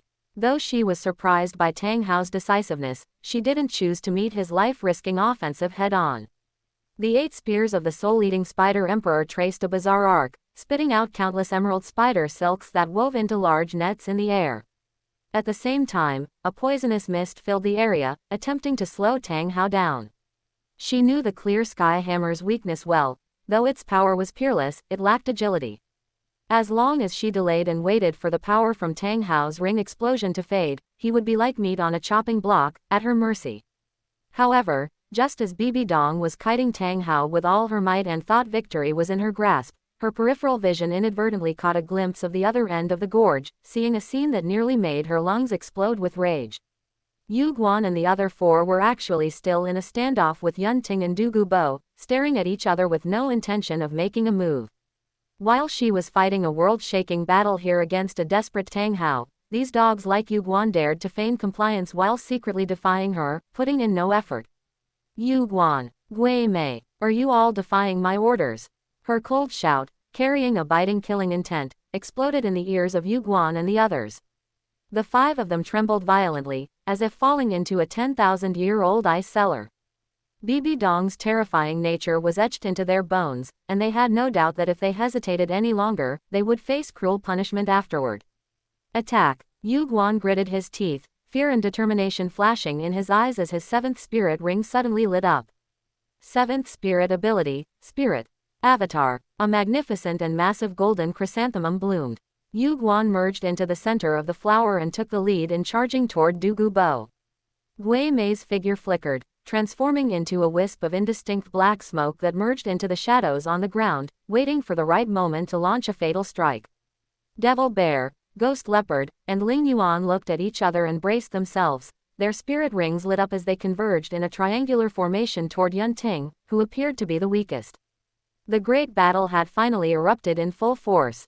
Good timing. Chrysanthemum Guan, I'm going to burst your chrysanthemum right now. Douluo Bo laughed wildly as a jade-green light soared into the sky, and a terrifying aura far surpassing his former self exploded forth.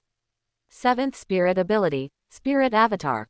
A flood dragon over 100 meters long, with a single horn on its head and covered in gold-brown scales, circled above the canyon. The spirit power fluctuations it emitted had actually reached level 97. Level 97. How is that possible? Old poison, how could your cultivation have progressed so rapidly? Yu Guan cried out in shock, his face filled with disbelief. If he and Gui Mei worked together, they might be able to contend with a level 96 titled Douluo, but against a level 97 Douluo Bo, they would only be crushed. Chrysanthemum Guan, do you know fear now? Douluo Bo controlled his Jade Phosphor Flood Dragon Emperor Spirit Avatar, its massive tail whistling as it tore through the air, sweeping fiercely toward Yu Guan's velvet sky-reaching chrysanthemum. You've followed that madwoman Bibi Dong for over a decade, but what good did it do you? Not a damn thing. Look at me, I've already collected a full set of spirit bones. Sigh, are you envious? Are you jealous? As if showing off on purpose, Douluo's 6 spirit bones flashed one after another, emitting a majestic and vast aura.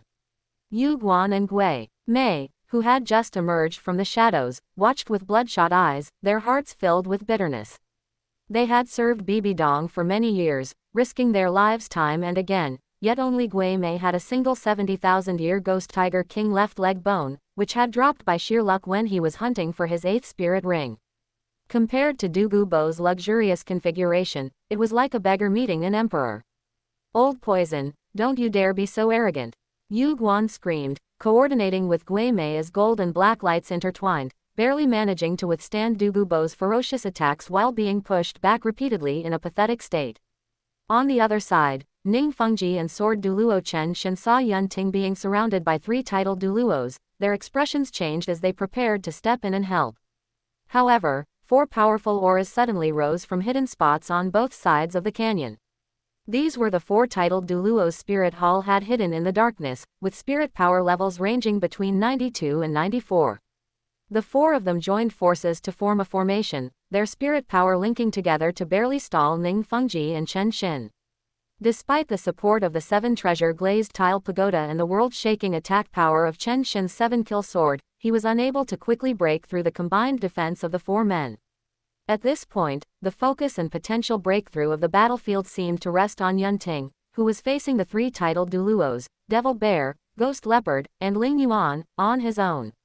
Inside the Heaven Do Royal Academy carriage, the 3 girls, Du Guyan, Qian Runshui, and Shui Binger, watched through the window. Seeing Yun Ting surrounded by 3 notoriously fierce titled Douluos, their hearts jumped into their throats, and they clenched their hands until their knuckles turned white. The phantom of a seraphim appeared behind Qian Runshui, and holy light surged as she prepared to push open the carriage door and rush out, intending to use her status as the young lord of Spirit Hall to stop Devil Bear and the others. Cold air radiated from Shui Binger while flames swirled around Du Guyan's body. Both girls unhesitatingly possessed their spirits, ready to follow closely behind Qian Runshui to face the powerful enemies alongside Yun Ting. Just then, a warm and steady hand lightly pressed down on Qian Runshui's shoulder. Shui Xinru had quietly appeared inside the carriage at some unknown point and shook her head slightly at the 3 girls. "Mom," Shui Binger said urgently, her beautiful eyes full of worry. A Ting is facing 3 titled Douluos by himself. Shui Xinru's gaze swept across the 3 exquisite faces filled with anxiety, her tone calm but carrying an indisputable strength. "The 3 of you are people who will share life's joys and sorrows with Xiao Ting in the future. Since he arranged for me to be here to ensure your safety, you must trust him. Rushing out now will not only fail to help, but will instead distract him." Hearing this, the girls' bodies trembled slightly, and the anxiety in their eyes eased a bit, though their deep concern did not vanish. After all, those were 3 genuine titled Douluos. Seeing this, a faint smile appeared on Shui Xinru's face as she comforted them. "Don't worry, put your hearts at ease. Xiao Ting's abilities are far greater than you imagine. Watch closely." As if to validate Shui Xinru's words, a sudden change occurred on the battlefield. Devil Bear Douluo, a burly man built like an iron tower, spoke with a voice like a booming bell to Ling Yuan Douluo. "Ling Yuan, go and escort the young lord back to the Supreme Pontiff Palace. Ghost Leopard, you and I will work together to finish this quickly and take down this kid." Ling Yuan Douluo, a female titled Douluo with a lithe and vigorous figure, nodded. A pair of crimson wings grew from her back, and her spirit power surged as she prepared to fly toward the Heaven Do Royal Academy carriage. "Did I say you could leave?" Yun Ting spoke indifferently. His voice wasn't loud, yet it reached everyone's ears clearly, his eyes revealing an aura of disdain for the world. "From now on, the 3 of you are surrounded by me." As he spoke, a vast and majestic life aura exploded outward with Yun Ting at the center.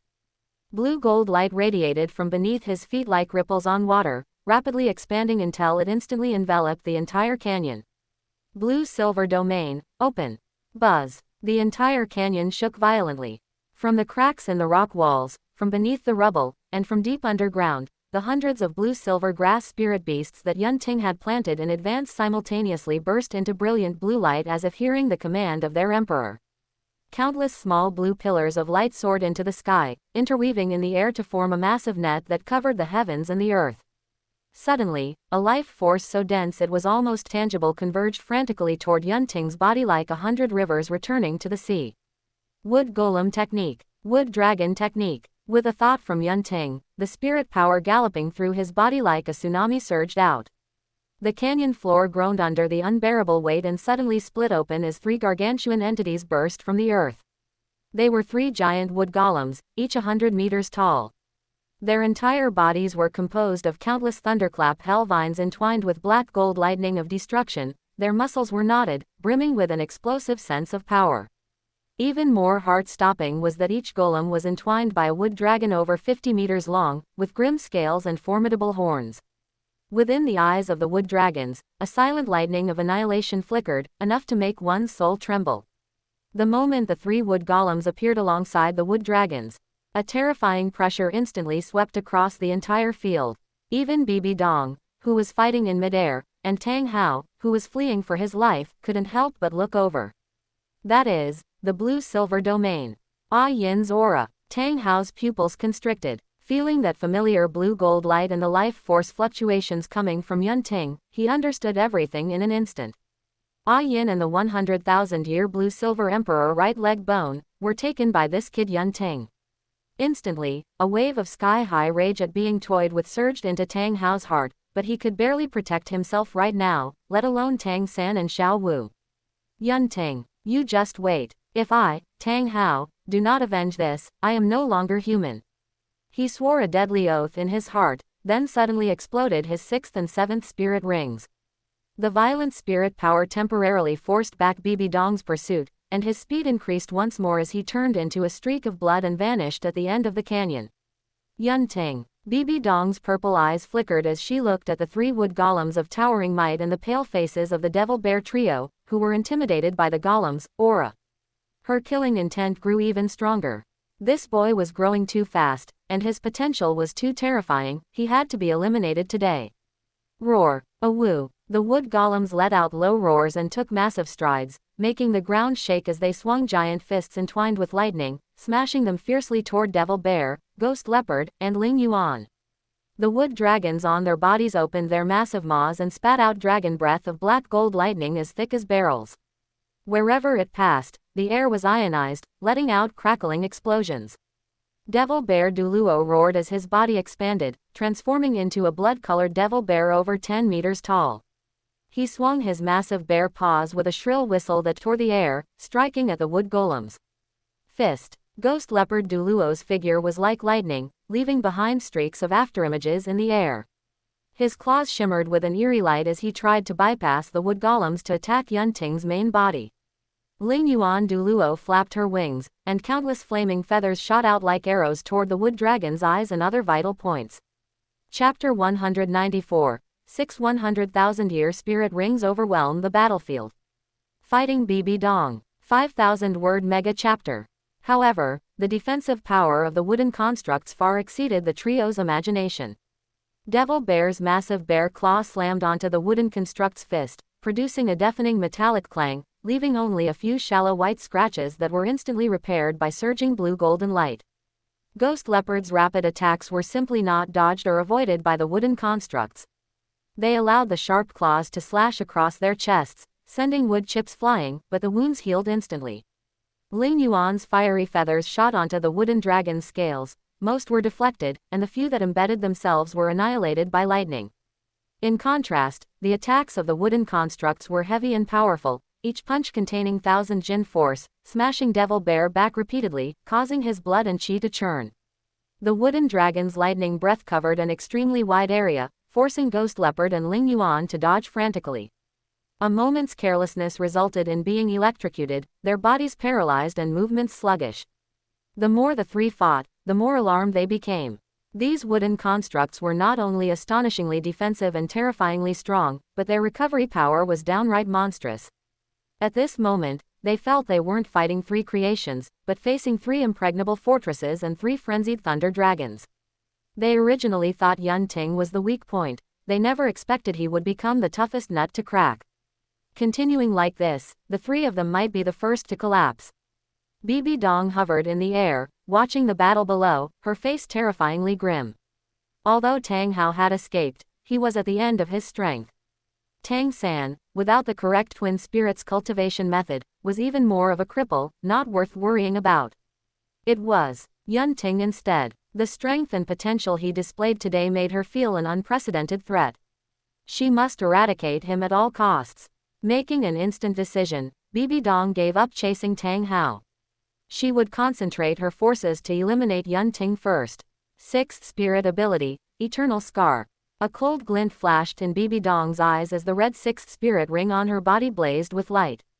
The soul-eating spider emperor's ferocious body instantly became as translucent as jadeite. The two forelimbs transformed into giant jadeite scythes crossed and raised.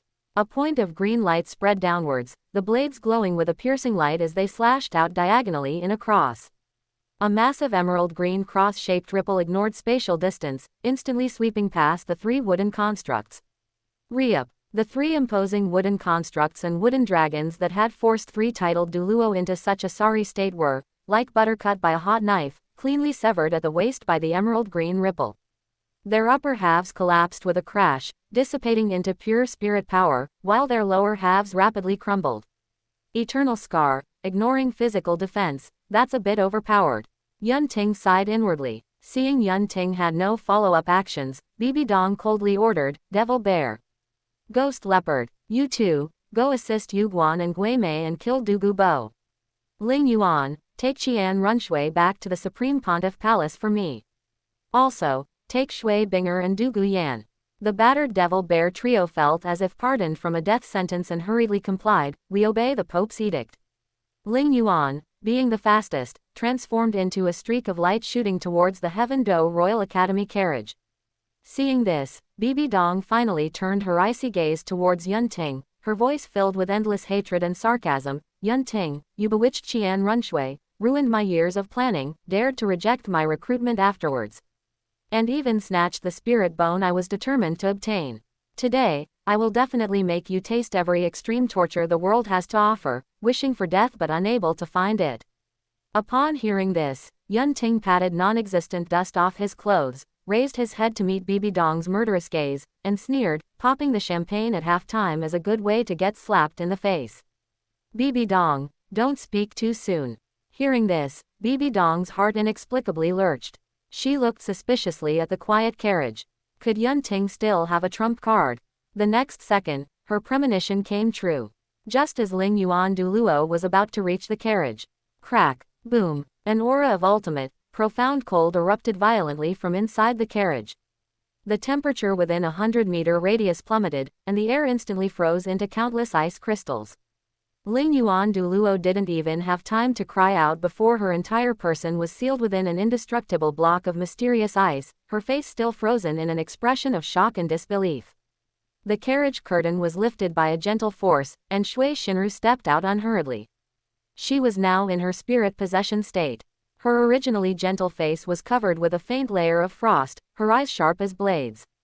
Beneath her feet, yellow, yellow, purple, purple, black, black, black, black, red. 9 spirit rings slowly rose, circling her body like steps. When that vivid, blood-red spirit ring appeared, the entire canyon fell into a deathly silence, so quiet you could hear a pin drop. Another title Douluo, and with a 100,000-year spirit ring. Devil Bear Douluo, who was on his way to assist, stopped midair, his voice trembling, hardly believing his eyes.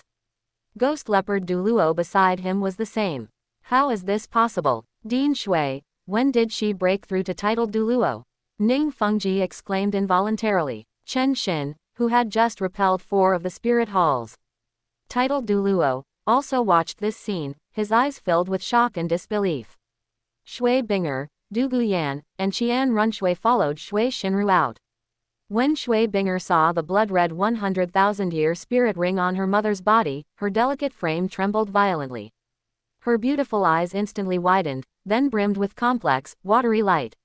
There was shock, joy, and an indescribable surge of emotion. She understood that for her mother to break through to titled Douluo and obtain this 100,000-year spirit ring that countless spirit masters dreamed of, it must have been Yun Ting's doing. This debt of gratitude made the feelings in her heart towards Yun Ting surge like a breached spring flood, turbulent and overwhelming. Her ice blue beautiful eyes looked towards Yun Ting high in the canyon, now filled with unresolvable tenderness and admiration. Seeing this scene, Bibi Dong's expression turned extremely ugly, alarm bells ringing loudly in her heart. Of the 9 elders she brought, 4 were held back by Chen Xin and Ning Fengji. Yu Guan and Gui Mei were being hammered by Du Gubo. Now Ling Yuan was instantly frozen, leaving only Devil Bear and Ghost Leopard. The situation was getting out of control. Devil Bear, Ghost Leopard, rescue her quickly. Bibi Dong shouted sharply, a trace of anxiety in her voice she herself hadn't noticed. Devil Bear and Ghost Leopard didn't dare delay. Suppressing their injuries, they simultaneously activated their spirit avatars, transforming into a giant bear and a ghost leopard, pouncing towards the frozen Ling Yuan in an attempt to break the mysterious ice. Shui Shinru's expression remained calm. The blood-red spirit ring blazed with light, and the cold air around her intensified. 9th spirit ability, Profound Frost's Restraint. 2 ice rings emanating ultimate coldness materialized out of thin air. As if possessing intelligence, they accurately looped towards Devil Bear and Ghost Leopard's spirit avatars. The moment the ice rings made contact, terrifying cold erupted instantly. Devil Bear and Ghost Leopard felt their spirit power circulation suddenly congeal. The surfaces of their spirit avatars rapidly became covered with thick layers of ice, their movements becoming extremely sluggish, forcibly frozen in place. Although, given their cultivation as titled Douluo, these ice rings wouldn't cause much harm. For now, the 2 were completely incapacitated. With her own power, controlling 3 titled Douluo. At this moment, Shui Shinru's face paled slightly, her aura fluctuating a bit, clearly having expended a massive amount of spirit power. But this achievement was already enough to shock everyone present. Bibi Dong watched the instantly collapsing battle situation, fury churning in her chest, almost making her spit blood. She stared fixedly at Yun Ting, who seemed to have expended most of his spirit power and whose aura was weak, and said coldly, "Yun Ting, you certainly have no shortage of helpers. But unfortunately, today, no one can save you. After repeatedly using your domain and powerful spirit abilities, how much spirit power do you have left? Die for me." As she spoke, killing intent boiled around Bibi Dong. She activated the soul-eating spider emperor's true form, preparing to launch a fatal strike at Yun Ting. "Bibi Dong, if you dare touch him, it will be a fight to the death between you and me." A clear, cold, and resolute female shout rang out. Qian Runshui's angelic 6 wings flapped behind her, holy angelic light scattering as she instantly blocked in front of Yun Ting. Her exquisitely beautiful face was full of determination. Shui Binger and Du Guyan, their spirits possessed, also stepped forward without hesitation, standing shoulder to shoulder with Qian Runshui, tightly shielding Yun Ting behind them. The 3 women, each with distinct styles but equally stunning faces, wore identical expressions of protective intent. Bibi Dong looked at Qian Runshui blocking Yun Ting, especially her protective posture, and trembled with rage, sharply questioning. "Qian Runshui, what are you doing, sheltering an enemy of the Spirit Hall? Do you have any regard for me as your mother, for the Spirit Hall?" Qian Runshui raised her chin, her golden eyes filled with disdain and resolve. She directly interrupted Bibi Dong, her voice clearly carrying throughout the entire canyon, reaching the ears of certain people hidden on a nearby hilltop as well. "Mother, how dare you ask me that? Have you ever fulfilled a mother's duty? Are you fit to be the supreme pontiff of the Spirit Hall? Bibi Dong, let me tell you, the me of now lives only for myself, for my man Yun Ting.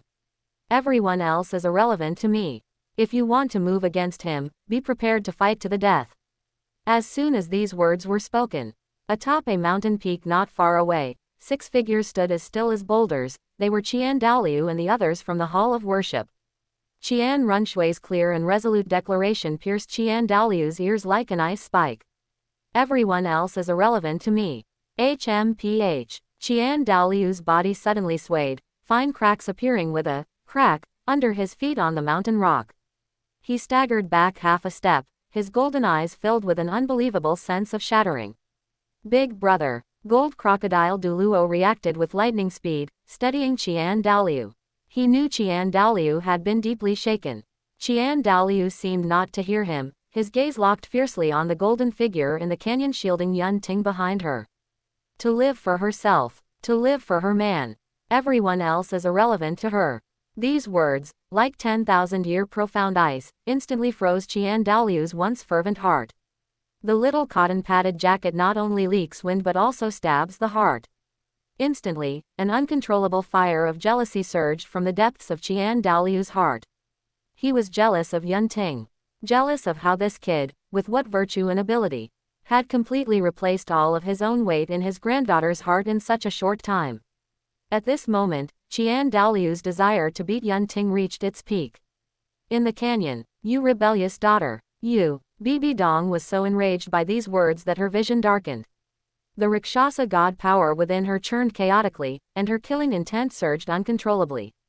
A purple-black aura, like tentacles, lashed towards Qian Runshui.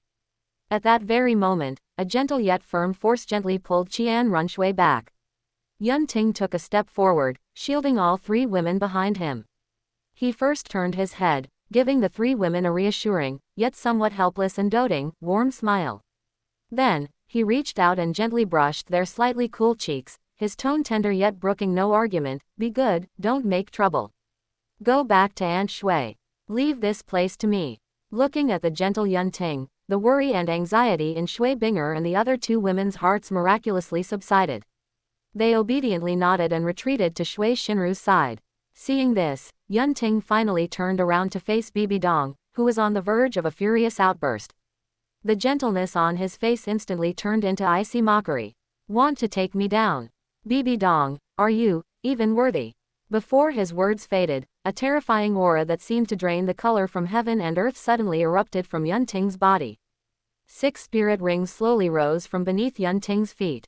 Red, red, red, red, red, red. 600,000-year spirit rings. The moment these 6 spirit rings appeared, time seemed to freeze. The entire soul-severing gorge fell into an eerie, dead silence. The intense battle between Douluo, Yu Guan, and Gui Mei instantly ground to a halt. The color drained from Yu Guan's delicate face.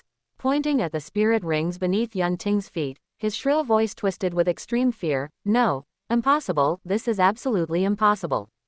600,000-year rings. An illusion. It must be an illusion. He instinctively stepped back as if witnessing the most terrifying sight in the world. The fear once dominated by the 1,000-meter Buddha surged back into his heart, amplified tenfold. 100-fold. Gui Mei's illusory figure trembled slightly, then he remembered the intelligence Yu Guan had once shared with him about Yunting. He then looked at Douluo and asked, Old Poison, were this kid Yunting's spirit rings always 100,000-year ones? The 10,000-year ones were just a ruse you released to mislead others. Upon hearing this, Douluo did not speak, merely leaving Gui Mei with a meaningful smile.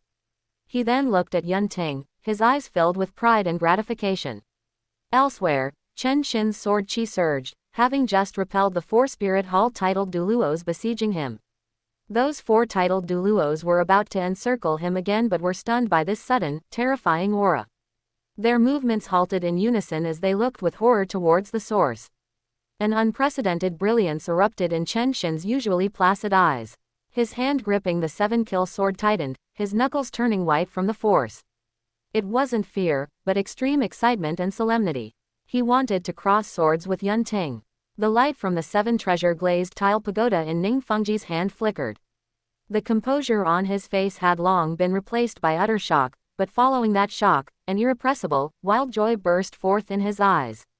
He took a deep breath, forcibly suppressing the storm of emotions in his heart, and whispered to Chen Xin, his voice hoarse with excitement. Uncle Sword, we bet correctly. Young friend Yunting, he is destined to change the landscape of the entire continent. The 7-treasure glazed tile school, its future is bright. The stronger Yunting was, the brighter the 7-treasure glazed tile school's future would be.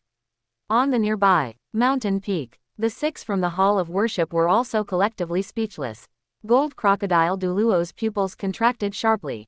He instinctively stepped forward, the heavy spirit power around him churning uncontrollably. 600,000-year rings. How is this possible? Even with a divinity's legacy, one couldn't possess such a configuration at the Spirit Emperor realm. He had previously been skeptical of Qian Dalu's claim that Yunting's attack power could rival his own. Now, only shock remained. Lion Douluo's throat bobbed. After a long moment, he finally uttered 2 words, "This youth is truly a prodigy." The frivolous expression completely vanished from light-feathered Douluo's face. His ice-blue eyes were filled with unprecedented seriousness and amazement. He turned to look at the visibly distressed Dalu beside him and spoke in a complex tone, "Big brother. I know you're upset inside, but, to be honest, that girl Xiao Shui's taste is excellent. 600,000-year spirit rings now, inevitably 9 in the future. Such talent, such strength, calling it unprecedented and unmatched is no exaggeration. For her to find such a husband, for you to have such a grandson-in-law. Big brother, you should be happy." Dalu's body trembled slightly. He looked down at those 6 glaringly red spirit rings, then at his granddaughter being so docile before Yunting. His heart was a tumult of mixed feelings. There was jealousy, loss, reluctance, but more than anything, relief. His granddaughter had found someone who loved and cherished her. In the future, she would have companionship and would not be alone. For Dalu, this was already more than enough. All he needed to do now was wait quietly for death. Back in the arena, the one most impacted was undoubtedly Bibi Dong. The glow of those 600,000-year spirit rings was like 6 red-hot swords, brutally stabbing into her eyes and her heart. All her previous rage, killing intent, and resentment were replaced in this moment by fear and absurdity. No, this can't be. The madness in Bibi Dong's purple eyes instantly faded, replaced by a clarity she hadn't known before. Yet within that clarity was reflected an incomprehensible horror. 600,000-year spirit rings, how did he achieve this? Even with a god test, it shouldn't be possible. After all, the current Bibi Dong had already completed the first 5 Rakshasa god tests, yet apart from increased compatibility with the Rakshasa god, she had received no substantial rewards. Gazing at Yunting with his 600,000-year spirit rings, an immense sense of disparity instantly caused a crack to appear in Bibi Dong's mental state. However, this was only the beginning. Behind Yunting, a pair of crystal-clear, wood spirit wings, flowing with a rich radiance of life, unfurled. His right hand clenched empty air. The external spirit bone, heaven's punishment, on the back of his hand transformed into a spear, its body pitch black but entwined with golden lightning patterns. 100,000-year external spirit bone, and 2 of them. At this moment, Bibi Dong felt as if her breath was about to stop. Her pupils shrank to pinpoints. Jealousy drove her almost to madness. Yunting raised the black and gold spear, pointing it at the mentally shaken Bibi Dong. His voice, carrying an air of looking down upon the world, clearly rang out across the entire field. Bibi Dong, for this battle, I hope you can let me enjoy myself to the fullest. As his words fell, Yunting willed it. Blue-silver domain. All rivers run into the sea. Within the canyon, all blue-silver grass spirit beasts frantically fed their life energy back to their emperor. Yunting's spirit power, previously depleted from creating the wooden man and wooden dragon, instantly recovered to its peak, even surpassing its former state. Elemental transformation. Thunder. Instantly, piercing. Thunderclaps exploded. Yunting's entire body transformed into a humanoid bolt of lightning. The wood spirit wings on his back also turned into thunder wings as he gripped the black and gold spear. Then, with a powerful beat of his wings, he shot towards Bibi Dong like a world-destroying thunderbolt tearing through the heavens, taking the initiative to attack. Chapter 195. Bibi Dong under pressure, Yunting's infinite spirit power. Above soul-severing gorge, the atmosphere was as heavy as iron. Yunting, his body transformed into lightning, held the black gold long spear, heaven's judgment, entwined with the lightning of annihilation, as he hovered in the air. Opposite him was Bibi Dong. 7th spirit ability, Soul-Eating Spider Emperor Avatar. The Soul-Eating Spider Emperor emitted a suffocatingly evil aura. On its massive emerald green spider body, 8 scythe-like spider spears trembled slightly. A sharp glint flashed in Bibi Dong's purple eyes as she launched the first attack. She no longer held anything back. The sense of threat Yunting gave her was even greater than that of Tang Hao. 3rd spirit ability, Devil Spider Summoning. Emerald green light flared in front of Bibi Dong as countless soul-eating devil spiders, condensed from spirit power, crawled out of the void realm. Each of these devil spiders was the size of a millstone, entirely emerald green with hideous mouthparts, emitting a strange aura that devoured souls as they surged toward Yunting like a tide. Trivial tricks. Yun Ting's expression remained unchanged as he gave the black gold long spear a gentle shake. The profound golden lightning runes on the spear's shaft suddenly lit up. Instantly, countless tiny black gold lightning bolts erupted from the tip, transforming into thousands of agile lightning snakes that hissed as they pounced on the spider swarm.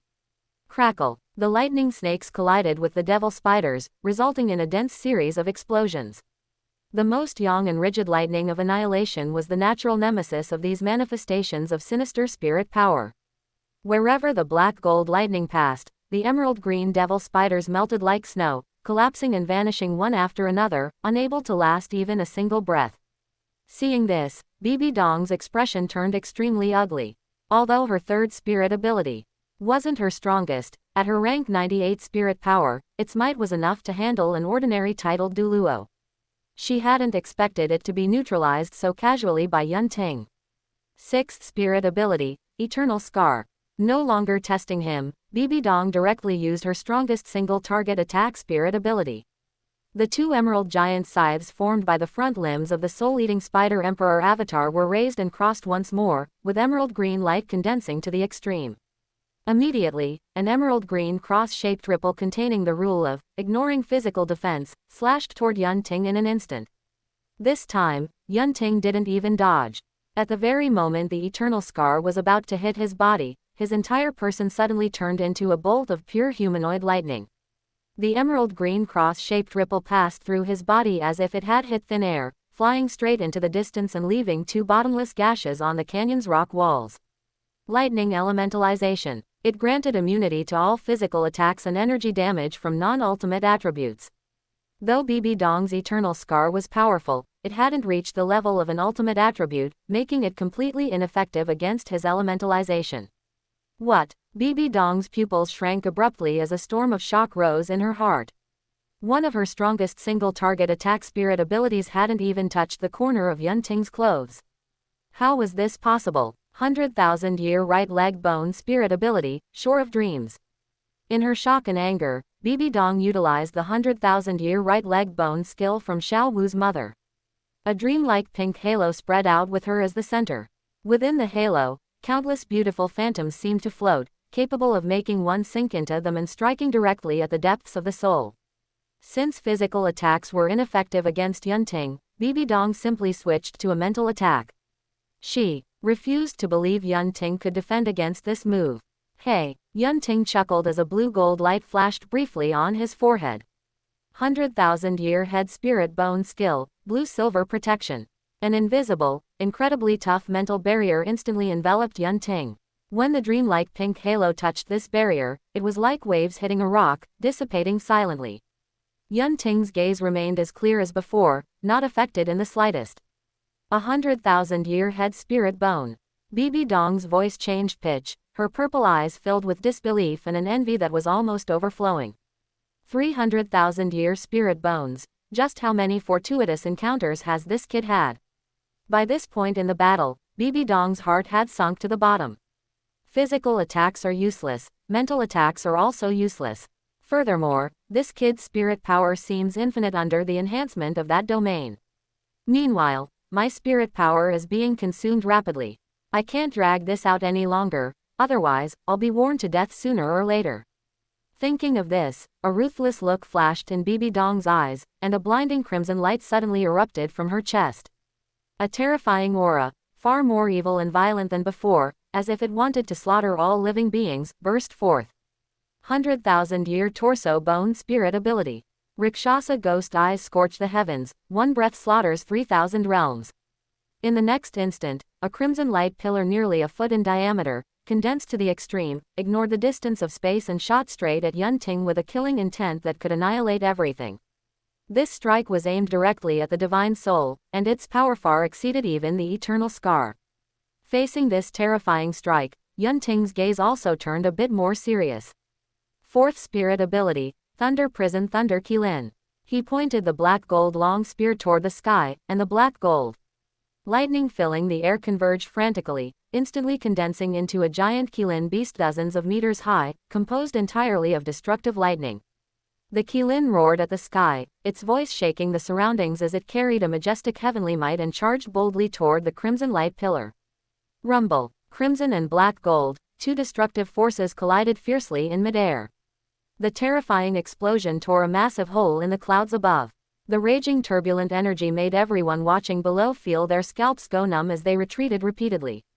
A moment later, the light faded, and everyone looked up in horror. They saw that although the Thunder Qilin was dim and about to vanish, it still existed, while the crimson light pillar had completely dissipated. In this clash, Yunting's Thunder Prison Thunder Qilin had actually come out slightly on top. PFF'd. With her spirit ability broken and her internal energy affected, Bibi Dong violently spat out a mouthful of blood, her soul-eating spider emperor avatar swaying for a moment. She looked at the Thunder Qilin in the air, which was about to vanish yet still emitted a terrifying pressure, then looked at Yunting in the distance, whose aura remained strong. A very real threat of death instantly gripped her heart. I'll die. I really might die here today. Ah, you forced me to do this, Yunting. Under the extreme threat of death, Bibi Dong let out a shriek that didn't sound human, and the last trace of hesitation in her eyes was completely replaced by madness. A strange dark purple mark suddenly emerged on her forehead, emitting a heart-palpitating fluctuation of divine force. Crack. The sound of some sort of shackle being forcibly broken echoed within Bibi Dong's body. In the next second, Bibi Dong's aura began to soar at a terrifying speed. Rank 98 Middle Stage. Peak. The bottleneck shattered. Rank 99. Super Douluo. She had forcibly lifted part of the restrictions of the Rakshasa God trials, temporarily restoring her rank 99 spirit power from her peak period. Although this would leave serious hidden consequences and might even affect her god trials, at this moment, Bibi Dong couldn't care less. She had to survive. Having restored her full strength, Bibi Dong's aura became deeper and more terrifying, and the purple-black divine force swirling around her grew denser. However, the gaze she directed at Yunting was even more wary. She knew that even if she restored herself to rank 99, if she couldn't end the battle quickly, she might still be worn to death by Yunting's domain. It had to be a certain kill in one strike. Chapter 196. The Sixth Trial of the Rakshasa God, Finding Life in Death. Thinking of this, sixth spirit ability, Eternal Scar.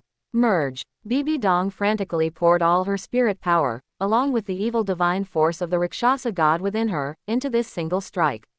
The emerald light of the Eternal Scar was rapidly stained with a layer of deep purple-black, and its form changed, no longer a simple cross-shaped ripple. Instead, it transformed into a terrifying slash that seemed capable of tearing through space, the abyss slash of spatial rending. The power of this strike had truly touched the edge of the divine rank. Wherever it passed, space was left with faint black cracks that could not heal for a long time. Facing this ultimate strike containing Rakshasa God power, Yunting also felt immense pressure. He no longer held back, sinking his consciousness into his body to communicate with the dormant thunder spirit orb. Buzz. In the next moment, pure thunder spirit power transformed into purple-black lightning, surging out from Yunting's body. The moment this power appeared, the lightning elements between heaven and earth let out a joyful hum, as if worshipping their monarch. Divine force. How is this possible? Bibi Dong, who was preparing to deliver the killing blow, felt the supreme aura contained within that purple-black lightning, an aura that was not at all inferior to, and even faintly suppressed, her Rakshasa God power. The color drained from her face, and her eyes were filled with horror and disbelief. Yunting didn't have the aura of a god trial on him, so how could he have divine force? Could it be, he is a reincarnation of a divinity? This thought exploded in Bibi Dong's mind like a thunderclap, causing her to instantly lose her composure as boundless fear surged within her. But in the next second, Yunting's attack arrived. Heaven's punishment. Union of man and spear. World-ending thunder spear. Yunting poured all the vast thunder spirit power surging from the thunder spirit orb into the black gold long spear in his hand, heaven's punishment.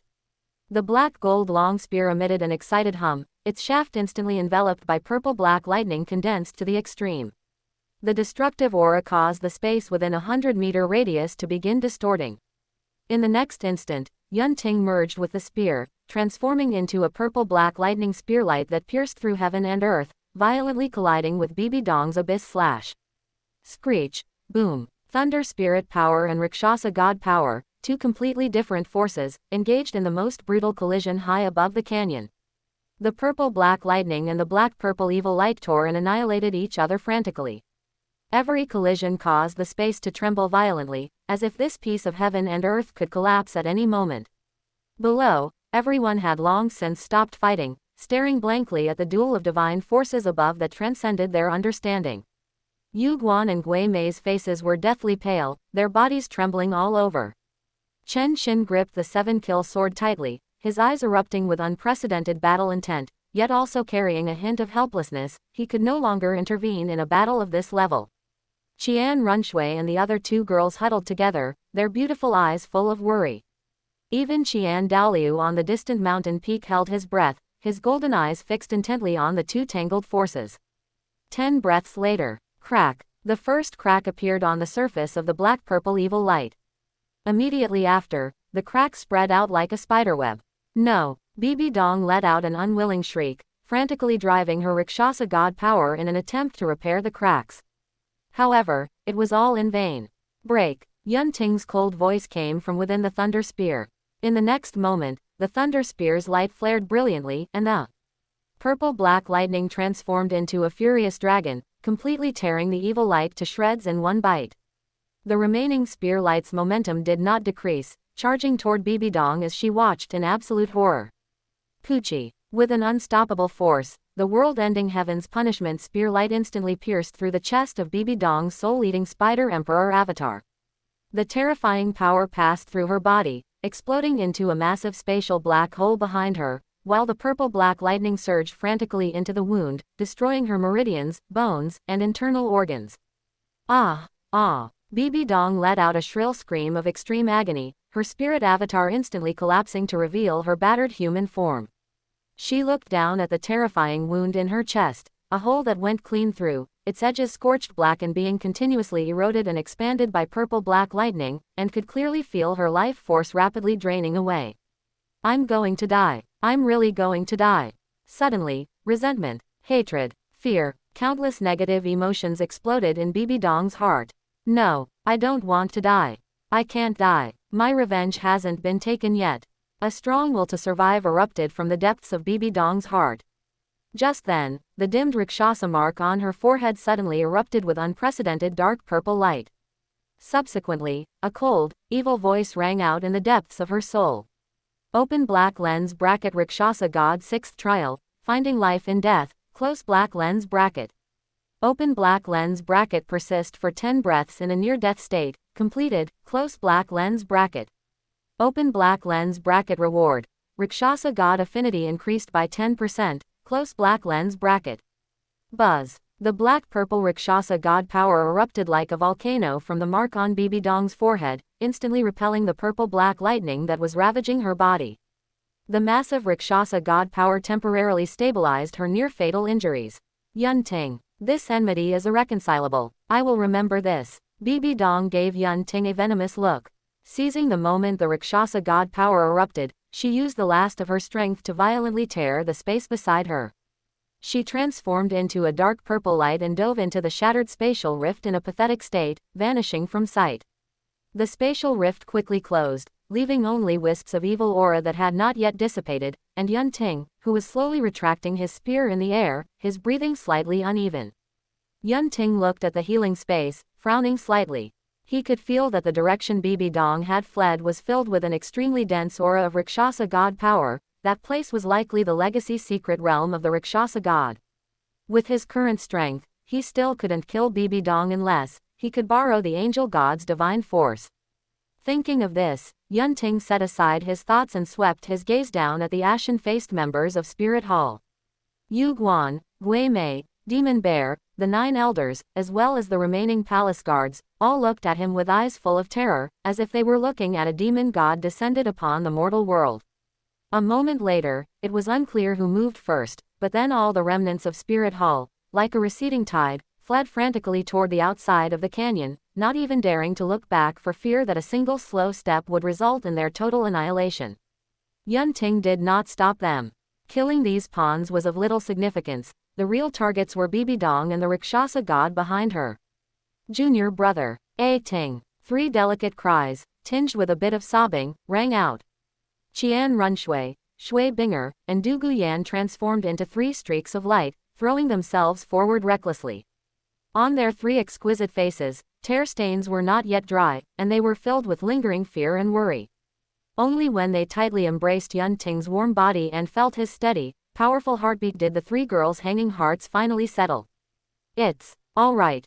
Yun Ting put away his long spear, dispersed the sharp aura around him, and a gentle smile appeared on his face as he opened his arms to tightly hold the 3 girls who had lunged into his embrace. Feeling their slightly trembling bodies and their unreserved concern, his heart softened. Just then, a golden light appeared silently beside Yun Ting. Chapter 197. One's identity abroad is self-given, the final plan to execute Bibi Dong. Inside the soul-severing gorge, the smoke was gradually dissipating, but the murderous aura and residual energy fluctuations permeating the air were still heart-palpitating. The personnel from the Heaven Do Empire side were clearing the battlefield and treating the wounded. The relief of surviving a disaster and the uncertainty about the future were intertwined on everyone's faces. Yun Ting tightly embraced Qian Runshui, Shui Binger, and Du Guyan, gently comforting their startled emotions. The 3 women snuggled tightly in his arms, as if only in this way could they feel reality and safety. Just then, a gentle yet impossible to ignore golden light quietly appeared not far from Yun Ting's side. The golden light dispersed, revealing Qian Dalu's figure. His white robes were as pure as snow, his face ancient and simple, as his gaze swept over the 4 people tightly embracing.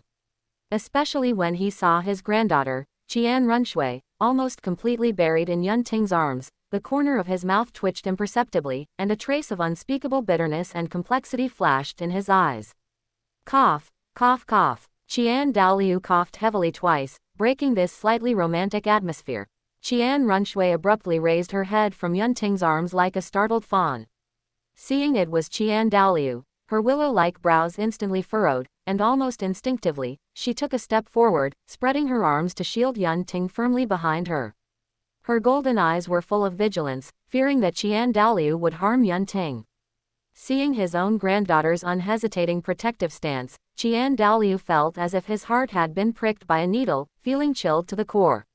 He paused for a good while before suppressing the bitterness in his heart, trying his best to say in a calm tone, "Shui, there's no need for this. Grandfather is looking for Yun Ting to discuss important matters. I won't lay a hand on him." Hearing this, Qian Runshui was skeptical but still did not step aside. Seeing this, Yun Ting gently patted Qian Runshui's shoulder, gave her a reassuring look, and said softly, "Shui, it's all right. If Senior had ill intentions, he would have acted just now." He stepped forward and gave a slight nod to Qian Dalu. "Senior, please." Qian Dalu gave Yun Ting a deep look, then turned and transformed into a golden light, flying towards a secluded spot on one side of the canyon. Yun Ting's figure moved, turning into a flash of lightning to follow closely behind. A moment later, the 2 landed on a cliff far away from the crowd. Qian Dalu turned around and looked directly at Yun Ting. Without any pleasantries, he went straight to the point, his voice low and solemn. "Yun Ting, are you the reincarnation of some divinity?" His judgment was exactly the same as Bibi Dong's. On Yun Ting, he could not sense any aura of a god-test legacy. But the essential power contained within that purple-black lightning, which surpassed spirit power, left him with no other explanation besides divine force. Only a reincarnation of a divinity could use divine force without undergoing god tests. Hearing this, a look of astonishment appeared on Yun Ting's face at just the right moment, and he then shook his head with a laugh. "Senior has misunderstood. I am not the reincarnation of a divinity." "You're not." Qian Dalu's brows locked tight, his face ridden with disbelief. "Then the purple-black lightning power you used when you defeated that woman Bibi Dong just now, how do you explain it?" "That was definitely not spirit power." Yun Ting had long expected this question and already had a draft in his mind. He pondered for a moment, his face appropriately showing a bit of solemnity and reminiscence as he slowly spoke. "Since Senior has already noticed, then I will no longer hide it. That was not this junior's own power, but rather bestowed upon this junior by the God Realm's God King of Destruction for self-defense." God King of Destruction. Qian Dalu's pupils shrank suddenly. Even with his mental state, his expression couldn't help but change slightly upon hearing those 4 words. Although he didn't have a deep understanding of the God realm's hierarchy, he still knew a bit about the significance of the title, God King. One of the supreme rulers of the God realm, whose rank was even above his own ancestor. Seeing this, Yun Ting knew Qian Daoliu believed him and continued, the God King of Destruction said that once I reach the breakthrough to the titled Douluo realm, he will formally bestow the God tests. As he spoke, his tone carried a hint of appropriate worry. Today, I was forced to use divine force, which is already a violation of the rules. I'm afraid I've already incurred the displeasure of the God King of Destruction. This half-true, half-false explanation not only explained the source of his power but also elevated his own background and hinted at limitations. It was truly seamless.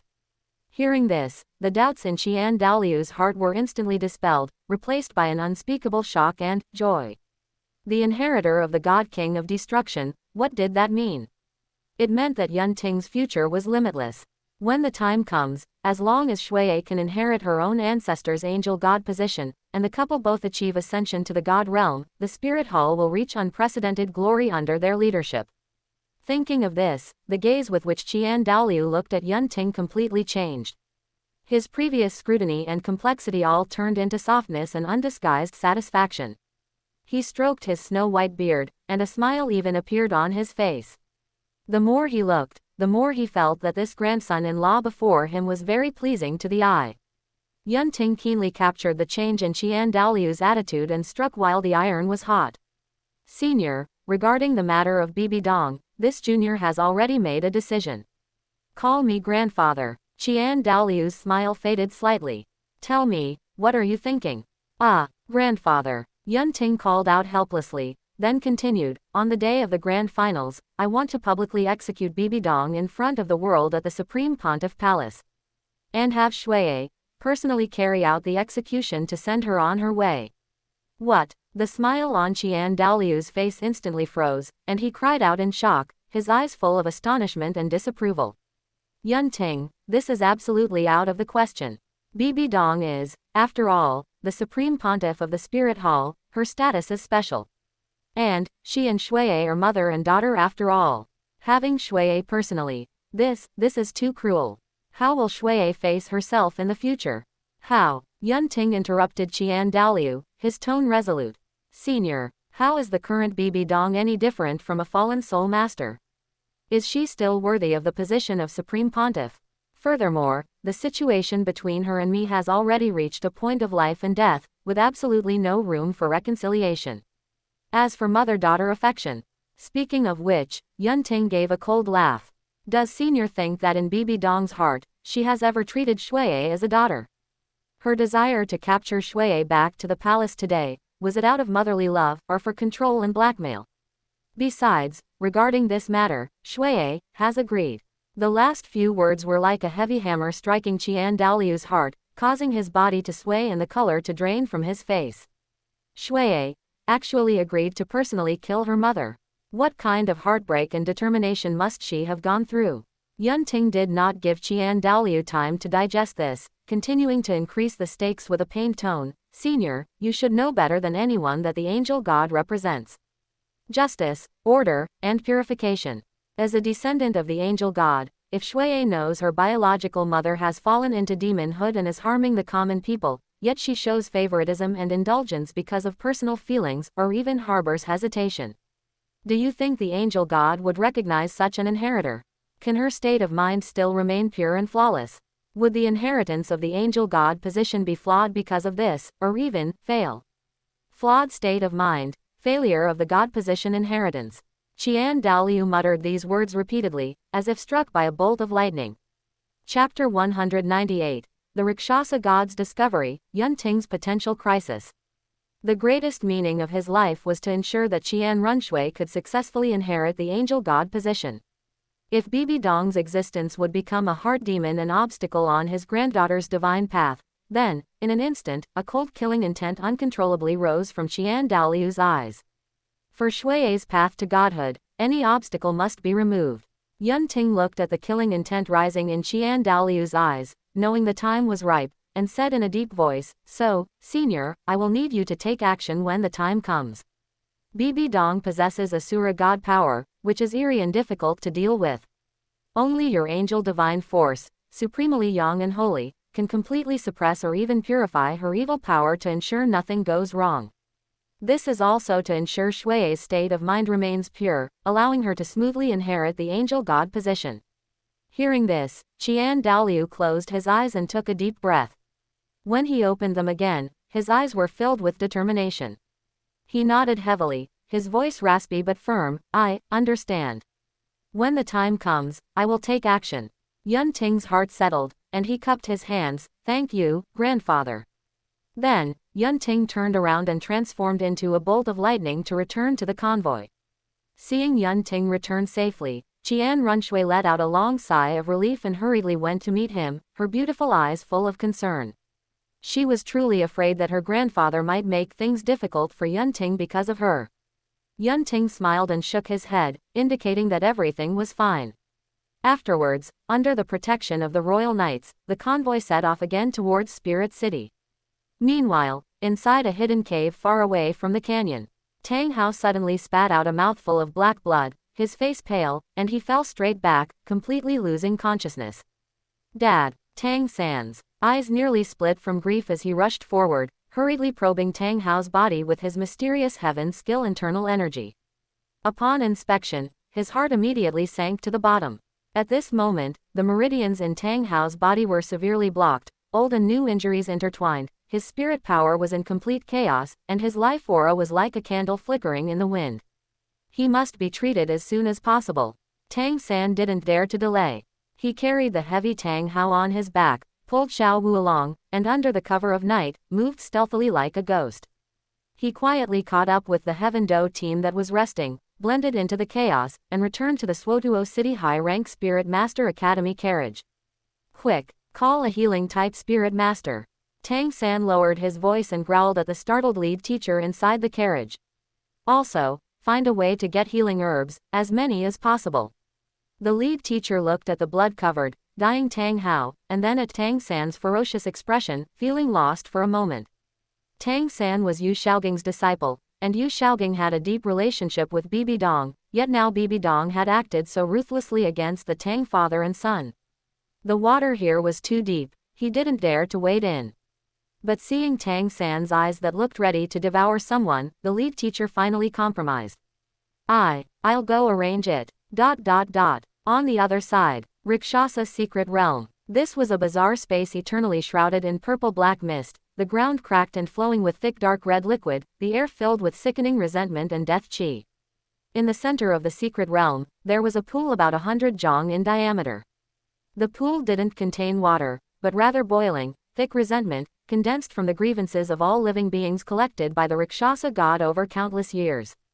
Bibi Dong was soaking in the pool of resentment, her face as pale as paper. The wound on her chest, pierced by the world-ending thunder spear, was currently wrapped in countless grievances, attempting to force out the remaining purple-black lightning power bit by bit.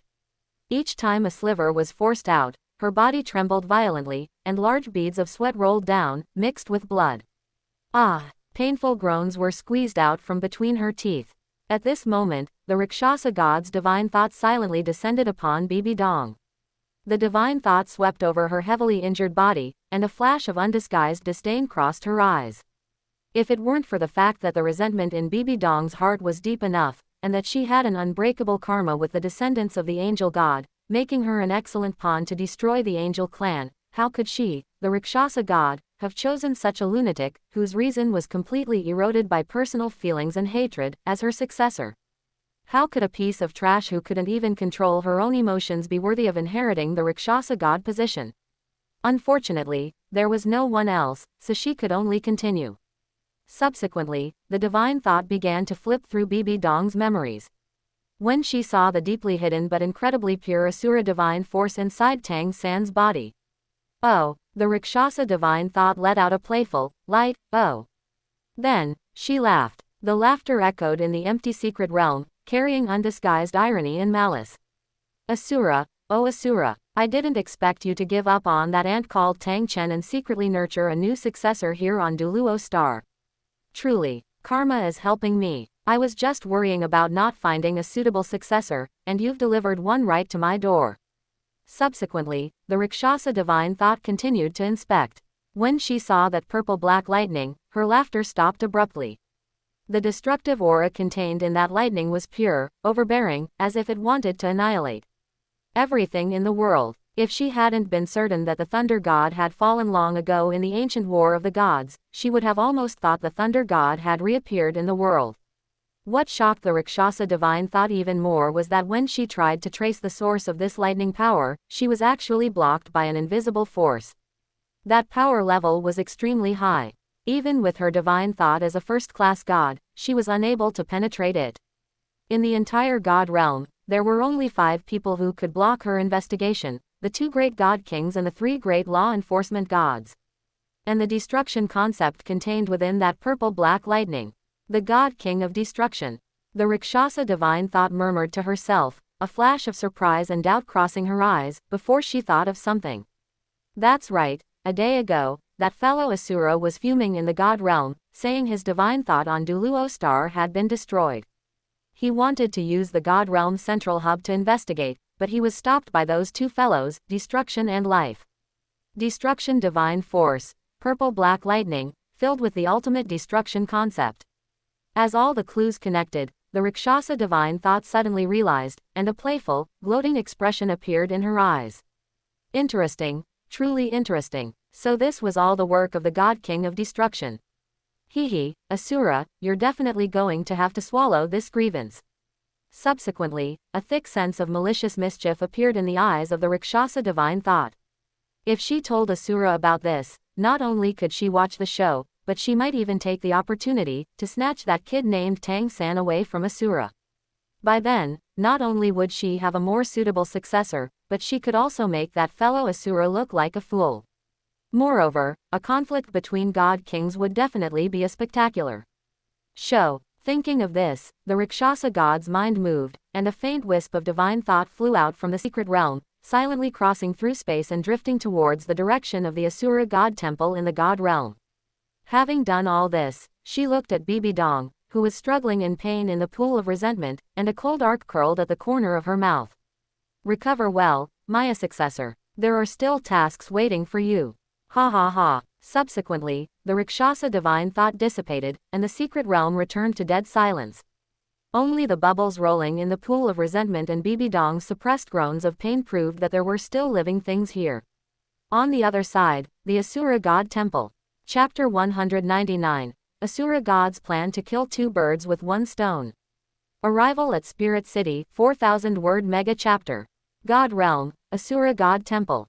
This was a domain constructed purely from the aura of slaughter and judgment. Blood-colored mist surged, and the temple was composed of countless giant swords stuck upside down, with dried bloodstains condensed on every blade. Deep within the hall, upon the throne, the Asura god sat with his eyes closed, his long blood-red hair moving without any wind.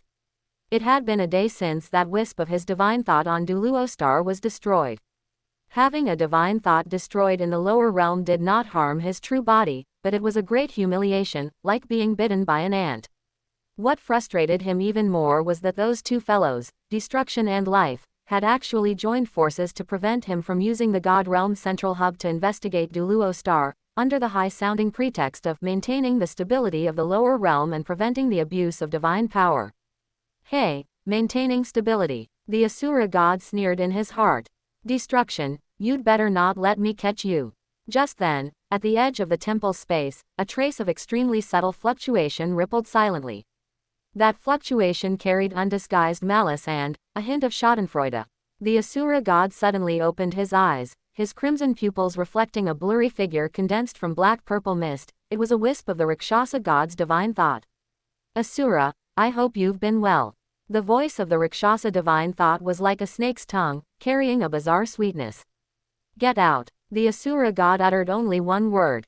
Blood-colored divine force surged around him, and countless blades in the temple hummed simultaneously, locking onto that divine thought. Don't be in such a hurry. I've come out of the goodness of my heart to bring you a message. The Rakshasa divine thought didn't care about that terrifying killing intent at all, even floating forward a bit. About how that wisp of your divine thought on Douluo star was wiped out. The Asura god's eyes narrowed slightly, and his killing intent receded a bit. Speak. Tisk tisk, your temper is still so bad. The Rakshasa divine thought chuckled, and then its voice turned low. Your divine thought was destroyed by an extremely pure destruction thunder power. That power, its level is very high, so high that it doesn't seem like something that should exist in the lower realm. Destruction lightning. The Asura god's brow furrowed. That's right. The one using this power is a young human, and he also has another power on him that can block my investigation. Oh, by the way, he has a blood feud with my worthless successor, Bibi Dong. Bibi Dong, who has strength close to a demigod, was almost beaten to death by him just now. Tisk tisk, how tragic. As the Rakshasa divine thought spoke, it observed the Asura god's reaction, the provocation in its tone almost undisguised. A day ago, did destruction and life stop you from investigating? What a coincidence, right? I just discovered this and hurried over to tell you. We're all old neighbors. I can't stand seeing someone doing sneaky things behind the rules, back. The information was like puzzle pieces, instantly snapping together in the Asura god's mind. Destruction thunder power. Extremely high level. The destruction god king blocking the investigation, a human appearing on Douluo star capable of killing a divine thought, having a grudge against the Rakshasa successor. Boom. Violent blood-colored divine force erupted from the Asura god's body like a tsunami. 3 pillars in the temple condensed from divine crystals exploded, and the fragments were ground into powder by the violent divine force before they could even hit the ground. Destruction. The Asura god's low roar made the entire temple tremble. He understood. He understood everything. What? Maintaining stability. Bullshit. It was clearly this fellow destruction who had secretly cultivated his own successor on Douluo star at some unknown time. He had even personally intervened, bestowing destruction divine force upon him to let him kill his divine thought. And life, as destruction's wife, was certainly standing on destruction's side, helping him cover it up. He, the dignified law enforcement god of the god realm, had actually been played by life and destruction, who were also law enforcement gods, and had to suffer in silence. Raging emotions tumbled in his chest like lava. Blood light surged in the Asura god's eyes, and he wished he could rush to the temple of destruction right now, drag that fellow destruction out, and demand an explanation. But his remaining sanity held him back. Question him. With what? The one-sided words of this woman, Rakshasa. Destruction could completely deny it. For a being of the God King level, if he was determined not to admit it, there was nothing he could do. Unless he caught solid evidence, or caught that successor using destruction divine force on the spot. But since destruction and life dared to do it, they certainly had subsequent means of concealment. A direct conflict would not be worth the cost. The furious crimson gradually faded from the Asura god's eyes, replaced by cold calculation. Destruction, you dare to illegally intervene and cultivate a successor to attack my heir, then don't blame me for being unkind to your precious successor. The grudge of the destroyed divine thought, the humiliation of the blocked investigation, and the potential threat to Tang San, his new heir. He had to eliminate him, but he must never act personally and leave any evidence behind. Then, his gaze pierced through layers of spatial barriers and landed on a corner of the Douluo continent shrouded in blood and slaughter, the Slaughter City. This was his legacy site. Inside was the successor he was once most satisfied with, and now, the best. Knife to use. The Slaughter City, blood pool abyss. A thick, inescapable smell of blood filled every inch of space. Viscous blood plasma rolled slowly in the pool, with broken skeletons floating and sinking from time to time. On the stone platform in the center of the blood pool, a tall figure stood quietly. He wore dark red armor, his hair was white, and his face was resolute but shrouded in a layer of lingering violence and chaos. Most striking were the pair of huge bat wings on his back and a looming dark red divine mark in the center of his forehead. The Slaughter King, Tang Chen. Or rather, the shell of the failure of the Asura god's 8th trial, controlled by the parasite of the 9-headed Bat King. Suddenly, Tang Chen's body shook violently. A flash of clarity and extreme fear crossed his crimson eyes, and he abruptly looked up. In an instant, a vast, majestic divine thought, full of the will of judgment and slaughter, descended like a blood-colored canopy. Thud. The 9-headed Bat King, controlling Tang Chen's body, knelt down in the blood pool without hesitation, his voice trembling with fear. Great, great Asura God King, your humble servant is listening to your divine oracle. The blood-colored divine thought condensed, turning into the illusory face of the Asura god, hovering above the blood pool. His gaze swept over Tang Chen, especially sensing the weak but stubborn Asura divine force within him. And, another force entangled with it, full of resentment and eerie purple-black divine force, a cold light flashed in his eyes. Pity, regret, and a cold killing intent from having his bottom line crossed. Tang Chen was originally the one he had chosen with the most hope of inheriting the god position. Resolute will, outstanding talent, a natural fit for the Tao of slaughter and judgment. Unfortunately, while he was in secluded meditation to comprehend the law, that despicable woman Rakshasa took advantage of the opening, using tricks and resentment to bewitch him, causing his 8th trial to fail completely and his mind to be lost. In the end, he was infested by this filthy 9-headed Bat King, reduced to a waste who only knew how to kill. If not for this, why would he have had to go to such great lengths to disrupt the luck of Douluo star and bring a soul from another world to cultivate a successor again? Rakshasa. The hatred in the Asura god's heart grew by another notch. Suppressing his thoughts, his cold gaze fell upon the prostrate 9-headed Bat King. This seat needs you to do something. The Asura god's voice rang directly in the depths of the 9-headed Bat King's soul. Please give your orders, God King. This servant will not hesitate even if it means 10,000 deaths. The 9-headed Bat King buried its head even lower. Go to the outside world and find a human. He possesses powerful destruction thunder power, is not very old, and has a deep grudge against the Rakshasa successor, Bibi Dong. Find him, and then. The Asura god's voice carried no emotion. Kill him at all costs. The 9-headed Bat King's heart shivered. Destruction lightning, a grudge against the Rakshasa successor. This target sounded like someone not to be trifled with. But it didn't dare to hesitate for a moment. This servant obeys your command. Remember. The Asura god's voice paused, carrying an unquestionable command.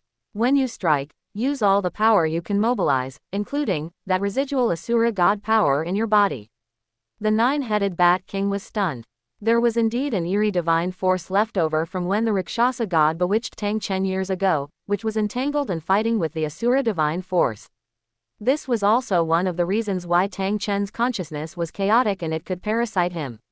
Why did the great God King specifically emphasize using this power? It just didn't dare to ask more and could only quickly respond, yes. Within the blood-colored divine thought, the illusory corners of the Asura god's mouth seemed to curl into a cold arc. Rakshasa, you want to use a borrowed knife to kill, to provoke a conflict between me and destruction so you can reap the benefits. Fine, this seat will beat you at your own game and let this shell, which was polluted by you, go and kill Destruction's successor. When the time comes and Destruction's successor is dead, this seat will directly file a complaint with the God Realm Committee, that it was you, Rakshasa, who, in order to protect your own successor Bibi Dong, once again bewitched this seat's successor Tang Chen to assassinate Destruction's successor, intending to frame this seat and stir up a civil war between God Kings. Unfortunately, this seat discovered it a bit too late and failed to stop it, resulting in Tang Chen being forced to self-destruct and perish along with Destruction's successor. At that time, witness, Tang Chen is dead, and dead men tell no tales. Physical evidence, residual Asura god power and Asura divine force at the scene. Motive, to protect her own successor. With all three present, let's see if the God Realm Committee believes you or me. I can eliminate Destruction's successor, avenge the destruction of my divine thought, and clear the potential threat to Tang San, and I can also send you, this insidious woman, to the judgment seat. 2 birds with 1 stone. At this moment, the Asura god felt that this plan was flawless. Act as quickly as possible. After leaving one last sentence, the blood-colored divine thought slowly dissipated.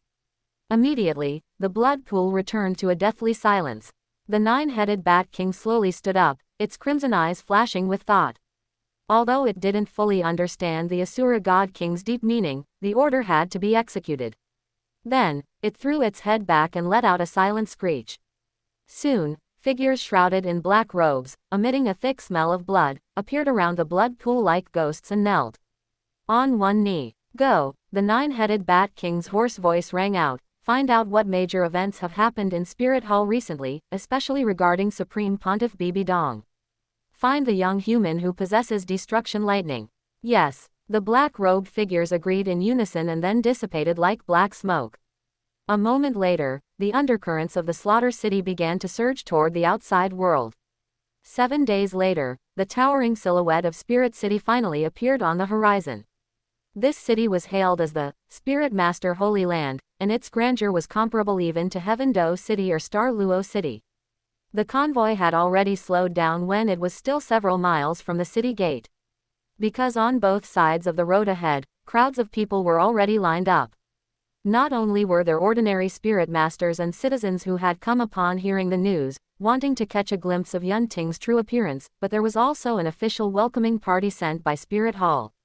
At the very front of the welcoming party stood 3 people. One was a cardinal, who was the regular protocol officer of Spirit Hall. And standing slightly ahead of him were 2 people, Bibi Dong's most loyal lackeys, Yu Guan and Gui Mei. Only at this moment, the expressions of these 2 were not very good. Yu Guan's face, which was more beautiful than a woman's, was completely devoid of color. His lips were tightly pursed, and his eyes were complex as he watched the approaching convoy, especially the luxurious carriage at the very front bearing the Heaven Do imperial emblem. Gui Mei was completely shrouded in a layer of faint black mist, his aura obscure, but his slightly trembling sleeves betrayed his inner turmoil. Bibi Dong had entered the Rakshasa secret realm to heal, and the Supreme Pontiff Palace was temporarily without a leader. Many affairs had piled up, people's hearts were floating, and there was also the vague pressure from the Hall of Worship side. The 2 of them were struggling to hold things together and were already exhausted. Today, the Heaven Do team had arrived, and Qian Runshui was among them. Whether for public or private reasons, they had to come and welcome them. But at the thought of facing that terrifying Yunting and the uncertain attitude of Qian Runshui, the 2 of them felt uneasy. Finally, the convoy stopped at the square in front of the city gate. Everyone's gaze focused squarely on that carriage. The curtain was lifted. When Yunting stepped calmly off the carriage with the 3 women, Qian Runshui, Shui Binger, and Du Guyan, he instantly became the focus of the entire scene. In an instant, the entire city gate became silent. Countless gazes swept over Yunting, awe, curiosity, fear, jealousy, worship, various emotions intertwined. A week ago, the news of the battle at Soul-Severing Gorge had already spread. This was the terrifying existence who had frontally defeated Her Holiness the Supreme Pontiff. The personnel of Spirit City were even more silent, not even daring to breathe loudly. Yu Guan and Gui Mei looked at each other, both seeing the bitterness and helplessness in the other's eyes.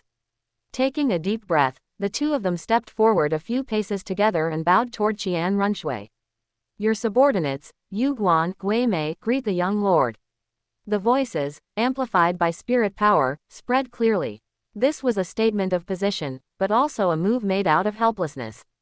With Bibi Dong seriously injured and in hiding, and the Hall of Worship's attitude ambiguous, they could only move closer to Qian Runshui, the legitimate young lord. Qian Runshui's gaze was cold. She just nodded slightly and did not speak. The hatred in her heart for Bibi Dong had already spread to the entire Supreme Pontiff Palace system, so she naturally didn't have a good face for these 2 loyal dogs, Yu Guan and Gui Mei. The atmosphere became somewhat stagnant for a moment. Just then, a loud laugh broke the silence. Ha ha ha, Chrysanthemum Guan, old ghost. It's been a long time. Du Gubo strode forward and patted Yu Guan's shoulder without any hesitation, making the latter's body stiffen. Chapter 200. Spirit Bones envy the crowd, establishing a power, Heavenly Punishment Hall. 5,000-word big chapter. Long time no see. Yu Guan and Gui Mei glanced speechlessly at Du Gubo. 7 days ago, in Soul-Severing Gorge, Du Gubo had been pinning them down and pummeling them. Look at your faces, like you've died. Cough, cough. Du Gubo seemed to think of something and changed his tune. You must have suffered quite a bit in the Supreme Pontiff Palace, right? Tisk tisk, what future is there following that madwoman Bibi Dong? I heard you haven't even managed to get a decent spirit bone. Yu Guan's face turned from white to red, and the black mist around Gui Mei fluctuated violently. Du Gubo acted as if he didn't see it and continued loudly, his voice spreading across most of the square. If you ask me, you should just jump ship early. Coincidentally, my disciple Yunting is going to establish a power after the Soul Master tournament. The name is already decided, it's called the Heavenly Punishment Hall. We're short on hands right now. If you two come over, I'll give you at least an elder position, with excellent treatment. As for spirit bones, hee, that can be discussed. As soon as these words were spoken, the whole audience was in an uproar. In front of many spirit masters of Spirit Hall and the onlookers, he was directly headhunting Spirit Hall elders. He even called the Supreme Pontiff by her name and called her a madwoman. This was simply rubbing Spirit Hall's face into the ground. Yu Guan trembled with anger, pointing at Douluo, old poison. You, stop talking nonsense. Gui Mei's raspy voice came from the black mist. Douluo, you are too insolent. Insolent. Douluo picked his ear with a look of disdain. Am I not telling the truth? Isn't Bibi Dong a madwoman? What have you gained by following her? Even my disciple can beat you guys, yet you treat her like a treasure. He ignored them and turned to the whole audience, saying loudly. Listen clearly, everyone. After the Soul Master Tournament, my disciple Yun Ting will officially establish a power, the Heavenly Punishment Hall. The purpose of this hall is to administer punishment on behalf of heaven and purge the universe. We welcome all people of insight and heroes from all over the world to join.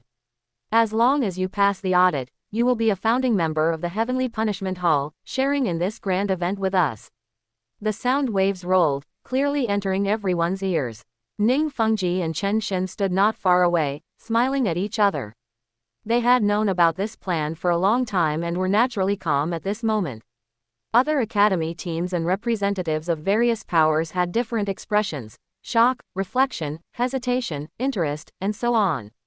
Inside the carriage of the Swotuo City high-rank Spirit Master Academy, Tang San, who was peeking out through a crack in the window, jolted when he heard the three words, Heavenly Punishment Hall, and deep-seated resentment and jealousy erupted in his eyes. Heavenly Punishment Hall. His Tang sect was still nowhere in sight, yet Yun Ting was already about to establish a power. Why did he get all the good things? Xiao Wu felt the violent fluctuation in Tang San's emotions and pulled his sleeve worriedly. Brother. Tang San gritted his teeth and didn't respond, but his gaze, like a poisoned knife, was fixed on Yun Ting's upright back. At this moment, Douluo seemed to feel the atmosphere wasn't enough and gave Yun Ting a look, the meaning being clear: disciple, time to show off our assets. Yun Ting glanced helplessly at his teacher. This old man's addiction to showing off had flared up again. However, he also knew that to make people willing to join, besides absolute military deterrence, a sufficient display of foundation was also essential. With a thought, the wishful 100 treasure purse at his waist flashed with a faint light. The next moment, 2 items with misty radiance and powerful auras appeared in his hands. The one on the left was earthy brown, shaped like a breastplate, and as heavy as a mountain. It was the 90,000-year earth exploding bear torso bone obtained from Xiao Wu. The one on the right was pure white, with powerful mental fluctuations flowing through it. It was the 80,000-year purple mansion spirit ape head spirit bone. As soon as the 2 high-age spirit bones appeared, their naturally emitted pressure and alluring luster instantly ignited the entire scene. Spirit bones. At least 80,000 years or more. My God, 2 of them. 1 torso, 1 skull. This. In an instant, burning, greedy gazes shot from all directions, but most people, upon meeting Yun Ting's calm eyes, felt like cold water had been poured over their heads and instantly cleared their minds. No matter how good the item was, one had to be alive to take it. Inside the carriage, Xiao Wu's eyes turned red the moment she saw those 2 spirit bones, and she cried out, "Those are mine. Yun Ting knocked me out and stole them. Brother, that's Da Ming." Tang San covered her mouth, his eyes frighteningly dark, and growled, "I know. Xiao Wu, don't worry, I will definitely take them back." Definitely. His heart was bleeding. These 2 spirit bones should have been his opportunity, the key to making his strength explode. Now they had become the capital for Yun Ting to show off. However, this was only the beginning. Before the shocked gazes of the crowd could subside, Yun Ting waved his hand again. 3 more groups of light appeared. A left arm bone, deep blue all over, with dragon-shaped lightning patterns moving on the surface, emitting a violent lightning power. A left leg bone, dark purple, cold to the touch, with faint dragon scale patterns.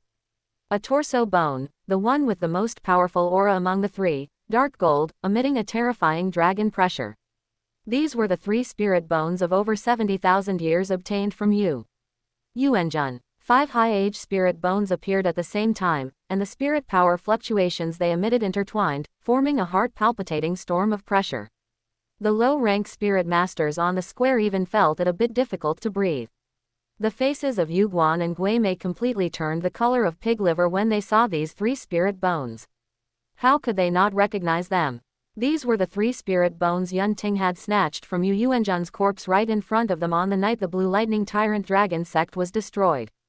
Douluo Bo laughed loudly, stepped forward, and unceremoniously took the three spirit bones from Yun Ting's hand, specifically waving them in front of Yu Guan and Gui Mei's eyes, making clicking sounds with his tongue. See this, see this. 3 top-quality spirit bones of over 70,000 years. This was my disciple Yun Ting's bursting luck, picking them up in the middle of nowhere. Sigh, I'm really grateful for the gift of nature. Some people, don't you dare try to claim them and say they're yours. You, shameless. Yu Guan shrieked with anger, his chest heaving violently, almost spitting out a mouthful of old blood. What, gift of nature, my ass. That was blatant robbery. The black mist around Gui Mei churned like boiling water, but he couldn't say a word, feeling aggrieved to the extreme. Seeing the two of them like this, Douluo Bo felt refreshed all over, even better than eating an immortal herb. He turned around with satisfaction, held up the 3 spirit bones, and infused his voice with spirit power to spread it everywhere. Everyone, these 3 spirit bones have been officially designated by my disciple Yun Ting as the betrothal gifts for marrying my granddaughter Du Yan. When the wedding comes, I hope you all will grace us with your presence and have a cup of wedding wine. Boom, the crowd exploded again. 3 70,000-year spirit bones as betrothal gifts. What a move, what grandeur. Countless envious gazes were cast towards Du Yan, then turned to Yun Ting. Many female spirit masters were even more infatuated, wishing they could take Du Yan's place. Du Yan's pretty face turned slightly red, and she gave her grandfather a reproachful look, but her eyes were full of sweetness as she subconsciously looked at Yun Ting. However, Yun Ting had no time to enjoy this moment of being the center of attention because the soft flesh at his waist was being pinched hard by a slender jade hand and twisted half a turn. Hiss! Yun Ting was caught off guard and gasped in pain. He turned his head and met Qian Runshui's beautiful golden eyes, which were filled with slight anger and grievance. HMPH. Qian Runshui let go, crossed her arms, and raised her delicate chin, her tone sour. Yan Yan has 3 spirit bones as betrothal gifts, so what about mine and Sister Binger's? Is someone planning to show favoritism? Beside her, Shui Binger covered her mouth and chuckled, saying softly, Sister Qian, A Ting, has already given my mother a set of 70,000-year spirit bones as the betrothal gift for marrying me. Hearing this, Qian Runshui's beautiful eyes instantly widened, and her gaze towards Yun Ting became even more dangerous. Her jade hand rose again, making a pinching motion. Great, Sister Binger has them too. Only I don't. Yun Ting, if you don't explain clearly today. Yun Ting was quick and caught her wrist. It felt warm and delicate, but he was in no mood to appreciate it and quickly whispered to soothe her. Shui, don't make a scene. Your betrothal gift is already prepared, it's just, now is not the time to take it out. I promise, you will be satisfied, and it will definitely not be worse than Yan Yan's and Binger's. Qian Runshui stared at Yun Ting skeptically, really? When have I ever lied to you? Yun Ting's gaze was frank. Qian Runshui looked at him for a moment and finally gave a soft HMPH, letting him off for now. I'll believe you for now. If you make me dissatisfied, HMPH, you'll see. Du Yan and Shui Binger couldn't help but laugh at the interaction between the two, and the slightly subtle atmosphere caused by the spirit bones dissipated. Douluo Bo watched from the side with a beaming smile, feeling that this show-off was perfection. He had shown the family's assets, demonstrated the grandson-in-law's sincerity, and incidentally infuriated 2 old rivals. He contentedly stuffed the 3 spirit bones back into Yun Ting's hands and signaled him to put them away. Then, he turned his head and looked at Yu Guan and Gui Mei, whose faces had turned from red to purple, and then from purple to black, and slowly delivered the final blow. Oh, by the way, Chrysanthemum Guan, old ghost. Go back and tell Bibi Dong that the 3 10,000-year spirit bones for the champion of this tournament can be handed over to my disciple Yun Ting. It's just right to enrich my disciple's assets. As soon as these words were spoken, the huge square instantly became silent. Everyone was stunned by Douluo Bo's blatant demand. Demanding the championship reward to his face. And in advance, this was no longer just a slap in the face, it was trampling the dignity of the Supreme Pontiff Palace underfoot and grinding it in. It was simply arrogant and insolent to the extreme, but everyone knew that Douluo truly had the capital to be arrogant. After all, his disciple's strength was right there for all to see. Yu Guan and Gui Mei were trembling all over, so angry they almost fainted. They pointed at Douluo, their lips quivering, but they couldn't utter a single word. Refute him, scold him, did they dare? Yunting was standing right there. Countless gazes focused on Yunting, wanting to see how he would react. However, Yunting only shook his head helplessly and casually put the 5 spirit bones back into the wishful 100 treasure purse, as if they were just a few ordinary stones. Then, he said, indifferently to Douluo, "Teacher, it's time to enter the city." His tone was calm, as if everything that had just happened had nothing to do with him, or was simply not worth mentioning. That natural disregard was more impactful than any arrogant words. Douluo grinned and waved at Yu Guan and Gui Mei. "All right, remember to pass the message along." With that, the group ignored the frozen Yu Guan and Gui Mei, as well as the onlookers with various expressions and churning hearts, and walked straight toward the wide-open gates of Spirit City. The sunlight fell upon them, casting long shadows behind them. Countless complex gazes followed their backs, awe, fear, jealousy, longing. Everything that happened before the gates of Spirit City today would surely spread across the entire continent at the fastest speed. Yunting in the heavenly punishment hall he was about to establish had already been deeply etched into everyone's hearts with unparalleled dominance and mystery before even making an official debut. Inside the carriage, Tang San stared fixedly at Yunting's figure as it disappeared behind the city gates, his teeth grinding audibly. Heavenly punishment hall. Yunting, just you wait. One day, I will have you dead. ... Meanwhile, in the Rakshasa secret realm, time seemed to have lost its meaning here. There were only eternal rolling clouds of purple-black mist and a resentment so thick it made the soul tremble. In the center of the secret realm, the pool condensed from the resentment of all living beings was currently boiling violently. The thick, dark red liquid constantly bubbled up into huge spheres, making a sizzling sound like the wailing of resentful souls when they burst. Bibi Dong was soaked in the center of the pool. Her eyes were tightly shut, the dark purple Rakshasa mark on her forehead flickering, and her entire body was surrounded by tangible purple-black divine force. The terrifying resentment in the pool, enough to drive a titled Douluo mad instantly, was being frantically absorbed by her. It was transformed into the purest dark energy to repair the horrific wound on her chest that had been pierced by the world-ending thunder spear. Fine purple-black lightning arcs, like maggots in the bone, were constantly forced out from deep within the wound, exploding and dissipating in the pool of resentment. This process was incredibly painful. Every sliver of lightning power stripped away felt like scraping bone and extracting marrow. Cold sweat poured down Bibi Dong's pale cheeks, and her body convulsed from time to time due to the intense pain. But she gritted her teeth, a look of crazed obsession flashing in her eyes.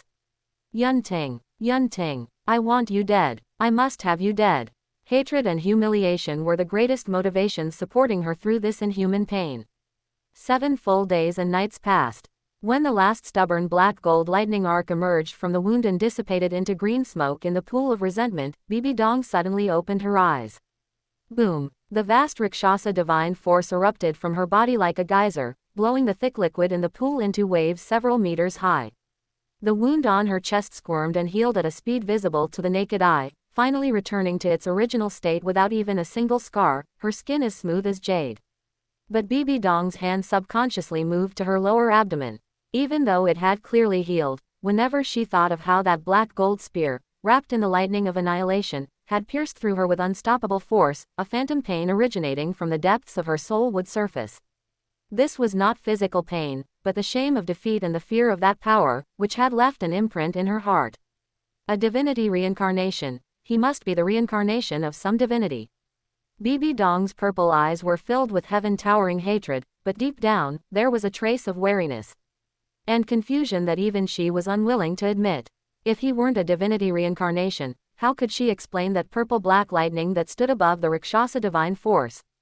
To be the enemy of a true divinity, did she really have a chance of winning?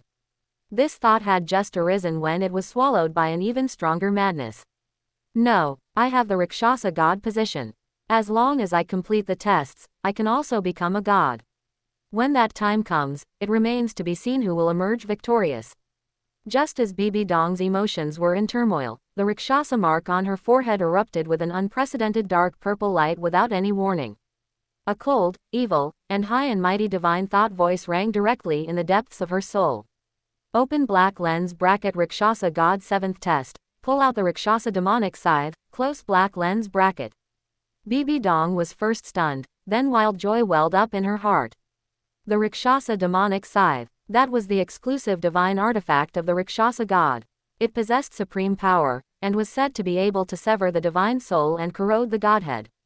If she could hold it in her hand, even if Yunting really was a divinity reincarnation, as long as he hadn't fully recovered, she would have a great chance of slaying him. Immediately, hope spread through Bibi Dong's heart like poison. Without any hesitation, Bibi Dong followed the guidance of the god test and flew toward the deepest part of the secret realm. Passing through layers of thick fog of resentment, a towering divine palace made entirely of pitch-black bones appeared before her. The divine palace radiated ancient evil and misfortune. The gates were wide open, and the interior was a deep darkness.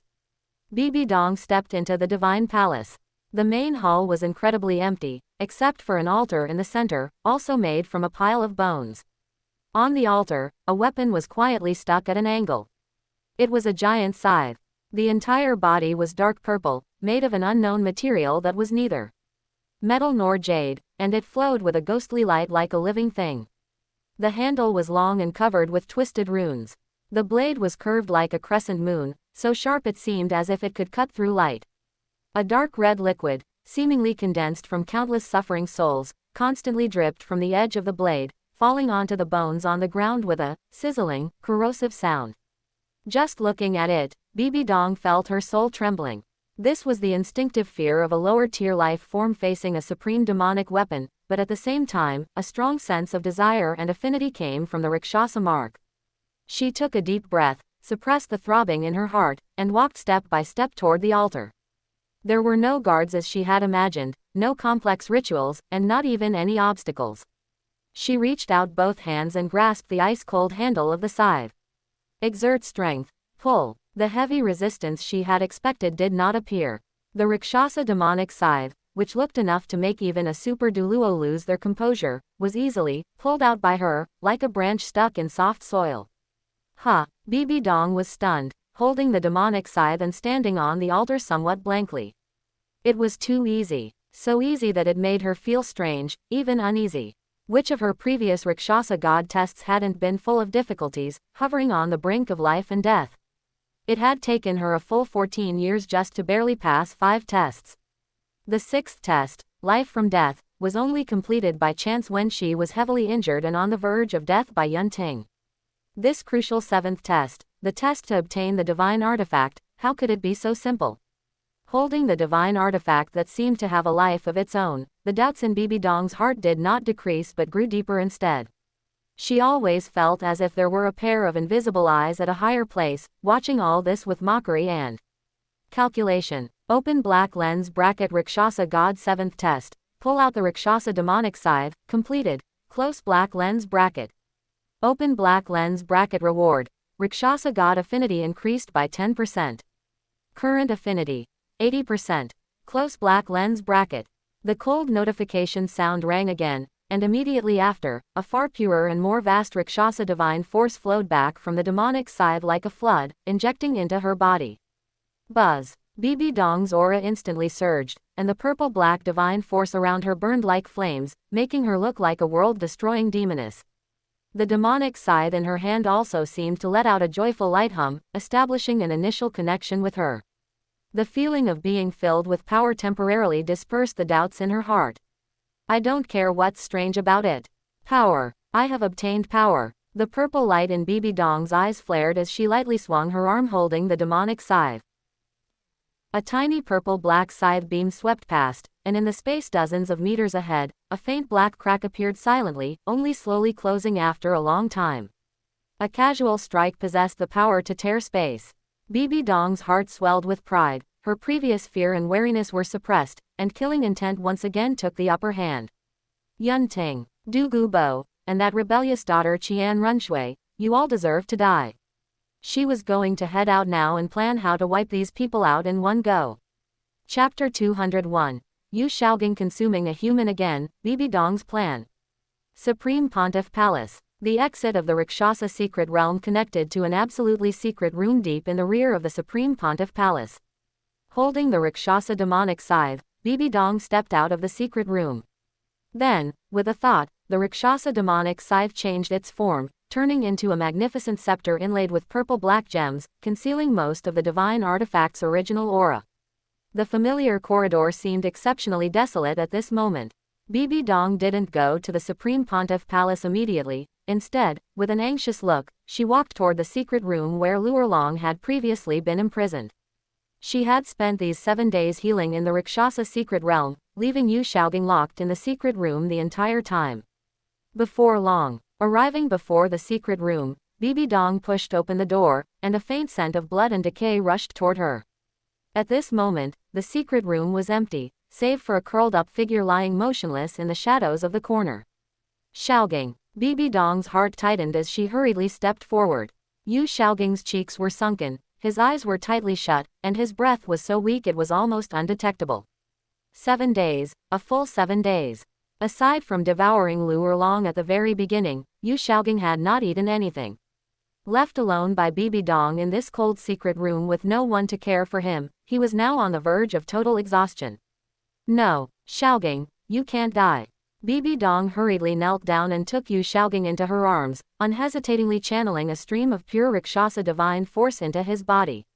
The Rakshasa divine force was overbearing and evil, inherently unsuitable for healing, but Bibi Dong couldn't care about that now. Under the forced infusion of divine force, a hint of color returned to Yu Xiaogang's pale face. His eyelids trembled a few times before he slowly opened his eyes. His eyes were hollow and numb, lacking any focus. Xiaogang, it's me, Donger. Bibi Dong gently caressed his cheek. Yu Xiaogang's eyes shifted, his gaze landing on Bibi Dong's face. He seemed to have a slight reaction, but it was mostly a sense of dazed fear. His lips moved, emitting a faint whisper, hungry, so hungry. Bibi Dong felt a pang of pain in her heart. She quickly carried Yu Xiaogang to her bedchamber and hurriedly ordered those outside, bring food immediately. The best quality. Soon, several maids tremblingly brought in exquisite meals. Bibi Dong helped Yu Xiaogang onto the soft couch and held the food to his lips. Immediately, like a wild beast, Yu Xiaogang lunged for the food and stuffed it into his mouth, devouring it ravenously. But as soon as the food entered his mouth, his movements froze. The next second, with a blah, he vomited all the food, along with the acid in his stomach.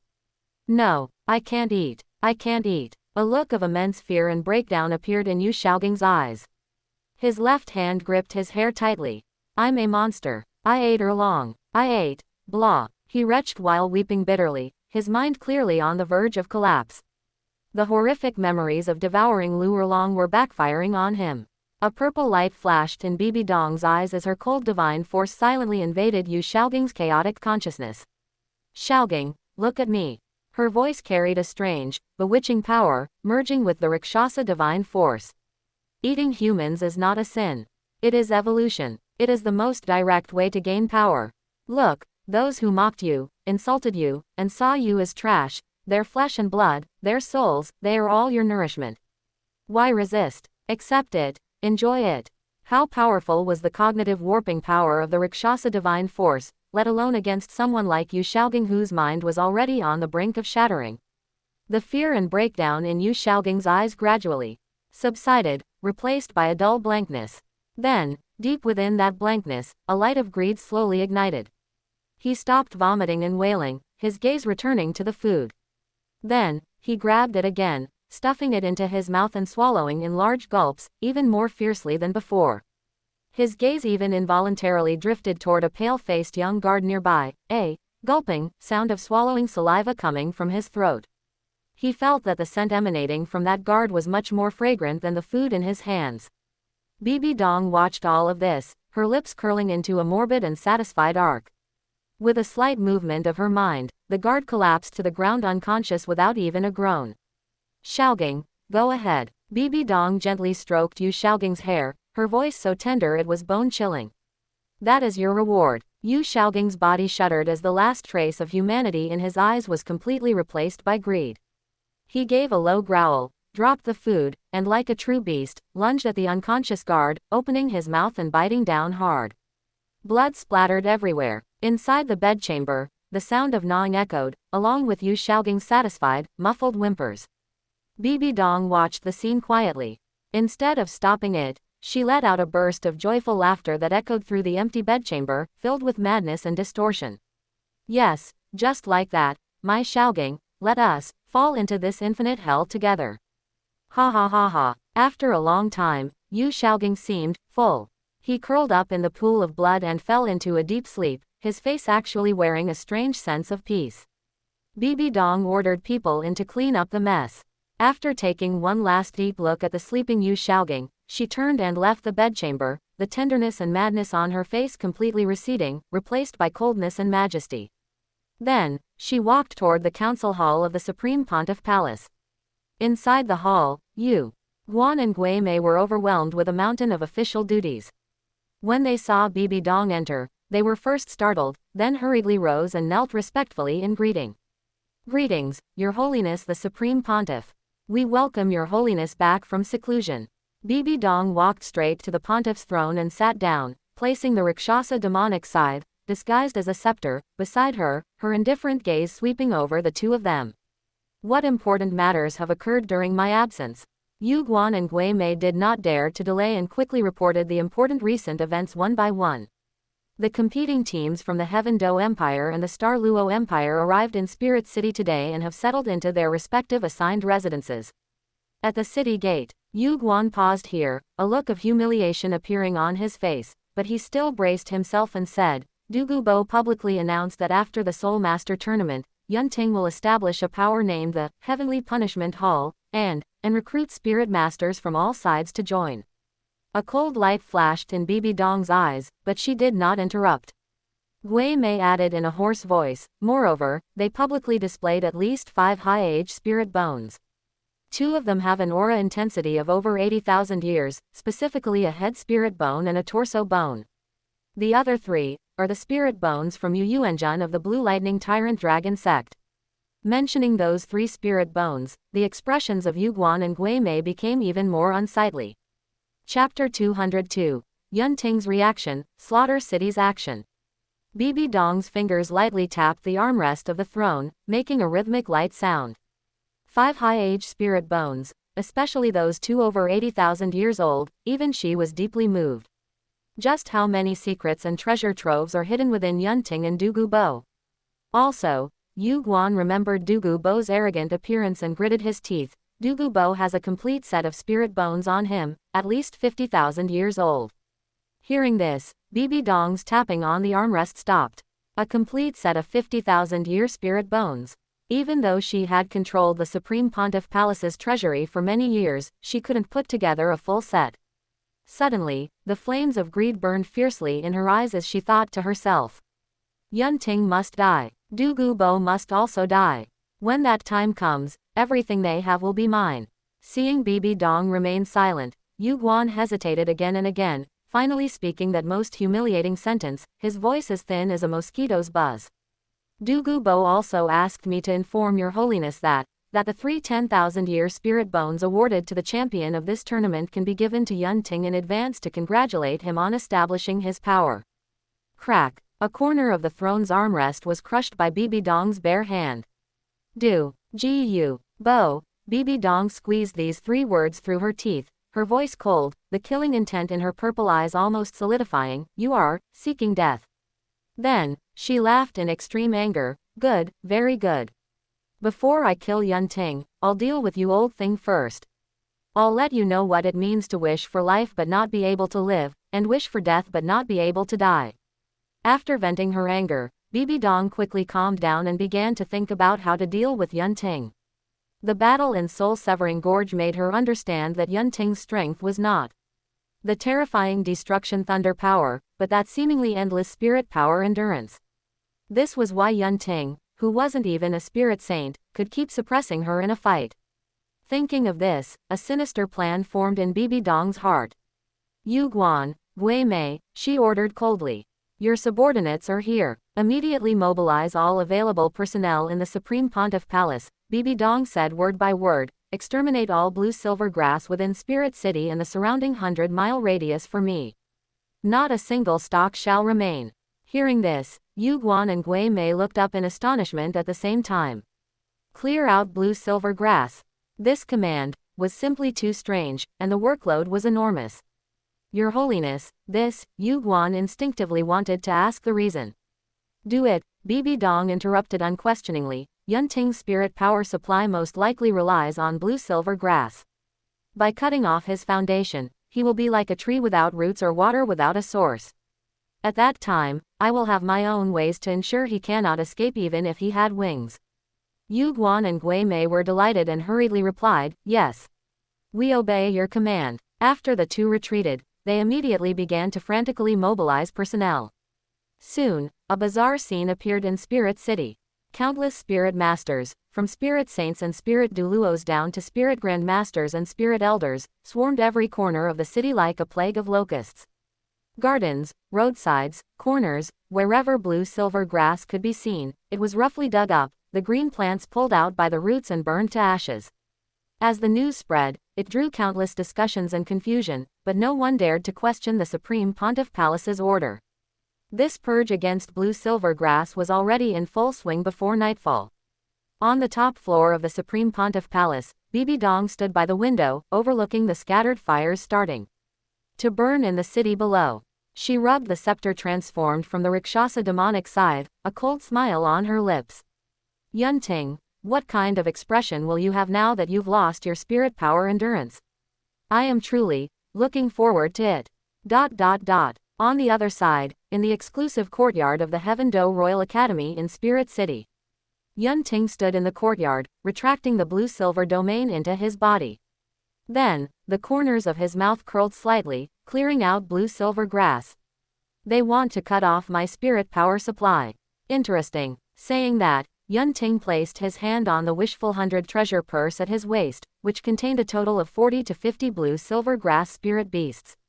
His spirit power supply mainly came from this group of blue-silver grass spirit beasts, not ordinary blue-silver grass. Therefore, from the very beginning, all of Bibi Dong's plans against him were in vain.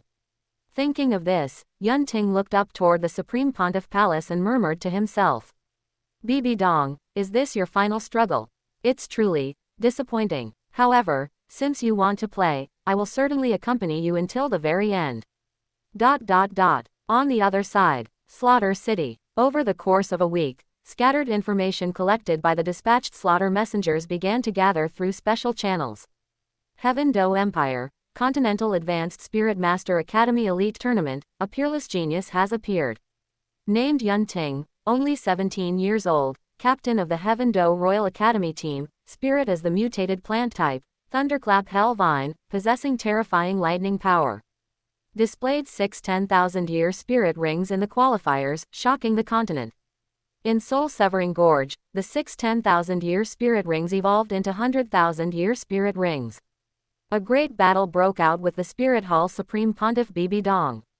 The specific process is unknown, but Bibi Dong eventually fled with heavy injuries.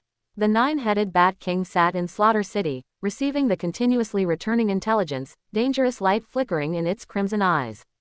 The fragmented information gradually pieced together a clear outline. Yunting, Thunderclap Hell Vine, Destruction Thunder, has a grudge against Bibi Dong. It seems it's you. It licked its lips, revealing a hideous smile. To have the God King personally order your execution, kid, what kind of secrets are you hiding? However, just then, another latest piece of information arrived, even shorter. Target Yunting has arrived at Spirit City with the Heaven Do Empire team. Hearing this, the nine-headed Bat King extended its crimson tongue and slowly licked its dry lips, the movement like a venomous snake tasting the scent of its prey. In its crimson eyes, excitement, greed, and cruelty intertwined. Spirit City, the angel god's territory. But it didn't matter anymore. The God King's decree was to do whatever it takes. Come out. Following a low growl from the nine-headed Bat King, 6 figures like ghosts quietly emerged from the shadows behind the throne, kneeling on one knee. These 6 were all dressed in dark red slaughter messenger attire, their auras condensed and cold, they were all unexpectedly at the titled Douluo level. Their eyes were numb, with only absolute loyalty to the nine-headed Bat King and a thirst for slaughter flickering deep within. This was the true foundation accumulated by Slaughter City over countless years, the strongest claws hidden under the bloody rules. Spirit City, Yun Ting, the nine-headed Bat King said coldly, kill him at any cost. As it spoke, a strange purple glow flashed in its eyes, and the dormant Asura god power within its body stirred slightly. The six titled Douluos all shuddered, then growled in unison, we obey the king's command. Born for slaughter, dying for the god king. Depart, the nine-headed Bat King said. No more, its body transforming into a blood-red rainbow, soaring into the sky and racing toward Spirit City, with the six titled Douluos following closely behind. Wherever they passed, the sky seemed to be stained with a faint blood color, leaving behind a heart-palpitating evil aura. Chapter 203. Yu Shaogang seeking death. Yun Ting strikes decisively. Early the next morning, Spirit City, the plaza in front of the Supreme Pontiff Palace. The morning mist had not yet completely dissipated, and sunlight pierced through the clouds, casting mottled shadows on the vast plaza paved with white granite. At this moment, flags fluttered across the plaza, and the air buzzed with the clamor of the crowd.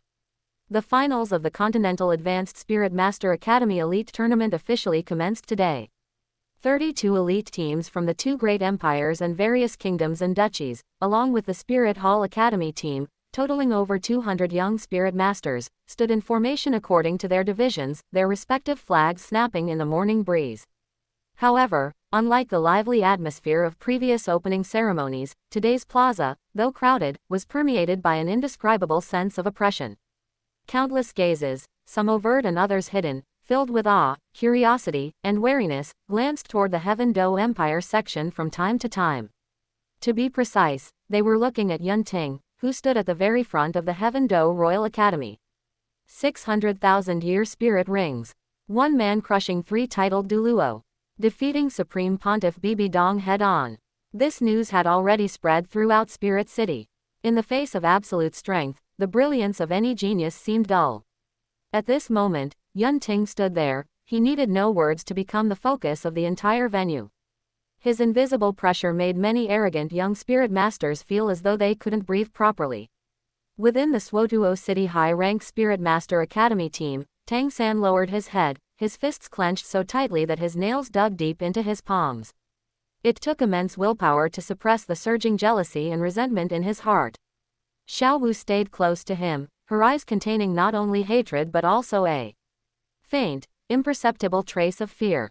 At the front of the Spirit Hall Academy team, the expressions of Xie Yu and Yan were as heavy as water, their eyes filled with frustration and powerlessness. Facing a monster like Yun Ting, they could hardly even muster the courage to challenge him.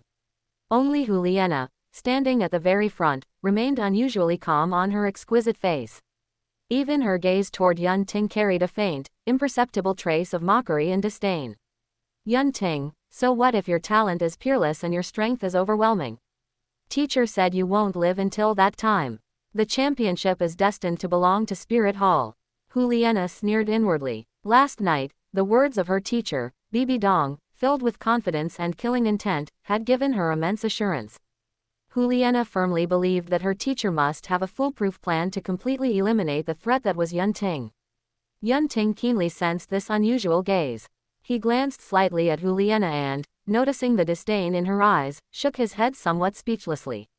This woman certainly has plenty of confidence in Bibi Dong. I hope you can still be this confident when the time comes. Just then, woo, vroom, a piercing horn blast suddenly cut through the whispers on the plaza, spreading clearly to every corner. In an instant, the entire plaza fell silent. Hundreds of gazes simultaneously turned toward the massive gilded main gates of the Supreme Pontiff Palace. Clack, clack, clack. Orderly and heavy footsteps approached from a distance. A group of figures dressed in scarlet robes inlaid with gold emerged slowly and methodically from the open palace gates. There were 12 of them in total, their robes magnificent and their auras heavy and vast. They were the cardinals, ranked just below the Supreme Pontiff and the Platinum Bishops. The 12 cardinals walked with steady steps to the edge of the high platform in front of the palace gates, then stood on either side, 6 on each side, standing solemnly with lowered heads like 2 rows of the most majestic honor guards. After a moment of silence, the leading cardinal took a deep breath and channeled his spirit power. His loud and solemn voice spread across the entire Supreme Pontiff mountain like rolling thunder. Her Holiness the Supreme Pontiff arrives. Long live, long live, long live. 3 cheers like a landslide or a tsunami erupted from the square formation of palace guards. Clad in bright armor and exuding killing intent, they lined the long stairs of the Supreme Pontiff mountain. The sound shook the heavens, demonstrating the supreme authority of Spirit Hall. Then, under the gaze of countless eyes, Bibi Dong slowly stepped out from the palace. Today, she wore a magnificent purple pope's robe and the 9-curved purple gold crown, holding a scepter engraved with eerie patterns. However, to everyone's surprise, standing almost side by side with Bibi Dong was a man in a Spirit Hall elder's robe. He had a stiff face, but his eyes held a trace of eerie excitement. He was a man with a buzz cut, Yu Shaogang.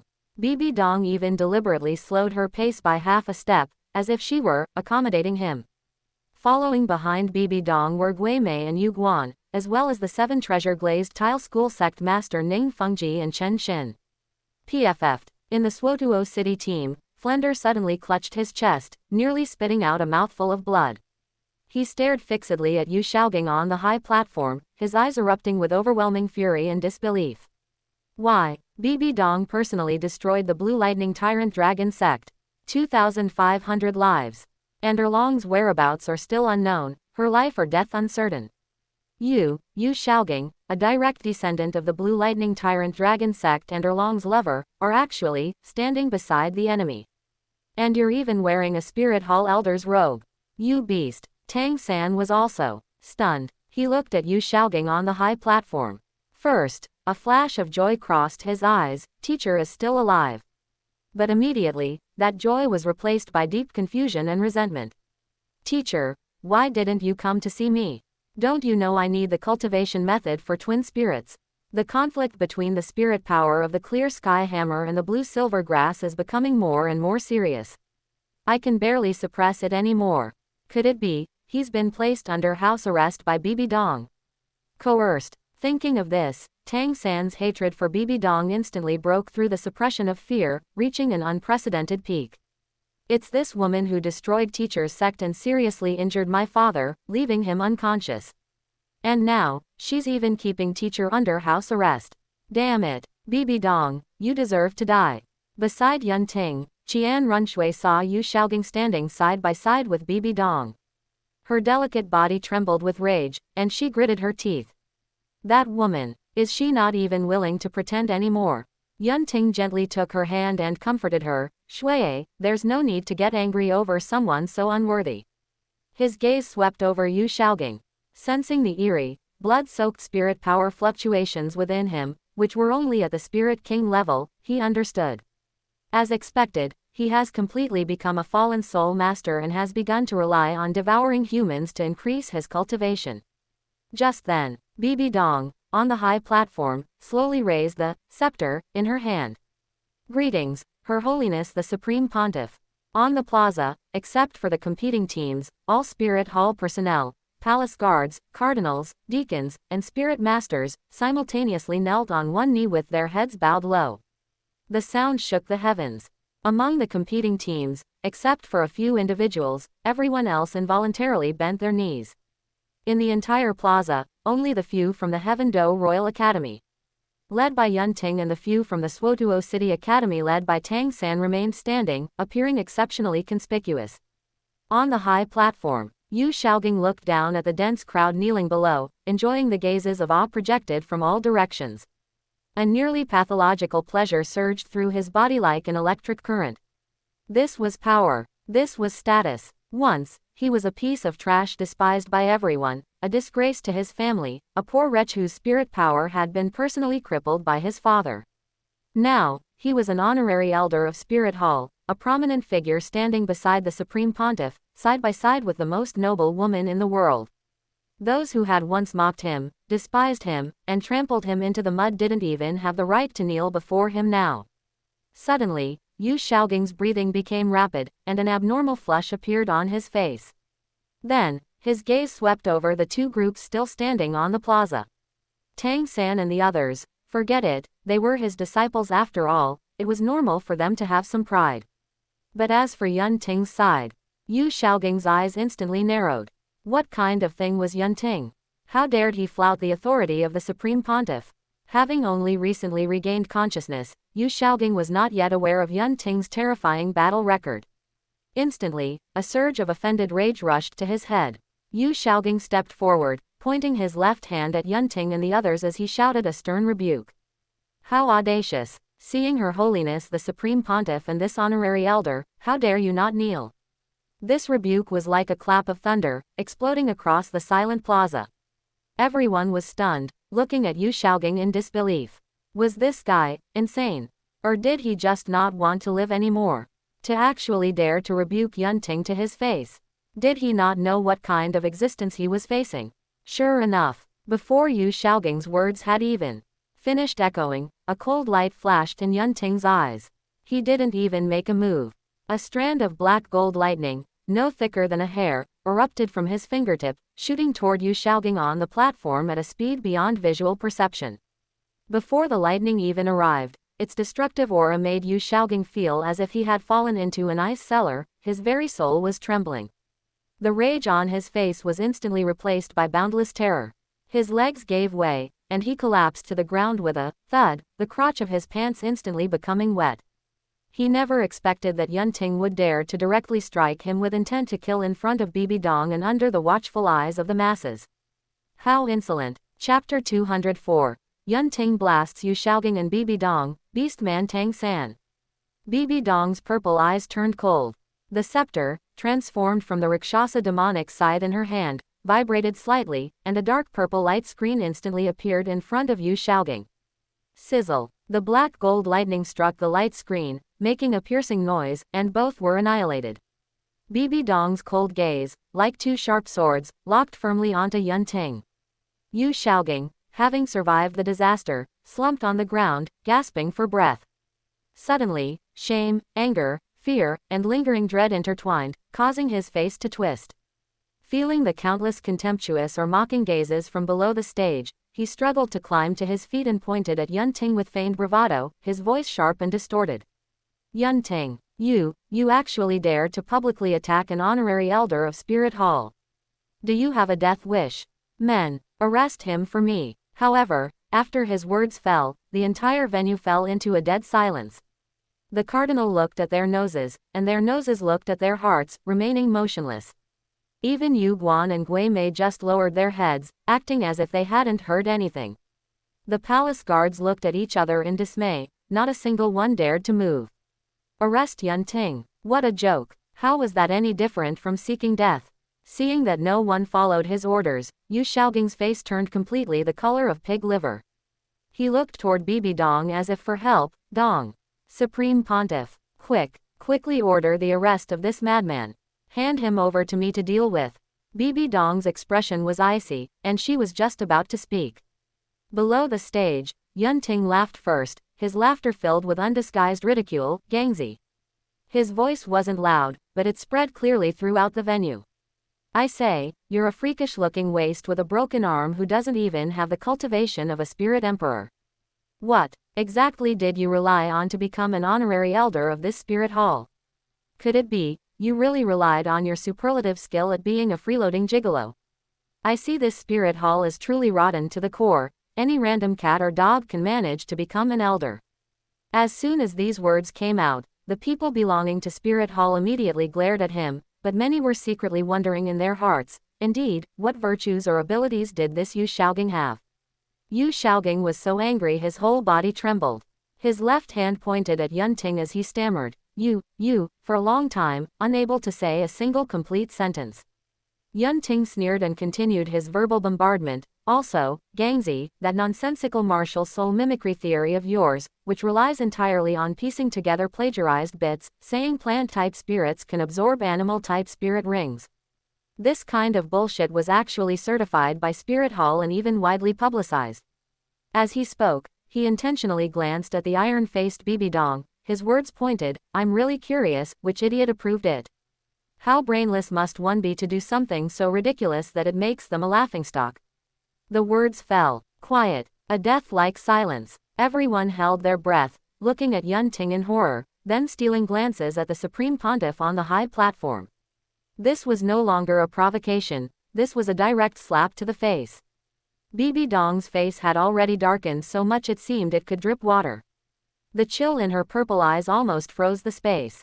Seeing this scene, Yunting had no intention of stopping and continued his bombardment. Gangzi, according to your divine being theory, does a hammer spirit only look for hammer spirit beasts? A sword spirit only looks for sword spirit beasts. Truly the height of absurdity. Hearing this, the people below didn't dare to openly agree, but their eye contact was already filled with contempt for Yu Xiaoging's theory. This theory was full of loopholes to begin with, it was just that in the past, no one dared to refute it so publicly. Yu Xiaoging's face turned red with embarrassment, and he was desperate to explain. At this moment, to resolve the situation for his teacher, Tang San suddenly stepped forward and said loudly, "Yunting, stop your nonsense. My spirit is precisely the trash spirit blue silver grass. It was under the theoretical guidance of my teacher, Yu Xiaoging, that I absorbed suitable animal-type spirit rings, allowing me to be reborn and achieve what I have today." These words were spoken with resounding force. Hearing this, Yu Xiaoging felt as if he had caught a life-saving straw. His back straightened a bit more as he looked at Yunting proudly. Yunting acted as if he had heard some huge joke and looked at Tang San. "Oh. Is that so, Tang San? Then do you dare to say what a suitable animal spirit rings your blue silver grass has absorbed?" Tang San said proudly, "Why wouldn't I dare? Listen well, my blue silver grass spirit rings come from, in order, Datura snake, man-faced demon spider, pit demon spider, and man-faced demon spider." He announced his spirit rings with a face full of pride, waiting for everyone's amazement. However, the scene fell into a bizarre silence. Immediately, whispers began to spread like a tide. "Tisk tisk tisk, all of them are poison attribute animal spirit beasts. The blue silver grass spirit absorbed these, and Tang San actually didn't explode and die. This is truly a miracle. Is this Yu Xiaoging's martial soul theory trying to make his disciple die faster?" Hearing the discussions around him, the pride on Tang San's face instantly froze, turning into shock and shame. Why weren't these people marveling at the brilliance of his teacher's theory, but instead looking at him as if he were a dead man?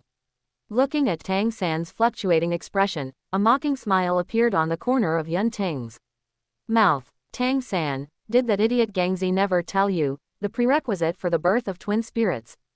Tang San was stunned. Yu Xiaoging was also stunned. Twin spirits had a prerequisite.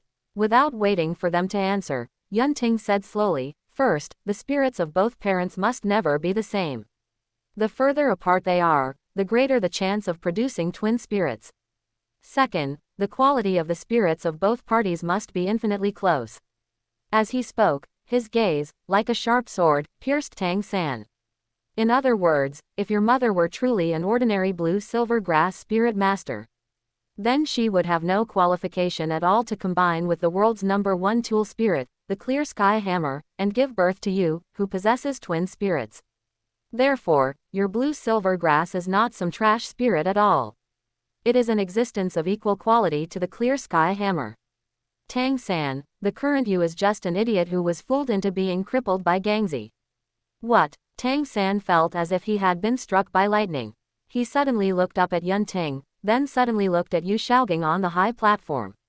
He saw the panic and avoidance flashing in Yu Xiaoging's eyes and instantly understood that what Yunting said was true. His blue silver grass was not a trash spirit. The trash spirit counterattack he had always been proud of was nothing but a joke. Yunting looked around the venue, his voice suddenly rising, "Everyone.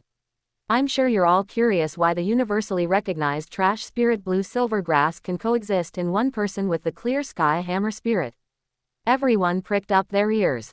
On the high platform, besides Bibi Dong, Yu Guan, and Gui Mei, Ning Fengji, Chen Xin, and others all showed looks of intense interest.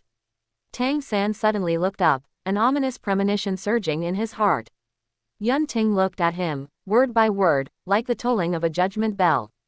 Because Tang San is a traitor to humanity. His mother was not human at all. She was a 100,000-year transformed spirit beast, the sovereign of the Blue Silver Grass clan, the Blue Silver Emperor. Chapter 205. a panicked Tang San, Yu Xiaogang wants to devour Tang San. The words, human-beast hybrid, were like a thunderclap, exploding over the Supreme Pontiff Palace Square. In an instant, time seemed to freeze. For a full 10 seconds, the vast square was deathly silent, even the flapping sound of the wind blowing through the flags was clearly audible. Everyone's expressions were frozen on their faces, astonishment, bewilderment, and disbelief. Then, an uproar erupted like a tsunami. The son of 100,000-year transformed spirit beast. The blue-silver emperor. A spirit master stammered, his eyes nearly popping out of his head. Good heavens! No wonder his blue-silver grass spirit is so unusual. That clear sky Douluo. Tang Hao is too fierce. He actually did a blade of grass.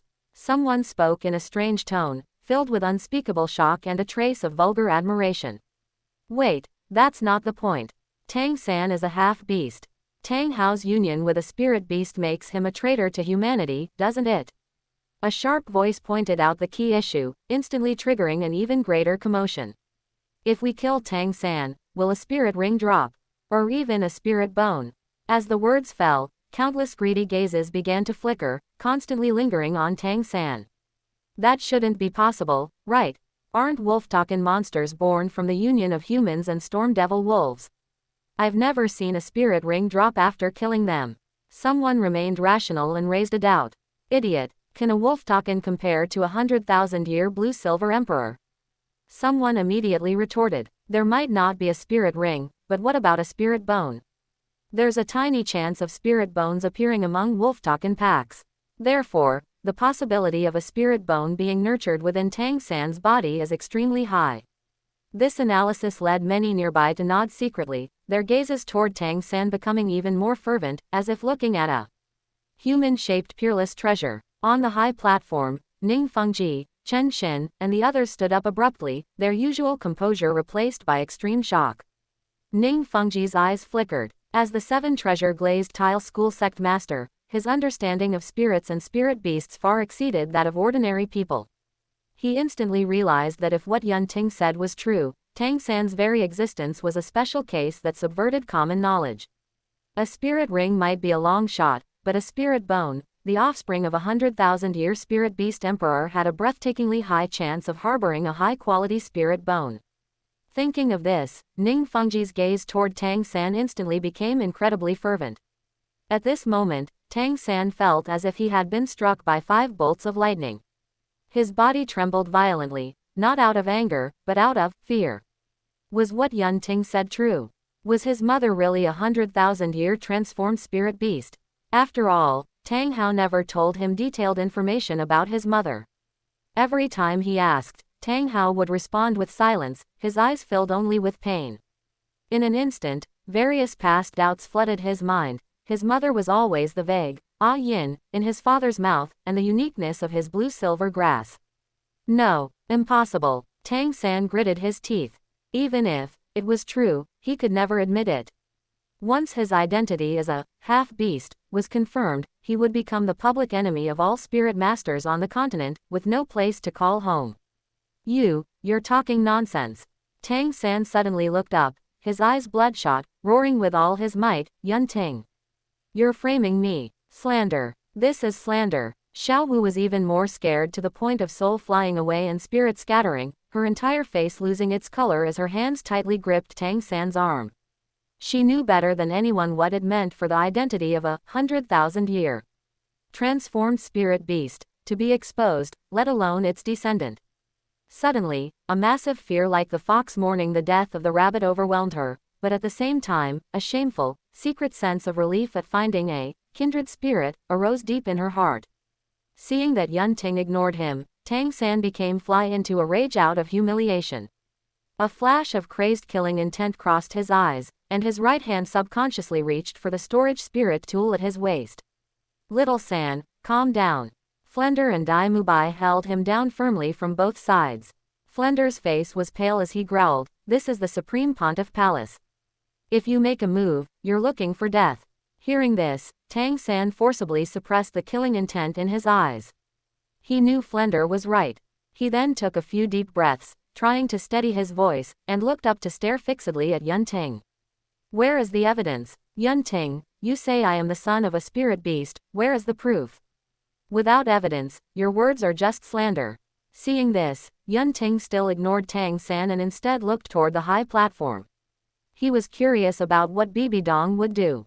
At this moment, the killing intent in Bibi Dong's eyes almost solidified, but the object of her anger was not Tang San's identity, but Yun Ting.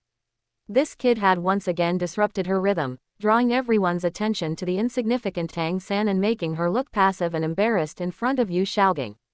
Now, her primary concern was how to control the situation, salvage Yu Xiaogang's dignity, and ensure the subsequent hunting plan remained unaffected. Beside her, a venomous light flashed in Yu Xiaogang's eyes. Yun Ting had just publicly humiliated him and debunked his spirit theories, and now he was attacking his disciple. With old and new grudges piling up, he almost lost his mind. This is slander. Blatant slander. Yu Xiaogang suddenly took a step forward, his remaining left finger pointing at Yun Ting as he roared. Your Holiness, Yun Ting has repeatedly disrupted the order of the competition, slandered participating students, and defied the majesty of Spirit Hall. He must be arrested immediately and publicly executed to set the record straight. His roar echoed across the square. In his eagerness to retaliate against Yun Ting, Yu Xiaogang even used Spirit Hall's majesty as a weapon. Bibi Dong frowned slightly upon hearing this and immediately sent a secret transmission to Yu Xiaogang. Xiaogang, don't be impatient. Now is not the right time to move against Yun Ting, it will disrupt my plans. I promise you that I will let you handle him personally afterward. Normally, Yu Xiaogang might have listened to such gentle reassurance from Bibi Dong.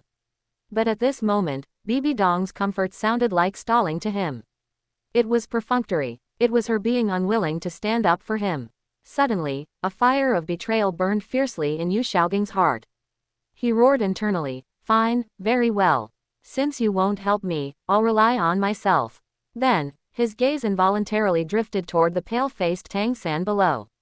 A crazed and malicious thought sprouted uncontrollably. If I can devour this disciple, who possesses top-tier spirit beast bloodline, and then absorb those two 10,000-year spirit bones on him, then my strength will surely skyrocket again.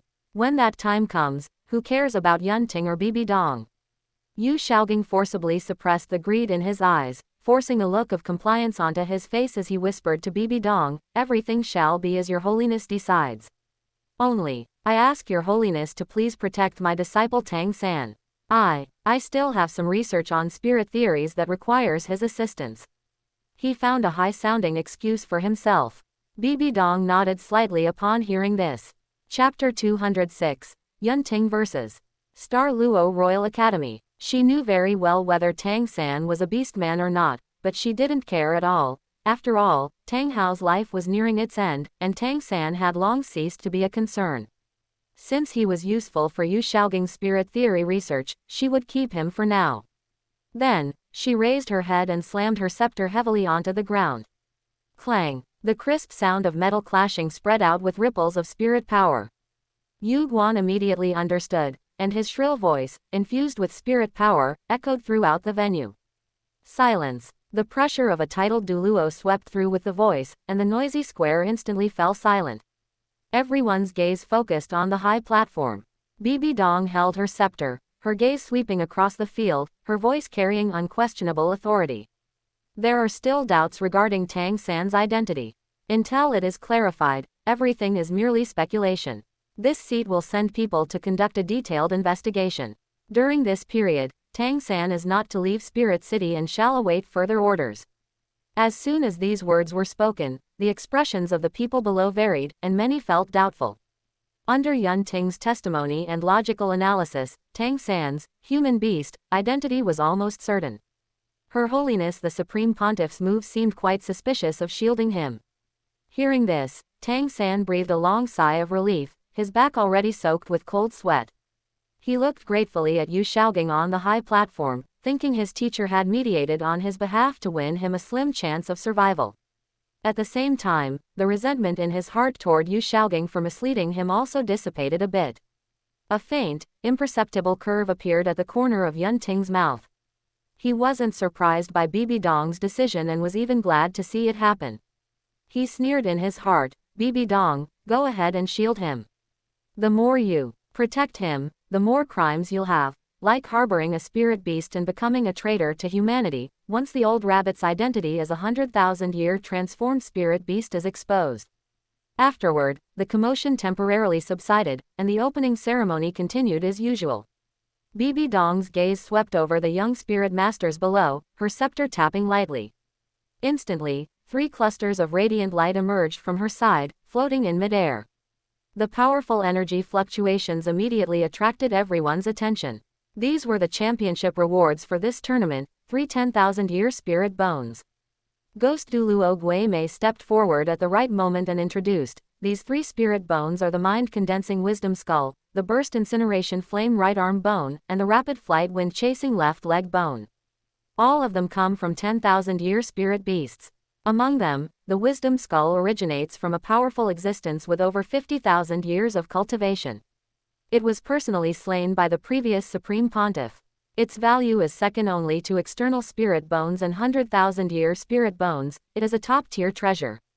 A wisdom skull of over 50,000 years. A chorus of gasps echoed across the square. The shock brought by the previous controversy over Tang San's identity was instantly diluted by the extreme temptation of these 3 spirit bones, especially that wisdom skull. At this moment, countless gazes became incredibly burning, and breaths grew heavy. Bibi Dong looked calmly at the eager faces below and said indifferently, there is only ever one winner, and the same goes for the champion. These 3 spirit bones will belong to the final winning team. I hope you all give it your all. After speaking, her gaze swept over Yunting, intentionally or otherwise. A flash of cold mockery flickered deep in her purple eyes as she thought, Yunting, no matter how good the spirit bone is, you must have the life to take it. Seeing this, Yunting met Bibi Dong's gaze and returned a faint smile. Bibi Dong began to announce the specific rules of the finals, from the 5-round format to the bye rules, her voice echoing in the square. But at this moment, the minds of most young spirit masters were already firmly occupied by the 3 spirit bones floating in the air, emitting an alluring glow. After the opening ceremony ended, the drawing ceremony followed immediately. A moment later, finals, round 1, match 1, the referee announced loudly. Heaven Do Royal Academy Team vs. Star Luo Royal Academy Team. Boom. When the matchup results were announced, Zhu Zuqing's delicate body still trembled, her face pale as snow. As for Dai Mubai, his legs went weak, and he slumped to the ground with a thud. His eyes were vacant, and he kept muttering to himself, it's over, it's all over. How could the Star Luo Royal Academy be a match for Yunting? Where should I go from here? He had originally held onto a sliver of fantasy. As long as he relied on Tang San to defeat the Star Luo Royal Academy led by Dai Wixi, then even if he lost his reproductive ability, he could still use that to negotiate with Dai Wixi. But now, it was all over. Most of the others from Shrek were baffled. Only Ning Rongrong knew the cruel competition rules of the Star Luo imperial family, and she walked over to Zhu Zuqing's side to comfort her in a low voice. Ma Hongjun tried hard to pull Dai Mubai up and asked in confusion, Boss Dai, what's wrong with you? Seeing Dai Mubai and Zhu Zuqing looking like their hearts were dead, Tang San walked to Dai Mubai's side and patted his shoulder. He also understood the succession rules for the Star Luo Crown Prince. Since Dai Mubai had been crippled, he had no chance left. Meanwhile, in the viewing area of the Star Luo Royal Academy, when Dai Wixi and Zhu Zuyun heard that their opponent was the Heaven Do Royal Academy, they were momentarily stunned. Then they looked at each other and unexpectedly breathed a long sigh of relief together, a hint of luck even flashing in their eyes. Dai Wixi regained his composure and said indifferently, let's give it our all. Anyway, winning or losing no longer matters to us. His implication was clear. As long as they didn't run into Tang San and give Dai Mubai a chance to turn the tables, it didn't matter who they fought. Besides, losing to Yunting wasn't embarrassing, as they truly couldn't beat him. Zhu Zuyun nodded in understanding. She looked toward Shrek, and when she saw her sister Zhu Zuqing's pale, desperate face, a trace of imperceptible sorrow and complexity flashed in her eyes, and she sighed inwardly. My silly sister, in the end, you won't be able to walk this path. On the other side, the viewing area of the Heaven Do Royal Academy. Seeing Dai Mubai and Zhu Zuqing like this, Yunting's expression didn't change much. Based on what Dai Mubai had done in Swotuo City in the original story, he didn't deserve to be the Star Luo crown prince. As for Zhu Zuqing, she ultimately couldn't escape the fate of being a vase. Then, seeing that the Star Luo Royal Academy had no intention of surrendering, Yun Ting looked at the 6 people beside him, Du Guyan, Qian Runshui, and the others, and asked, against the Star Luo Royal Academy, who wants to go up? Du Guyan yawned, showing little interest. Because Qian Runshui loathed Bibi Dong and Yu Shaogang, she only wanted to leave quickly and had no interest in the match at all. Bai Chenxiang and Yi Lingling shook their heads, clearly having no much interest in the match either. As for Oslo and the other 2, they hadn't fought a single match since the qualifiers. Because their opponents kept surrendering, the 3 of them had lost interest in the matches. Seeing that none of them had the intention to go up, Yun Ting sighed helplessly. In that case, I'll make it quick. Chapter 207. The Dignified Yun Ting. The competition arena in front of the Supreme Pontiff Palace. The 7 members of the Star Luo Royal Academy team slowly stepped onto the stage. At their head, Dai Wixi and Zhu Zuyun had solemn expressions, but their eyes held a sense of calm from doing their best. It's not shameful to lose to Yun Ting. Dai Wixi lowered his voice, his gaze sweeping over the 5 teammates behind him. You must have all heard the news from the soul-severing gorge. Those aren't rumors. So, don't think about winning, think about how to hold out a bit longer. Don't bring shame to the Star Luo Empire. The team members nodded heavily, but the fear stemming from what they had heard still surged uncontrollably when they faced reality. 600,000-year spirit rings, that had long since exceeded their scope of understanding.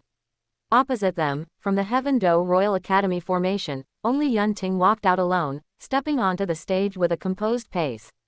The referee frowned as he looked behind Yun Ting and asked hesitantly, where are the other 6 members of the Heaven Do Royal Academy team?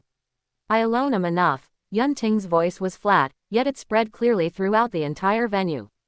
After a brief silence, bursts of discussion erupted from the stands. However, the source of the discussions was mainly concentrated in the Star Luo Empire's viewing area and the area where the spirit masters of Spirit City gathered. 1 against 7. Isn't that too arrogant? Arrogant, haven't you heard? That Yun Ting seems to have 6 red spirit rings. Red, 100,000 year. You're joking. That must be something the Heaven Do side spread to scare people, right?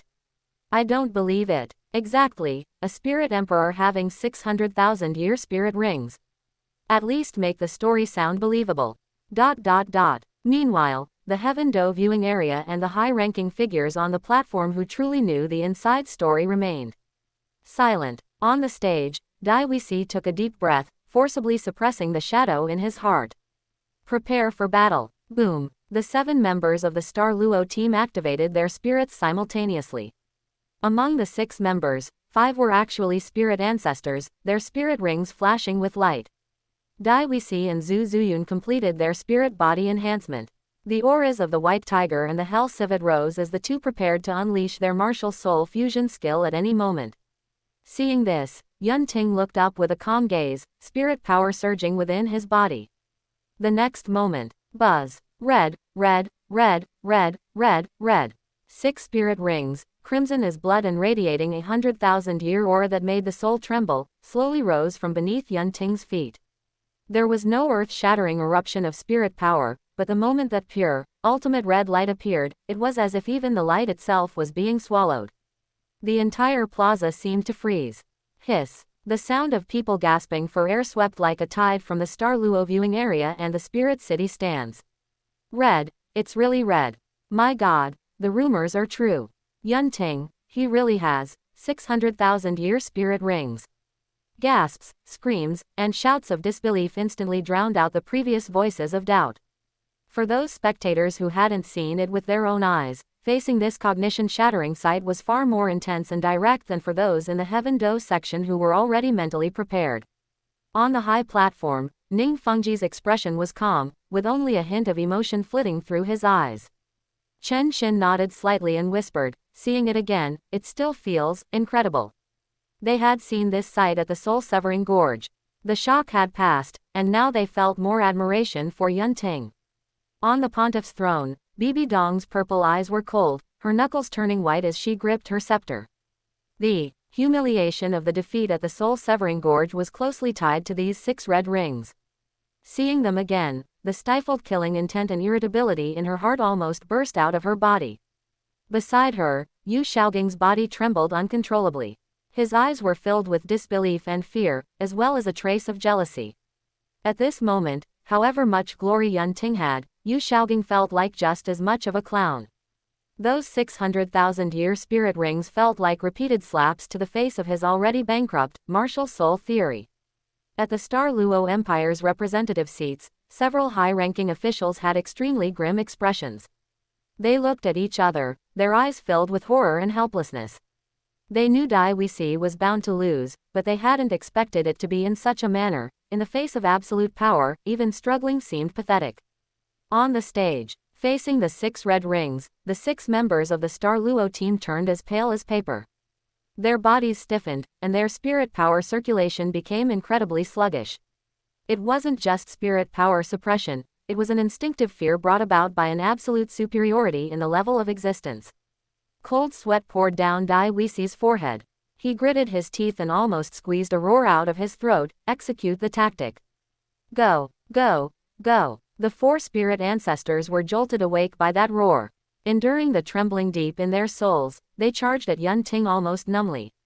After the support system spirit elder unleashed a spirit ability, the lights of the 4 spirit abilities lit up, but against the backdrop of those 6 red rings, they were as faint as fireflies. Seeing this, Yun Ting didn't even move his feet, he simply waved his right hand casually.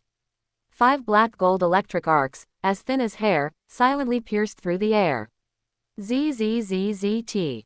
A faint electric sound, almost inaudible, rang out. The attack system spirit ancestor in the lead suddenly stiffened. The ferocious expression on his face froze, and then he crashed to the ground. The second spirit ancestor's pupils shrank. He wanted to dodge, but the electric arc had already entered his chest. He groaned and fell. The third, the fourth, and that support system spirit elder all lost consciousness at almost the same instant, slumping onto the cold floor of the stage. From the moment they started to the moment they fell, it was only a single breath. Instantly, the entire venue fell into a deathly silence. Especially in the Douluo section and the public area, all the gasps and discussions came to an abrupt halt, leaving only faces dazed by extreme shock. You too. Yun Ting's gaze fell upon Dai Wuxi and Zhu Zuyun. By now, the two were drenched in sweat. Under the pressure of the 100,000-year spirit rings, even breathing felt difficult. Zuyun, martial soul fusion skill. Dai Wuxi roared hoarsely, his voice distorted by the immense pressure. He understood that only this move could prove they had fought, rather than collapsing without a fight. Dai Wuxi and Zhu Zuyun looked at each other with resolve. They charged toward each other with all their might, the phantoms of the White Tiger and the Hell Civet merging. Hell White Tiger. The massive black and white tiger appeared somewhat ethereal under the pressure of the 600,000-year spirit rings, far from the solidity and ferocity it had at its peak. Yet it still let out an unyielding roar, its claws digging into the ground as it resisted the pervasive pressure. Then, with a tragic sense of resolve, it pounced toward Yun Ting. Yun Ting. Dai Wuxi's voice came from the tiger's mouth.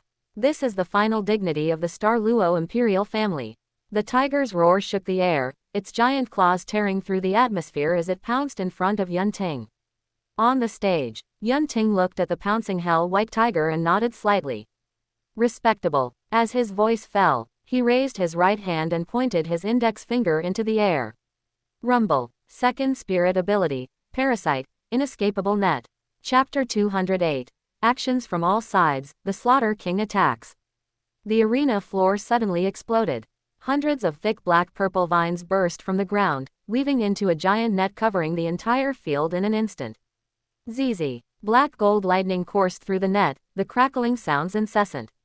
Then, Yun Ting lightly pressed his index finger, contract. The next moment, the lightning net suddenly contracted, wrapping with incomparable precision around the Hell White Tiger's limbs, waist, abdomen, and neck, as black-gold lightning surged wildly into it. Buzz. The Hell White Tiger let out a painful shudder, and the fusion spirit power forming its body disintegrated in the blink of an eye under the erosion of the black gold lightning. 1 second. Just 1 second. With a short, unwilling wail, the phantom of the Hell White Tiger collapsed with a bang, turning into a sky full of light specks. The figures of Dai Wuxi and Zhu Zuyun fell, crashing heavily below the arena. The two were paralyzed all over, but aside from the shock and slight backlash, they were fine. Clearly, Yunting had held back. Seeing this, the referee's Adam's apple bobbed. Looking at Yunting standing quietly in the center as his 100,000-year spirit ring slowly retracted, he announced loudly, his voice carrying a hint of imperceptible terror. The winner, Heaven Do Royal Academy team. After a brief silence, applause rang out. Scattered at first, then spreading. Amidst the applause, those from the Heaven Do division felt mostly pride and wonder, while those from the Douluo division and the Spirit City civilian area felt a mix of complex emotions following their shock. Awe for absolute power, respect for the losers, unyielding spirit, and surprise and recognition for the winners, stopping at the right moment, grace. Watching this scene, Yunting remained calm, then turned and walked off the arena. As he passed by Dai Wuxi, who was struggling to get up, his steps paused slightly, his gaze sweeping over the other's pale face.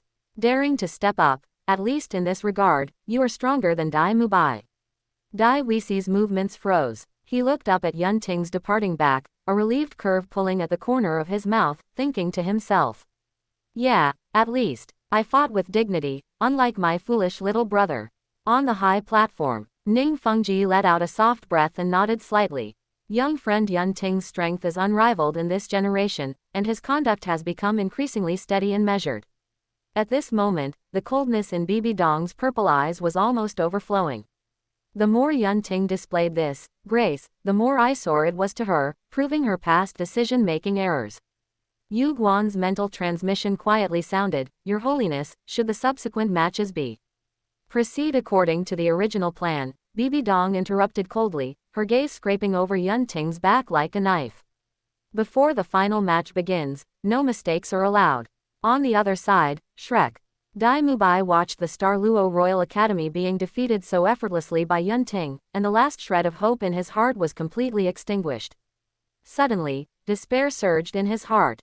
A sweet taste rose in his throat, his vision went completely black, and he fell backward, unconscious. Zhu Zuqing closed her beautiful eyes, her long eyelashes trembling violently as 2 lines of silent tears slid down. All her persistence and all her hope turned into dust at this moment. Her fate seemed to have never changed. Tang San clenched his fists tightly. He lowered his head, his body trembling slightly from extreme hatred and a sense of powerlessness. Yunting's 600,000-year spirit rings were like 6 great mountains, weighing him down until he couldn't breathe and completely crushing all his unrealistic fantasies. He suddenly looked up toward Yu Shaogang on the high platform, as if grasping at the last straw, a hint of hope appearing in his desperate gaze. Teacher, Father is seriously injured and unconscious. I can only rely on you now. Unfortunately, Tang San didn't know that his teacher, Yu Shaogang, was currently plotting how to devour him. The sun set in the west. The rest of the matches in the first round of the finals ended without a hitch. The other academies' matches were exciting, but compared to the massive waves stirred by Yunting's 600,000-year spirit rings, they seemed bland. Yunting led the royal fighting team back to the private manor Du Gubo had purchased in Spirit City. Just as he stepped into his bedroom to rest, Qian Runshui walked in. Shui, what's wrong? Bibi Dong's gaze toward you today wasn't right. Coldness condensed between Qian Runshui's brows. She has likely made full preparations, waiting for us to jump in. I know. Yunting walked to the window and looked toward the Supreme Pontiff Palace in the distance. Just then, a figure slid silently out of the shadows of the study. It was the butler, Ah Fu, who had rushed back from Gengxin City. He bowed respectfully to the two and then lowered his voice. Young Master, Grandmaster Lu Gao has tentatively agreed, but he insists on seeing the complete manual of the hidden weapons blueprints with his own eyes and verifying their feasibility. He said, if the blueprints are real, the entire Blacksmith Association will be at your disposal. Fine. Yunting turned around. Uncle Fu, tell Lu Gao to go to Heaven Do City first. I'll go find him after the competition. Yes, young master. Ah Fu responded, then took out a black ring from his robe and offered it with both hands. The items you ordered to be prepared, all 100 copies, are here. Yunting took the storage spirit tool ring and probed it slightly with his spirit power.